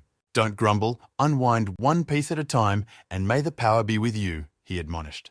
Hyunwoo waited for the moment when the macaw was fully exposed, and hit a crit from close range with a final attack. Another nuclear mushroom rose above the remains of the city. The rumble of the explosion from 1,000 bombs rolled through the neighborhood. The flames scorched the ground red-hot, the dust clouds slowly settling. Only one mad hermit remained in the middle of the crater. Hyunwoo exhaled after a hard run and flipped through a bunch of notifications. He gingerly groped himself for injuries. His arms were fine, his legs too, no mana problems. This time the illegal got off with less blood, not like the last few times. A long training session with a fifth-rate electrician has had an effect.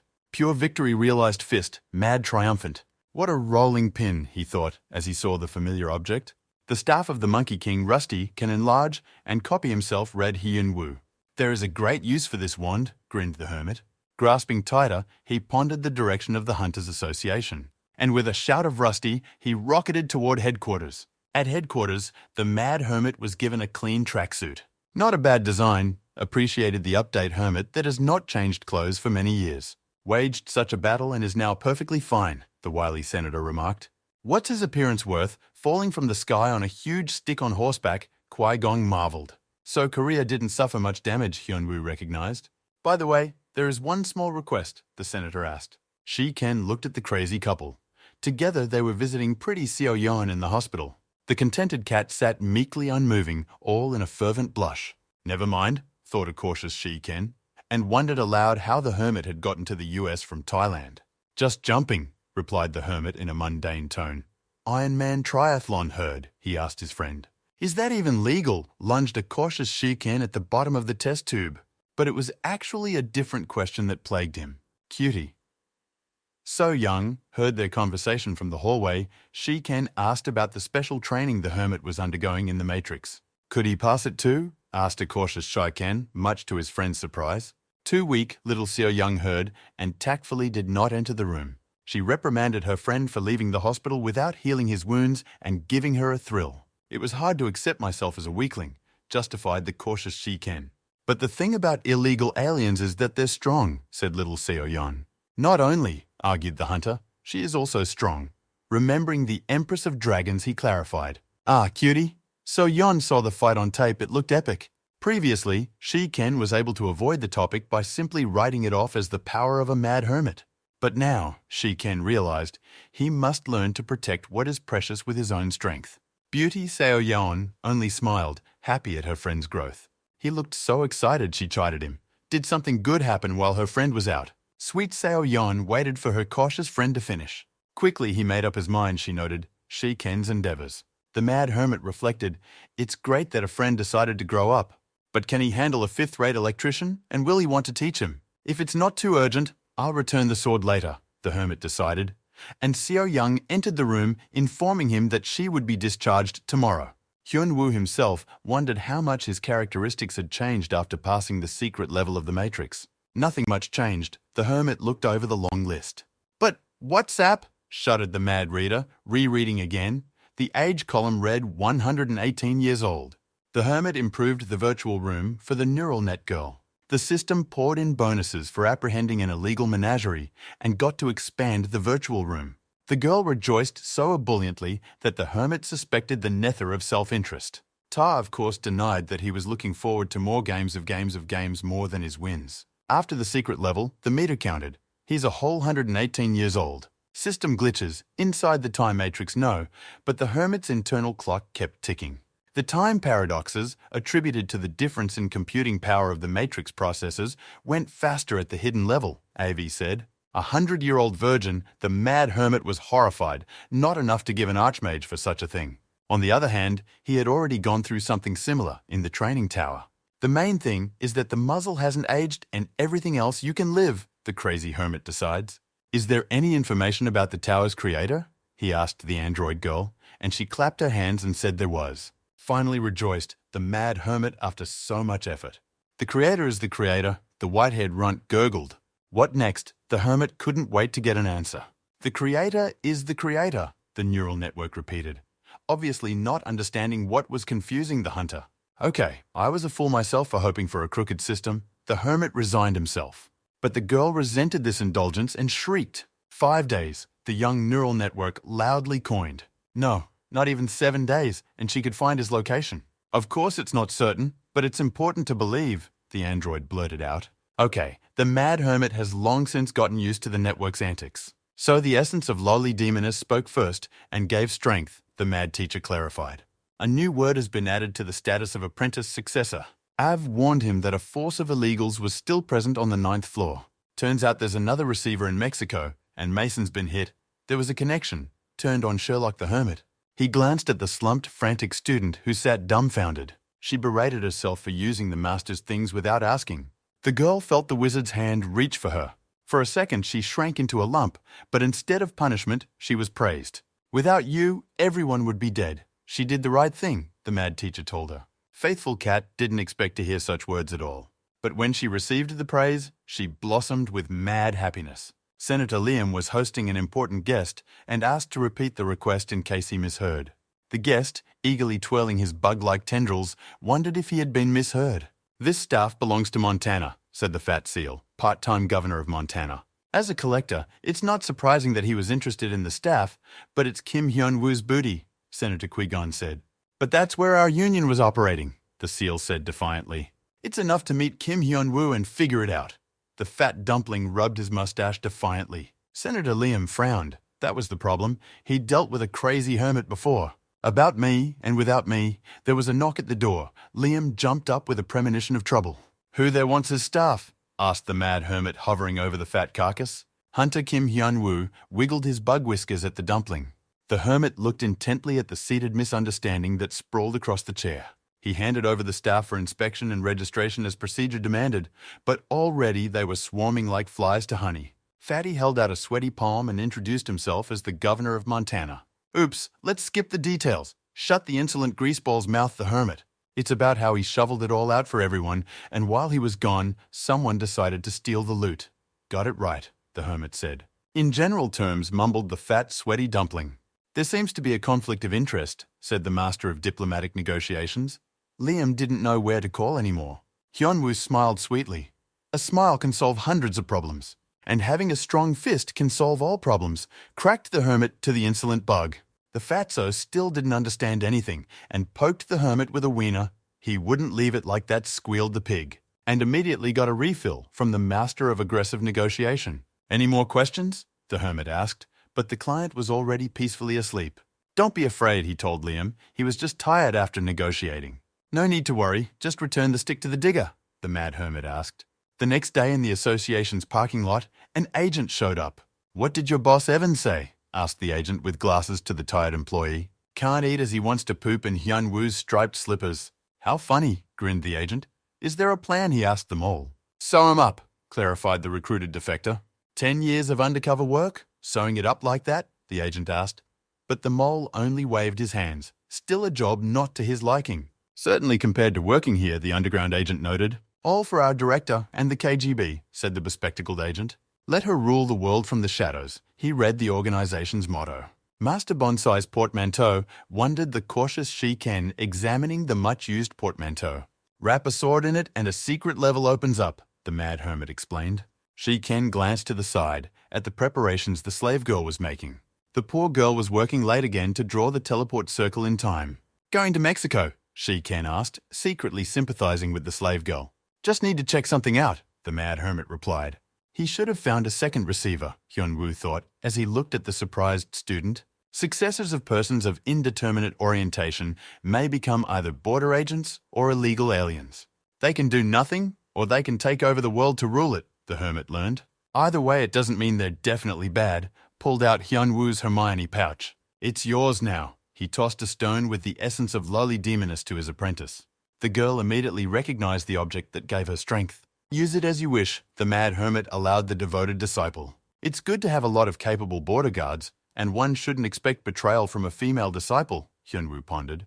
You can be trusted, said the teacher, but the faithful and ardent student heard something of her own. I will when I get back. He left the contented cat drooling. Will you go at once? Asked Hyun Woo, the cautious Shi-Ken, to whom he had given a portmanteau.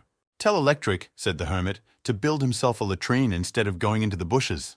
Hyun Woo was walking through the ruins of the capital and was thinking about where to start his search. Gastarbeiters of the magicians were already laying new tiles on top of the old ones. An agent in a chintz tea suit came into view. They were waiting for him. The agent made a low bow. Know how to invite, the hermit noted.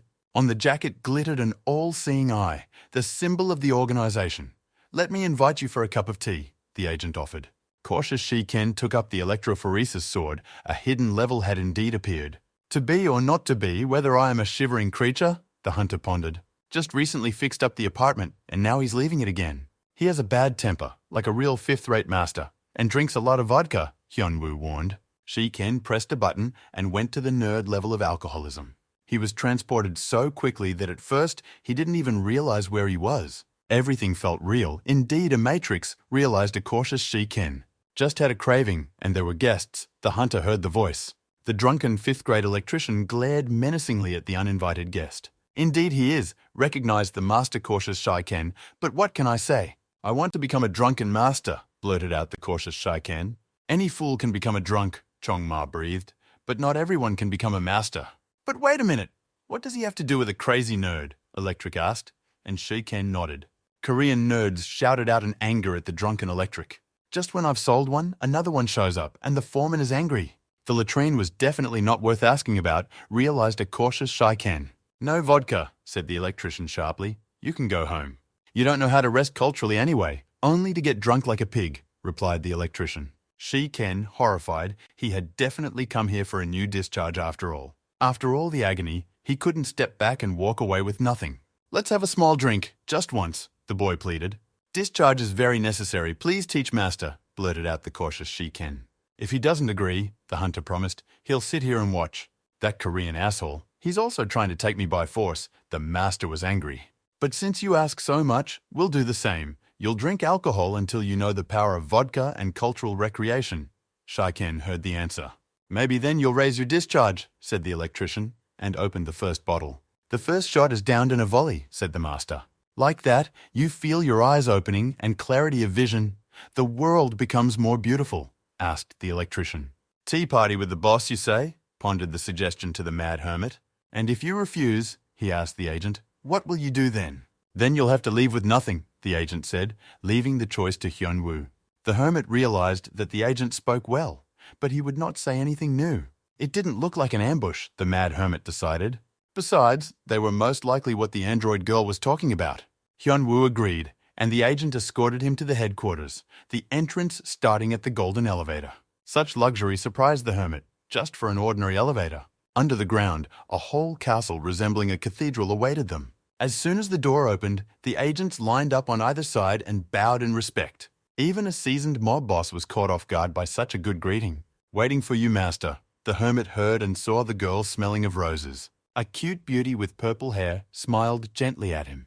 That's how the mad hermit met. Though a Sith is only allowed to have one apprentice, he had 2 female apprentices, disregarding all tower regulations. One of them is Miriong, a wildcat, the empress of dragons. He immersed himself in the memories of long ago when he wandered around the training tower. The weak girl was attacked by her former associates. They wanted to kill her to raise their characteristics. At the last moment, the girl was saved by an unknown hermit, and he sent the talentless to get some fresh air, which saved the girl's life. This is how he became the hero of Hana Rin, or Agent Rose in reality. They had an unusual relationship, the mad hermit recalled. The girl turned out to be a good conversationalist. Of course he trained her as well as Miriong the wildcat. So easy and carefree, the girl spent a year and a half with the hermit, until she cleared the tower, promising to get everything ready for her goodbye. So she killed Mason. The hermit listened to Agent Rose's story. "What about the castle underground?" asked the mad master. "What's it for?" "Didn't the master say it would be cool to build one?" Agent Rosa reminded him. "Everything else is ready too," sang the girl in a sweet voice. 200 hectares of American land. Headquarters in every European country, casinos, and money for the rest of her life. She continued to twiddle her thumbs. But when he said he wanted it, the mad hermit forgot. There was one similar conversation, though, when they were rafting down the river. What would he want? The beauty asked him, and the hermit replied that many things. To sleep, not to work, to live like a rich man, dreamily answered the one, and also a castle, a casino, a harem. No way in hell, she remembers, realized the reality of the mad hermit. The girl laughed contentedly. She liked the teacher's reaction. To remove all doubts, Hyun-woo used the skill of telepathy on the girl. Anything the master desires, he saw her secret thoughts like a faithful cat. She's out of her mind too, the mad hermit realized. But it was worth sorting things out. The gal is now a receiver after killing Mason and acquiring the first volume of Capital. What is she going to do with all the power she has now? He asked Agent Rosa sharply. The problem is she's unclear on whether she's borderline or illegal. Even the system can lie. If the girl betrays him, he'll have to deal with her. All my powers are only for the master, she said in a simple answer that discouraged the hermit. So she killed the last illegal elephant too, the hermit asked, sitting back on his throne. Checked out a couple possibilities of Marxist ideology, the girl replied. The city in ruins had a hard time asking the mad teacher. It's part of a long and bold plan, the hermit heard. You said you wanted a whole city, and now you have the space and resources. She presented the whole world in the palm of her hand. So now you can let your imagination run wild, Fantasy Master, shown Agent Rosa, and play Sim City. Mad student number 2 sparkled with happiness. She's more schizophrenic than Miriong, the hermit decided, and cooled Rosa's fervor. They hadn't met before because the girl wanted to prepare everything, and working with the media was also her handiwork, the hermit learned. Not normal at all, Hyun-woo decided, while watching the girl wagging her tail contentedly. And why are the apprentices like that, since he's perfectly normal? The mad hermit lamented. That's it, I bow out, the homeless emperor told her, and left the throne. What about all this stuff she had prepared? Rose asked, to which the hermit waved back, see later. The girl quickly realized everything. The master was not in the mood for fun right now. Then I'll walk you out. Master said the pretty girl with pink hair, Hyun-woo marveled so easily let go. But why did she stand in the circle? The hermit asked her, and was answered that it was the duty of the disciple to be near the master. What about the organization, he asked, but Rosa easily replied that the KGB would manage without it. He'd heard that somewhere before, the mad hermit thought.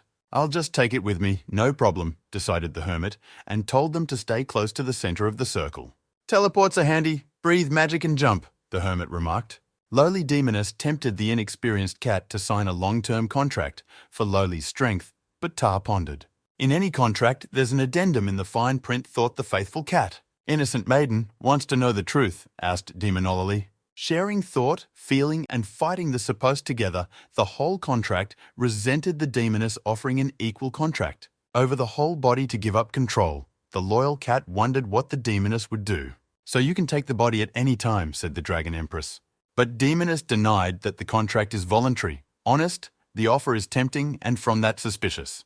While she was thinking, the teleport circle in the courtyard lit up. Master! Exclaimed the happy cat, and jumped up to greet the master. Master, cut off halfway through her voice as she came downstairs. Suddenly, the cat realized that she wasn't the only candidate for concubine. The thief was holding the mad emperor under her arm as if she had to. Dragon Empress took crushing damage. Waiting, greeted the master to the faithful student that stammered, poking at the master's new surroundings. "Why are you clinging to him?" he asked the other cat. But she wasn't going to let go. He'd told her to hold on to him. But it was about something else the mad emperor didn't understand at all. Since this was the case, everyone should be introduced, the hermit decided. Here is the first Koshkoshin disciple. He pointed to Mirion. Here is the second Koshkoshin disciple. The emperor pointed to Hanarin. Questions. Second master, Mirion cat couldn't believe what she heard. "What's wrong?" asked the mad emperor who had lost all social skills in his childhood. "I hadn't heard about the other student." Excitedly, the girl mumbled. The rival smugly grinned. Obviously, who was now the emperor's favorite, her gaze spoke. "I told him to get off, and the hermit pulled away, but his clinging paws wouldn't let him go." Sue! The jealous cat couldn't contain her emotions and fell into deep precipitation at the bottom of a black hole in the middle of space. "What do you want?" lowly demoness asked when she was suddenly awakened. Accepting all terms heard her sudden agreement. "There seems to be an unwanted obstacle on the horizon, a jealous cat on fire." "What the?" thought the mad hermit as he moved into the android Av's room. A total mess, he noticed. The sloppy net didn't know how to clean the basket at all. "How are things going?" he asked, and heard the question. And what was it from? The white-haired neuroset. But as soon as he reached for the TV remote, she knew immediately what he was talking about. "So what information?" the mad hermit demanded. "Location could not be set." Android girl appeared. "Rights insufficient." "But there's better than a key. A drawing of a key," replied the neural network cryptically. "There is an item that can help establish the exact location of the creator." Pretty Seo Yon stopped at the door to the living room in indecision. She brought the papers, but she didn't feel like going in. A storm was raging outside the doors. They watched the carnage, Hyun-woo chilling, Pretty Seo Young watching anxiously from the balcony. "What are these two doing?" asked the cute little mad hermit. "The first catgirl and concubine candidate is her," Miren insisted. "Malavka, on the other hand," Rosa replied. "They were having a light sparring session." But it was more like a mortal combat, so Yon worried. The forces of the two successors were equal, so they systematically trashed the entire courtyard. Freeze created a zone of communism, rose, and immobilized the Dragon Empress. Ta got a straight punch in, but was able to pull guard. "Shouldn't they be stopped, shouting over the hurricane?" the cute Seo Yan asked futilely. The serene hermit replied. "Scum, scum, scum, scum, scum, scum." The girls were pulling each other's hair out. Harlot of Babylon, courtesan of the port, exchanged compliments with the students. "Basta Karapuziki," the mad emperor finally intervened. "But it's just light sparring," Agent Rosa objected. "Easy," he pointed out to the jealous proprietresses. The destruction of the house, like a cat and dog, reprimanded the hermit's disciples. Everyone in the corner to think about their behavior. He sent the girls out of sight. Pretty Seo Yon gave the girls a glance. "But who is she?" asked her friend. "Second apprentice," replied the mad hermit briefly. "How many of them do you have?" wondered the Pretty Seo Yon. "Just 2 pieces of Koshkoshin formalized in the tower," the hunter replied. "One wasn't enough," dreaded the cute Seo Yon. "If these two get into each other's hair, it's not like she'll be able to pull them apart," the girl lamented. And Hyun-woo was just absent. Hyun-woo rubbed his burning ears as if someone was recalling him. "What's wrong?" the android girl asked, but Hyun-woo just scratched behind his ear. "Where is the artifact that will point to the creator?" he asked the white-haired neural network. "Between the 8th and 35th, the android Avi said. "The 8th floor is divided into a bunch of sub-levels and is different from the 9th floor. It's hard to search there." Hyun-woo didn't understand a damn thing about the droid's complicated, cobbled-together descriptions with poor translation. "Is there a passage to the 8th floor?" he asked the white-haired woman. "Need artifacts," the girl replied, and produced a long list. 5 pieces puzzled Hyun-woo, but he was reassured that they were easy to find. 3 out of 5 are in one person's possession at all, the girl assured me. Hyun-woo checked all the data and made sure it was accurate. "If that's the way to go," said the mad hermit, rising. "Easy peasy," he smiled when he saw the familiar face of the proprietor. "From where?" Mirion Cat asked, pointing to the mask. "Rosa." "Special epaulets that the master had given her," the pink-haired girl proudly replied. "No way," exploded. "The cat, the mentor saving every mask." "Right," the pink-haired girl replied. "And didn't he give her anything?" she asked with a sneer. "I'll slaughter them all," raged the jealous cat, at such insolence. "That's how the master listens. Spanking again?" asked the mad emperor, suddenly appearing in the house. and looked unhappily at the stubborn students.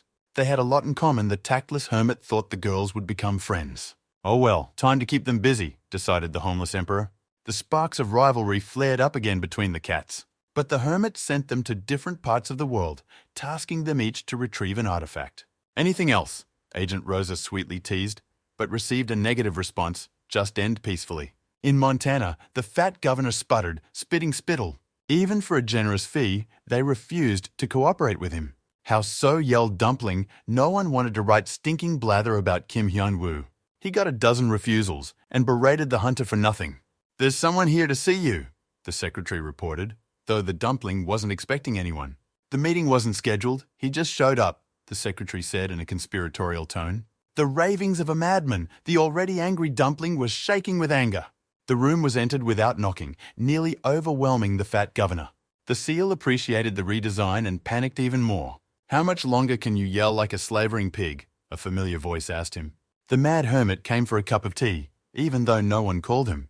How dare you? The seal indignantly poked the wiener toward Hyun-woo. What a question! So much slop spewed behind my back. It's time to pay up, said the crazy mob boss. Hyun-woo listed all the people the fat, insolent pig had contacted. He didn't know what to say and anticipated a quick autograph session. Hyun-woo discarded the list, too long to read all the way through. So interesting to write nasty things, he asked the fat governor. The insane mob boss smiled sweetly. The beginning of the negotiations had been made. How could you? Jerked towards the secretary for Tass when he realized he'd been betrayed. All it took was good behavior, the defector replied. And here's where the guilds he cooperated with gave the secretary another list to the hermit. Wow, even so, acted as if Ares was a guild. The mad mobster marveled pictorially. A complete failure, taken like a goat by the beard, horrified the Dumpling. You're supposed to roll him in asphalt for this, but today he's kind, the hermit said. So let's make a deal. The mad hermit crouched closer to him. A couple trinkets and we'll solve this misunderstanding, smiled the mad hermit sweetly. The dragon empress quickly found the collector she needed and summoned him to the carpet to talk over a cup of tea. Such people are no guards, the local sycophant asked her. Blind man's compass on the table briskly, the empress said briefly in lieu of greeting.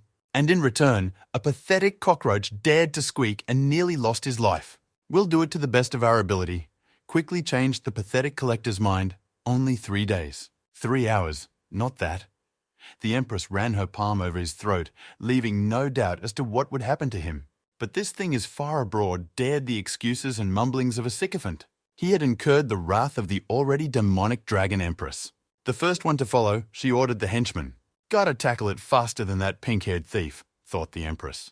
The blind man's compass lay in the palm of a local appraiser of stolen goods. In just 2 days, it could have taken a week, wondered the white-haired girl. It just worked out well, replied the mad hermit sprawled out on the couch.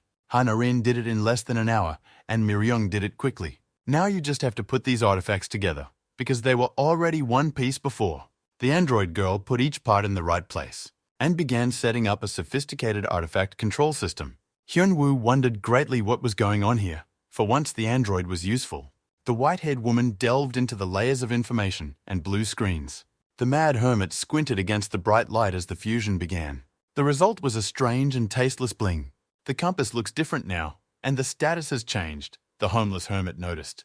This is the true face of the compass of the blind, proudly expressed the girl. Now Hyun-woo could easily get to the 835th floor, through the maze, with the help of a compass. The mad hermit yawned tiredly. Killing stupid mobs was boring, but there was no other way to get through the maze.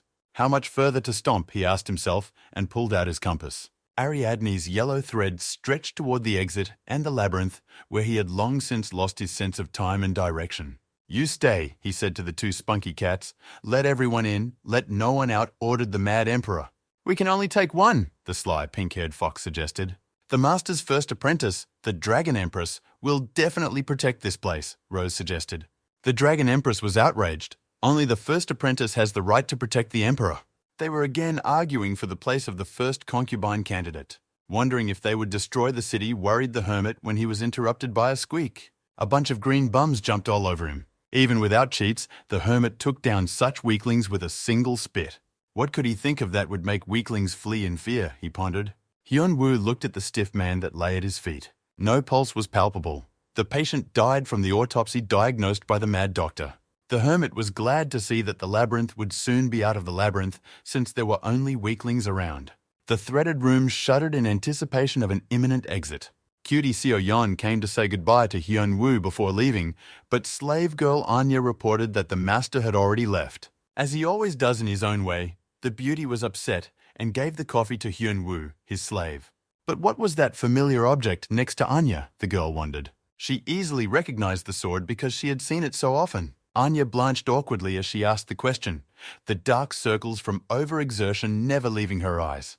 Don't be shy to ask, offered almost as a friend, the cute Seo-yeon. When exactly will Hunter Kim Shi-ken return? The slave girl asked, sweetly embarrassed. That's it. So Yeon Seo-young was stunned by the news. The illegal hungry eunuch frolicked with a huge axe. The Empire's first sword, Master Tums, weakly fought off the formidable illegal.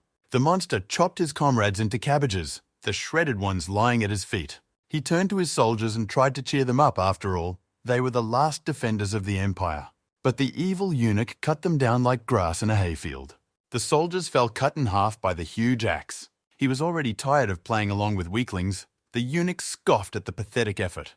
Time to show your hungry eunuch strength, said the illegal, intercepting the axe. As soon as he swung, a thunderous shout came from the sky. Rusty. A large dirk stabbed into the ground where the eunuch was swinging his axe. Master Jerk couldn't make out anything in the cloud of dust from the impact. A soft landing, rejoiced the mad hermit. It's a good thing there's betting, or they made the exit from the maze right in the air, he said. Defeated an illegal of ours, dumbfounded Master Cheeks and the remnants of his company. Stomping again, the mad hermit shook the blind man's compass to illuminate the direction of the quest. But the thread was breaking here, for he had already arrived at the right place. A few battered natives came up to say hello to the mad hermit. Whose villain are you going to be? The knight asked him as he came closer. Shi-ken gritted his teeth. The vodka was no longer flowing, but the electrician kept pouring. At the same time, forced to do strengthening exercise, the hunter had a hard time.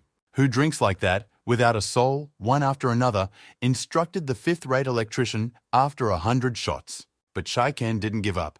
He had come here for a discharge upgrade. After so many liters, he had strengthened his will, hardened his liver, and wanted to get stronger.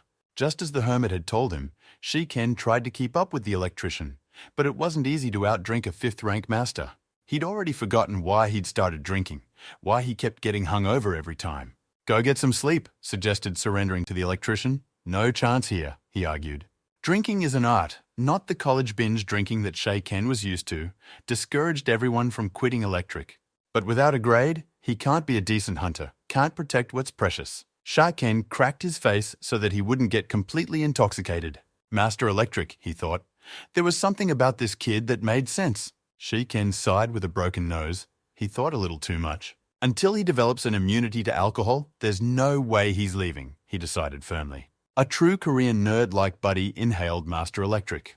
We'll have to learn a little, 2 sword approaches, and a little of each, commanded the electrician.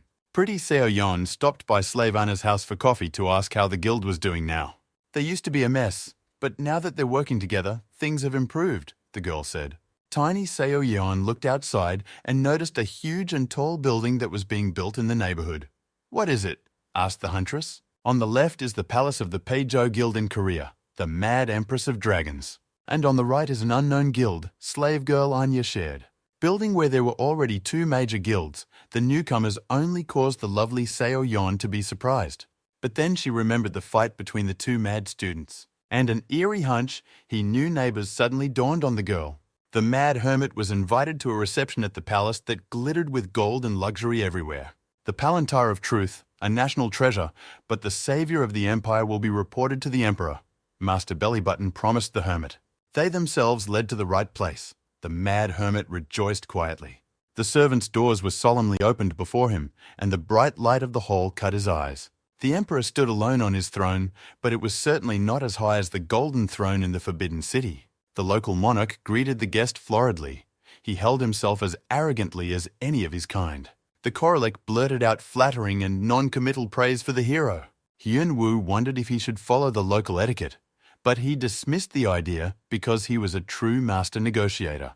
Korolek noticed the hermit's bluntness, but he begged off and went on to thank him, but he was interrupted.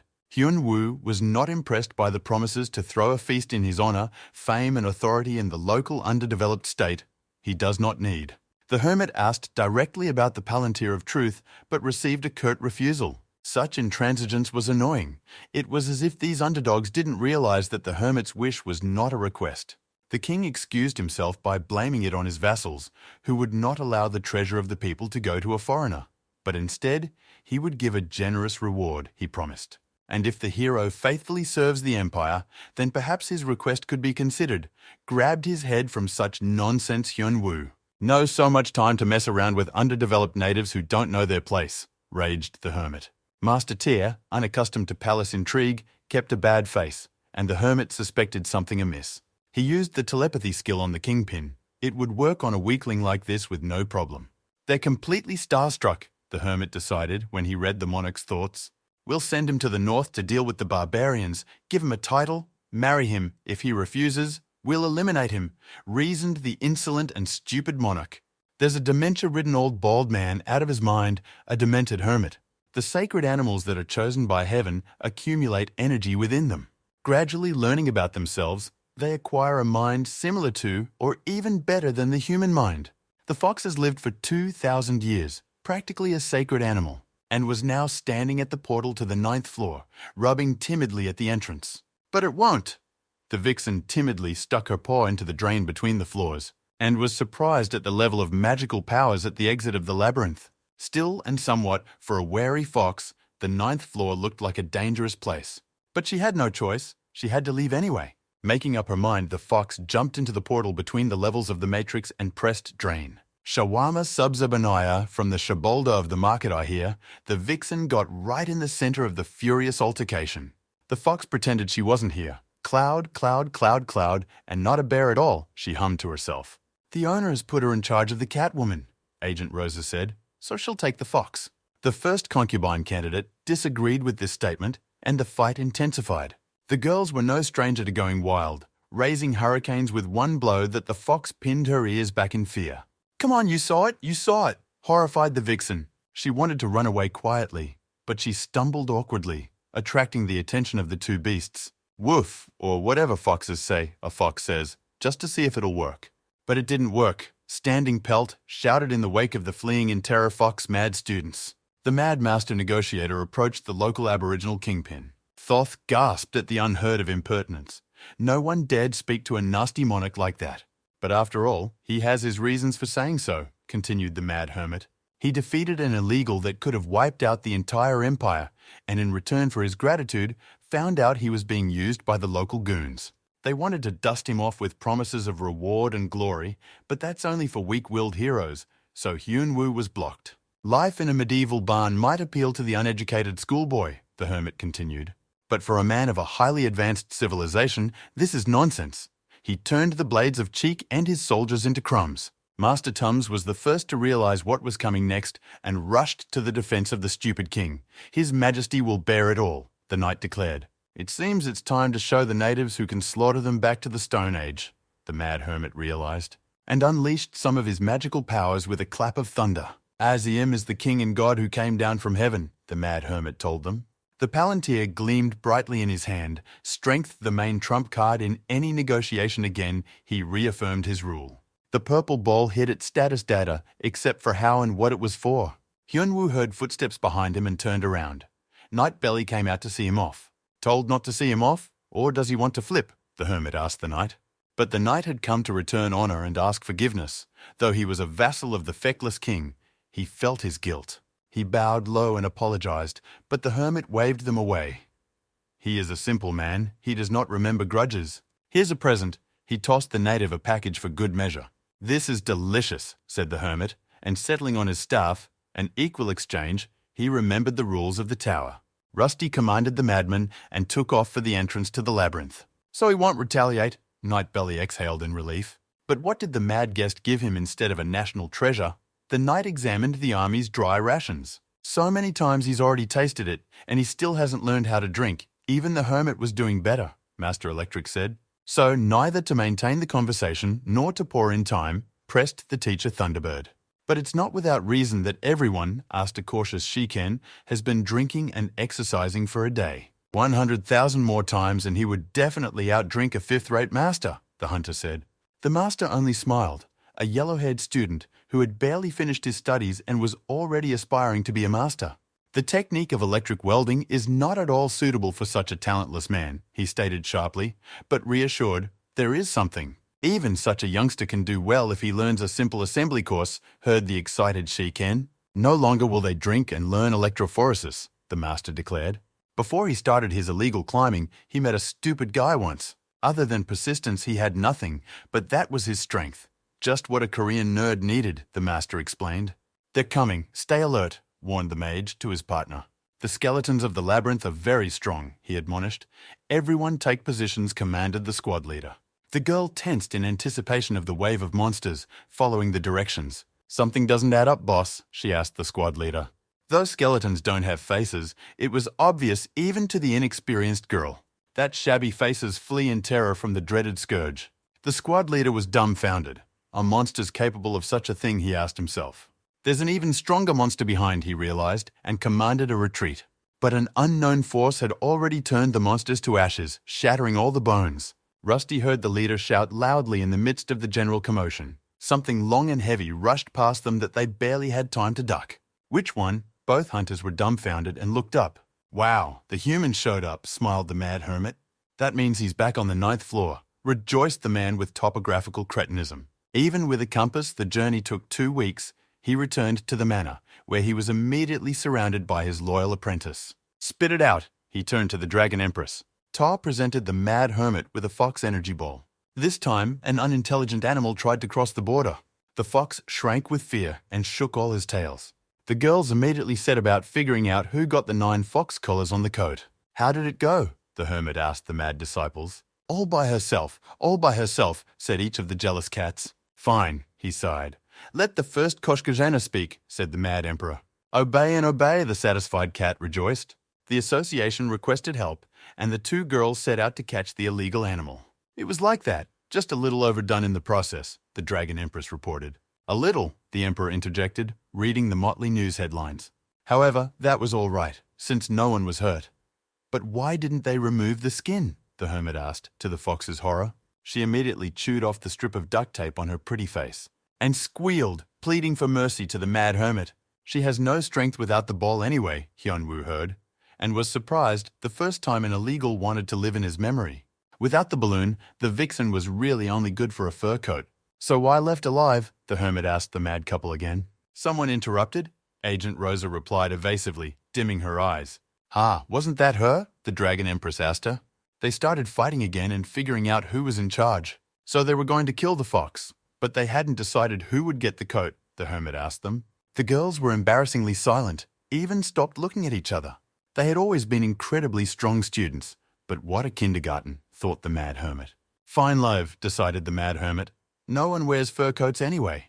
You want to live, spit out everything you know about the Matrix Tower, Hyunwoo threatened with his fist. He kicked the mad apprentices out of the way and listened to the long story of the talking fox. Some of the information turned out to be useful. It was not for nothing that the illegal alien was questioned. Illegal hikers receive a medal for hiking from the Matrix Master and can claim a place at the throne, the hermit found out.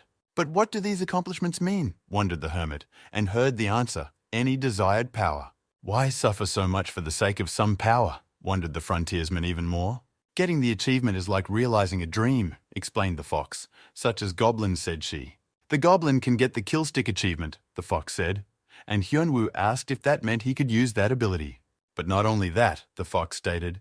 Advances allow one to take possession of everything their original owner has. By defeating a swordmaster, an illegal becomes a swordmaster by adopting his karma, all abilities, memories, and habits. Hyunwoo thought about it, getting Electric's karma without 100 years of dueling, a tempting offer.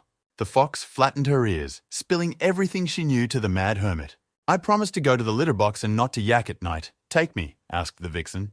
We'll decide later, the cold-blooded emperor replied, causing the fox to ruffle its fur. But maybe she wants to be hunted, the hermit asked, and she shook her head. Lord Manganese was once again sitting in the empty atrium at the round table. Is it true? Asked the Lord upon hearing the good news. There's a possibility that he came closer to the truth, Monk reported. Creepily curious as to what this will amount to, reacted the Lord of Manganese. This outsider will climb the tower without even being illegal, the monk wailed. He faltered, realizing he'd let himself go too far in front of the Manganese Lord. His words make sense, the Lord calmly replied to the monk's apology. I wanted to see how far this outsider could go. Too bad he learned too much, the Lord said. Send one top-ranking illegal, he ordered the servant monk. That's right. The Palantir of Truth confirmed the relic to the fence of stolen AV. When the waiting time has passed, the Palantir can be peeked into to find out where the creator of the Tower of Learning is. But might as well ask the Orbit once who imprisoned him in the tower, suggested the Mad Hermit, and the android agreed. Of course he'll get to the creator too to return the favor. Hyunwoo asked if the beastie that escaped from her matrix floor could be petted, and the android hesitated. The illegal fox's strength had weakened so much that it had disappeared from radar altogether, the neural network reported. There would be no problem if we let her live, the girl concluded. Still, it's better to be sure. What about putting him on a chain and training him? She asked the hotelier. The 9th floor has many interesting artifacts, including a magical chain for role-playing. And how many relics must be obtained to assemble the device? Asked the hermit lazily, and pulled away when he heard the number 5. It's simpler than it seems, the girl told NeuralNet. The relics are in the same hands. Here he has it. He showed the photo of the lucky man to the mad hermit. Wow, what people and no guards, smiled the mob boss. The fat dumpling from Montana lost a little weight, but he's still got some chutzpah on his face. That's better, appreciated the efforts of a novice master alcoholic electric. Now at least you won't fall off after the first shot, he said to a cautious Shikan. Thank you, master, the satisfied, slightly inebriated hunter blurted out in gratitude. If you're done, get lost. I'm bored with the same toast, said the electrician. Shikan let the phrases pass his ears as it was still blurry in front of his eyes. He looked at the back of the departing master. He hadn't managed to drink him too much, but at least he hadn't tried in vain. Thank you very much. The slightly tipsy Shikan bowed again, at the same moment completing the secret level of the Matrix. What a troublemaker. He forgot to drink on the horse, thought Master Electric. But at least he's polite. Not like Korea's first asshole, Hyunwoo. Shikan appeared in the middle of the ruins. Dark night. Not at all where he entered the Matrix. Apparently the hard drive was glitching after all. He perked up when he noticed the sudden change in his surroundings. At his feet lay a multitude of dead and wounded hunters of unknown origin. New sweetie, met Hunter. Illegal barbarian with tendencies. Just sobered up and a job came up, said a cautious Shikan. Come here, pretty college boy, jumping on the young meat. His hand reached for the sword that lay beside him. But at least he wasn't shaking like a true master. But his skill is more than enough. Shikan got into a fighting stance as well. Master Electric told him an ancient fable about a small but very persistent bird. It's better to practice 10,000 times one punch than to practice 10,000 punches, Electric said. The warrior was thrown out of the temple for not knowing a damn thing and only messing up, but he didn't give up. He studied one strike and one technique, and that's all he did for 50 years until he became Master Lowmaster. Firebrand technique, shouted out the cautious Shiken, and took down the pervert with a powerful attack. The mad hermit stared in surprise at the alert that had just appeared. I wasted Anka's time drawing portals. The illegal alien had already died. The hermit was upset. If it wasn't the students, then who? Wondered the border guard. The gathering of an inquisitive crowd of people suggested where to look for the answer. Oh, not Shiken, the mad hermit recognized his friend. In one motion, he jumped over all the pandemonium and found himself next to his friend. When back asked the hermit, nearly crushing a couple people. Already at home, Shiken brewed a cup of coffee. After vodka with no appetizer, it was going fine. That bastard, exclaimed Hyunwoo after hearing the whole story of Shiken's training from the drunken master. When the hermit was practicing, they didn't even offer him a sniff. They put him right behind the welding machine. The hermit resented. It's been so long since we've seen each other. Don't you want to chat? The cautious Shiken changed the subject. Wait a minute, the hermit remembered. Had he told him about the latrine? He asked Shiken. Oh, that, Shiken remembered, trying to think of a quicker excuse. Said that without your sound advice, I wouldn't know how to live without you. Passed on the words of the electrician, Shiken. The mad hermit was indignant at his insolence. Never mind, he was just shy, tried to reassure Shiken. He was actually pleased, noodled by a cautious Shiken. Whatever. The mad hermit changed the subject, sprawling lazily on the couch. It's a good thing he didn't tell him everything, rejoiced the cautious Shiken. He didn't shit in the electrical box for nothing, the mad hermit thought. But maybe he could still tell me what kind of BDSM play with animals is, Shiken asked casually. We've got a fox. We're training it to the litter box, the hermit said. An illegal fox, it can be used for fur right away, the hunter got worried. Mercy, I'll wear slippers, squeaked the fox. But the hermit shut her up with his finger, threatening to let her buy a coat. She immediately fell silent. Training subject to Shiken concluded with an experienced look. I was just curious what it would be like to mess around with a fox, the hermit said. Foxes are not only valuable fur, he told his friend, but also useful information about the tower.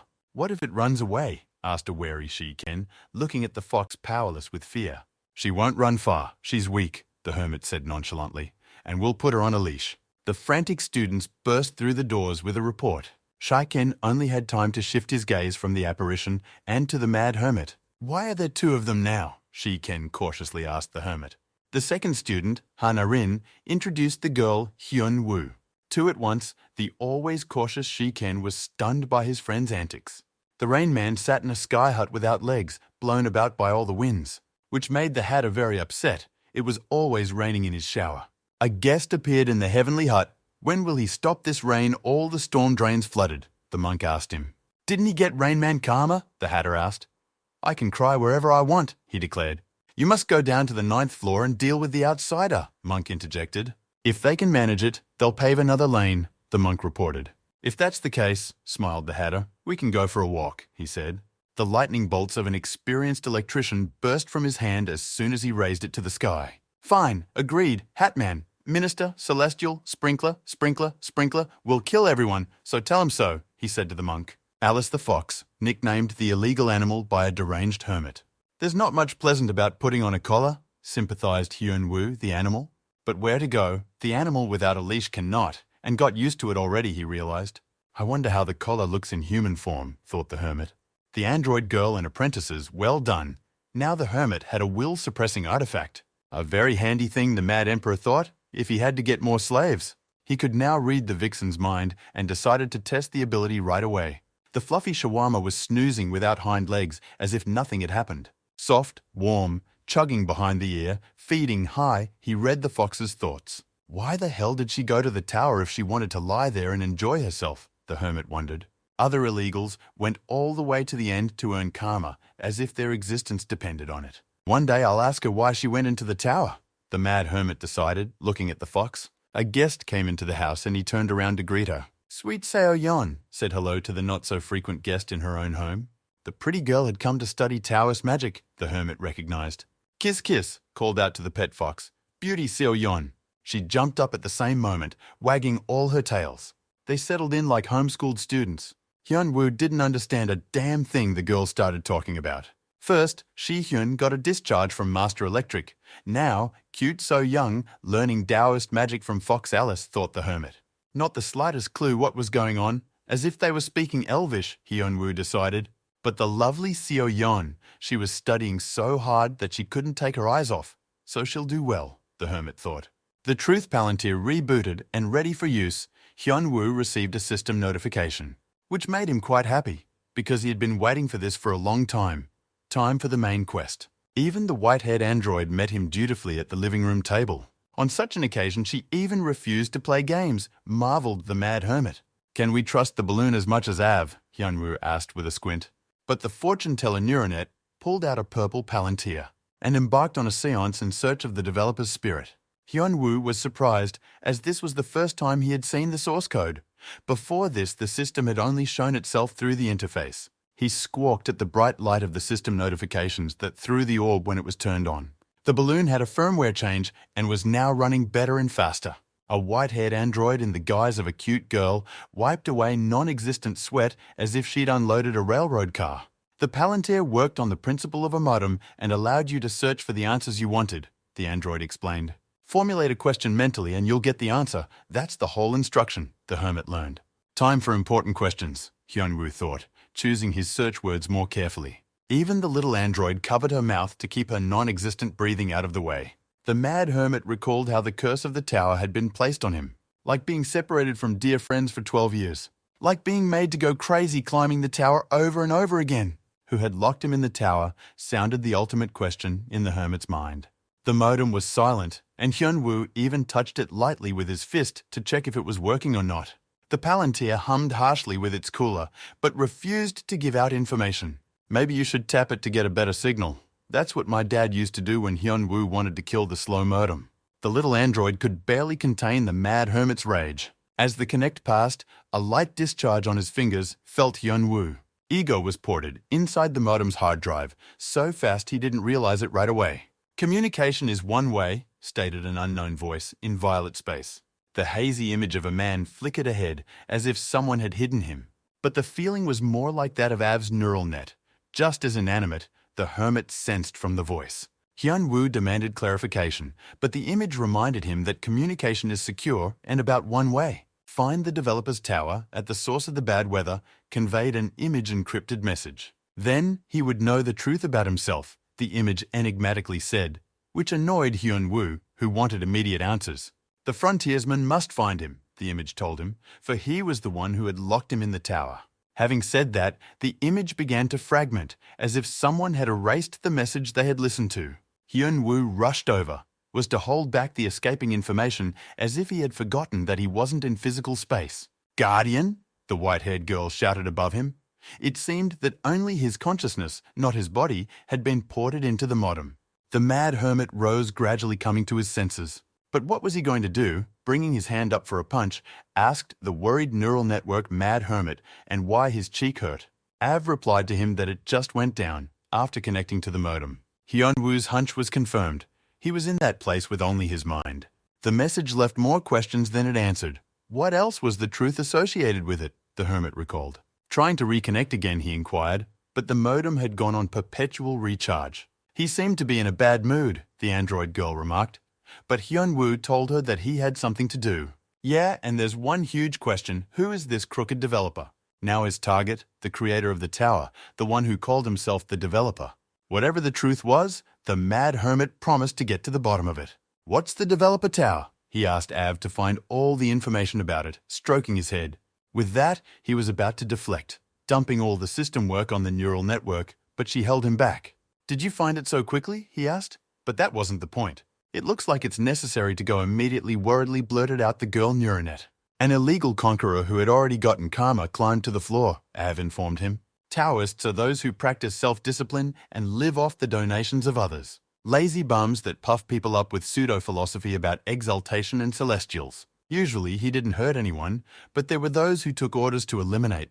The Hatter looked thoughtfully at the city below. Come to think of it, he didn't know who the outsider was, and he needed to be found.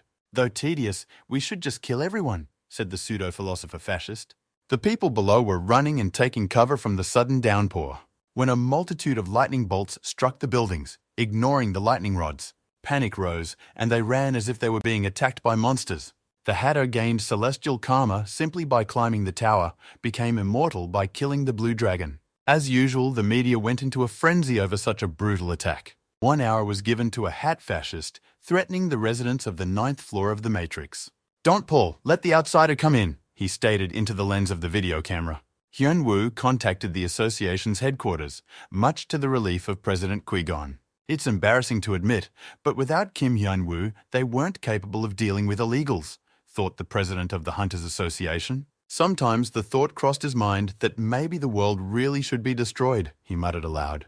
And they're already living longer than they're allowed to after so many disasters. It looks like Hyun-woo is the only one keeping the world from collapsing, Liam pondered. But he was called away. No matter how strong the enemy was, they only had to have faith in the mad hermit. The Nazi in the hat yawned tiredly. He was waiting at the spot he had just cleared. Time crawled by snail's pace for an immortal slacker. Maybe finish what the non-human in the hat had in mind, but changed his mind. He felt someone's swift approach in the air. What is it, he wondered, as he watched the veil of clouds and rain break through. There he is, exclaimed the hat monster joyfully. The outsider has arrived, he realized, as he spotted a guy in a sports coat riding a bailout stick. Hyun-woo flew, covering his face from the rain. Streams of water soaked his suit and obstructed his view. Some electrician turned off the lights again, and he lunged at the illegal. The hatter saw off his movements with a cheeky smile. He ducked easily, as if becoming a ghost would be more than the hermit realized. The Skywalker can walk on air, the hatter declared of his chits. Hyun-woo barely kept his balance on Rusty, shifting his weight to the other leg. You're smiling, electrician. Let's see how you smile now. The hermit returned the grin, and pulled Berserk's inferiority complex out of Hermione's sack. It made even the bum in the hat's testicles clench. Size matters, said the mad hermit cheerfully, and knocked the bird with a steel rail to the hard ground. Did the bastard slip away? Hyun-woo thought as he surveyed the landing site. No way without compensation, the hermit heard. A voice from beneath the rubble. Not called an outsider for nothing, the illegal bum stated. Not even his stupid hat was harmed, the mad hermit remarked. Exactly right. Just someone has a small sword, the hermit said. And where does such power come from on the 9th floor? Wondered the lazy hatter. You can't kill just like that. You have to cut it up properly and study it. Ignored the fascist Hyunwoo. The mad hermit was angry. This illegal was steaming his brains more than before. Hey, Mr. Shortshot, why the hell did you turn off the power in the whole town? Oh, the character of a pervert, tough luck, teased the lazy hatter. I hear from a ballet dancer, answered the mad hermit. What an uncouth bumpkin, the hatter returned the hermit's insult. And he can't do anything but women's dances, the hermit said. The hatter got angry and was the first to lose his temper. What does this monkey allow himself, he thought. It's a man's suit, not a woman's dress, the hatter blurted out. Pathetic excuses, it's just a hobby, everyone has one, the hermit remarked. That he hadn't heard of the ancient Taoists, the hatter was angry. Oh, are those lazy bums from kung fu movies still flying cables? Hyunwoo asked. The hatter blurted out, and Hyunwoo honestly admitted that he didn't go to school. After all, his parents died a long time ago, and since childhood, he had to work to survive, the hermit said, and kicked the illegal intruder with all his might. The blow hit the target well, and the hatter flew off again. I thought celestials are known everywhere and revered everywhere, but here it's just rednecks. Shook off the imaginary Taoist. I'll have to teach the mind who the immortals are, said the man in the woman's dress and serious cheeks, thought the hermit. I beat women too, the hermit admitted, and pulled out a bailing stick. The hatless hatter struggled to hold back the blow with his sword scabbard, and responded with a powerful chopping attack from above, but the mad hermit dodged, and immediately received a counterattack from the hatter, who fought without taking out his blade. They exchanged a couple punches as Hyunwoo was surrounded by clones that the girlfriends had brought, he asked the hatter. The technique is not new. Users who only wants it resented the hermit. He was surrounded and mobbed. As is proper in a fair one-on-one fight, whoever didn't bring friends was at fault. With a powerful attack under himself, Hyunwoo broke free from the encirclement and soared into the sky. To create doppelgangers, you have to read the Hokage's secret scroll, Hyunwoo heard. A blue Dao mandala lit up behind his back. The enemy had used an unknown skill. The restraining magic of the chains broke free from the mandala behind her back. Will there be no bazooka? Hyunwoo asked angrily. The enemy had many abilities. 2 dragons, the anode and the cathode, explained the illegal electrical engineer without a hat. Now how to close the electric target, then we'll see who's a baller, gloated the lazy Taoist. Hyunwoo short-circuited heavily between the dragons, one surrounding with water, the other hitting with electricity. The invigorating shocks crept under her skin, bringing back recently forgotten feelings. The sparks decomposed the water into ions, and a hydrogen explosion occurred. Learn chemistry well, kids, thought the Taoist slacker to himself. What? Choked the immortal as the cloud of vapor dissipated.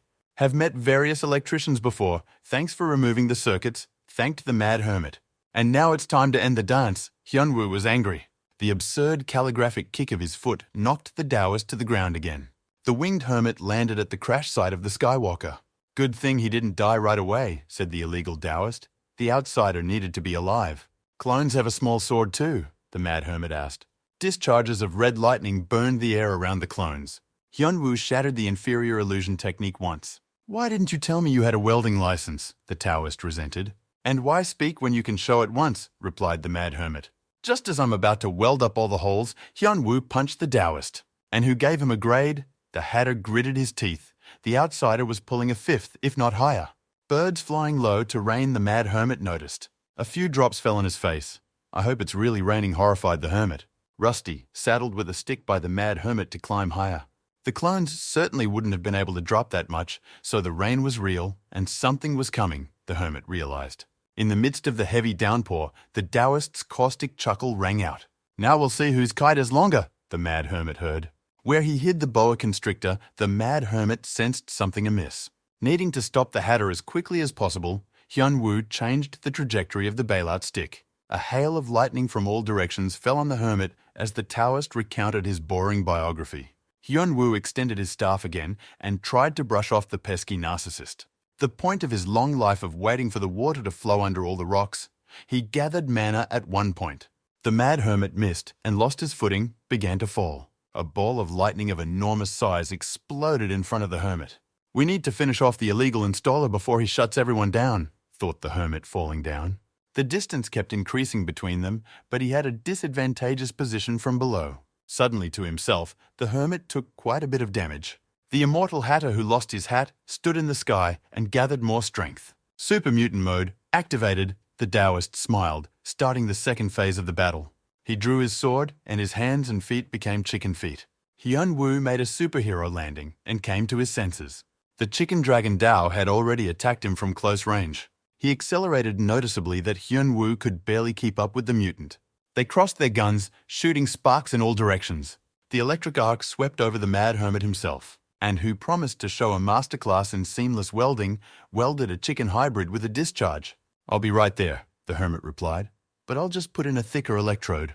But the chicken Daos slashed not weakly at the lightning bolt, stunning the hermit. He spat blood. It was no joke. The second phase of the battle was making itself felt. No one gave a rest. The chicken Daos pounced on top. They fought in streams of electrical discharges, jumping here and there. The mad hermit took a lot of heat for every blow. "Chernobyl bastard," he motioned desperately to the Taoist. But the chicken's foot pressed against his chest with the arcing discharges of multiple bolts of lightning. "It's not working." The hermit gritted his teeth, and yet he had defeated a fifth-rate electrician. He jumped back sharply to break the distance between them and buy some time. The hermit would have died many times over if he hadn't undergone Master Electrophoresis enhanced training. "A Daos with the strength of a chicken dragon couldn't be killed so easily," stated the hat, knocking out a spark. In the pouring rain, he gathered the lightning bolts into a tight bundle, raising a chicken's foot. A torrent of encouraging discharges of high power descended upon the mad hermit. Each raindrop contained lightning, and the discharges had more power than before, the hermit realized. Taking out a bailing stick, he unfurled it in the manner of an umbrella to keep the rain off his body. Mimicking a helicopter, mocked the chicken leg at Hyun Woo. "A helicopter will not save you from a relaxing electric massage," chortled Chickenfoot, as the hermit was chilled to the bone. Hyun Woo was in distress. He couldn't even use Av's bailout room and sneak away to her place. "Well," said the lazy Taoist in the world of electrical engineering, "has many more thrills for the hermit." The massage worked perfectly, completely relaxed the whole body, stated the Taoist, evaluating the results of his work. "So great that the client is still conscious. A great consumable for testing," heard Hyun Woo's voice from above. "As a thank you for choosing our services," scoffed the Taoist, "I will show the final technique of full electrolysis." "The coming of the chicken dragon," the Taoist said, and a large face appeared in the sky. A suit of lightning bolts lashed out at the defenseless hermit. He grabbed the bailout stick in the manner of a lightning rod and squeezed tighter. It was unlikely to help. But what else could he do? The Macaca King's voice came from the bailout stick. Hyun Woo didn't immediately realize where he had loaded himself into. The battlefield with the chicken Dao had disappeared. Instead, he found himself in blurry mountains with a couple of pine trees, obviously in an incomplete level of the matrix. The wounds were gone too, the hermit noticed. If post-mortem had happened, he thought when he was called. "Couldn't strangle the boa constrictor, dummy," said the Monkey King. "What are you hatching? You were the first to start measuring who has the longest and the right. You said so, sarcastic macaque." "Oh, there are monkeys in the forest too," remarked the hermit of the Macaca King. Hyun Woo asked where they were, and the macaque wondered what definition to give to the special level of the matrix where they were. "He doesn't know himself, and he's being clever." The hermit paused. The situation was about the same as with Master Electrician. Consciousness connected to the secret level of the matrix with a separate processor that ran faster, and that was why Hyun Woo hadn't died yet. And what next? The mad hermit spat on the cold stones. "Pretty soon he will die from the chicken dragon's final blow," realized Hyun Woo. "So will you give strength?" he asked the Macaca King. "Why, all of a sudden? No, of course," teased the cheeky monkey. "Just a break between rounds. It's nice to watch a man being mutilated by a lizard," laughed the macaque. "Now let's see if there is pain in this world," raged the mad hermit. The monkey, the zookeeper, the illegal menagerie, recalled to macaque everything Hyun Woo had told him before. "And now you come and ask me for power, but you do it without respect," Monkey said in a picture voice. "In principle it is possible, if you ask nicely. I'll take pity." The talking monkey gritted his teeth. "The boa constrictor has to be strangled somehow," Macaca said. The hermit seriously wondered if it was worth it or not. Maybe he should just quietly weld the monkey. "Forget it," he decided when Macaque was ready to make concessions. The one immediately squealed how so, but the hermit waved it away. He didn't need that power. In the end, what could an already dead monkey do? Even take out his power? Hey, a viper would definitely be strangled. The macaque king couldn't stand the ridicule. You can't prove it if you don't show it, said the mad hermit. Show me how to strangle a python, suggested Hyun-woo to the macaque. The Monkey King realized what a cunning trap the little man had driven him into, and he could not refuse his words. So brave, and now head in the bushes, asked the mad hermit. What a nasty Homo sapiens, the Monkey King thought to himself. A rare bastard, he said to the hermit. Life is like that, excused the quickly demented hermit. The image of the chicken dragon was rapidly approaching the helpless target. The emo Taoist was already anticipating the reward he would be given for the outsider's head. But what is that going on down there, where the dragon should already be atomizing the frontiersman into atoms? The Taoist asked himself. Red lightning bolts burned through the image of the chicken dragon, meaning the border guard was still alive. A supernova star lit up below, so brightly flashed the point where the hermit stood. The star exploded, dispersing all remnants of the chicken daikon. The snake had been strangled. The emo Taoist was horrified. How was that possible, he thought. And the coil of Tesla under him did not think to subside, continued to send discharges, until a mad hermit in a Monkey King costume jumped out in front of him. The snake has been strangled. We will strangle the lone chicken, smiled the hermit. The Monkey King saw off the insolent guest, who disappeared without even saying thank you. Well, they had a quick contract, and a pretty lucrative one at that, Macaque pondered. He thought it would be possible to extract favorable terms on pain of death due to time constraints. But the hermit is either stupid and therefore not afraid of anything, or really reckless, Macaque recalled. On the other hand, for his purposes, just fine, Monkey decided. If Kim Hyun-woo is really the outsider that he is thought to be, he's a monkey's pact. He looked around the vacant lot he lived in. A reward for being an illegal once already, a bare rock. That's the whole apartment.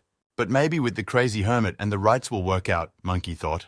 And he was still talking about dresses and himself. Rain Man was horrified. The mad hermit sped past as if riding a rocket. Wait, shouted after him Emo Boy. Don't, uncle.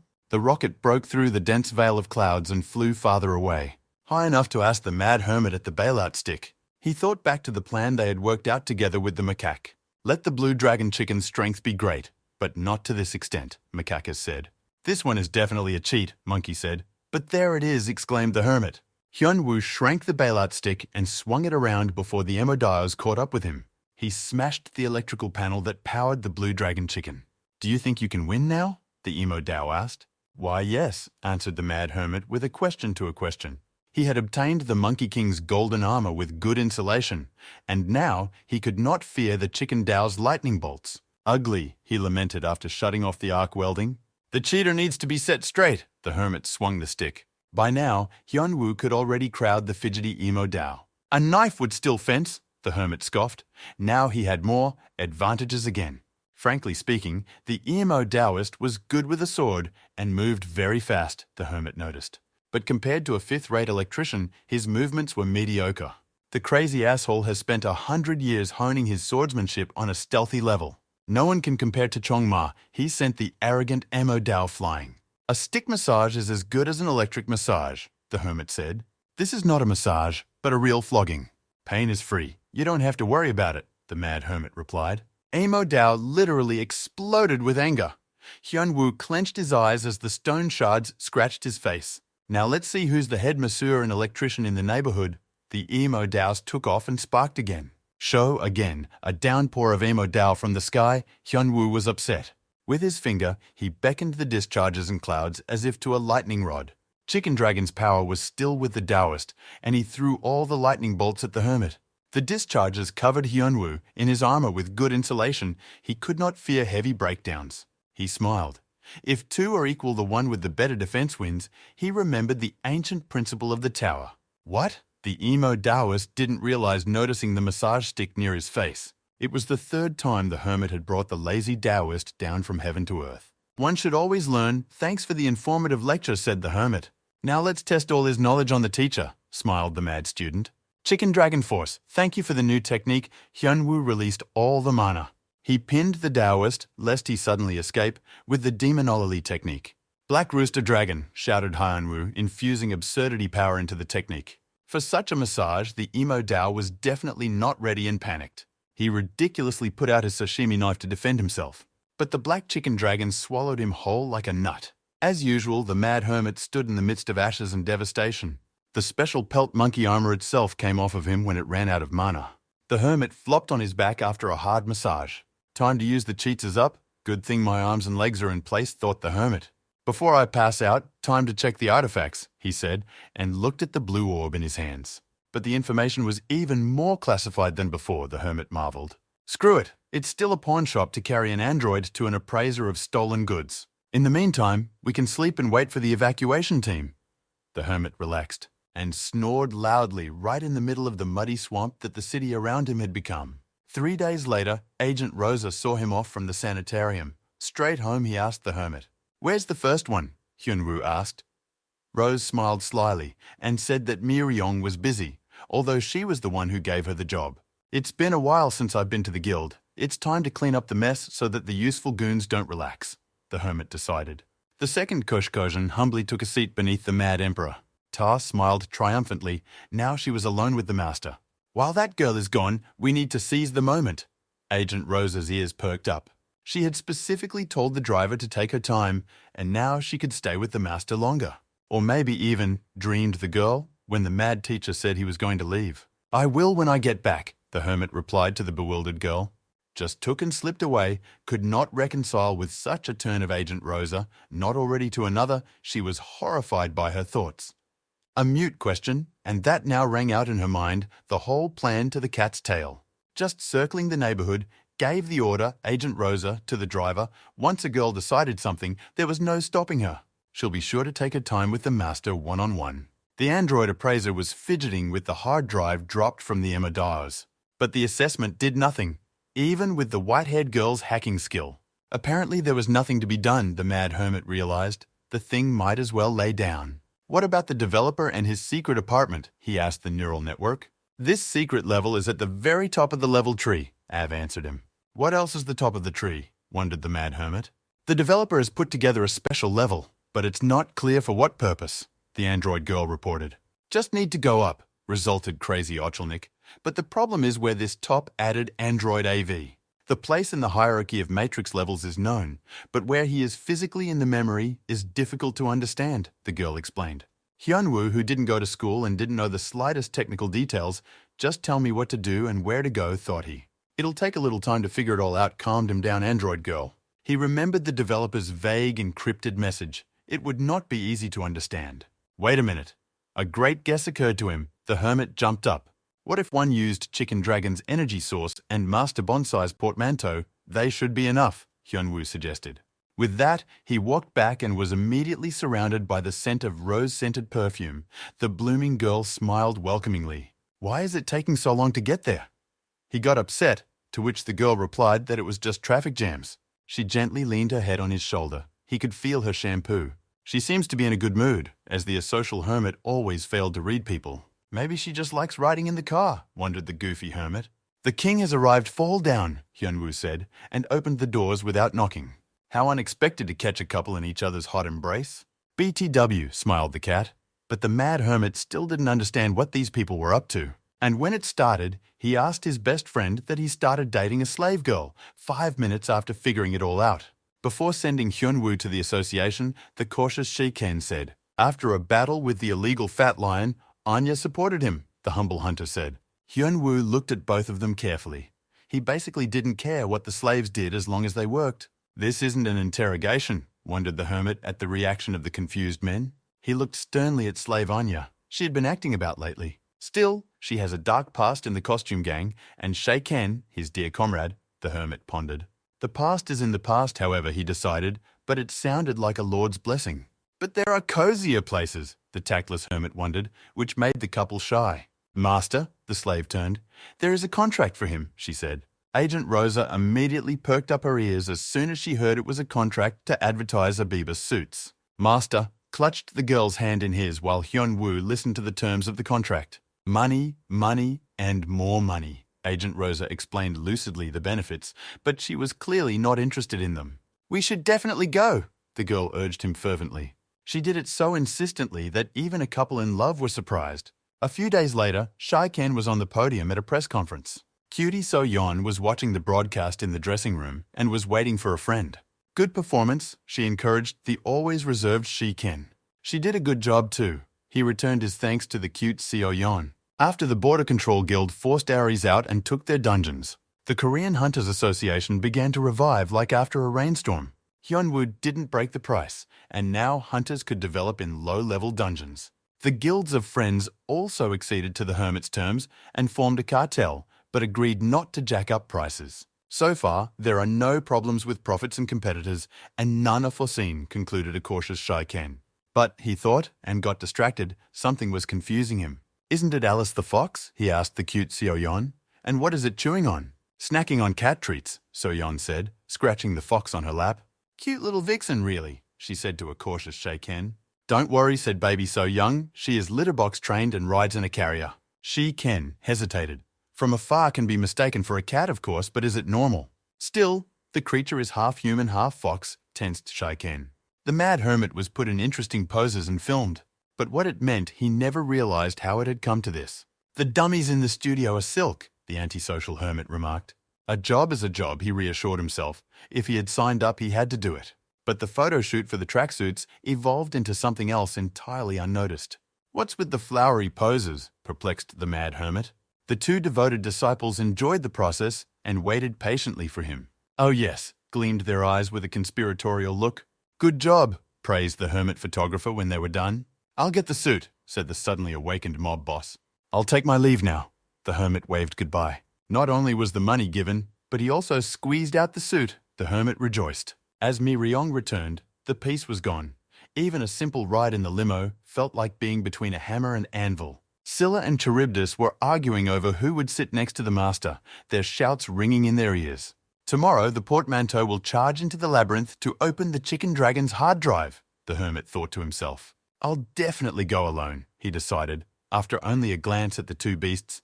If I should get a third one for balance. Late at night, the photographer was processing the images. The shoot was a success. The silent shadow of the Dragon Empress's personal guard grew from behind. Mistress's will is law. Whatever she asks for, pulled out the guard's pocket knife. The monsters were raging on the 14th floor of the labyrinth as they heard a scream. Rusty flew at the runny faces with a long stick. All died quickly and almost painlessly, with a single blow from the hermit. You're holding the extension stick wrong, grumbled the annoying Makakis. Now they had a permanent connection. It was so quiet, the hermit resented. Now we have a contract, Monkey declared, and the stick must be used properly. Learn the art of the killing stick, Macaque said. But when Hyunwoo replied, well, you could always try out new skills on dummy monsters, the hermit decided. Doesn't know anything at all, Macaque lamented. Hasn't even heard of the principle of borrowing power, he asked Hyunwoo. Illegals borrow strength from those of higher rank. But if the difference is too great, it's useless. The power can't be used, explained Macaque. Bullshit, the hermit replied to this and pissed off the hairy ape. Bald, dumb monkey, without skills with a stick, the Monkey King's strength won't show itself, yelled the hermit Macacus. A digging stick is useless in the hands of a dumb macaque, and useful in the hands of an intelligent one, which is not clear, wailed the king macaque. All right, I'm tired of listening to the monkey's inane squeals, hermit. Macaque did have a good handle on his staff, combining punch combinations well. To try everything out, the mad hermit went down to the level below, where the monsters were at least suitable for training. I wonder where in the contact is prescribed mutt on the interlocutor, thought Hyunwoo, listening to the endless grumbling of Macaca. It was so quiet before. Why are you talking now? He asked the Monkey King. What do you mean to piss off? Hyunwoo was already thinking of cracking the stick, aka hard drive harder. But just in time, the stupid labyrinth mobs showed up. Crocodile Face came up. Macaque suggested that the hermit not chop full on, but learn basic bailout stick techniques. Okay, let's begin, said the Shaolin hermit and swung his staff. The first crazy Catwoman took the throne in the manner she built for the hermit. This throne she had made smaller and not as luxurious at his request, but now the two of them wouldn't fit in here together. But on the other hand, you can sit on your knees, the student dreamed. But she was interrupted with a report by a guard. That's the one. The innocent maiden blushed pink. She almost fainted from the exuberance of her senses. The hermit was too good. Don't peek, said the Empress of Dragons, embarrassed, to the experienced demon Loli. Why not, since that's the case? Asked the ancient priestess of the Loli. I'm leaving. The contract girl dutifully bowed out. She could still see everything from the inside. The embarrassed cat reopened, cautiously uncovered her treasure, and sprawled on her throne in the pink drool of a passionate, innocent maiden. She launched into lengthy, girlish, fantasy-soaked reveries.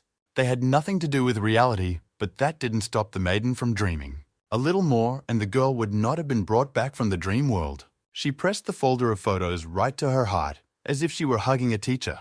I would have stayed on the throne drooling, but I heard a noise. "Who is it that came crawling in uninvited?" the first student asked angrily. "The one who doesn't need an invitation," replied an equally defiant second student. The masked warriors still posed a problem for her, so it was best not to put up a fight, Agent Rosa decided. "You came to stretch your buns, so can we help?" asked the Empress the guest. "The buns are perfectly fine, trim and smooth, but here she is for the deal," said the second student. "The master likes mine better." Agent Rosa smiled and got down to business. "It's about the pictures she's holding," Rosa said, and pulled out the exact same grey envelope and typography. She gave her rival a sly glance and pulled out the contents. "Bug!" the Dragon Empress wailed, but Rose stopped her. Not only did Myung come to borrow a photo before publication, but Rosa showed up for it. The mishap is that now everyone had their own set of photos, and Rose showed up for a fair exchange. Haven't, she guessed, the first Catwoman, changing from anger to mercy. Rosa took the photographs out of the envelope and beckoned them like a jewel. "These pictures don't you want?" spread her web agent Rose. Saliva flowed treacherously from the corner of the delicate lips of the first candidate for concubine. The Monkey King watched the Mad Hermit's progress through his live feed. Hyun-woo's actions impressed even the experienced macaca, but he still had his doubts. The hermit effortlessly removed the valuable crocodile skins and ended it all with a pathos-driven finishing blow through which the power of absurdity could flow. "Can this bold monkey handle it?" the hairy Monkey King asked himself. At first, the actions of the Mad Hermit were clumsy, too reliant on force. But as he used it, he got better and better at sensing the distance and the rate of extension of the bailout stick. The point of the bailout stick is that it can be both a melee and ranged weapon. With a wide grip, you can wield the stick like a spear, shortening like a dagger in close combat, quickly switching between the two. It all depends on how to hold the bailout stick, and so the art is hard to learn and takes time, Macaque pondered. Hyun-woo crumbled the monster meat one by one while holding the dough rolling pin correctly. In an instant, the hermit extended his telescopic baton and drove it into the muzzles of the tall reptiles. With only a couple of grumpy macaca's advice, the hermit quickly got the hang of it. "The kid is definitely a genius," realized the Monkey King after all the observations. The hermit pulled his shoulders, the unfamiliar movement and exercise making them a little stiff. Training with electric had not gone to waste and was still helping him learn new skills. His entire training consisted of endless jousting, and he learned those lessons well. In battle, every step and movement is important. You should think about good things and kill whoever you are ordered to, remembered the hermit. But Hyun-woo had studied more than just that. The style of attacks, the ways of all-round defense in endless variations over 100 years. But precepts also solved a lot of things, greatly reducing the debt of the path of learning. "Any fighting technique is now his forte," said Hyun-woo in the middle of the mountain of crocodile corpses. "Cheater," Macaca thought to himself. "Just very diligent," the mad honor student thought to himself. "Will there be more instruction?" the hermit asked the monkey boastfully, and muttered that that was enough for now. Mangaka's portmanteau was almost discharged, assessed the mad hermit. "No need to use the bailout stick anymore," he asked Macaque, and he agreed. Hyun-woo had mastered the weapon sufficiently. "How about using the digging stick in conjunction with the chicken dragon force?" Monkey King asked. "Thinking," Hyun-woo replied. But why did Macaque ask, he thought instead of answering. What that could mean the mad hermit didn't understand. A disappointment awaited at home. Mangaka's porta potty didn't work on the chicken dragon ball. "The power of the chicken dragon could not be applied and will not be for the time being," Monkeyface clarified. "I had traveled to the labyrinth for nothing." The hermit was upset, tasting the deception. "It seems the master is angry. I will come back later," said meekly slave Anya. He got a contract again, this time from Rita's Suits, and with pretty good terms too, the slave girl reported. Two sly cats were standing right there. If the hermit could read faces, he would have noticed the first one blushing. It wasn't a bad offer, the hermit appreciated, but he didn't look interested. Just say no, he threw away the contract. In his spare time from his main tasks, he preferred to loiter. There was enough money without that. He leaned back on the back of the sofa. Why work when there was so much slave labor around, the hermit thought. Isn't it wonderful to do a master photo shoot? Agent Rose smiled sweetly, squeezing her eyes shut. Again, resented the hermit, but he was gently and decisively taken aback. It was not at all necessary, quipped the apprentice. Such an investment would definitely benefit the master. There is no such thing as a lot of money. The apprentice stood her ground. He was lucky he didn't see Miriong's face. That's someone who could give away their plan head-on. What do you think first, Koshkojena? He suddenly distressed the student with a question. The woman hesitated to answer, but the goofy hermit still didn't read the atmosphere. Pictures are good, squeezed the tomato-red innocent maiden. These two are conspiring, suspiciously, even more so than when they're rivals, the hermit thought. And not so long ago we were like cat and dog, fighting about everything. They look like they've become friends. The mad father came to an illogical conclusion. At the same instant he received the system notification, Av whipped out an invitation to him, just in time for him to slip away from the heavy questions of the persistent female students. But what a mess. He looked around the room and the drooling android girl. Get up, you digital slob. He pressed the hibernation exit button. Just woke up, the girl said when she woke up. Where does all this food come from? The hermit asked, and learned that digital food can be endlessly replicated in this dimension. Convenient logic, the hermit appreciated the benefits. Might as well move here, he thought, but wondered aloud if he had managed to find out anything about the developer. The secret level on the 12th floor, with significance, pronounced the extracted information the android. The 12th, the topmost, recalled the hermit's meager knowledge of the tower. The search designates it as the developer's original apartment, but what that means, the hermit will have to figure out for herself, she said. But how to get there? Asked a hermit with topographical cretinism. A blind man's compass, he suggested. Trouble? He saw the android's concerned face, but she shook her head. It would be fine. But there's some, the hermit asked the perpetually slowing system. Time, said the girl. To complete so many levels you have to spend a lot of time. The transition could take a couple years, the AV girl sadly stated. After all the calculations. It's too much. He immediately dismissed that option. The crazy hermit. Still, he's the only frontiersman on his level of the Matrix and can't leave it for long. Of course there are capable mad students they can fight the weak illegals. But if, like last time, an illegal conqueror shows up, there will be trouble. The pressure, the chicken dragon, was still fresh in the hermit's mind. The floor can't be left to these two, Hyunwoo decided. Try looking for more loophole, asked android girl crazy cheetah. Denied, no loopholes, replied the white-haired neural network. Is it really that hard? Burst out the mad hermit, smashing the virtual furniture, the little girl barely saving her pizza. It was a nasty thing, Hyunwoo resented.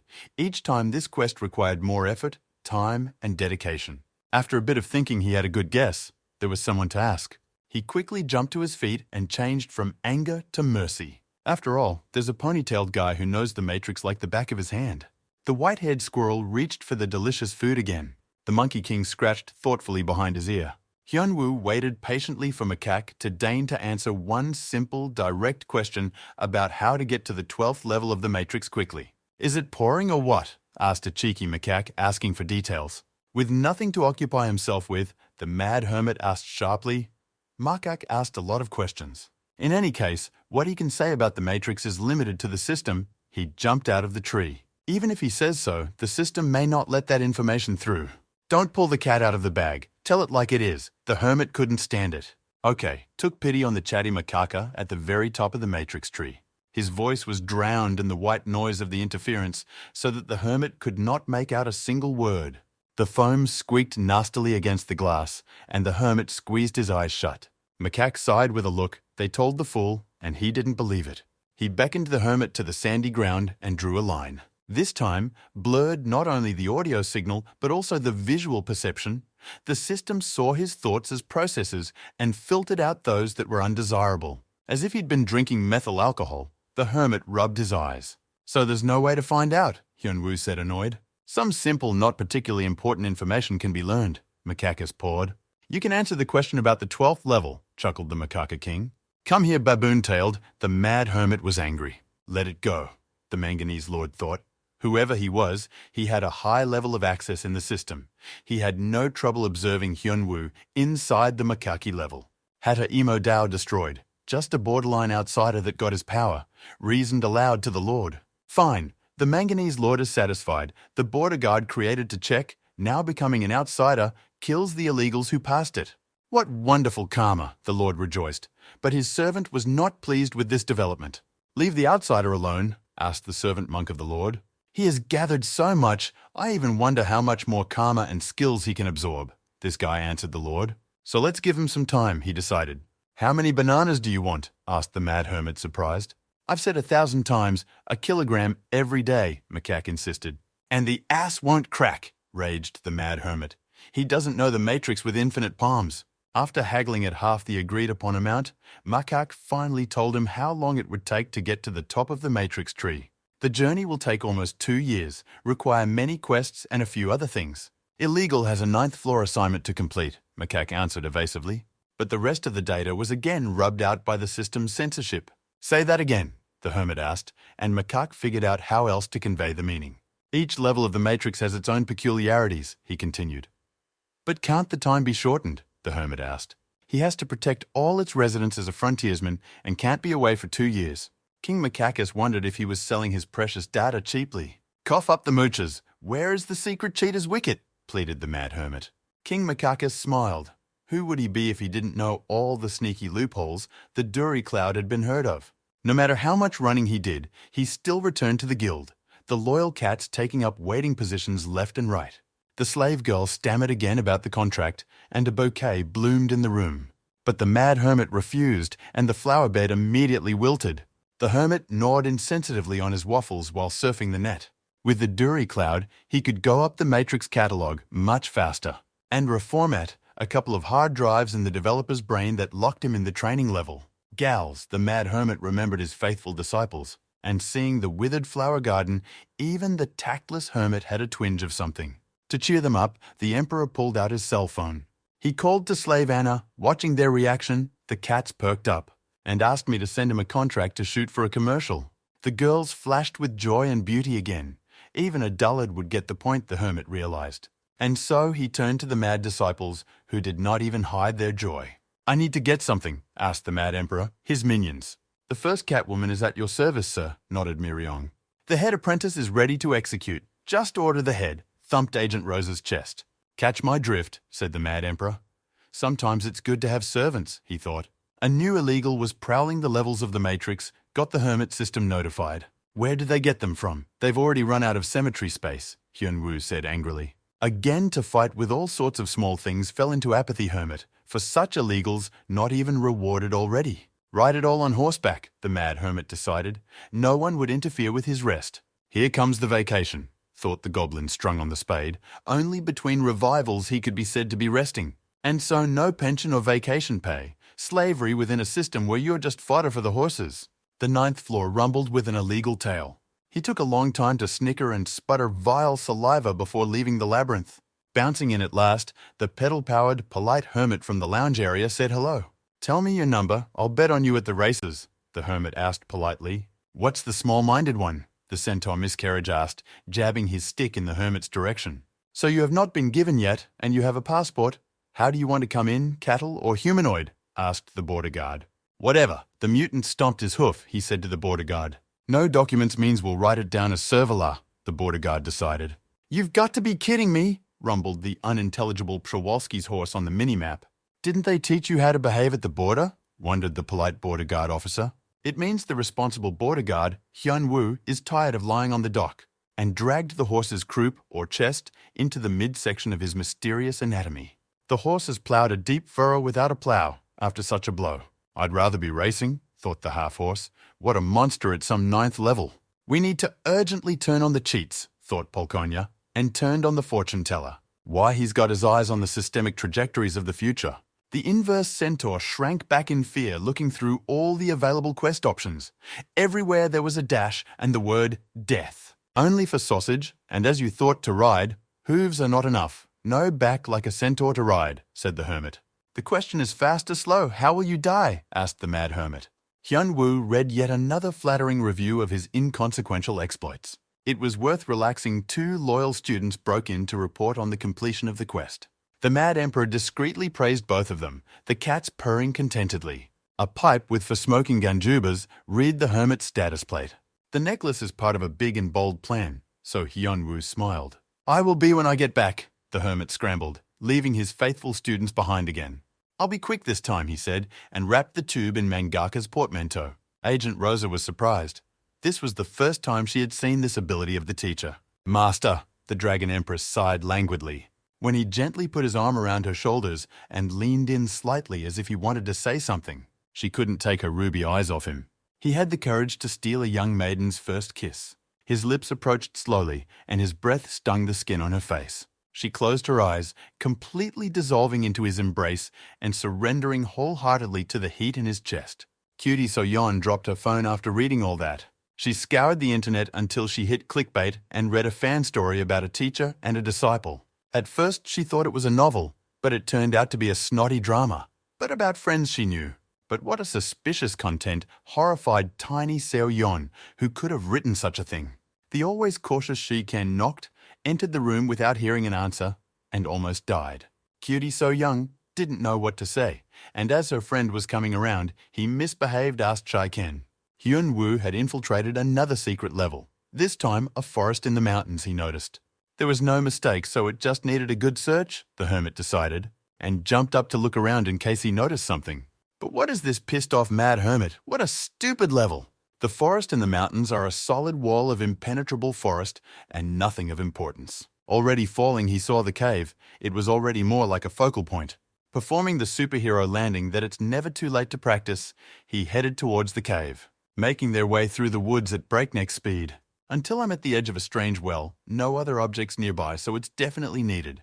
The hermit jumped in. Good thing the passage wasn't deep. After treading through the cave for a bit, he saw the light again and marveled. In the breach grew a huge branching tree that looked like a willow.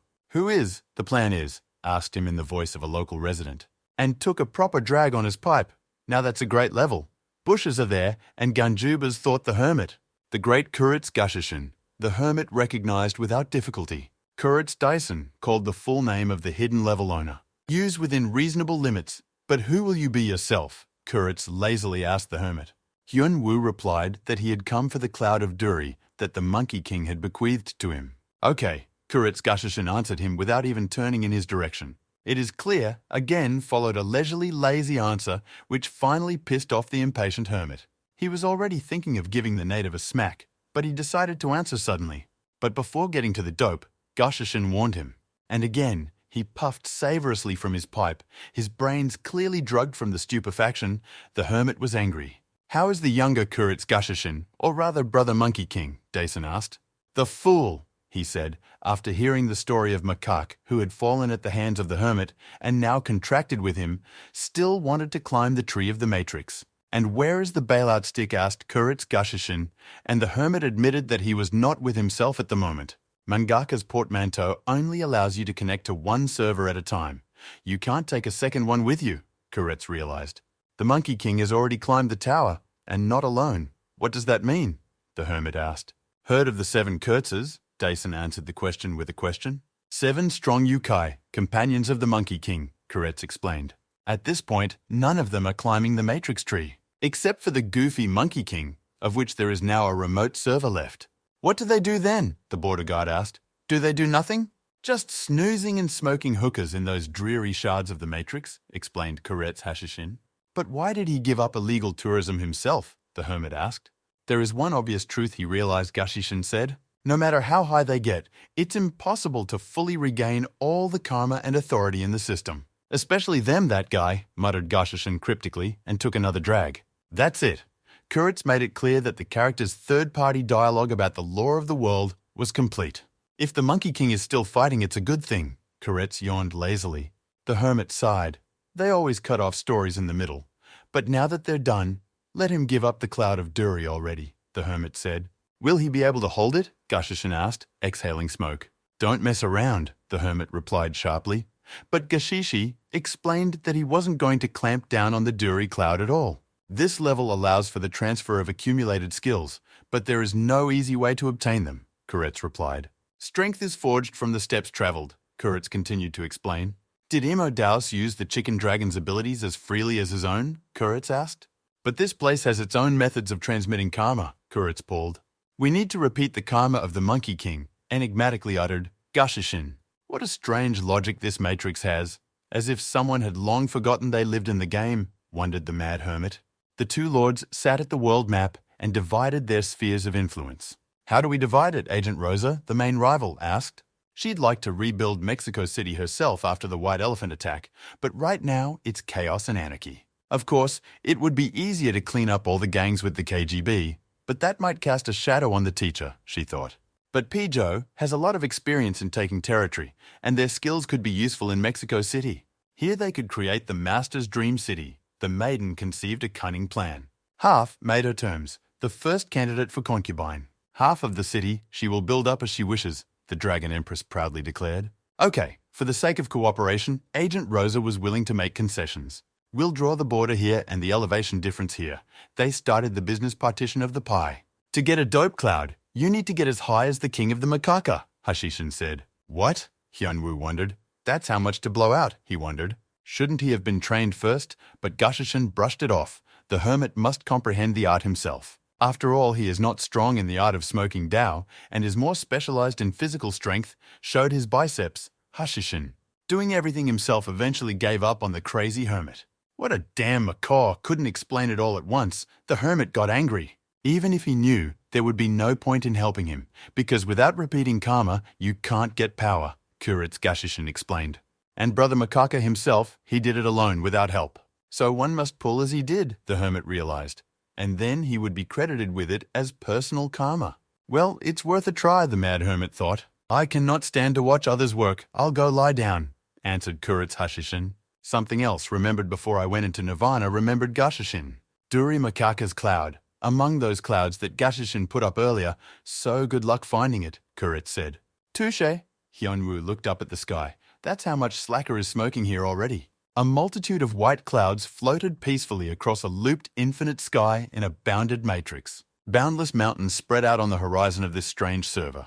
The hermit has aged imperceptibly after being on the accelerated server for 3 whole years. 100 years had gone into the electrophoresis technique, but with the Tao of smoking, he was dealing with it for the first time, resented the hermit. At first, he tried using the 5 elements by applying the power of absurdity, but the cheat failed. He would then jump clouds, hoping to find the right one, but that quickly got boring. Even after pacing like a master electrician through the clouds, nothing worked. Riding the cloud didn't work after all, it's just water vapor. Hyunwoo didn't give up and tried connecting the clouds with magic. He tried to squeeze them forcefully, but they turned to rain and disappeared. Eventually, he realized the step of emptiness and began to walk across the sky. Pushing off the dense mana beneath his feet, he could run. But not for long, barely losing concentration, the hermit immediately rocketed downward. He'd better ask the king of the macaca, the hermit thought, forgetting his pride. But then he imagined how he would abuse him, so he gave up. What else is there to do, he thought, looking at the vast clouds floating peacefully across the sky. The Hashishi chicken had left the den and was smoking outside, adding new clouds to the sky. The mad hermit was startled. A hunch struck him and he shouted a battle cry. You can really walk on the sky and surprise teacher Gashishin. Or not, he thought, as the hermit flopped to the ground again.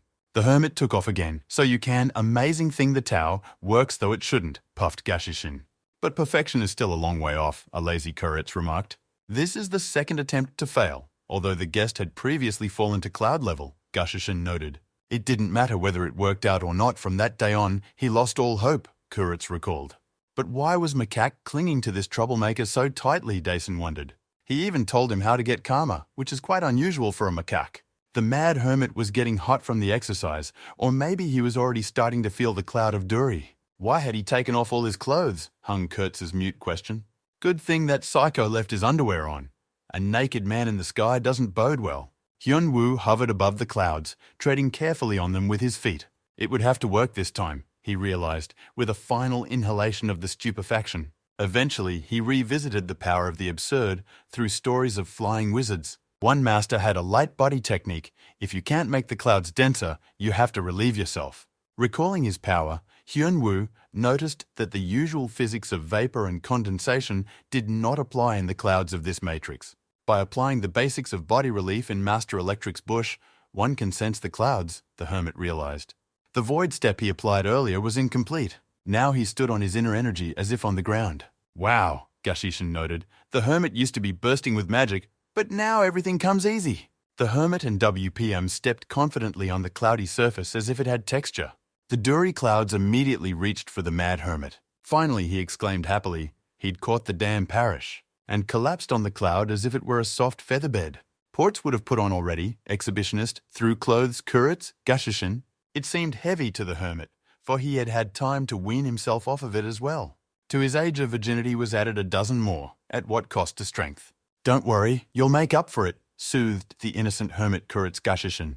Here's a keepsake ring with an expansion feature handed to the hermit by the artifact. But why did the cloud of Duri become a ring of Duri? Asked the hermit. But Kuret's only shrugged his shoulders. When you catch a parish, and not such things are seen. Expand the hermit decided to try out the upgrade.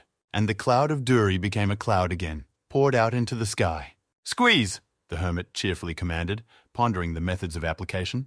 The cloud had become a ring again. The matrix was taking on an increasingly convoluted logic, the hermit realized. Just don't use it too often, the great Kuretz warned. Of course, replied the hermit confidently, and wanted to press the exit button. Pass something to Brother Makakich, asked Kuretz Hashashin. Okay. The hermit listened carefully to Gashashin's lengthy message. Peaceful dispute about the division of spheres of influence turned into open warfare, forgetting everything girls fiercely swapped pillows. As a familiar voice called out to them, the cats turned around happily. Girls don't fight. The crazy hermit is here to check on the students. But what is it? He asked, looking at the design madness. What a madness they had built, the hermit marveled. Mastered the Duri cloud, well done, supported Makak, but why? He asked. But he himself said to get a cloud Duri resented the hermit. They both froze, staring at each other in cognitive dissonance. Didn't Bart Kuretz tell the hermit how to bring the cloud of Duri? Makakich asked. No, replied the hermit incredulously. He was told to repeat all the rituals of smoking. Was there any other way? He asked the Monkey King. And from his silent reaction realized that yes was. 10 years horrified the hermit for nothing. What the hell was he doing catching parishes for so many years? Resented Hyunwoo. Makak remembered his brother hadn't listened very carefully to the instruction on how to pass the Duri cloud.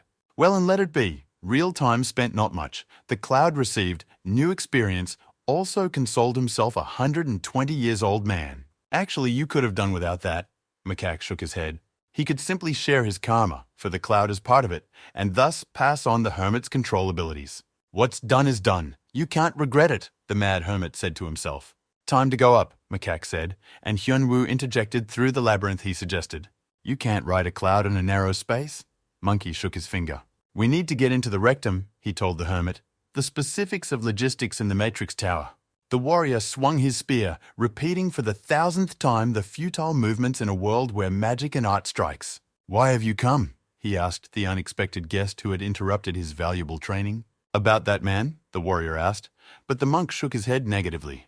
That's how the master realized the conversation was going to go the wrong way. I'll have to listen, he decided, and sat down with his foot on his leg.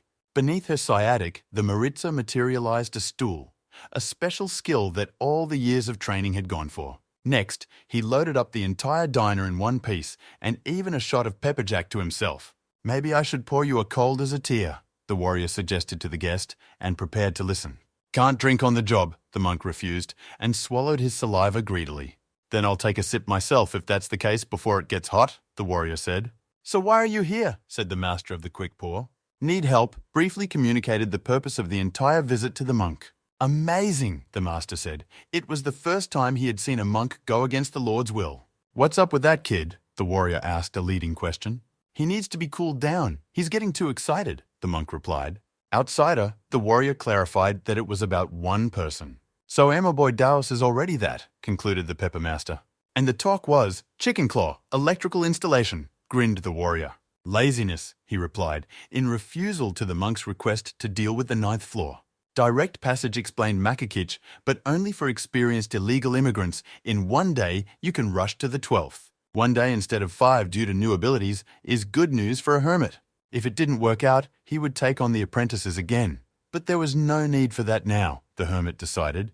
But since the passage is for experienced illegal aliens, how can a poor border guard squeeze through? The hermit asked.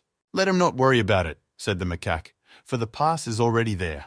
The last time the right item fell off a moboy. Chicken Dragon karma can only be obtained illegally, but it's proof in itself, so it'll do for a pass, Monkey explained. We can go right now, suggested the Monkey King. But first, we need to fill Mangaka's portmanteau, the hermit reminded. 1 foot in, 1 foot out. I'd really like to kick the developer's ass, said the hermit. He just doesn't want to get his hands dirty. The warrior explained his refusal, taking apart the portable pourer, and nonchalantly went back to his useful pole training. If done well, gets karma, 2 paths, the monk offered. Trump came in, realized the price of bribery, Master of the poor, no need to even go down into the tower. 2 trails for 1 hair, he interjected to the Lord's servant. Don't forget your promise, he said, and immediately transgressed. Though the Lord had told him to leave the outsider, but he must be eliminated as quickly as possible, the monk muttered. The best craftsman in the world that uses a technique named after him. There are many strong people in the Matrix Tower, but not so many who have gone beyond human capabilities at their levels. The poor master had less karma than even Emoboya. However, to get her, he would do anything, the monk pondered. So he came to the Manganese Lord and asked a favor. And in return, he promised to serve as a faithful dog of the regime. The monk recalled the story. Are they even going the right way? Asked the hermit, and Macaque told him to shake the compass. Hyunwoo shook, and the Tamagotchi vibrated and glowed. The pointer beam struck the sky for sure to be spotted. Squeeze the chicken dragon ball, and on your way, instructed Macaque. Hermit was worried about the cat girls, how they were doing without him. He left without explaining anything as usual, but the girls are not timid, they can handle it. Clutching the chicken Pokemon tighter, he took off in a rocket. The ball sputtered from poor contact with the direct pass server. But still plugged into the right level of matrix, the hermit found himself at the bottom of a deep well. He said go, and waved his hand, riding the cloud of Duri. The hermit began the climb up the shaft. The slave accountant was going through contracts and turned down an annoying agent. Toth didn't want to fall behind and was hoping to carve out a loophole on how to get the hermit to agree to another photo shoot with their brand. But the girl was left to refuse and send the agent to hell with his suggestions. The host's popularity skyrocketed and caused much anxiety. Abibus ads are now at the top of the search terms, and everyone wanted Hermes sports shorts. Good thing Master refused to advertise, the slave girl exhaled. But the work did not become less. She was still mercilessly exploited, even in spite of better working conditions. Have we arrived yet? Asked the hermit. And now, he repeated every 5 minutes of dull climbing. It's even nerdier than sticking around in the Hashishin level, bored hermit. Ultimate, here we go, reported Macaque, tired of listening to the whining of the mad hermit. A door, Hyunwoo saw it, and asked if this was the place for him, as if there were many doors here. He brought the chicken dragon Pokemon key to the door, and something clicked loudly. Imitating the creak of a rusty, long uncleaned gate, the virtual door opened. The 12th floor looked like a strange set of abstracts and was poorly displayed due to its complexity. Some kind of inscription, the hermit thought, but he couldn't read it because he was bad at school. No built-in interface with Windows jumped out, and the hermit conceived another way to get in. Aggressive plugging, he said, and stuck a stick digger into the turret. You can't get to the hidden level with other servers, so he left his here. The hermit pulled out Mangaka's portmanteau. The system suggested it be used for a secure connection. On the floor of Soyeon's guild, the girls were drawing pentagrams for the witch's spell. And you can also guess, Fox Alice said with significance, it wasn't easy for cute Seoyeon to see an illegal immigrant in homemade underwear. There are different divination on bones, animal entrails, coffee grounds, hair, listed the vixen. The fortune-telling circle can be spun back and forth, conjuring up the past and the future, Alice explained. But the all-seeing eye of the Matrix doesn't let you cheat and see the future, but you can find out if you're lucky or not, said the fox. How about some dough, suggested the vixen, much to cutie Seoyoung's delight. She folded her palms, twirling, the fox hummed magic words. The fortune balloon emerged from the magic circle. Now you just have to wait, instructed the vixen. But the balloon gave out the inscription full PE instead of an answer. So what that could mean the girls didn't understand. The level began to rearrange itself right in front of the mad hermit's eyes.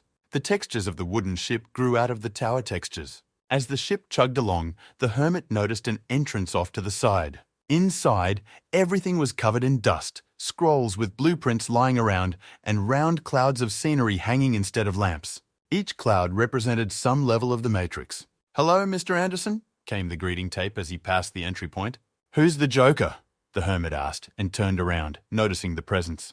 Developer, the patched programmer, introduced himself. "The joke really is outdated," he commented to the bot at the door. "What other biblical references are there?" the hermit asked after looking around. "There's a secret archive of Matrix blueprints," the developer told him. "Volumes of code and stuff. That's why it's an arc," he explained.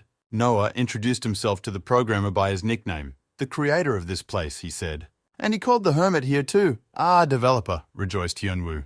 "That's right."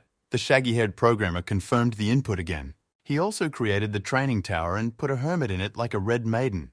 The developer nodded his mane at everything. "How long he had been looking for him," exclaimed the hermit joyfully. A good opportunity to close the gestalt and return the favor, smirked the mad hermit. But they're not the enemy. The developer hastily raised the firewall. I know, said the hermit, but duty is duty, and he continued to batter the developer's defenses. As if he didn't know what he was in for, raged the mad hermit. The defense cracked, and the puny programmer was taken by the collar. Don't worry, I won't hit you hard, Hyunwoo said, and swung wide. Sounds of profanity, coughing, and muffled kidney punches rang through the ship. The developer's virtual head swelled badly from the aftermath. What you sow is what you reap. The mad hermit fulfilled his long-held dream. Now we can have tea, Hyunwoo said to the developer. My mirror, my light, tell me the whole truth, sang the master of negotiations. The programmer was stunned at the programmer's insolence, but the hermit dismissed the accusation. He was the one who was locked up for 12 long years like a prisoner. If there was a reason, then spit it out before your fists itch, the hermit threatened. The reason why he was locked up, Hyunwoo wanted to know first. It would have been nice to tell the whole background of the story first, but the developer left it out. He chose the staunchest tin soldier. The programmer pointed his finger at the hermit. The ravings of a madman, a masochist found, resented Hyunwoo. No details, realized the dim-witted developer, who had also lost his social skills. Each floor of the matrix in the tower has its own logic and physics. On the 9th floor, it's a level reset.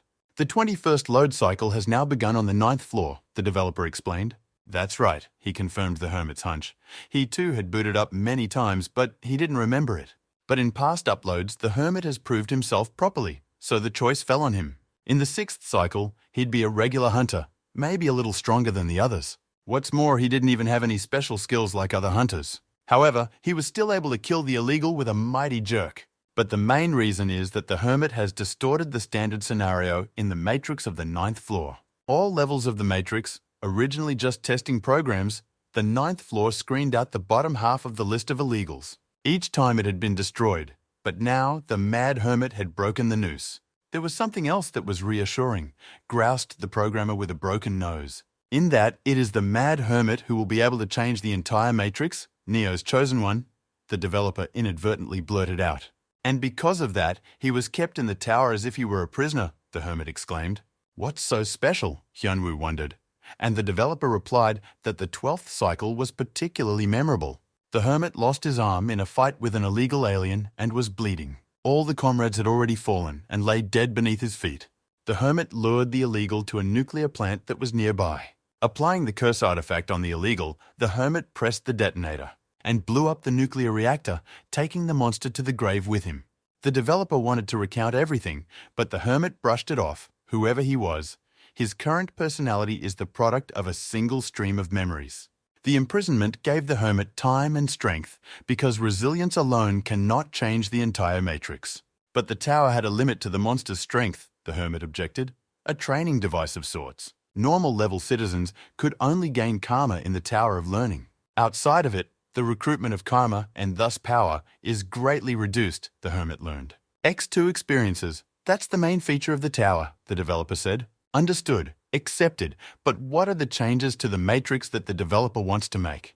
The matrix is being misused, the developer explained, originally with 5 people on the team. The designer who drew the matrix and its concepts. The engineer, the one who designed its mechanics and logic. The tester, the one who tweaked everything and brought balance to the system.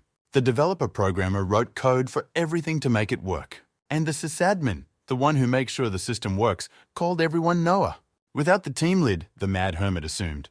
The problem started when the designer, the tester, and the engineer colluded with each other. They stole the access passwords from the sysadmin and tried to erase the developer. He was lucky to be saved on a secret server that no one had access to. Sysadmin had to hide as well, Noah assumed. After they stole the project, started using it with their blackjack and underbid the developer. He noticed something and fell silent doing a quick search. What's wrong? The mad hermit asked the silent developer. Half Undra, the shaggy-haired programmer told him, an experienced illegal immigrant had descended to the 9th floor. At the triumphal arch, the pole pusher master appeared. How strange, he thought. No one meets, no flowers, no loaf, not even a drink is offered. The dummies were taking pictures instead of running for cover in any unclear situation. The people were completely weaned on monster attacks. The guard shouted shoo-shoo into the horn. He's come here for an outsider, but there's no choice, the poor master thought to himself, and opened the door to the underspace refrigerator. Hundreds of dummies with cell phones turned to ice. The pouring master took another swing, long dirk in hand, and caused another ice age on the streets of the city. How else to make ourselves known? Make a phone call, give a note to the newspaper, put on an ice figure show? Our choice. Cutie Soyeon and Alice the Fox anxiously listened to the news stream. Better not to run into an illegal, said Alice the Fox. They will die at the mere sight of that monster, she told the pretty So Young. Fox is lower in rank than Master Electric or Demon Loli, but since even he says so, thought Seo Yeon. The poor master didn't just use plain ice, there was no mana visible in it at all. So everything he's created is his karma. The fox ears perked up. There are even receivers, Empress Loli heard, breathing heavily. Already met a couple times in past cycles, said the pouring master. He towered over the girls on the ice column, just amused while he waited for the outsider. What a monster! Empress Loli could barely breathe and had already wasted all her strength. She hit it with the power of Absurd and the power of Loli, but to no avail. Even the power of the first volume of Capital, as performed by Agent Rosa, didn't work. The book was getting covered in ice faster than the girl was reading the spells. 2 whole heiresses with such strength, the poor master muttered enviously. And all because of the outsider to test the girls, but time is short, he lamented. Let's make this quick, grinned the master ominously. From below, Demonology shouted, warning the contract woman. The girl turned around and saw a huge wave of ice coming at her. At the last moment, she dodged the ice age. But the master of cold pouring showed up on top of the Empress LOL. The big dredge was approaching the tiny student. It's going to be a long damn elevator ride down, the mad hermit said nervously. As soon as he left the border for a day, the illegal immigrant showed up, and now the hermit was worried about his shift. Get the Pokemon pass, Monkey commanded as they arrived. We'll be there in 10 minutes, guided the topographically cretinistic hermit macaque. The ruins of Rome have been replenished with new ruins. There will be no shortage of tourists, thought the hermit. As Scary noticed, the stranger's uncle was pawing at his catgirls. No forgetting, no forgiving illegal crossing, only elimination, shouted the mad hermit. But the poor master managed to dodge from a hard blow. Oh, there's the main customer, because he's tired of waiting, said the criminal. The hermit gently held the Empress lowly. Pulse palpable, he checked across his chest. Maybe they will offer a drink at least now, asked the pouring master. We'll give you a light too, the mad hermit replied menacingly. Appeared right out of nowhere. Where was who he saw? The pourer asked. The hermit asked the Monkey King to move the catgirls away from the battlefield. He gently placed them on the cloud. It was a good thing they were both breathing. Dury Cloud turned on autopilot and sped away with the students. Dury Cloud, an unusual thing, remarked the anomalous artifact poor master. The mad hermit released bloody mana without further ado. Wow, magic isn't bad either, the illegal was amused at level 9. But is that really all there is to it? Looked more closely by the pouring master. For Ema Boy to get pummeled with just that, wondered the illegal. That's the flowers, said the hermit, and now the berries will come. But the illegal muzzle did not understand the local metaphors and stood with his mouth open. We'll weld your saddle, the mad hermit raged. Welding means you've learned how to weld. Dumbfounded, the pouring master looked at the hermit. Seamless. Weld all the hatches shut, the mad hermit muttered. He exchanged a few blows on the bailout sticks. A lively battle of equals ensued, the hermit wielding Monkey's staff well. But the master of the poor had something to answer with. He struck with icy projectiles. Not a big deal, he issued pathetically after the attack. But now the mad hermit stood taller, his power clearly underestimated. As a master of close combat and face-to-face negotiation, he rushed toward the illegal. Absurd's zero-distance punch applied Bruce Lee's technique, Hermit.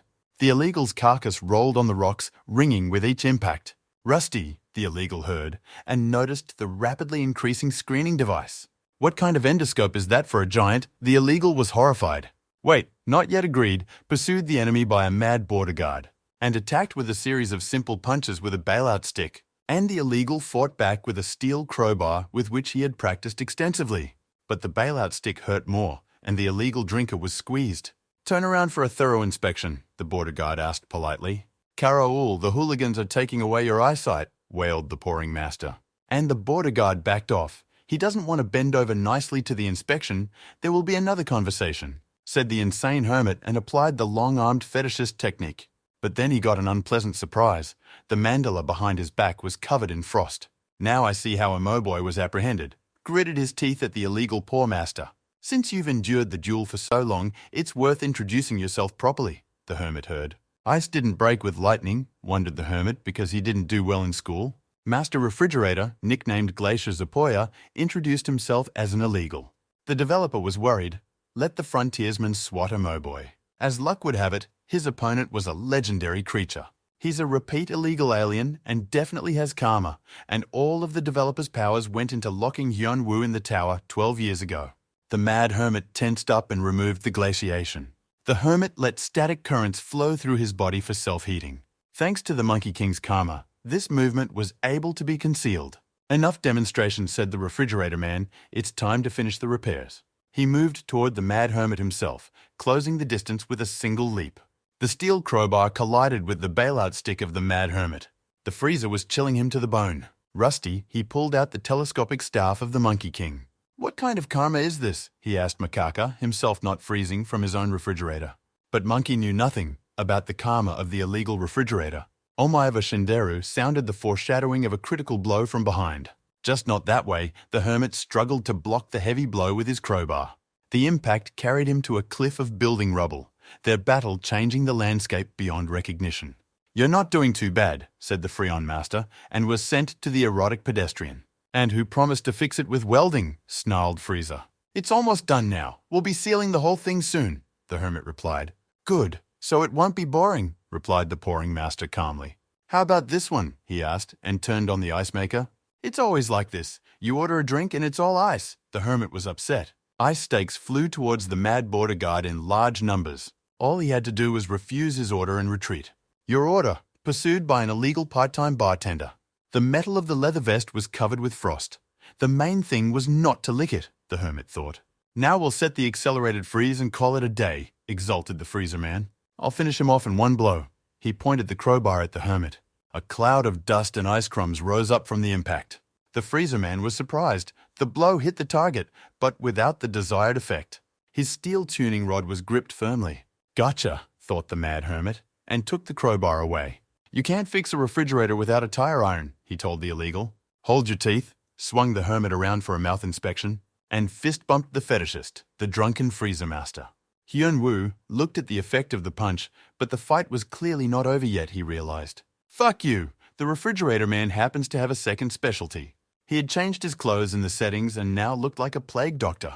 Phase 2 is like a real boss, the Hermit frustrated. Lord of Procrastination, the Freezer Man introduced himself again. The Ice Crows pecked the Hermit. Didn't think the first specialty wouldn't be enough, the Refrigerator Man remarked. Looks like it's time to say goodbye. No one can digest procrastination anymore. That he's already got indigestion, Master Procrastination asked. The Mad Hermit was rapidly becoming covered in ice. Thanks for the introduction, fool, he said, and squeezed the detonator. The magical chains were firmly welded to the Freezer's arms. A well-fixed client, no need for anesthesia, the Hermit said. Get ready now to start welding all the holes, heard the alarmed illegal alien. What kind of tricks are these? They didn't agree to this, faltered the grizzled Freezer. Have a nice vacation in our prisons, said the polite border guard goodbye. Let him sit in the monkey house to think about behavior, the Hermit exhaled. The abandoned birds began to melt away and without mana fueling them. After them, a blinding downpour hit the ground, smelling like stale food from the freezer. The Hermit looked at the secret seal device that Razrabochki had assembled in his haste. Shit, the illegal handyman graduated from a vocational school, not a PTU Sharashka, caused trouble. Borrowed karma kicked back with muscle spasms. Thanks to Noah, he sealed the illegal for 5 days, but the danger was great. He could still deal with the karma of the glacial drunkenness, but not with the procrastination. His stomach wasn't ready for that. As they say, you can't win, turn off the cheats, thought the Hermit, looking at the sun that came out of the clouds. The Dragon Empress recovered in the hospital after a hard fight. Her thoughts were confused, and she had trouble knowing where she was. The girl moved, and her guard immediately emerged from the gloom. Report everything, the Dragon Empress ordered. What about the illegal? She asked the servant after listening to the servant's report. The mad teacher had saved her, but there was no more demonology could say. Their magic could be felt everywhere, but understated the demoness. At some point, the illegal disappeared. For details to the Hermit, Demoness said. In this fight, the girl's attacks were completely useless. Don't get discouraged, Loli said. Still, this illegal was too strong.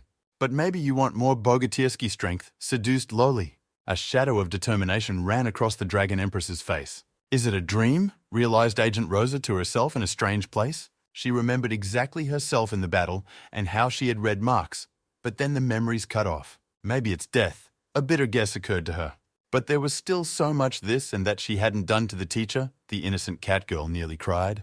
It's all right, it's not death. The first volume of Capital spoke to her. Who is it? Agent Rosa asked. A strange artifact that hasn't acted like this before. The essence of spirit, not Marx, wrote this volume, but Hegel, the spirit of their book. It was he who taught Mason the labor theory of value. So Mason wasn't the owner of the artifact, Agent Rose wondered, and the spirit resented that the man was only a pathetic worm who sought the truth. So it's not post-mortem, but then where is this place? The girl asked. Remote server, reported Hegel's spirit. She is currently in the hospital. He had long ago noticed the girl's talent, but her grasp of philosophy was still weak, the spirit noted. But it would take a lot of work before she could become a true seeker of truth, Hegel's spirit informed her. Recovery isn't quick, Noah noted, when the hermit grimaced painfully. From the hermit's account, the illegal alien possessed a special anomalous body in the Matrix. These bodies are born of myths, and they have twisted logic, so they are stronger than the ones the hermit fought, the developer explained. But there is a solution, since he was called here, the hermit suggested. Exactly, confirmed his speculation developer Noah. It takes, and he paused for a hidden commercial, but Hyunwoo didn't fall for the fucking clickbait. You need karma of the same rank as Freezer Procrastinator. It's simple, said the developer. Karma beats karma, the mad hermit asked the game master. It's not even about quantity as much as rank, Noah answered him. Damn cheaters. The hermit resented when he learned that there were those who cheated more than him. Who's to say, sighed the developer, and continued to outline his cunning plan. You can't get by with cheats, you need similar karma in rank, and there aren't many ways to get it. However, he does have the right karma already, Noah said. The hermit glanced at the balloon pass with Chicken Dragon. He's here because Noah allowed this server to log in. Now the protection on the Chicken Dragon server was lifted, and it could be used. After all, it was the one who wrote those servers with hidden levels, the developer said confidently. These devices compress karma and preserve it, he explained to the hermit. I'll open the developer tools now, said Noah, and conjured up some programming magic. A lot of tabs and dialog boxes with a crooked and inconvenient interface opened, but what can you do? The whole matrix was programmed by 5 people. One karma can be defeated by another. But what about the essence? The hermit asked. Each karma has its own essence, just as fire cannot defeat water, so karma can be incompatible with another. Like the region of freezing and lightning, clarified the mad hermit to Noah. He only has Chicken Dragon karma, the developer said. The Pokemon's ball shimmered again with a bad connection in the programmer's hands. But he quickly fixed it and gave the magic server to Hyunwoo. Is that all? The hermit asked. The preparation's complete, he heard in reply. You can upload, the rest is up to you, Noah added. But what to do with this Pokemon? Asked the hermit. Whether to strangle the snake or not? He looked at the azure ball. It's simple, you just need to. Noah paused for your commercial. Tame the dragon. Either give it a light and still tame the dragon, the developer added. Connected that way, Noah said, giving the hermit some thought. There are 3 ways to fry for the chicken dragon. But everyone is different in the amount of time one can spend and the final nutritional outcome in karma. By speeding up the server, Noah was able to win the hermit 3 days for roasting the dragon. Hermit booted into yet another secret level of the Matrix. It was raining perpetually and lightning was blazing. Here comes the fresh meat, spoke the huge kite that flew in the sky in front of Hyunwoo. He remembers me, surprised the hermit, for they had fought when the Chicken Dragon karma belonged to a Moboy. A kid with the karma of a hairy monkey, said Chicken Dragon. Damn boa constrictor, who's the hairy one here?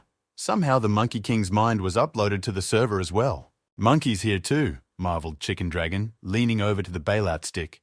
There is, tail, hairy, so macacan is, laughed Dragon. So you know each other, the hermit asked the 2 digital creatures. The old friends began to argue loudly, and the hermit was tired of it.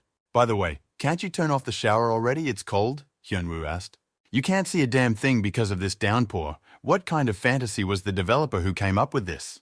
The climate control is broken, and you're going to run now anyway. You'll warm up, smiled Dragon. Who knows why consciousness was preserved, the dragon said. But it was obvious that the hermit had come for his karma. So what are we going to do? Chicken Snake asked the hermit. He could repeat the path of the chicken dragon, the snake suggested. There's no time for that, the hermit quickly replied. Crawling like a snake takes too long. You can grab karma or you can get recognition, which means you can make a contract. Capture will give an achievement in the achievement list for defeating the dragon, but the bonuses from it are half-hearted, suggested the second snake option. The last option, recognition of karma itself, but the level of possession will depend on the user's skill. named the last option Chicken Dragon. Only confession means, the Mad Hermit decided unhesitatingly. You just have to fight the Chicken Dragon for recognition. But you have to fight without help or cheats, said the sneaky snake slyly. So you can't use a bending stick. The hermit tossed the staff aside. Great, we just need to defeat the kite, he said. Simple as that. Good decision, Dragon said, but it's going to be hard, he warned. Aren't they equal in power to the Monkey King? The hermit asked.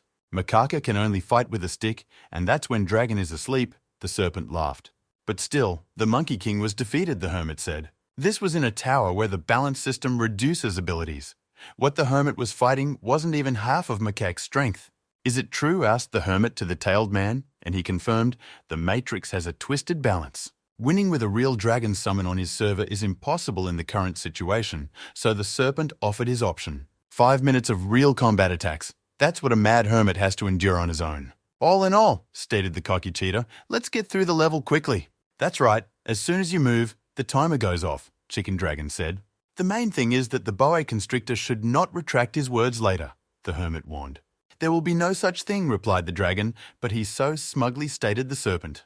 Hyunwoo released all of his mana at once and attacked the query dragon. Meanwhile, the rabid freezer was sitting on a tight leash. The chains were perfect, nothing could break them. But for such durability, they were paying for it with time. There was not long to wait for them to sleep. I'll get out of here. I'll freeze like a mammoth, said the illegal Santa Claus. Noah watched the broadcast from the server, from his desk. Despite the prolonged use, the dragon's karma was full, practically 100% of true strength, he noticed. Originally, his remote servers could only hold half of the true powers of the image. Has it really been possible to improve the server? Wondered the developer. The remaining trio was able to do something. He remembered his former co-workers. So it's great luck that such a full-fledged karma server fell into the hands of a hermit, Noah thought. The boy will be able to gain much more strength than before, though, through much pain. Love to endure pain, used self-hypnosis techniques on myself, a hermit. Where did the cocky boy go? Chicken Dragon asked him. The underbelly snake. This is cheating, shouted Hyunwoo. The deal was no cheats, so don't cry now, grinned Chicken Dragon. Not at all like fighting an Imaboya Taoist, the hermit remarked. He was working in a special Monkey King uniform at the time, and he didn't get electrocuted much. Chicken Dragon's lightning bolts hit orders of magnitude harder than Taoists, and without the vest of the montage monkey's vest, it hurt. But more importantly, he couldn't see them, even given that the Matrix had slowed the rate of discharges by several times. Usually people died from electrocution, Dragon noted, but the hermit was holding up well, masochist karma taking its toll. Why don't you just give up, Chicken Snake suggested, but Hyunwoo defiantly refused. Then we'll pull the switch one more time, smiled Chicken Dragon, and turned the electrical stimulation on full blast. It didn't hurt, shouted the hermit. Stop putting up with this. Hyunwoo quickly realized that even masochist karma wouldn't help here, and escaped the lightning, whose charge moved several times slower than light. Hey, you viper, said the Monkey King over the hidden link. What do you want, Fleabag? Answered the old friend. Busy a little, said the dragon. All your plans are devious on your face, said Macaque said. Do you want to hand over your karma to a crazy guy? Asked Monkey. The dragon looked at the hermit, who was running back and forth from the discharges of slow lightning. Also voluntary, Macaque added, which was quite unbelievable. You picked the furry guy yourself too, Dragon said. The only one trying to get back the stolen karma, Snake added, looking at Macaquus. If even he lent his karma, then the guy is worth trusting, Snake continued. So why not join the winning bid? Chicken Dragon asked. There's nothing else to do in this world of rain and thunder anyway, and the chance is worth the risk, Snake said. What's he babbling about? Hyunwoo thought, noticing a kite high in the clouds. Is he a lightning rod? Raged the mad hermit. What to do with this electric worm, Hyunwoo didn't understand. The hermit pondered. As soon as he stood up, the lightning would strike, but he could not dodge them on the ground either. For the first time, lightning struck slightly behind him, Hyunwoo noticed. Glitches, or they started moving slower, wondered the hermit. Another discharge flew past, only slightly hitting him. No, he was the one who was starting to get used to the speed of the Matrix's slow-motion lightning bolts. Starting to duck, Chicken Dragon noticed, finally getting used to it. Even more, now the boy saw them, and therefore deftly dodged them all. Now we'll play like grown-ups, said the hermit, pleased with his success. 3 charges were hitting the target at once. From such a sudden jump in difficulty, Hyunwoo simply froze. Boom! The zippers exploded, drying the tracksuit dry, but it still soon got wet. Cheating again, shouted the hermit, climbing out of the crater. Didn't he order the full course? Chicken Dragon asked. A full course of electrotherapy, said Dragon. Or he thought he was getting karma for nothing, said Snake to the hermit. Now I can see why Tail doesn't like that snake, grumbled the hermit. You can always go out, Dragon said, but Hyunwoo immediately refused. Pain. Let the pain pass through you and it will go away. The hermit continued practicing mosaicism. Painful, still painful, squirmed the hermit from a dozen lightning bolts. Continue training, the obliging sadist asked, and the hermit gritted his teeth in anger. There was no way he could dodge more than 2-3 lightning bolts, whose speed and strength kept increasing. Maybe we should run in all 4 directions, the hermit pondered. But that would only make it harder to control everything, so you have to take a face, he realized. The Korean nerd's strength to the max, Hyunwoo began practicing evasion. After hundreds of frying, his senses began to sharpen, the system adding to his reaction speed. Now he was playfully dodging all the lightning bolts because he could see them so well. The hermit prepared himself. He waited for the discharge. Now he could see the slowed electricity of the matrix flowing. His arm swung up to meet the charge, taking it like a lightning rod. And easily deflected, the resistance of the skin of her hands grew to the level of rubber gloves. The mad hermit could pick up bare wires with his bare hands without fear of electrocution. Changed the movement of the lightning, surprised Chicken Dragon, the kid showed a good result. But from most of the lightning still, the hermit had to dodge, the electrocuted coach reckoned. Even with infinite revival, on a training server, without much comprehension skill, it wouldn't be so easy for the system to rack up stats. Already in the fight against a Moboy, Chicken Dragon realized that the guy is not ordinary even among Matrix cheaters. It's not like he's been saving up skills for a long time, Snake observed. What is the source of the cheats? Self-discipline? Dragon wondered. But it doesn't give as much power. You can't extract too much mana from a human body either, thought Dragon. That's it, he remarked, observing the Korean nerd for a bit longer. The one no longer screamed in pain as the lightning bolt struck him, enduring in silence. Every time after a fall, the crazy Korean Rocky asshole would get back up. It was the thing in his eyes, Dragon realized. No complaints, no regrets, a steadfast spirit, and a little bit of sharing. The hermit fended off another lightning bolt. Incredible focus was pushing through the mechanics of the Matrix. He had sped up his own time, relative to everyone else's, and now he could already catch lightning bolts that weren't slowed down. The hermit easily controlled the flow of electricity with his fingertips, repelled, deflected, and received all the lightning bolts that the Chicken Dragon sent at him. Suddenly the rain stopped, the mad hermit noticed. 5 minutes at full speed, as agreed, said Dragon, having completed the test. That's it already. Couldn't believe the hermit. Do you want a refill? Asked the flying Tesla coil. Give me the contract, the document where the bounty issued. Sly face, said the hermit. But after all, karma is received since the rain is over, said the cunning snake. But Hyunwoo did not feel anything. The thing is, he's gained access to karma, but the skills themselves are still locked, Dragon explained. The hermit remembered that the Monkey King had said the same thing when he was training him to use the staff. Now too, the hermit realized, the use of karma already depended on personal skill. Even possessing blood acceleration cheats, it's not easy to get the skill to use them, Dragon said. So from that moment on, the mad hermit began to suspect something amiss. That's right, get ready to receive the full Anisapacanis technique, grinned Chicken Snake. Master Frieza patiently counted all the sheep. And he waited for his. The chains slowly fell off with slow motion animation. The tech was already asleep, but because of the video picture, he was still standing in jail. I had to wait until the end. Whether it's an ice age or a stitch-up in all the supermarkets, Master Frieza was wondering at the exit. Well rested in our punishment cell for the rabid, a border guard greeted the prisoner. It was dark in the cell, so when Frieza climbed out, a bright light hit his eyes. Have you gone completely feral already? Asked the merrily mad border guard.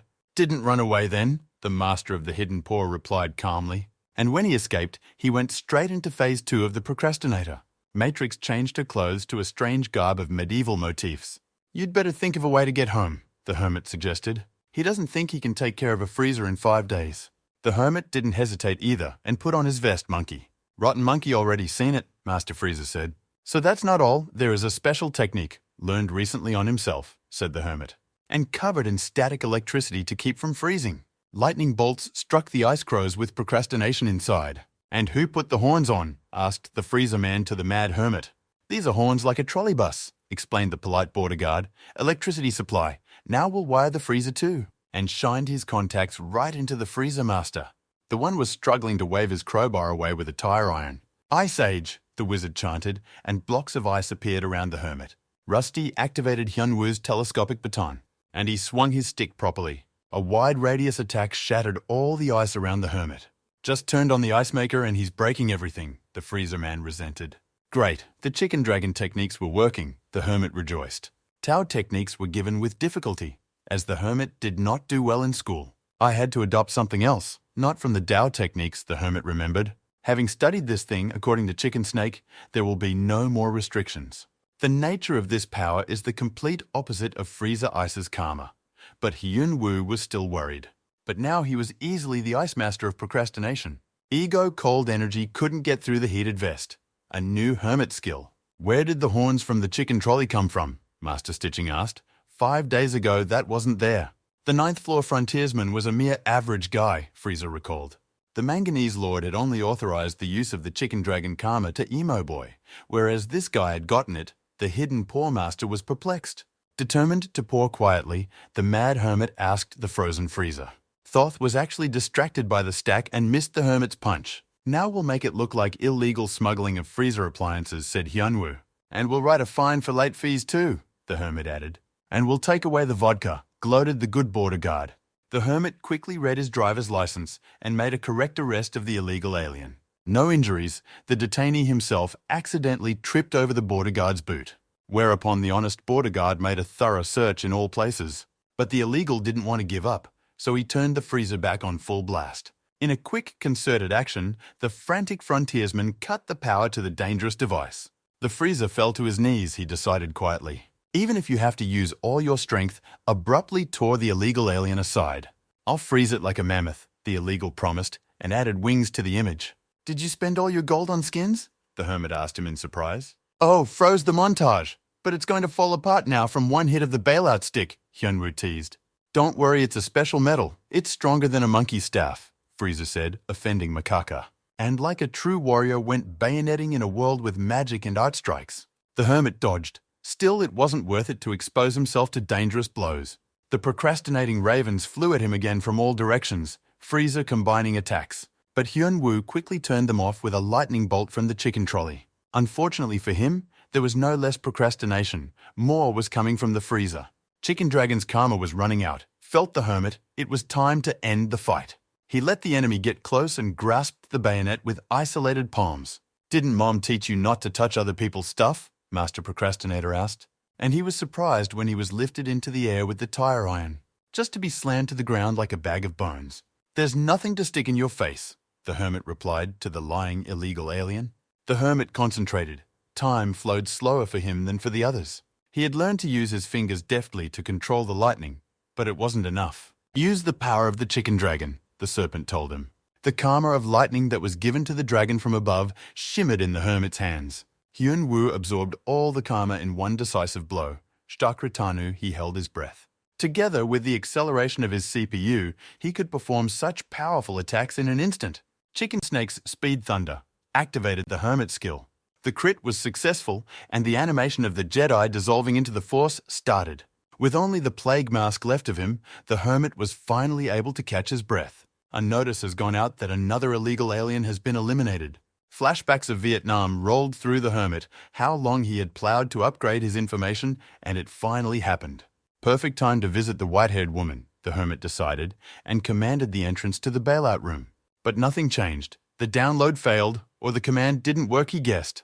The password, sim open. He muttered the magic words, but he still couldn't get in. 5 days later, Shiken would pick him up after the interview, moonlighting as a hermit driver again. 5 days later, he still hadn't been able to access the system. And even though he had increased access to information, he couldn't read the characteristics of the freezer's server. Maybe something happened to the white-haired neural net, worried the hermit. He got hit hard by the CPU acceleration and was in the hospital for a bit and couldn't charge Mangaka's portmanteau in the maze. Of course you could have entrusted it to the ardent and passionate students. Master, here's the best medicine in the form of candles. Call you to cure them, they jumped on him. But the hermit brushed it off, do without alternative medicine. The girls were very upset, but they didn't stop dreaming about it. After all, they are his faithful disciples, smiled the hermit. Good work. He ruffled their silky hair. Let them rest. Obey and obey, replied the disciples in chorus. At least in this they agreed. thought the hermit. Once he loaded the porta potty and visited Noah, everything would become clear, Hyun-woo decided. He looked around. The hikikomori programmer's workplace was clean. Hadn't decided to clean up the pig? The hermit asked. It's so clean. The hermit couldn't get used to it when Noah asked him what was wrong. Here, Hyun-woo held out the freezer's mask, coincidentally his server. The lights aren't on the modem, so there's no connection, the hermit asked. Appearance isn't important, explained the programmer, but this karma still wouldn't fit a hermit. You need to be good at magic to use it, the developer explained. Hyun-woo was disappointed, but that wasn't the only question for Noah.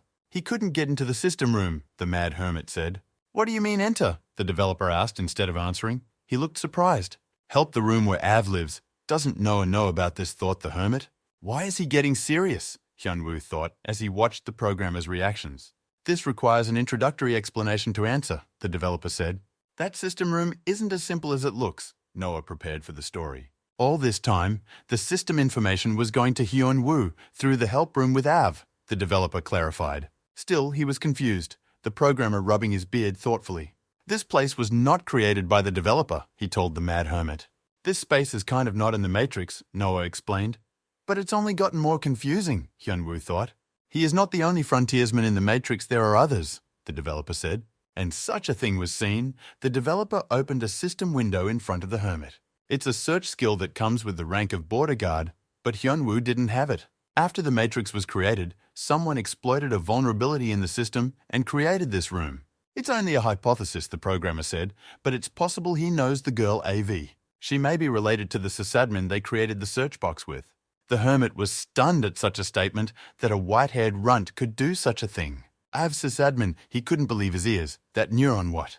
A slob? A computer game enthusiast? A network with a weak processor? He remembered the girl. Such assumptions just finished the developer's thought. We'll have to ask her herself, the hermit thought. How to get to the system room, he asked the developer. Noah promised to find this room, and Hyun-woo breathed a sigh of relief that at least something had been dealt with. Now get him to tell him everything he didn't tell him last time about the illegal refrigerator smuggler.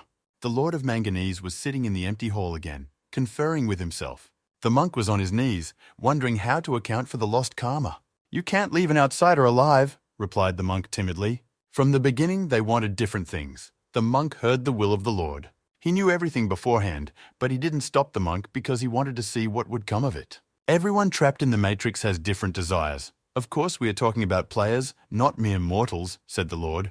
Do as you wish, smiled contentedly Lord.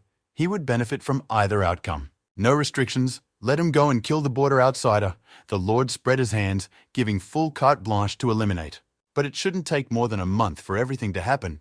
If even after so many victories, the border guard is defeated by a monk, he's worthless. But if the lad defeats the monk and gets to the top, heard the monk the Lord's terrible wager. That then becomes the best dinner, grinned the cruel Lord ominously. So the original purpose of the tower had changed, and it had become a laboratory for testing, the hermit concluded. And so illegals seek to climb the matrix tree by following a new script. Some may become illegal for personal reasons, but not all, Noah explained. And all for karma, the hermit asked him. Destroy their world to get back the stolen karma. Yes, they are nuts decided by a crazy hermit. That's right, they are scoundrels and moral freaks, Noah confirmed.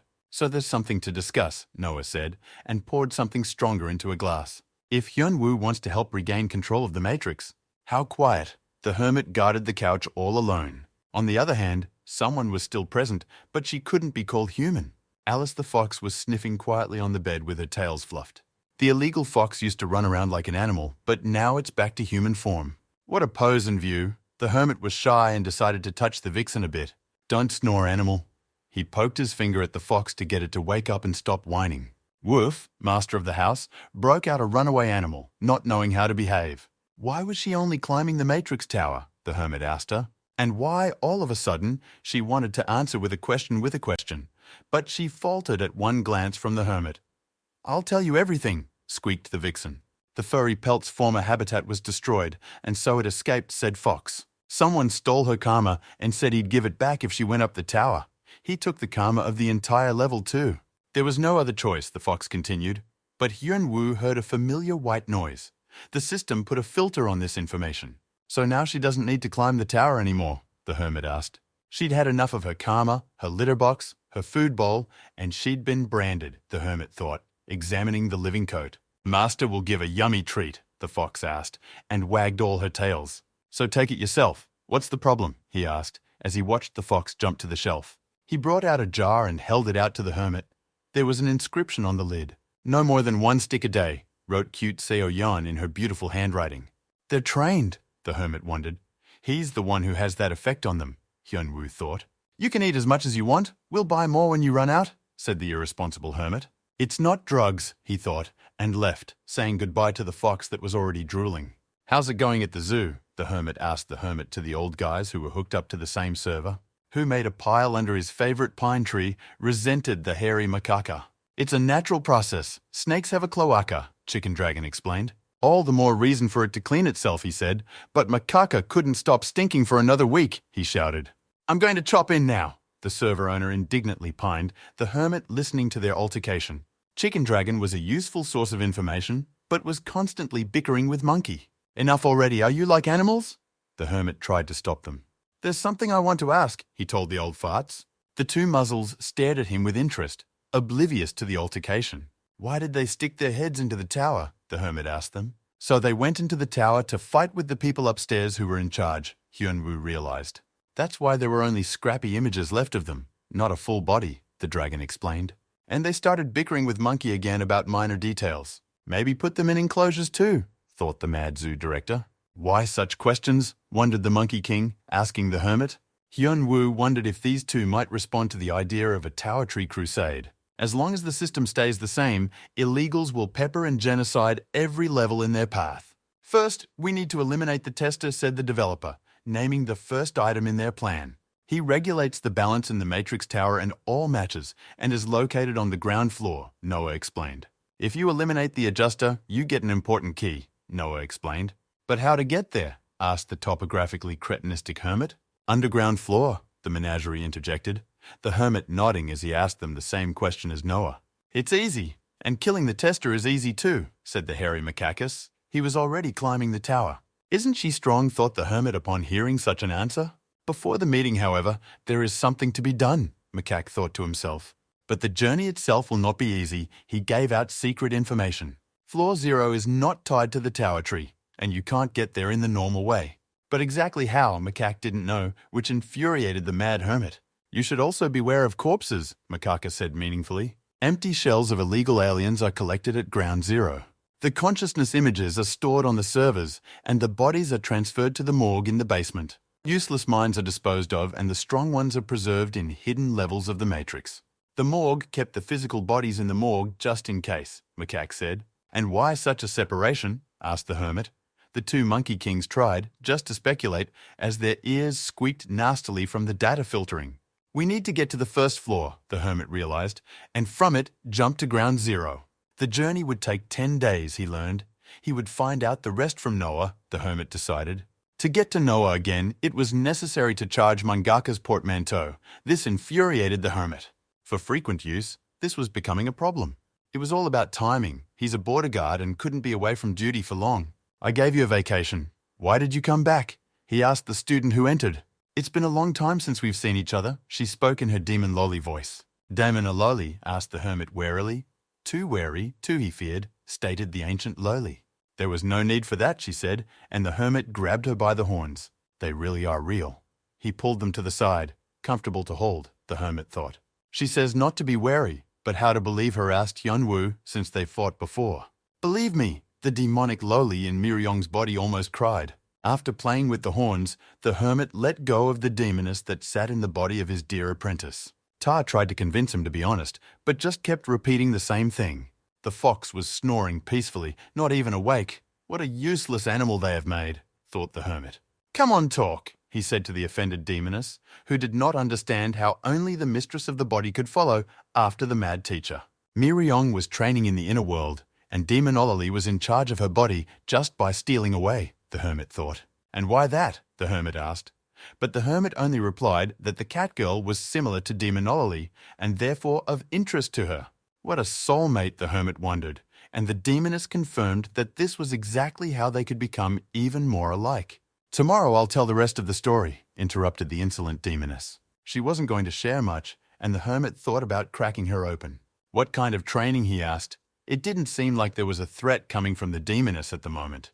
Because of the past defeat, the Dragon Empress had expressed her desire to become slicker and was now swiping at the demoness's servants. So Miryong will get karma too. It's in their favor anyway, thought the hermit. Illegals will be walking around here no end, so it's good for the girl herself. But there's a small request, the demoness squinted slyly. All from the influence of this body, but her own interest too, demonally spoke cryptically. Miryong's identity is on a secret server, but here her body is still on fire, the demoness sang sweetly. Because of that, Miryong's essence remained the same. She gave the hermit a sly look.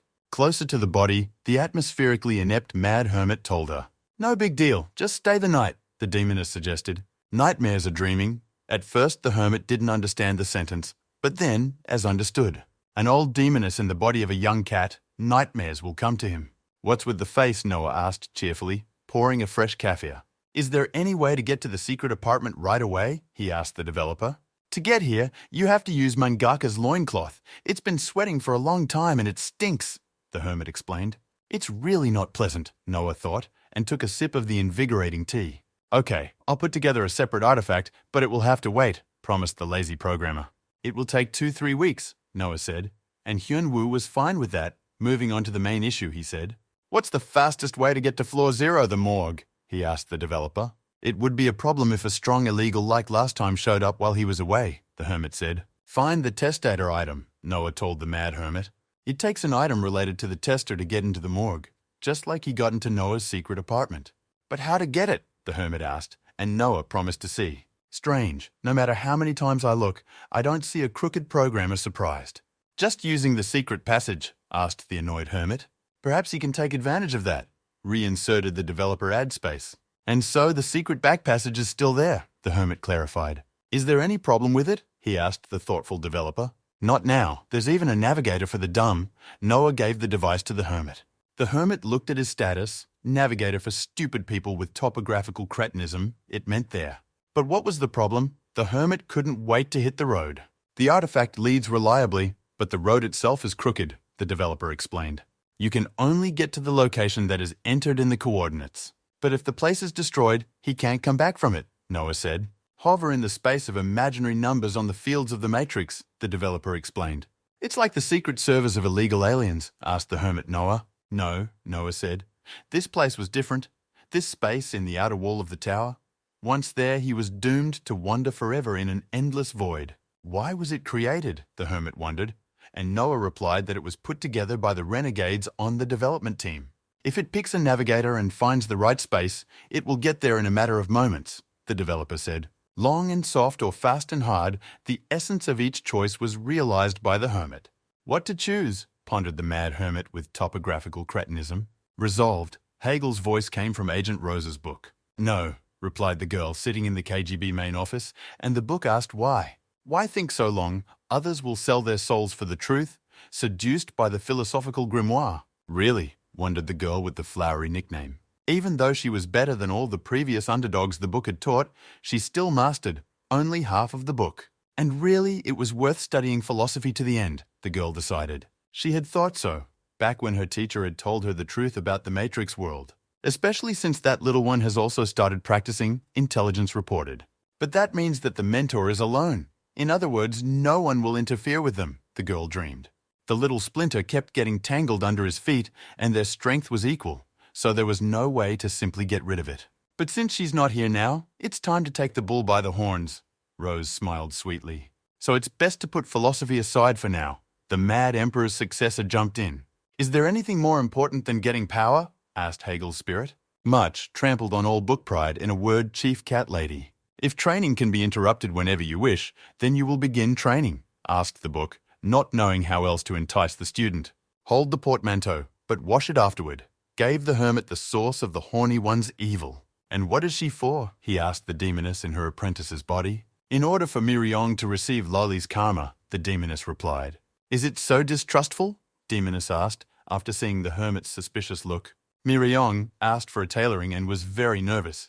Maybe she was threatened, the hermit thought. It's worth apologizing for the past, the demoness said. And the hermit didn't immediately know what she was talking about. Then the Dragon Empress became very angry, the demoness said.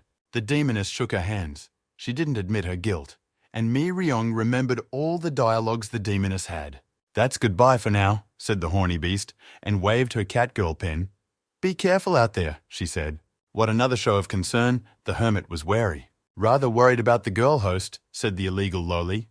What the girl might do if the hermit goes missing? "And to Chicken Dragon, say hello to that lizard," she said last. Some kind of freak show, thought the hermit, and more of them. The hermit pulled out Hermione's pouch, time to hit the road. The two Ikai recognized the horned one and remembered her in no mean quiet words. "What is this about?" asked the hermit, but Chicken Dragon got off the subject. "Does he really know demonology?" the hermit wondered, and the dragon marveled at how the deviless called herself even more. "Also karma," the hermit heard, through the long hesitations of the censored matrix. "Ask lowly directly," suggested Macaque to the hermit. "We'll deal with that later," agreed the mad hermit. "Do you want to send a cloud of Duri to test the artifact?" Monkey asked. Then, through Macaque's karma, the location of the Duri cloud could be illuminated. But if they miss, it's just a consolation that he's not the one who's missing. The hermit summoned a cloud of dope, and Kumar filled the entire house. Putting on the monkey's flea vest, he directed the cloud at the artifact. That one was slowly sucked into the drain like a portal, the hermit thought. "Move," he commanded, "to the lazy developer's artifact." Cloud successfully connected to the remote level. Noah's modem squealed. Since the hermit had now gotten Macaque karma, it would be easier for him to control the cloud. Hyunwoo tuned his senses and immersed himself in his inner vision. He slowly opened his eyes inwardly where the cloud was. Great, there it is, the hermit saw, the back of the matrix in front of him. There was a mountain of corpses decomposing in the morgue, bodies lying huddled one on top of the other. Frankenstein girl, digging through that stinking rotten pile of pus. The thing being sought glowed faintly in the darkness of the morgue of the Matrix's ground floor 0. "Found a trinket," rejoiced the Frankenstein girl. Preparations complete, the smallest thing left to do, the chimera climbed up on her multiple limbs. "What's in it for me?" Read in the Buddha statue's eyes. Once again it acted as a punching bag. And not just her. Others from the demonology rubber-faced diaspora have gotten some pretty good blows too. The Dragon Empress had issued everyone a certificate for sanatoriums, but they still couldn't be used by anyone in this level of the Matrix. The girl finished off one and immediately shifted her gaze to another target, instantly destroying a fearsome-looking monster.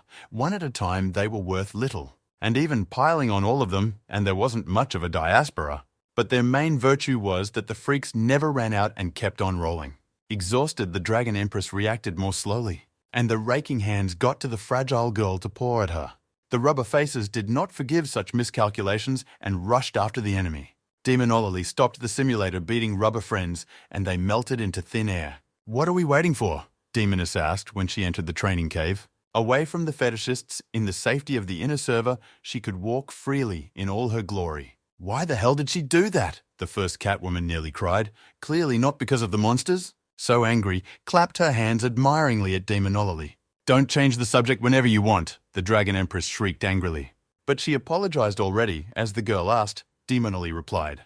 Helped a little, since they were now sharing the same body, the demoness excused herself. Every night only dreamed of the teacher, teased by the insidious demoness. "Poor thing, what to do now, innocent maiden?" said the deviless with her hands. "With a teacher, covered in flames, a mad student, but she likes him," objected the demoness. "He's a teacher," cried out the embarrassed maiden, "but she loves him after all," said the demoness bluntly. "And that's why she drools with rainbow dreams every night." Demoness finished the girl. "Suffering only makes things worse for herself," she told the frustrated Dragon Empress. "But I won't joke like that again," promised the demoness in the contract. "But in that case, the secret weapon's usefulness would be lost," she said. And Miryong's ears perked up. "How old do you think she is?" the demoness asked. "How many men she has seduced?" She began a sly conversation.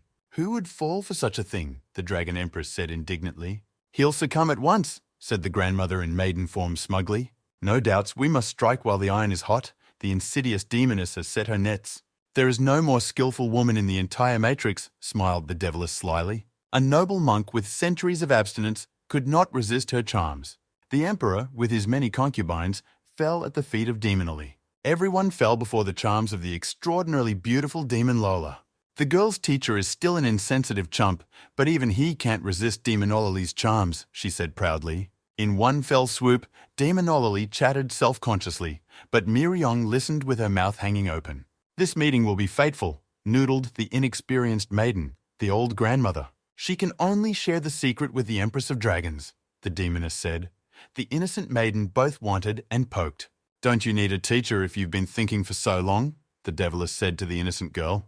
However, first you need to get Demonololy's karma, named the Deviless the Price of Seduction Services. A crowd of rubber friends surrounded the shy and innocent maiden. Polkin, the first-floor border guard, stood guard at the only entrance to the floor. Woof, he blurted out as he spotted the intruder, wearing a tracksuit. Please, here are the documents and the pass, showed everything to his colleague, the mad border guard. Quickly the hermit said disappointedly, but Makak asked hurriedly to find the keys. This one, the hermit asked, fumbling for the only key in the watchdog's pocket. There's a small slot on the wall for it. The hermit remembered the developer's instructions. The morgue doors automatically unlocked. Now we can go down to the basement, the hermit thought. There was no order in this crypt. All the bodies lay as they had been thrown here by the system. The e-book with Hegel's spirit was slightly battered by the current of bad contacts. What a piece of junk, Agent Rosa thought, leafing through the ancient artifact. Reached Nietzsche, well done, third step, praised the book. But what is that languid look, asked the book. All because of him, because of the teacher, clarified the book. He was not there, the maiden replied.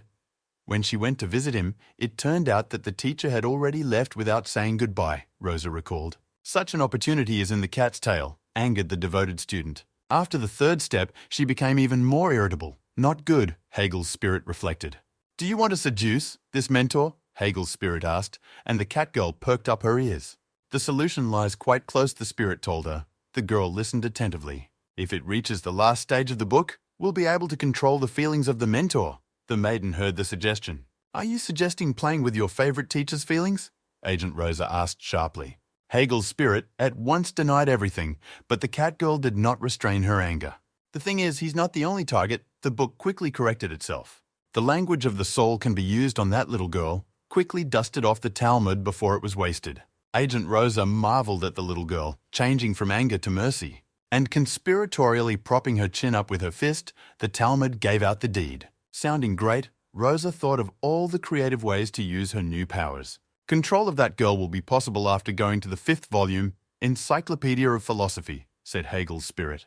Good, agreed the maiden, steadily applying the new plan. Split in half and die, Agent Rose said as she used the force on a simple book. In stage 3, she could use the force on inanimate objects. The magic clearly worked on one of the many books from the Len Ying library. The book went to recycling with the spine cracked as it was ordered. Yuck, yuck! The mad hermit kicked the rotting piece of meat and it slurped up slop. The morgue reeked of death. The freezer must have been stolen from here and the tester was still missing, the hermit thought. If left in place, the rotting zombies would continue to pester. He jumped on the head of one of them. Pushing off, the hermit flew higher to look around. It seems the right point was at this level of stench after all. In the distance in the mountains was an abandoned castle, the only structure amidst mountains of corpses. It was crawling with zombies that were poorly preserved without a freezer. Let's go take a look, said the hermit when he reached the castle gate. Be careful, the Monkey King warned him. These zombies aren't that easy.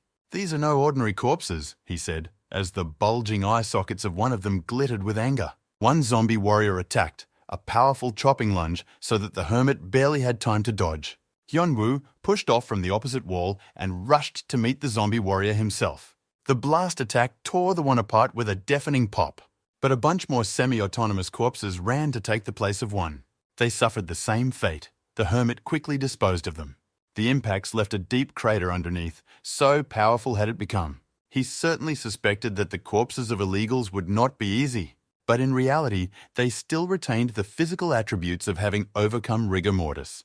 The Matrix allowed them to move, but they still weren't serious opponents for the hermit, Makak said. Mobs to farm hero awesomeness points, the hermit realized, and started earning those points with a series of simple punches. After training with the chicken dragon, his internal processor worked faster and his reaction speed increased, so the steepness farming went on without a hitch. His movements had not yet kept up with the speed of perception, the hermit noted, but the current level for mindless, rotting corpses was quite enough.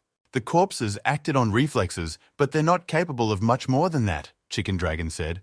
The select miasmas of procrastination hit the hermit's nose again. What an abomination! He tried to plug his nose, but the odor wafted through even as he inhaled with his mouth.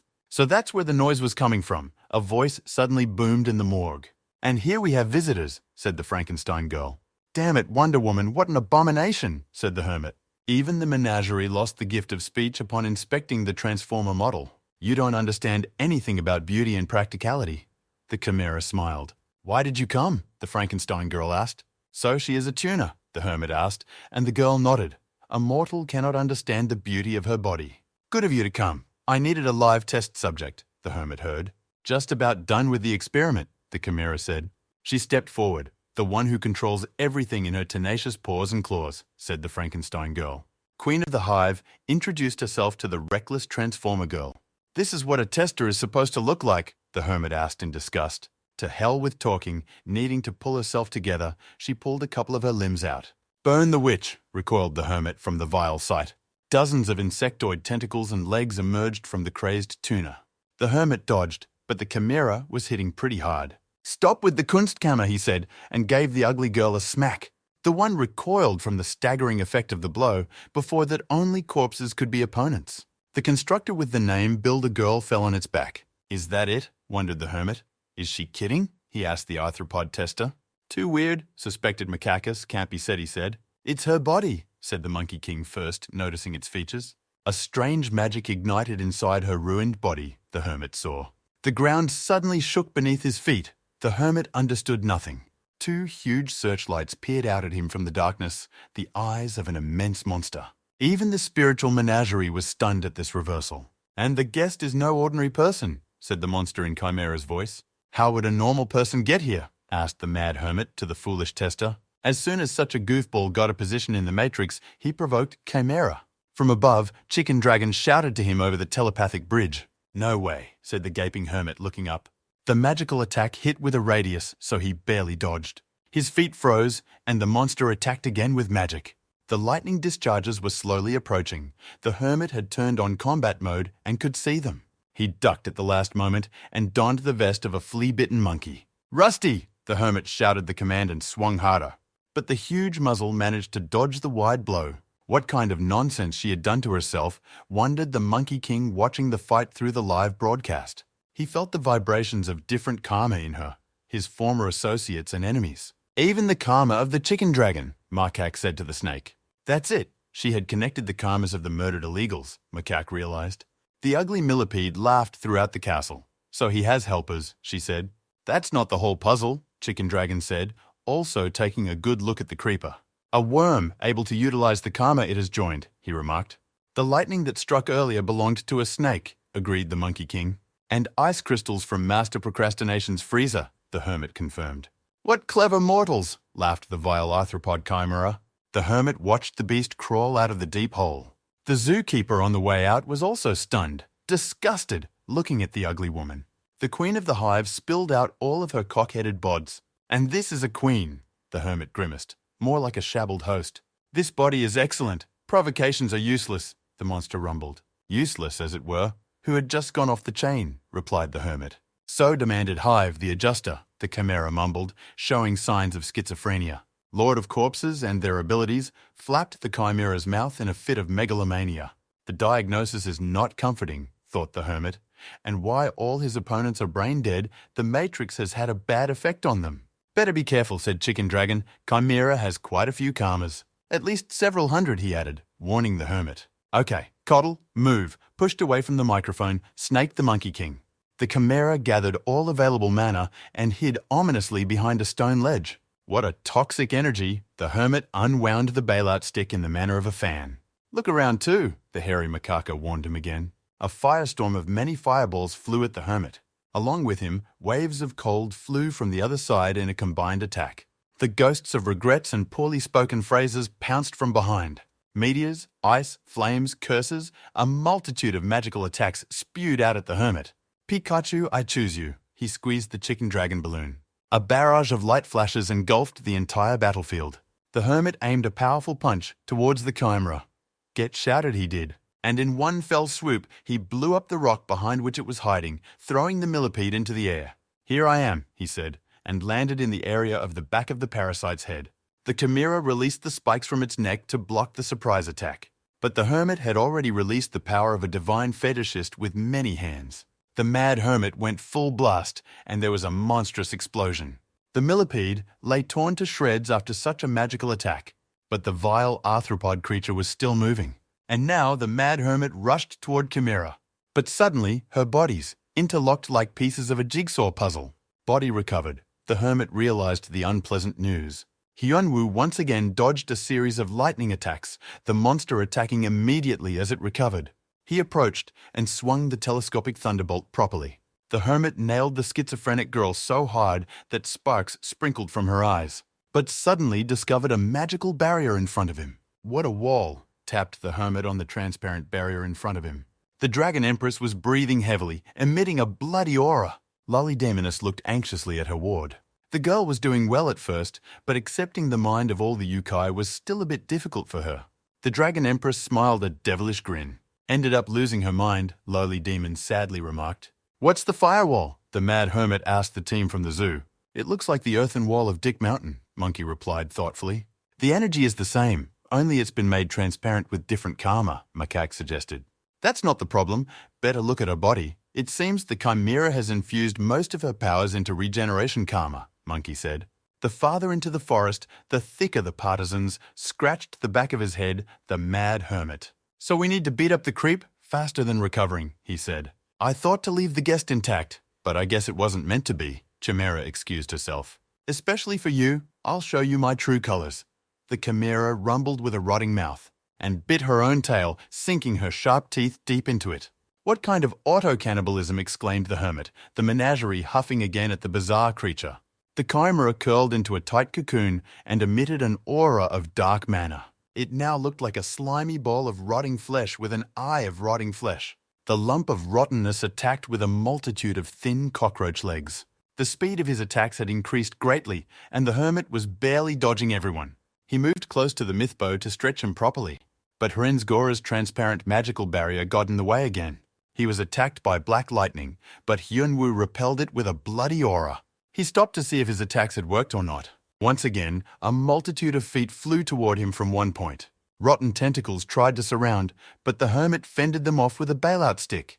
The eyeballed thing regenerated literally from a piece of flesh. "If even that's not enough, we need to come up trumps," the hermit decided. "Let's check out the new technique," he said as he prepared a sheaf of electric arcs. With a kick, he tossed the stinking ball of flesh farther away to get out of range.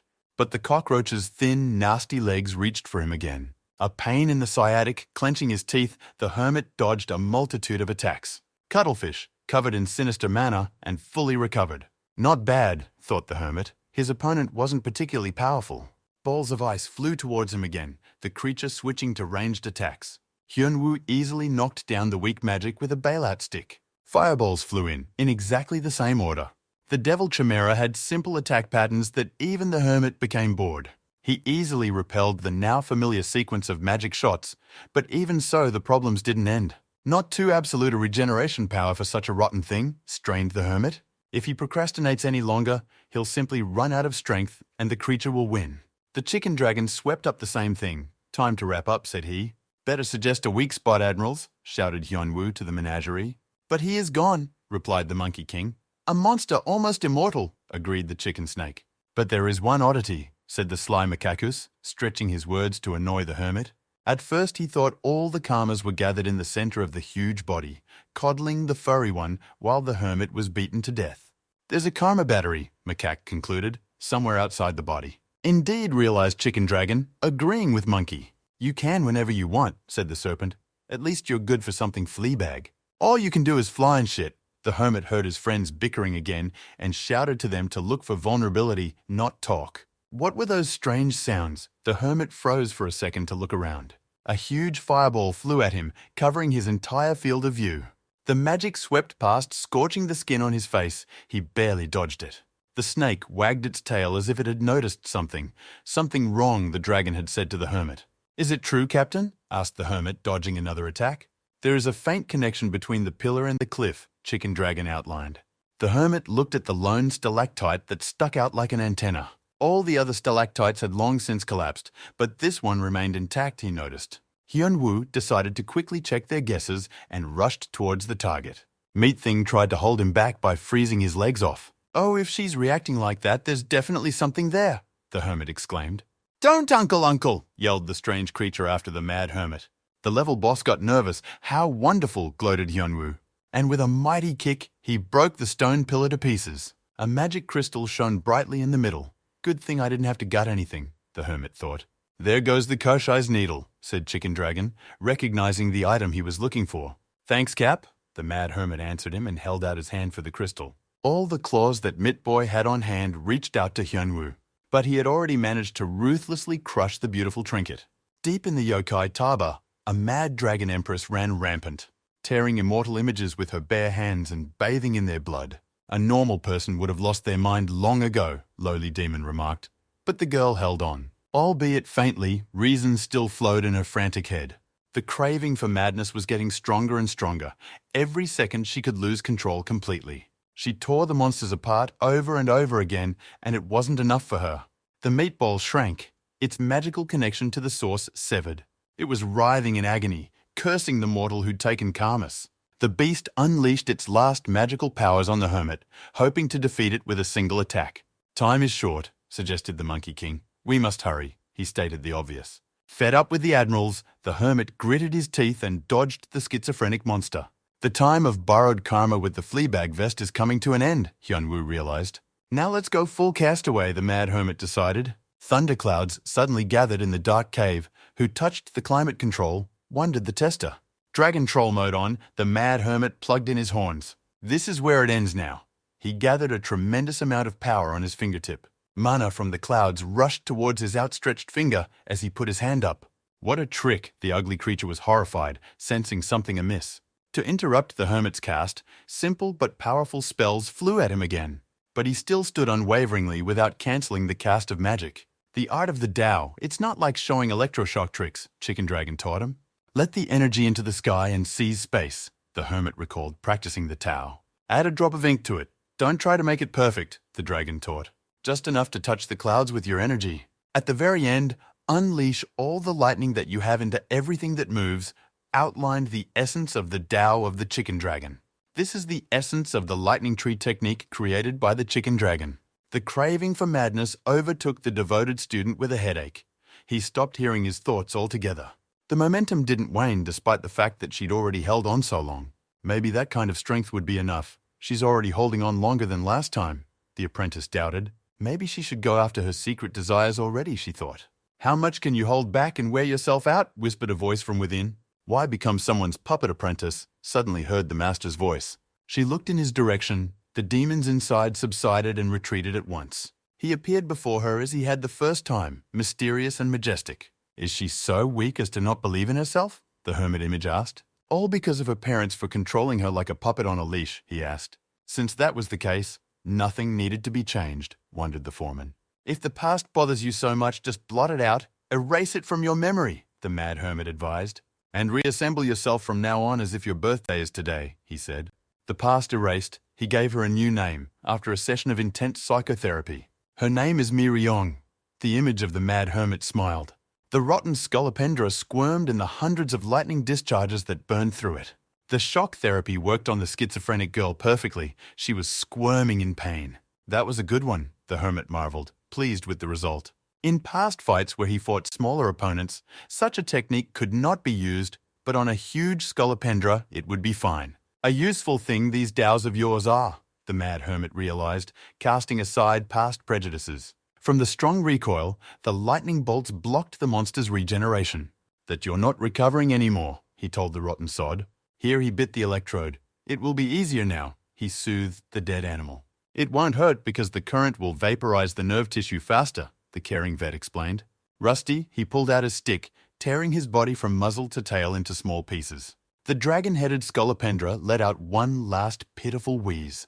The mad hermit exhaled and surrendered the flea-bagged robe to the owner without even washing it. A dropped tester item appeared in his hand. Some of the information about it was hidden by the system as usual. A secret place was set up for experiments. Something there, Hyunwoo read.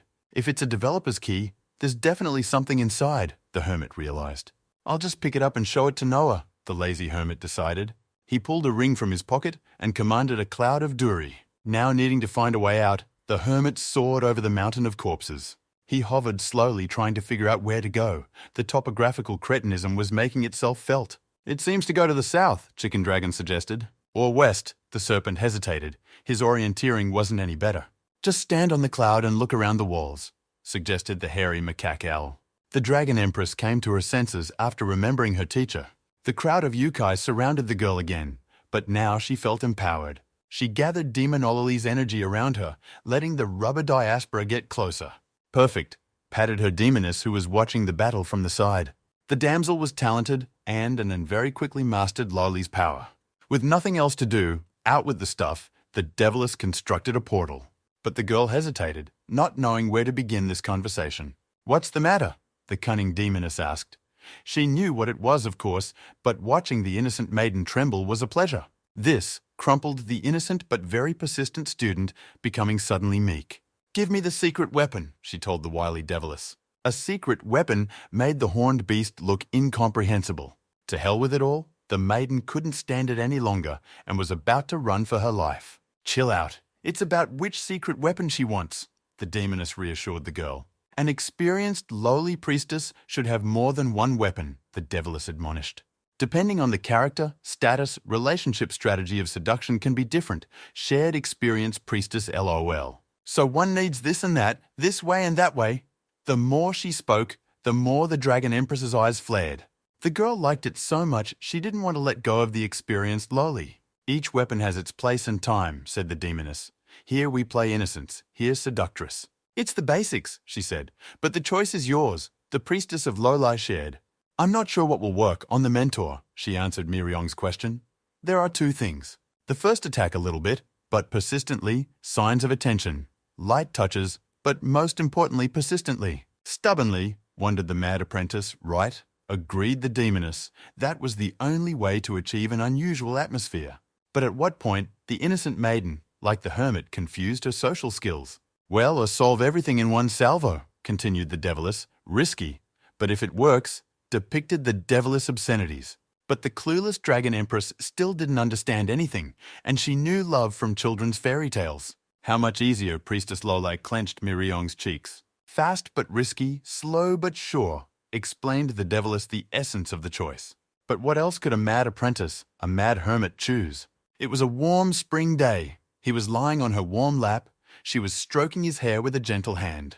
The gentle rays of the sun warmed the couple that couldn't take their eyes off each other. Girl looked up at him, ruby eyes in love. He couldn't resist her innocence, and his hand reached up to pluck that flower. For a moment she staggered back, not knowing what to do. But then she bent to meet him like a flower after a rainstorm. Cutie Seo Yeon's ears were slowly turning red from the pages she had just read. She looked away for a moment, took a breath, and went back to reading. In the end, this love fanfic pulled her in really hard, and she was curious to know what was next. It's not every day you read about your significant others.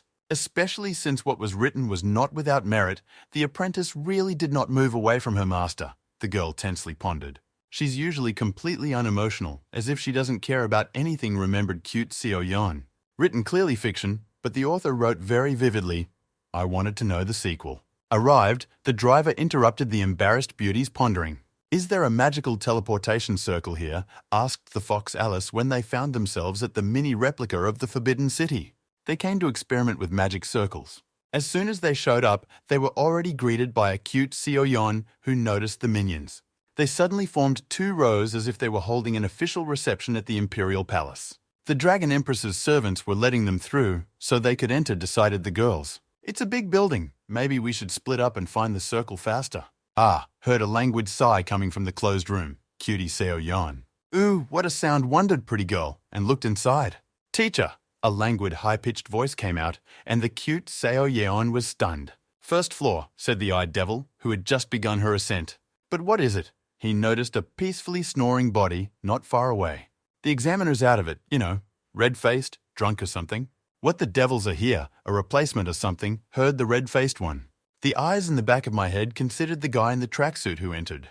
"The new examiner?" asked the red devil of the guy who entered. "Heard there's a lot of funny types in the tower, right on?" laughed the devil. "I'm so sick of these lunatics. The morgue is nearby, if anything," the hermit replied. "You're cheeky. Have some more fun," said the devil, but got a sleeping pill in the form of a slipper. "Sleep a little," said the mad hermit, and put the red-faced man to bed. "Mocking the weak is not good. It's embarrassing," sneered Han Wu's beasts. The first Catwoman arched her back, too hard and tense than required, but her talents were in her face. A little more curve and lift, she twisted her hips in front of the mirror. But it's so embarrassing. Do we have to do this? The Dragon Empress thought to herself as the cute Seo Yeon walked into the room. Now turning back, Miri-Yong spoke without noticing that she was being watched. What's going on? So Yeon didn't know what to do, whether it's that Miri-Yong is crazy or not. Witnesses don't live long, the mad demoness muttered. Pretty Seo Yeon shrank fearfully in front of the mad Empress's face. Since she is the teacher's friend, one cannot kill, reasoned the innocent maiden in anger. Just erase the memories, don't worry. Yokai will only bite her once, said the mad deviless. I didn't see anything, I don't know anything. The frightened cutie So Young begged for mercy. A little bite, it didn't hurt at all, soothed the mad Empress. What, use it? But it's a disgrace, argued the student with the demoness, while Seo Yeon froze in horror. You'll come in handy. Let's leave the memory wipe for now, the apprentice said. But in return, So Yeon heard Malaka and tensed up at what they might ask for in return. You'll be working for me, the mad student said menacingly. Agent Rose focused. She stood in the center of Len Ying's library. Let's get started, the determined Catwoman commanded, and got ready. Dozens of books flew out of their places on the shelves and sprinkled in hail. The girl commanded her to stop, and the books obediently froze as if alive. Place! She shouted the command from the book magic again, and the books flew back. But one strong tome with illiteracy on the matrix hit me on the head. The fourth step is still a bit heavy, concluded Hegel's spirit. No one had ever reached this level so quickly. The spirit didn't finish. The girl grabbed the relic tightly. Why didn't you put it away at once? Resented the girl strongly. She gripped the page like she was ready to let it go to toilet paper. Just a test, Spirit yelled, Don't tear it! What was the point of this training if she was using this ability before she even met the spirit? Strengthening exercises before the next step, the student heard the spirit's explanation. The mind grab is inside the control radius. Master it, then she can defeat that little brat, Rosa realized. Where does the master wear the slave accountant wailed? So many documents still to be approved. Cautious Shiken came to help the girl. He asked her to give him the documents. Here, she held out a stack of papers to him, and as he reached for it, lightly touched the slave girl's hand. Thankful for the help, the couple turned away in different directions in embarrassment. Shiken, the slave girl addressed him embarrassed, and he took a step closer. An arm lightly clasped her waist and pulled gently towards her. Shiken gently leaned towards her. Idly, friends burst into the guild room with food and other snacks. The couple pretended to work and looked unhappily at the entrance. Hyun Woo brought the item to another appraiser, while the pawn shop at Av's was temporarily closed. Was she definitely a tester? The hermit asked. She looked too dumb. He briefly described Chimera with a bunch of karmas and schizophrenia, to the point where he wondered about the downfall of a former employee, Noah. The girl had originally planned to create omnipotent karma, but ended up stealing other people's karma, and this led to insanity. Everyone associated with the Matrix Tower project are sick bastards, said the hermit. Now we can visit the vault, Noah said, since the waiting time is over. The hermit took the tester's crystal and looked at its status once more. Pass, he commanded, and moved to the vault's internal server. The connection was established quickly. The server was small by the looks of it.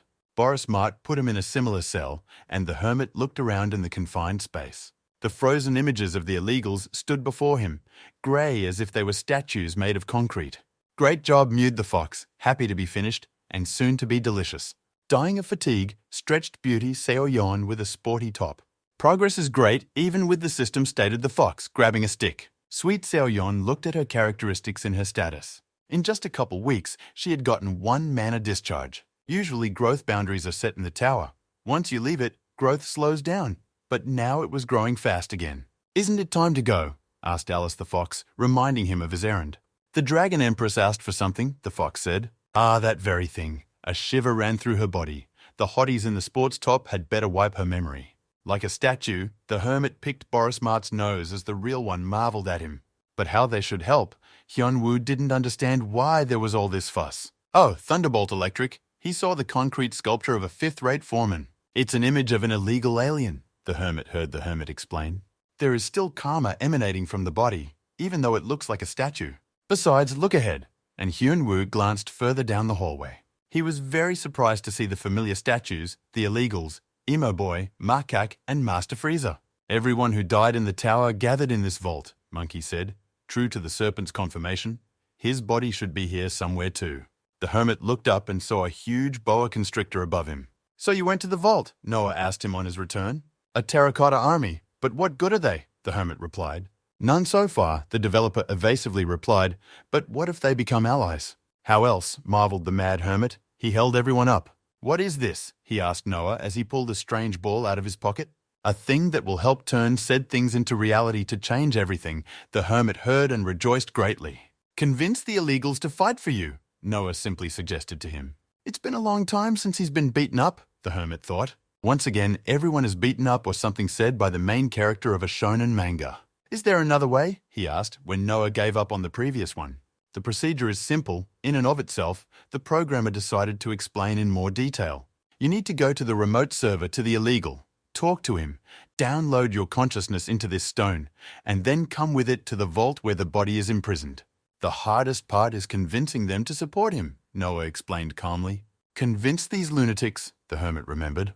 All the lunatics he dealt with in the last 100 years. And is it even possible with the fucking menagerie he's already packed? "Okay, hermit, it dawned on me. There's someone who won't fight back." "There it is," he blurted out to the clueless programmer. "There is a way." The menagerie has been with him for a long time, so they can easily be revived. "But what would he do himself then?" the developer asked him.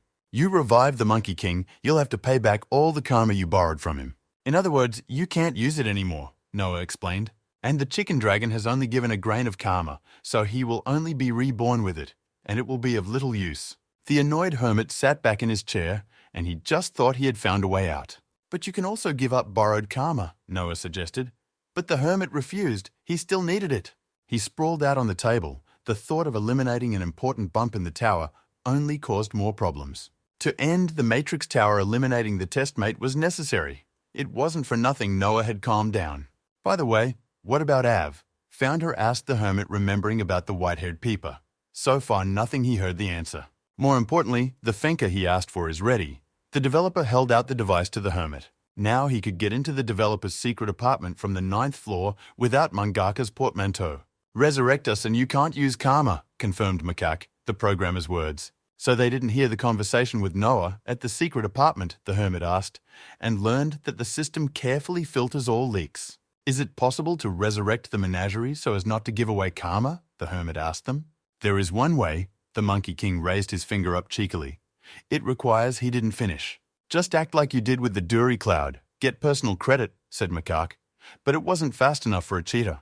The chicken dragon understood Hyun-woo's indignation and informed him that there was another way. "Master, we're back," sang the fox Alice as she walked in with the cute Seo Yeon. "All done," his pretty friend asked him, and he said it was okay.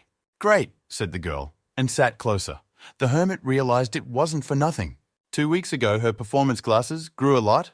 "Does he know anything about it?" the girl asked. "What did Shi-Ken say?" asked the hermit. He thought that such a stature was something common. After all, he was a cheater himself. But Shi-Ken's characteristic points had also increased dramatically, the hermit recognized. It must be the consequences of his dismissal of the tester who had been in charge of the balance of the system, but it had only been a week, the hermit thought. While he was thinking, the cute Seo Yeon had her ears perked up, time to casually ask the main question. But he's such a tightwad, so Yeon worried about whether it would be okay and finally decided to say it. "What kind of girls does he like?" the cute Seo Yeon asked bluntly. The hermit, with his low social sense, did not understand the question itself or its meaning. He strained all his meager knowledge of the subject and strained to think. "What?" shrieked the gears, unable to process a normal request. "Just describe your type," said the girl, annoyed. He wanted to give out the only hypothesis he had. Maybe she liked him. But he didn't finish as the cutie got really pissed off. "For journalists," the hermit asked, but the cutie sharply replied no. But then why didn't the hermit with low social skills understand, just lay it out pressed on him by his persistent friend? An ideal, and one he had in principle, of 7 celestial women, the furry macaques declared dreamily. Especially the first of them, drooled, lustful macaca, that even Snake shamed him, on whom he opened his mouth Fleabag. The Monkey King asked him in retaliation, and the chicken dragon replied, "Of course, he has very different roots." "And the 4th one came to the hayloft by herself," said Macaque. The dragon was indignant. "Don't you dare defile the daughter of the Jade Emperor," he said, "and who in the heavenly brothel almost had his karma stolen while being scratched behind the ear," snarled Macaquus. Gad, blurted out the dragon, and who took women as victims, finished him monkey. Hyun-woo thought how tired he was of those voices in his head. That's when he got another brilliant thought in his bright head. Finally remembered, rejoiced cute Seo-yeon, now I won't have to endure a bite from the tiger. And he showed her the screen of his phone. For a couple of seconds, the girl scrutinized what she saw. What a taste he has, Hermit Isvarat, the girl was horrified. I wonder who he's already decided who he's going to resurrect, he thought, but when he caught sight of the copystone. And speaking of birds, thought the slacker programmer, he walked over to a complex hologram that acted as a Google search, looked like a magical pentagram, but essentially an extra dumb effect. Noah swiped his finger across the touch-sensitive portion of the holographic screen, and a status window appeared. Why doesn't she want to see him? He asked himself, looking at the message. When the time comes, I'll meet him myself. Don't say anything was written in a message signed Av, Red Developer. What to think? Everything will definitely work out, whispered the innocent maiden experienced lowly. But she still doubted. Are you scared or what? Demoness asked. You're worried. If anything goes wrong, the relationship will never be the same again. The innocent girl thought about these words. Lend me your body for a while, the demoness asked. 10 hours and she'd charm him completely, she offered as a guaranteed option. The servants reported that Seo-yeon had come, and the maiden tried to hide her embarrassment. Did you manage to find out the master's preference? The impatient student asked.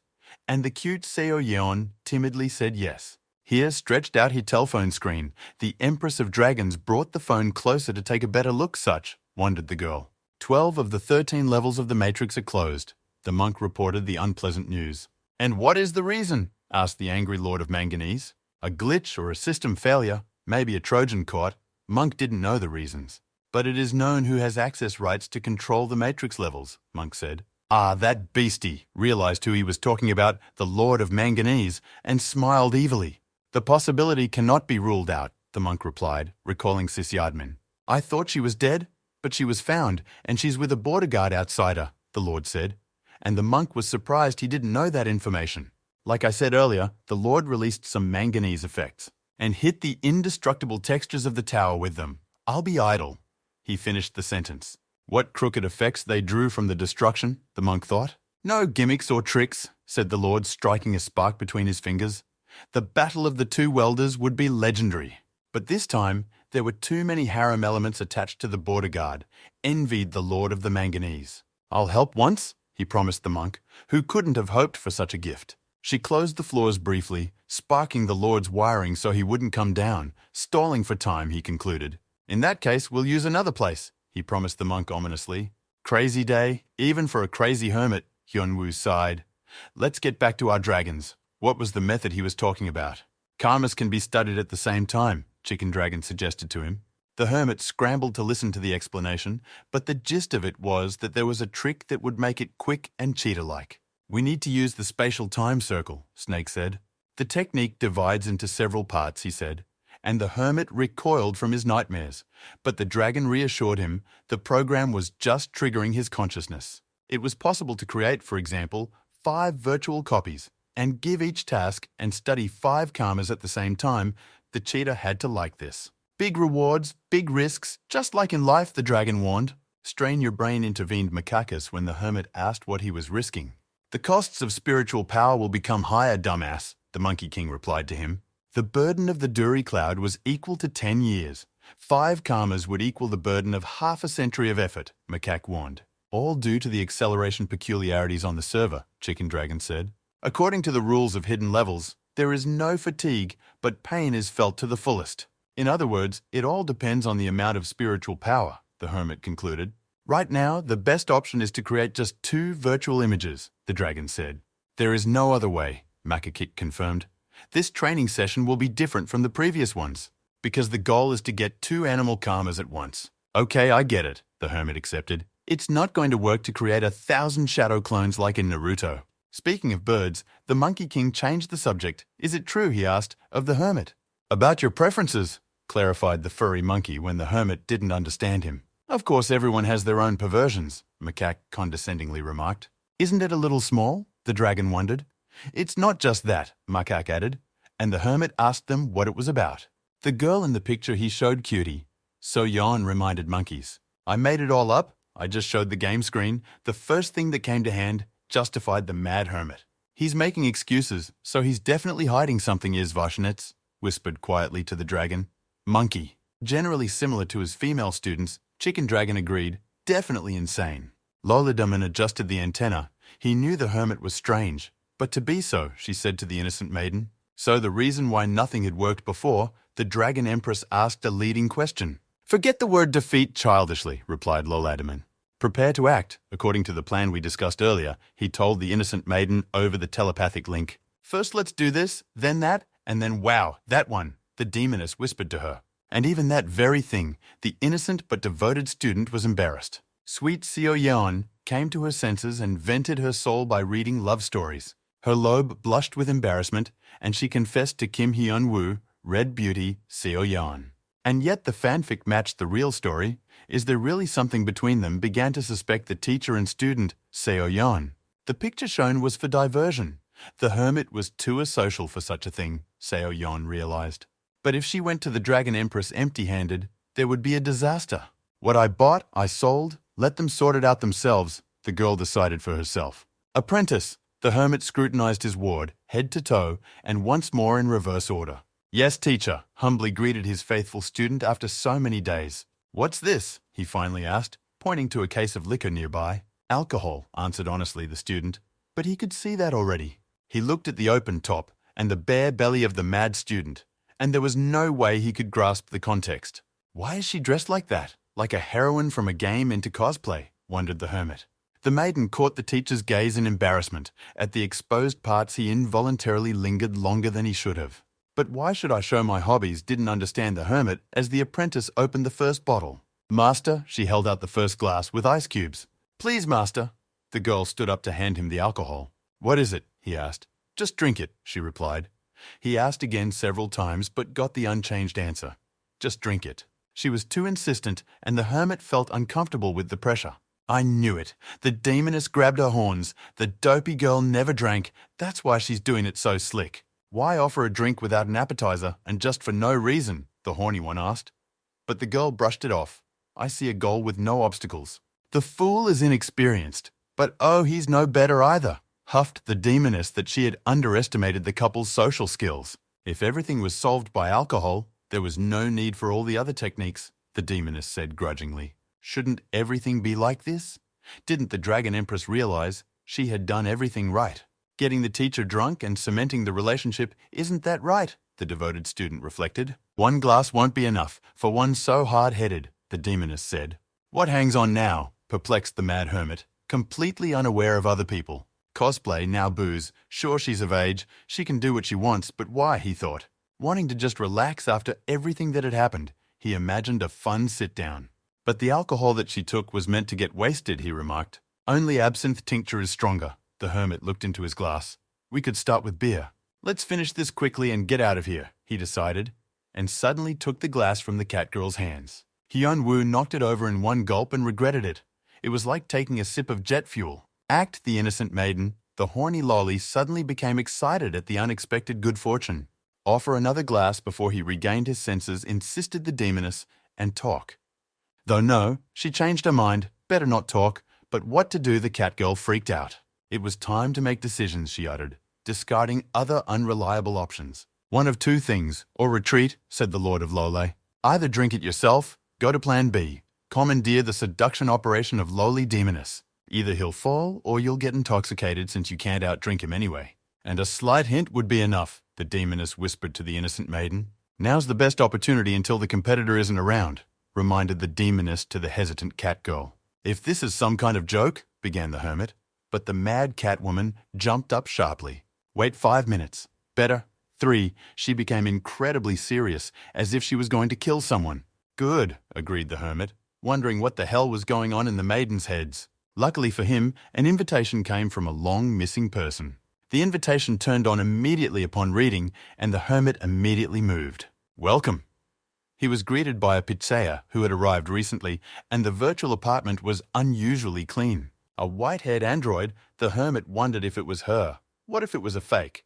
I'll crack it just in case, thought the mad hermit, and slammed the neural network into the monitor. Why again? The neural net beeped, and Hyun-woo made sure it was still the same Av. Always manhandling, said the android Avi resentfully. But the hermit gently patted her on the head like a kitten. A lot of things happened, he told the neural network girl. Need to be told. And to me, Av smiled. She was regaining more and more of her human senses. What she couldn't say before, the hermit asked. The girl answered correctly, but before doing so, she paused. I'm sure the developer has already explained everything, but I'd like to introduce myself, she said. Hyun-woo listened attentively and didn't understand why the Matrix dwellers were so fond of long introductions and boring titles. Sis Yadman, the girl finally said, keeping an eye on the whole Matrix. Gaff, Polkin said as he woke up from a long and sound sleep. What's wrong, he said, and the room shook with the sudden change. A whole gaudy altar of marble rose from below. A means of communicating with the upper floors of the Matrix, Polkin recognized the device. The first floor exam is removed. Everyone starts on the 9th, he read. The red-skinned, clear-eyed man also awoke after a long, healing sleep. Where is that doctor? I'll give him an enema myself, the red-skinned barbarian resented. That man in the tracksuit rose higher, Polkin's tail wagging happily, that there was somewhere to fuse the troubled illegal alien. So she didn't even know who she really was. The hermit recognized Av's story. But why kill yourself? He asked worriedly to the neural network.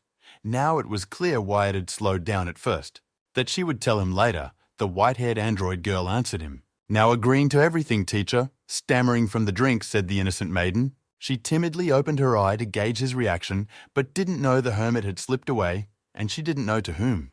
To drink is to drink. The dragon empress has gone on a bender. A complete failure, she admitted her defeat and poured alcohol on her wounds. Stop drinking, the demoness told her. The customer is gone. There's no point. The teacher escaped, Lolly Demon coined, and the drunken cat girl reached for a refill. Suddenly, a loyal henchman appeared. What was there? The disappointed Catwoman asked. A message from the association, an illegal is about to show up, the henchman handed her. 2 hours later, still and close by, the Empress of Dragons smiled. Fine, I'm in the mood to beat up some asshole, the drunken cat lady decided. The 9th floor of the Matrix was closed, Av. The hermit was surprised to learn this information. That's right, confirmed his conclusion by the android girl. After the hermit gained higher access in the system, she was able to regain her lost memories. She recognized all the current situation in the tower, and that the illegals from its top wanted to kill him. The 9th floor could soon be destroyed, the android girl warned. She locked him out, but it took her a long time to get in touch. And how long will it last? Asked the hermit. A month or 2, replied the white-haired woman. That doesn't sound very definitive, the mad hermit remarked. As best she could, bitten girl, she reminded him of her circumstances. Because of her escape from the development team, she had to put restrictions on her own memory so she wouldn't be found by the system. And it still hasn't come back all the way, she told the hermit replied clearly. So when the floor opens, a whole bunch of illegals will pile in, the hermit realized. And it will take people to protect it, the girl agreed. The Matrix Tower invaders can't come down, said the girl. But the illegals from below will easily rise to the occasion, Hyun-woo heard. Disappointing news. Now their numbers will increase by the same token, Av warned. There has been a change in the tower. The engineer has taken away Sis Yadman's powers, and the 1st floor is now connected to the 9th floor. The damned Gaijin burst through the maze, trampling the monsters. I'll tear my jaws open. I'll gouge out my blinkers, the red-faced Glazen shouted threateningly. That was the exit he passed through the purple portal to the other side. But he was already being greeted ceremoniously, the Empress lollygagging in all her glory. Just don't slink away quickly, the horned beast said angrily. Life had not prepared the illegal for this. They had just met. He was already doubted. Perhaps to quench your anger a little, the Dragon Empress went on the offensive. Since the floors are interconnected, any illegal alien can get to the 9th floor. One illegal is a lot of trouble, but what happens when there are hundreds of them, the hermit thought. But who to ask for help, pondered the mad hermit, digging through the list of minions. Hana Rin, currently busy studying the Talmuds in her personal terrain. Miriong is trained by Demon Loli, albeit in strange techniques, but those are details. Cautious Shiken for getting a discharge from Master Electrician. And the useless snoring fox, really, why did he only remember her? Ugly, said Hyun-woo when he found out there would be about a dozen illegals every day or more. Good thing he'd killed the tester earlier, the android girl reminded herself. Or else she could raise her monster dead from the morgue. Originally, those who failed to reach the end of the tower tree were restored by the system after time. The hermit recalled something like this being said by Master Electric. He's just waiting. Regenerate faster, the mad empress ordered and punched the red illegal once more. Barely dodging, the barbarian dodged the deadly attack on reflexes. That's it. He's used to her speed by now. There's a chance of winning, thought the clear-eyed man. A trainer with an evasion function? Excellent, said the empress, appearing behind the back of the merciless barbarian. Already dead, the dragon empress kicked the breathless body with her foot frustratedly. Sobered at last, she heard the cat girl's experienced Loli's voice and told her to be quiet. Why angry? But the girl pouted frustratedly and didn't answer. After such a disgrace, why did you listen to such advice? The cat lady said indignantly. We got him to pay attention to her. We should be glad, said the experienced Loli. He wasn't interested in her before, the experienced demonily reminded. But he just ran away. The innocent maiden blushed with embarrassment. That's the thing, he ran away, the experienced demonolly insisted. He used to blatantly ignore all offerings and signs of attention. And now openly escaped. Such an action is not of the mind, the demoness continued. In other words, Koshkodayeva he cares about. The conclusion caught the girl off guard. The red barbarian hissed as he came to his senses. What was going on he didn't immediately realize. The teacher likes her. The maiden blushed pink and crushed the head of the cockroach beneath her. The hermit won't be gone for a month if you go to train with shadow clones, Chicken Dragon warned. That's why the preparations will begin now, the hermit said, and called his entire entourage. Glad to hear dear hunter Kim Hyun-woo, greeted the wily politician Qui-Gon. The furry beast is about to swoop in, the hermit warned of disaster. There are some things worth doing, he told the wily senator. But the senator already knew of the invasion and was about to call the hermit himself. The association has a special radar that sees all the illegals on the horizon. When first activated, it shows 7 phenomena of illegal aliens, the senator shared. Of course, thanks to the dramatic increase in the characteristics of hunters, the situation has leveled out somewhat. So it's a ubiquitous phenomenon, the hermit remembered Cutie Seoyeon's words. But now it's on hand since we need to deal with the illegals, the hermit said, counting on the senator's help. Business taken care of. Time to talk to the gang, muttered the mad mobster. Gathering everyone this early is unusual, remarked a cautious Shiken. Better help with the work, wailed the slave girl. The fox snored loudly. All gathered, the mad hermit quickly got to the point. What is it this time? The cautious Shiken asked, and he was nearly blinded by sparks of happiness. The innocent maiden didn't even hide the strength of her feelings and purred contentedly. The entourage couldn't help but notice how the dragon empress was sprawled out. What's wrong with her? Hung over the briefing a mute question. Has she completely lost her mind? Asked a cautious Shiken. But the hermit himself wanted to know. I have to say something, he began, eyeing the catwoman warily. I'm off to a special gym for a month, he warned his friends. I'll leave all the work to you, darlings, said the mad hermit. Come back, spelled Agent Rose on the command line, flying books. The books obediently flew further to dust on the shelves. In a short period of time, the maiden had obtained what took the spirit dragon 1,000 years to obtain. A real talent, Hagel's spirit realized as he watched the tired girl. Midway through the 4th stage, he informed her of her impressive progress. That's not the problem, the maiden said grudgingly. There's a bad feeling. As if while she's here sweating and practicing, the little one is taking advantage of the teacher's freedom. Let's move on, decided the mad student. What's the drag? How about a break for rest and preparation suggested by Hagel's spirit? Great, so we can visit that little thing for now, Agent Rosa rejoiced. Preparations are complete. The boys won't be lost for a month, the hermit informed Noah. There's a risk of mind destruction after training with shadow clones, Noah reminded him. But you can get stronger in a short time, the hermit replied. What about the item that will help convince the illegals to fight for our team? The hermit asked. Here it is. The developer handed over one of his many scrolls. The thing allowed for an equitable contract, ideal for cooperation in uncertain environments, the hermit read. So he already knows who to call for the match, Noah asked him, since he's willing to use the contract. You can trust him. 100 years of pissing in the same bushes, replied the satisfied hermit. The hermit finished drawing a large magic circle. What if everything takes more than a month? Hyun-woo wondered. Let's increase the speed inside the hidden level, so we'll gain some extra time, Chicken Dragon reassured him. Then let's go, the hermit decided. No more delaying the inevitable. The circle activates with good control of the Tao power, reminded Chicken Snake. You must first gather all the power in your hand, he repeated the instruction, and then begin to manage the basics of the technique. The hermit concentrated, and the technique worked, the Dracono reported. He stood in front of himself as if he were looking in a mirror. It was impossible to tell who was real and who was a clone. It looked just like him, the hermit noticed, and even pinched the clone in front of him. Very strange sensations, thought both hermits in sync. The preparation for the study of karma is complete, the Monkey King said. Now choose who gets which chair, said Chicken Dragon. Behind each of the beasts appeared a door with a test of personal karma. Once the workout is complete, All that's left to do is merge the two looks into one. One to the left, one to the right, the hermit's assigned roles. Good luck, he synchronously wished to himself, and everyone walked through their own door. Wait, mentor, the cat girl said dreamily as she left the hidden server. What's that? She wondered at the swarm of bats outside the window. Someone has summoned Batman, the girl thought. The blood-sucking ghouls had broken the windows and were rapidly approaching their new prey. Suck yourselves, the girl commanded the ghouls within range of her magic. Those exploded in bloody shards, but the blood didn't scatter like it should have. Instead, it gathered into a huge bloody dragon.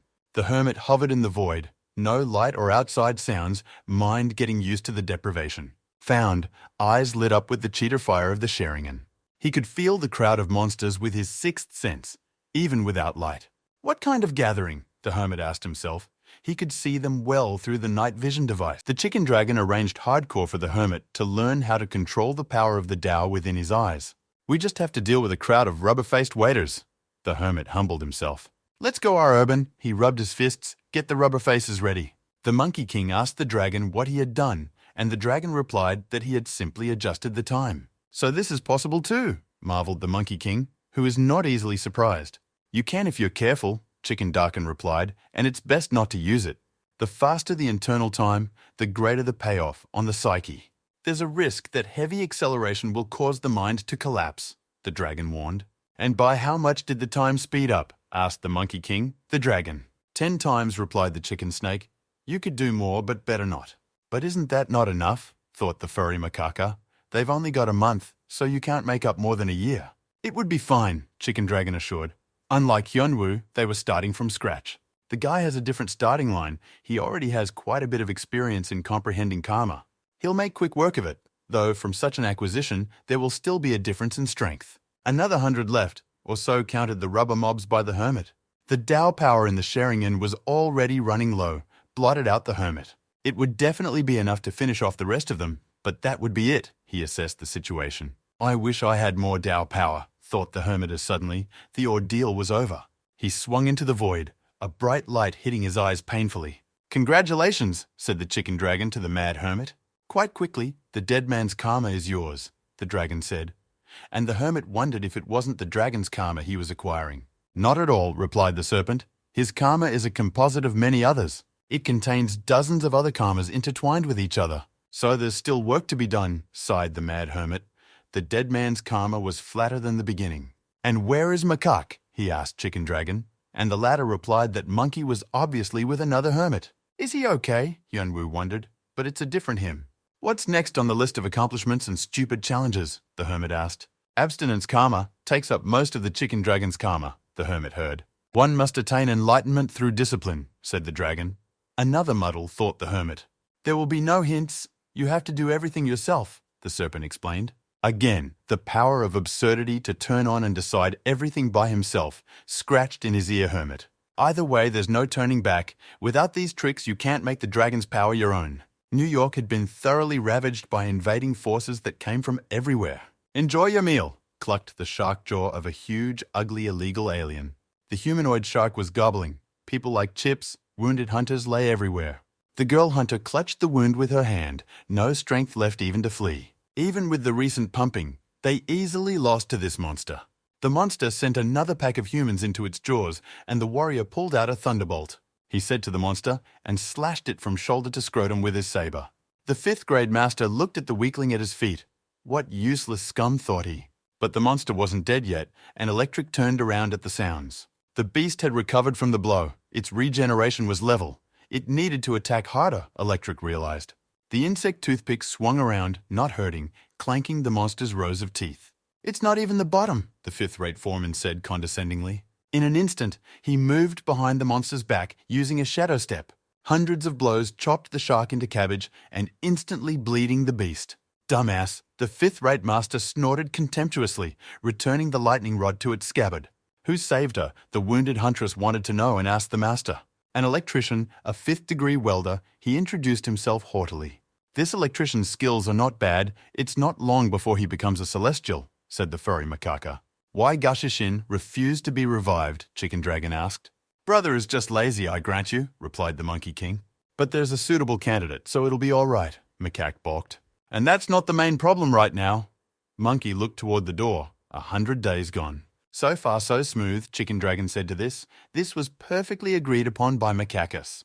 But now he was studying the karma of asceticism. The dragon foresaw the difficulties. This karma is the hardest to get, due to the dragon's vague statements in particular. For an uneducated hermit, it won't be easy to get it, especially since past methods don't work, the dragon remarked. Hyun-woo was accumulating the Tao of lightning in his hands in the middle of the ice wasteland. The force of static electricity whipped currents around the mad hermit. Still he managed it. He looked contentedly at his slightly frostbitten hand. Finally, being able to place the power of lightning within the Tao, the hermit rejoiced. The base for mastering abstinence was ready, he realized, and glanced at the door of the next test. There is no right way, he remembered Chicken Dragon's instructions, which made it even more confusing. What the hell is that supposed to mean? The hermit asked. That's all there is to say, replied the pseudo-philosophical dragon. That would definitely work. The mad hermit hesitated in his pumping methods. If you feel the arrival, then everything is right. Master Tao evasively poured in. The most important thing is what kind of knowledge you get and what meaning you see in it, the chicken snake answered evasively. Now there's more trouble with his head, scratched the mad hermit's reputation. But as before, you still have to understand the logic of the matrix yourself. The mad hermit has fallen into deep meditation, self-contemplation. What's the point? He thought about everything while he didn't move for dozens of days. Should we blindly follow the chicken dragon karma, or is there another way? This method does not help in cognition at all. Days flew by days completely unnoticed. The hermit opened the doors to change the meditation room. The white snowy wasteland spread out before him again. Back to the beginning, Data Bio, exclaimed the hermit in his heart after so many days. Sweet Seo Young was on her way to help Slave Anna, but she didn't know why. The times were troubling. The cute huntress arrived at the guild headquarters of the Border Guild, Hyun-woo. After realizing what was going on, the cute Seo Yeon promised to help with the magic circles at the hermit's mansion. You could have called sooner, she consoled the slave girl in tears. What about this couple? She asked Shay-Ken and Anya. Alice the fox was figuring things out with the newly settled electrician. And this one, the two cat girls who arrived from the exercise, were bickering incessantly. Only her mentor's orders keep her from pulling her hair out, Agent Rosa said. As if that would help, the mentor has been hers for a long time, the Dragon Empress stated. How desolate the lovely huntress Seo Yeon looked at this madhouse. But wait, did Miri Young and Hyun-woo really have something going on since the cat girl is fluffing her tail like that? Nonsense. I read some fanfics and thought Seo Yeon was cute. It's surprising to see him here, thought a cautious Shy-Ken, glancing at the electrician.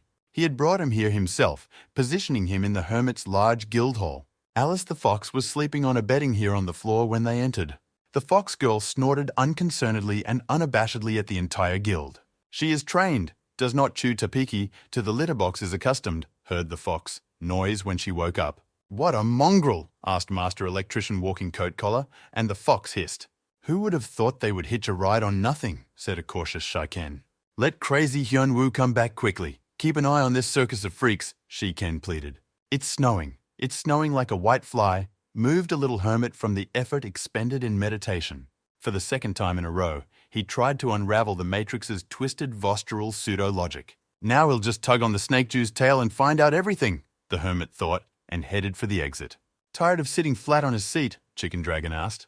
You're the one who got scared for Hyun-woo's sanity, you snake. He really got karma that fucking way, the mad hermit hissed angrily. But he is the one who can't have it, the serpent told him. Everyone has their own way. A clue born quickly demanded the hermit, but the dragon only shook its muzzle. What do you mean no? The hermit wouldn't let go. There should be cheats for that too. Self-knowledge and knowledge with the help of others are different things, evasively answered the serpent. This is where there can be no learning, he continued. With left or right drag, thought the hermit over the requirement to go there unknown to take that unknown thing. We're running out of time. We need results, the hermit demanded. He mouthed unplayable nonsense with a clever look. Great thought, the hermit, now to listen to it in a foreign language. Beauty is in the eye of the beholder, translated he ancient saying for the hermit. What does Kim Hyun-woo see? Chicken Dragon asked him, finally being more specific. The hermit realized something, and before he lost the thread of the absurd logic of achievements in the Matrix, went to the training room. For someone who said he wouldn't teach, you talk too much, the Monkey King told the snake. So it's not a clue, it's just a normal question, the pseudo-philosophical serpent slyly replied. Anyway, it's getting to the dumb one now, smiled Chicken Dragon. Lucky snake, thought the Monkey King. His ordeal had been easy. The shadow clone in Monkey's room was in danger, the one said. The hermit tuned up, properly memorizing the words of the bloody snake. Beauty is in the eye of the beholder, thought he, and looked at himself. He originally looked at the chicken dragon and thought of becoming like him. But why would he even do that? He was on the wrong path to begin with. First the karma of the deceased, then asceticism, ahead are many more components of someone else's path, not his. You can't move just for the purpose of gaining the chicken dragon's karma. It gains its own power, the hermit realized. In order not to lose himself, he must seek his own path. The absurd logic of the Matrix penetrated Hyun-woo more and more deeply. It turns out that he has to face his complexes and problems. The hermit opened his eyes and realized that he was in fact flawless. Handsome, Hyun-woo thought, and achieved enlightenment in one fell swoop. So much for abstinence karma. Chicken Dragon congratulated him. That's the end of the training, the pseudo-philosophical serpent told him. The purpose was to look at himself. It was more self-discipline, the dragon said, than training. But the first thing the hermit said was that he would repeat the dragon's path. He now has 2 karmas, Chicken Dragon confirmed. In other words, it all depended on self-inflicted wounds, smiled the hermit. The Matrix loves that sort of thing, the dragon agreed, but they were interrupted. Nice cooing, but it will have to wait, stated the incoming macacus. At first it seemed like nothing serious, but now the problem is the size of a furry animal, he said. No luck, it happens, Macaque justified himself. Dead or something, wondered the mad hermit, but Monkey shook his head. A little too much karma and a little cuckooed, replied Macaque. Mad as a herd of yokai and shouting everywhere, Aberwalg, he dismayed his comrades.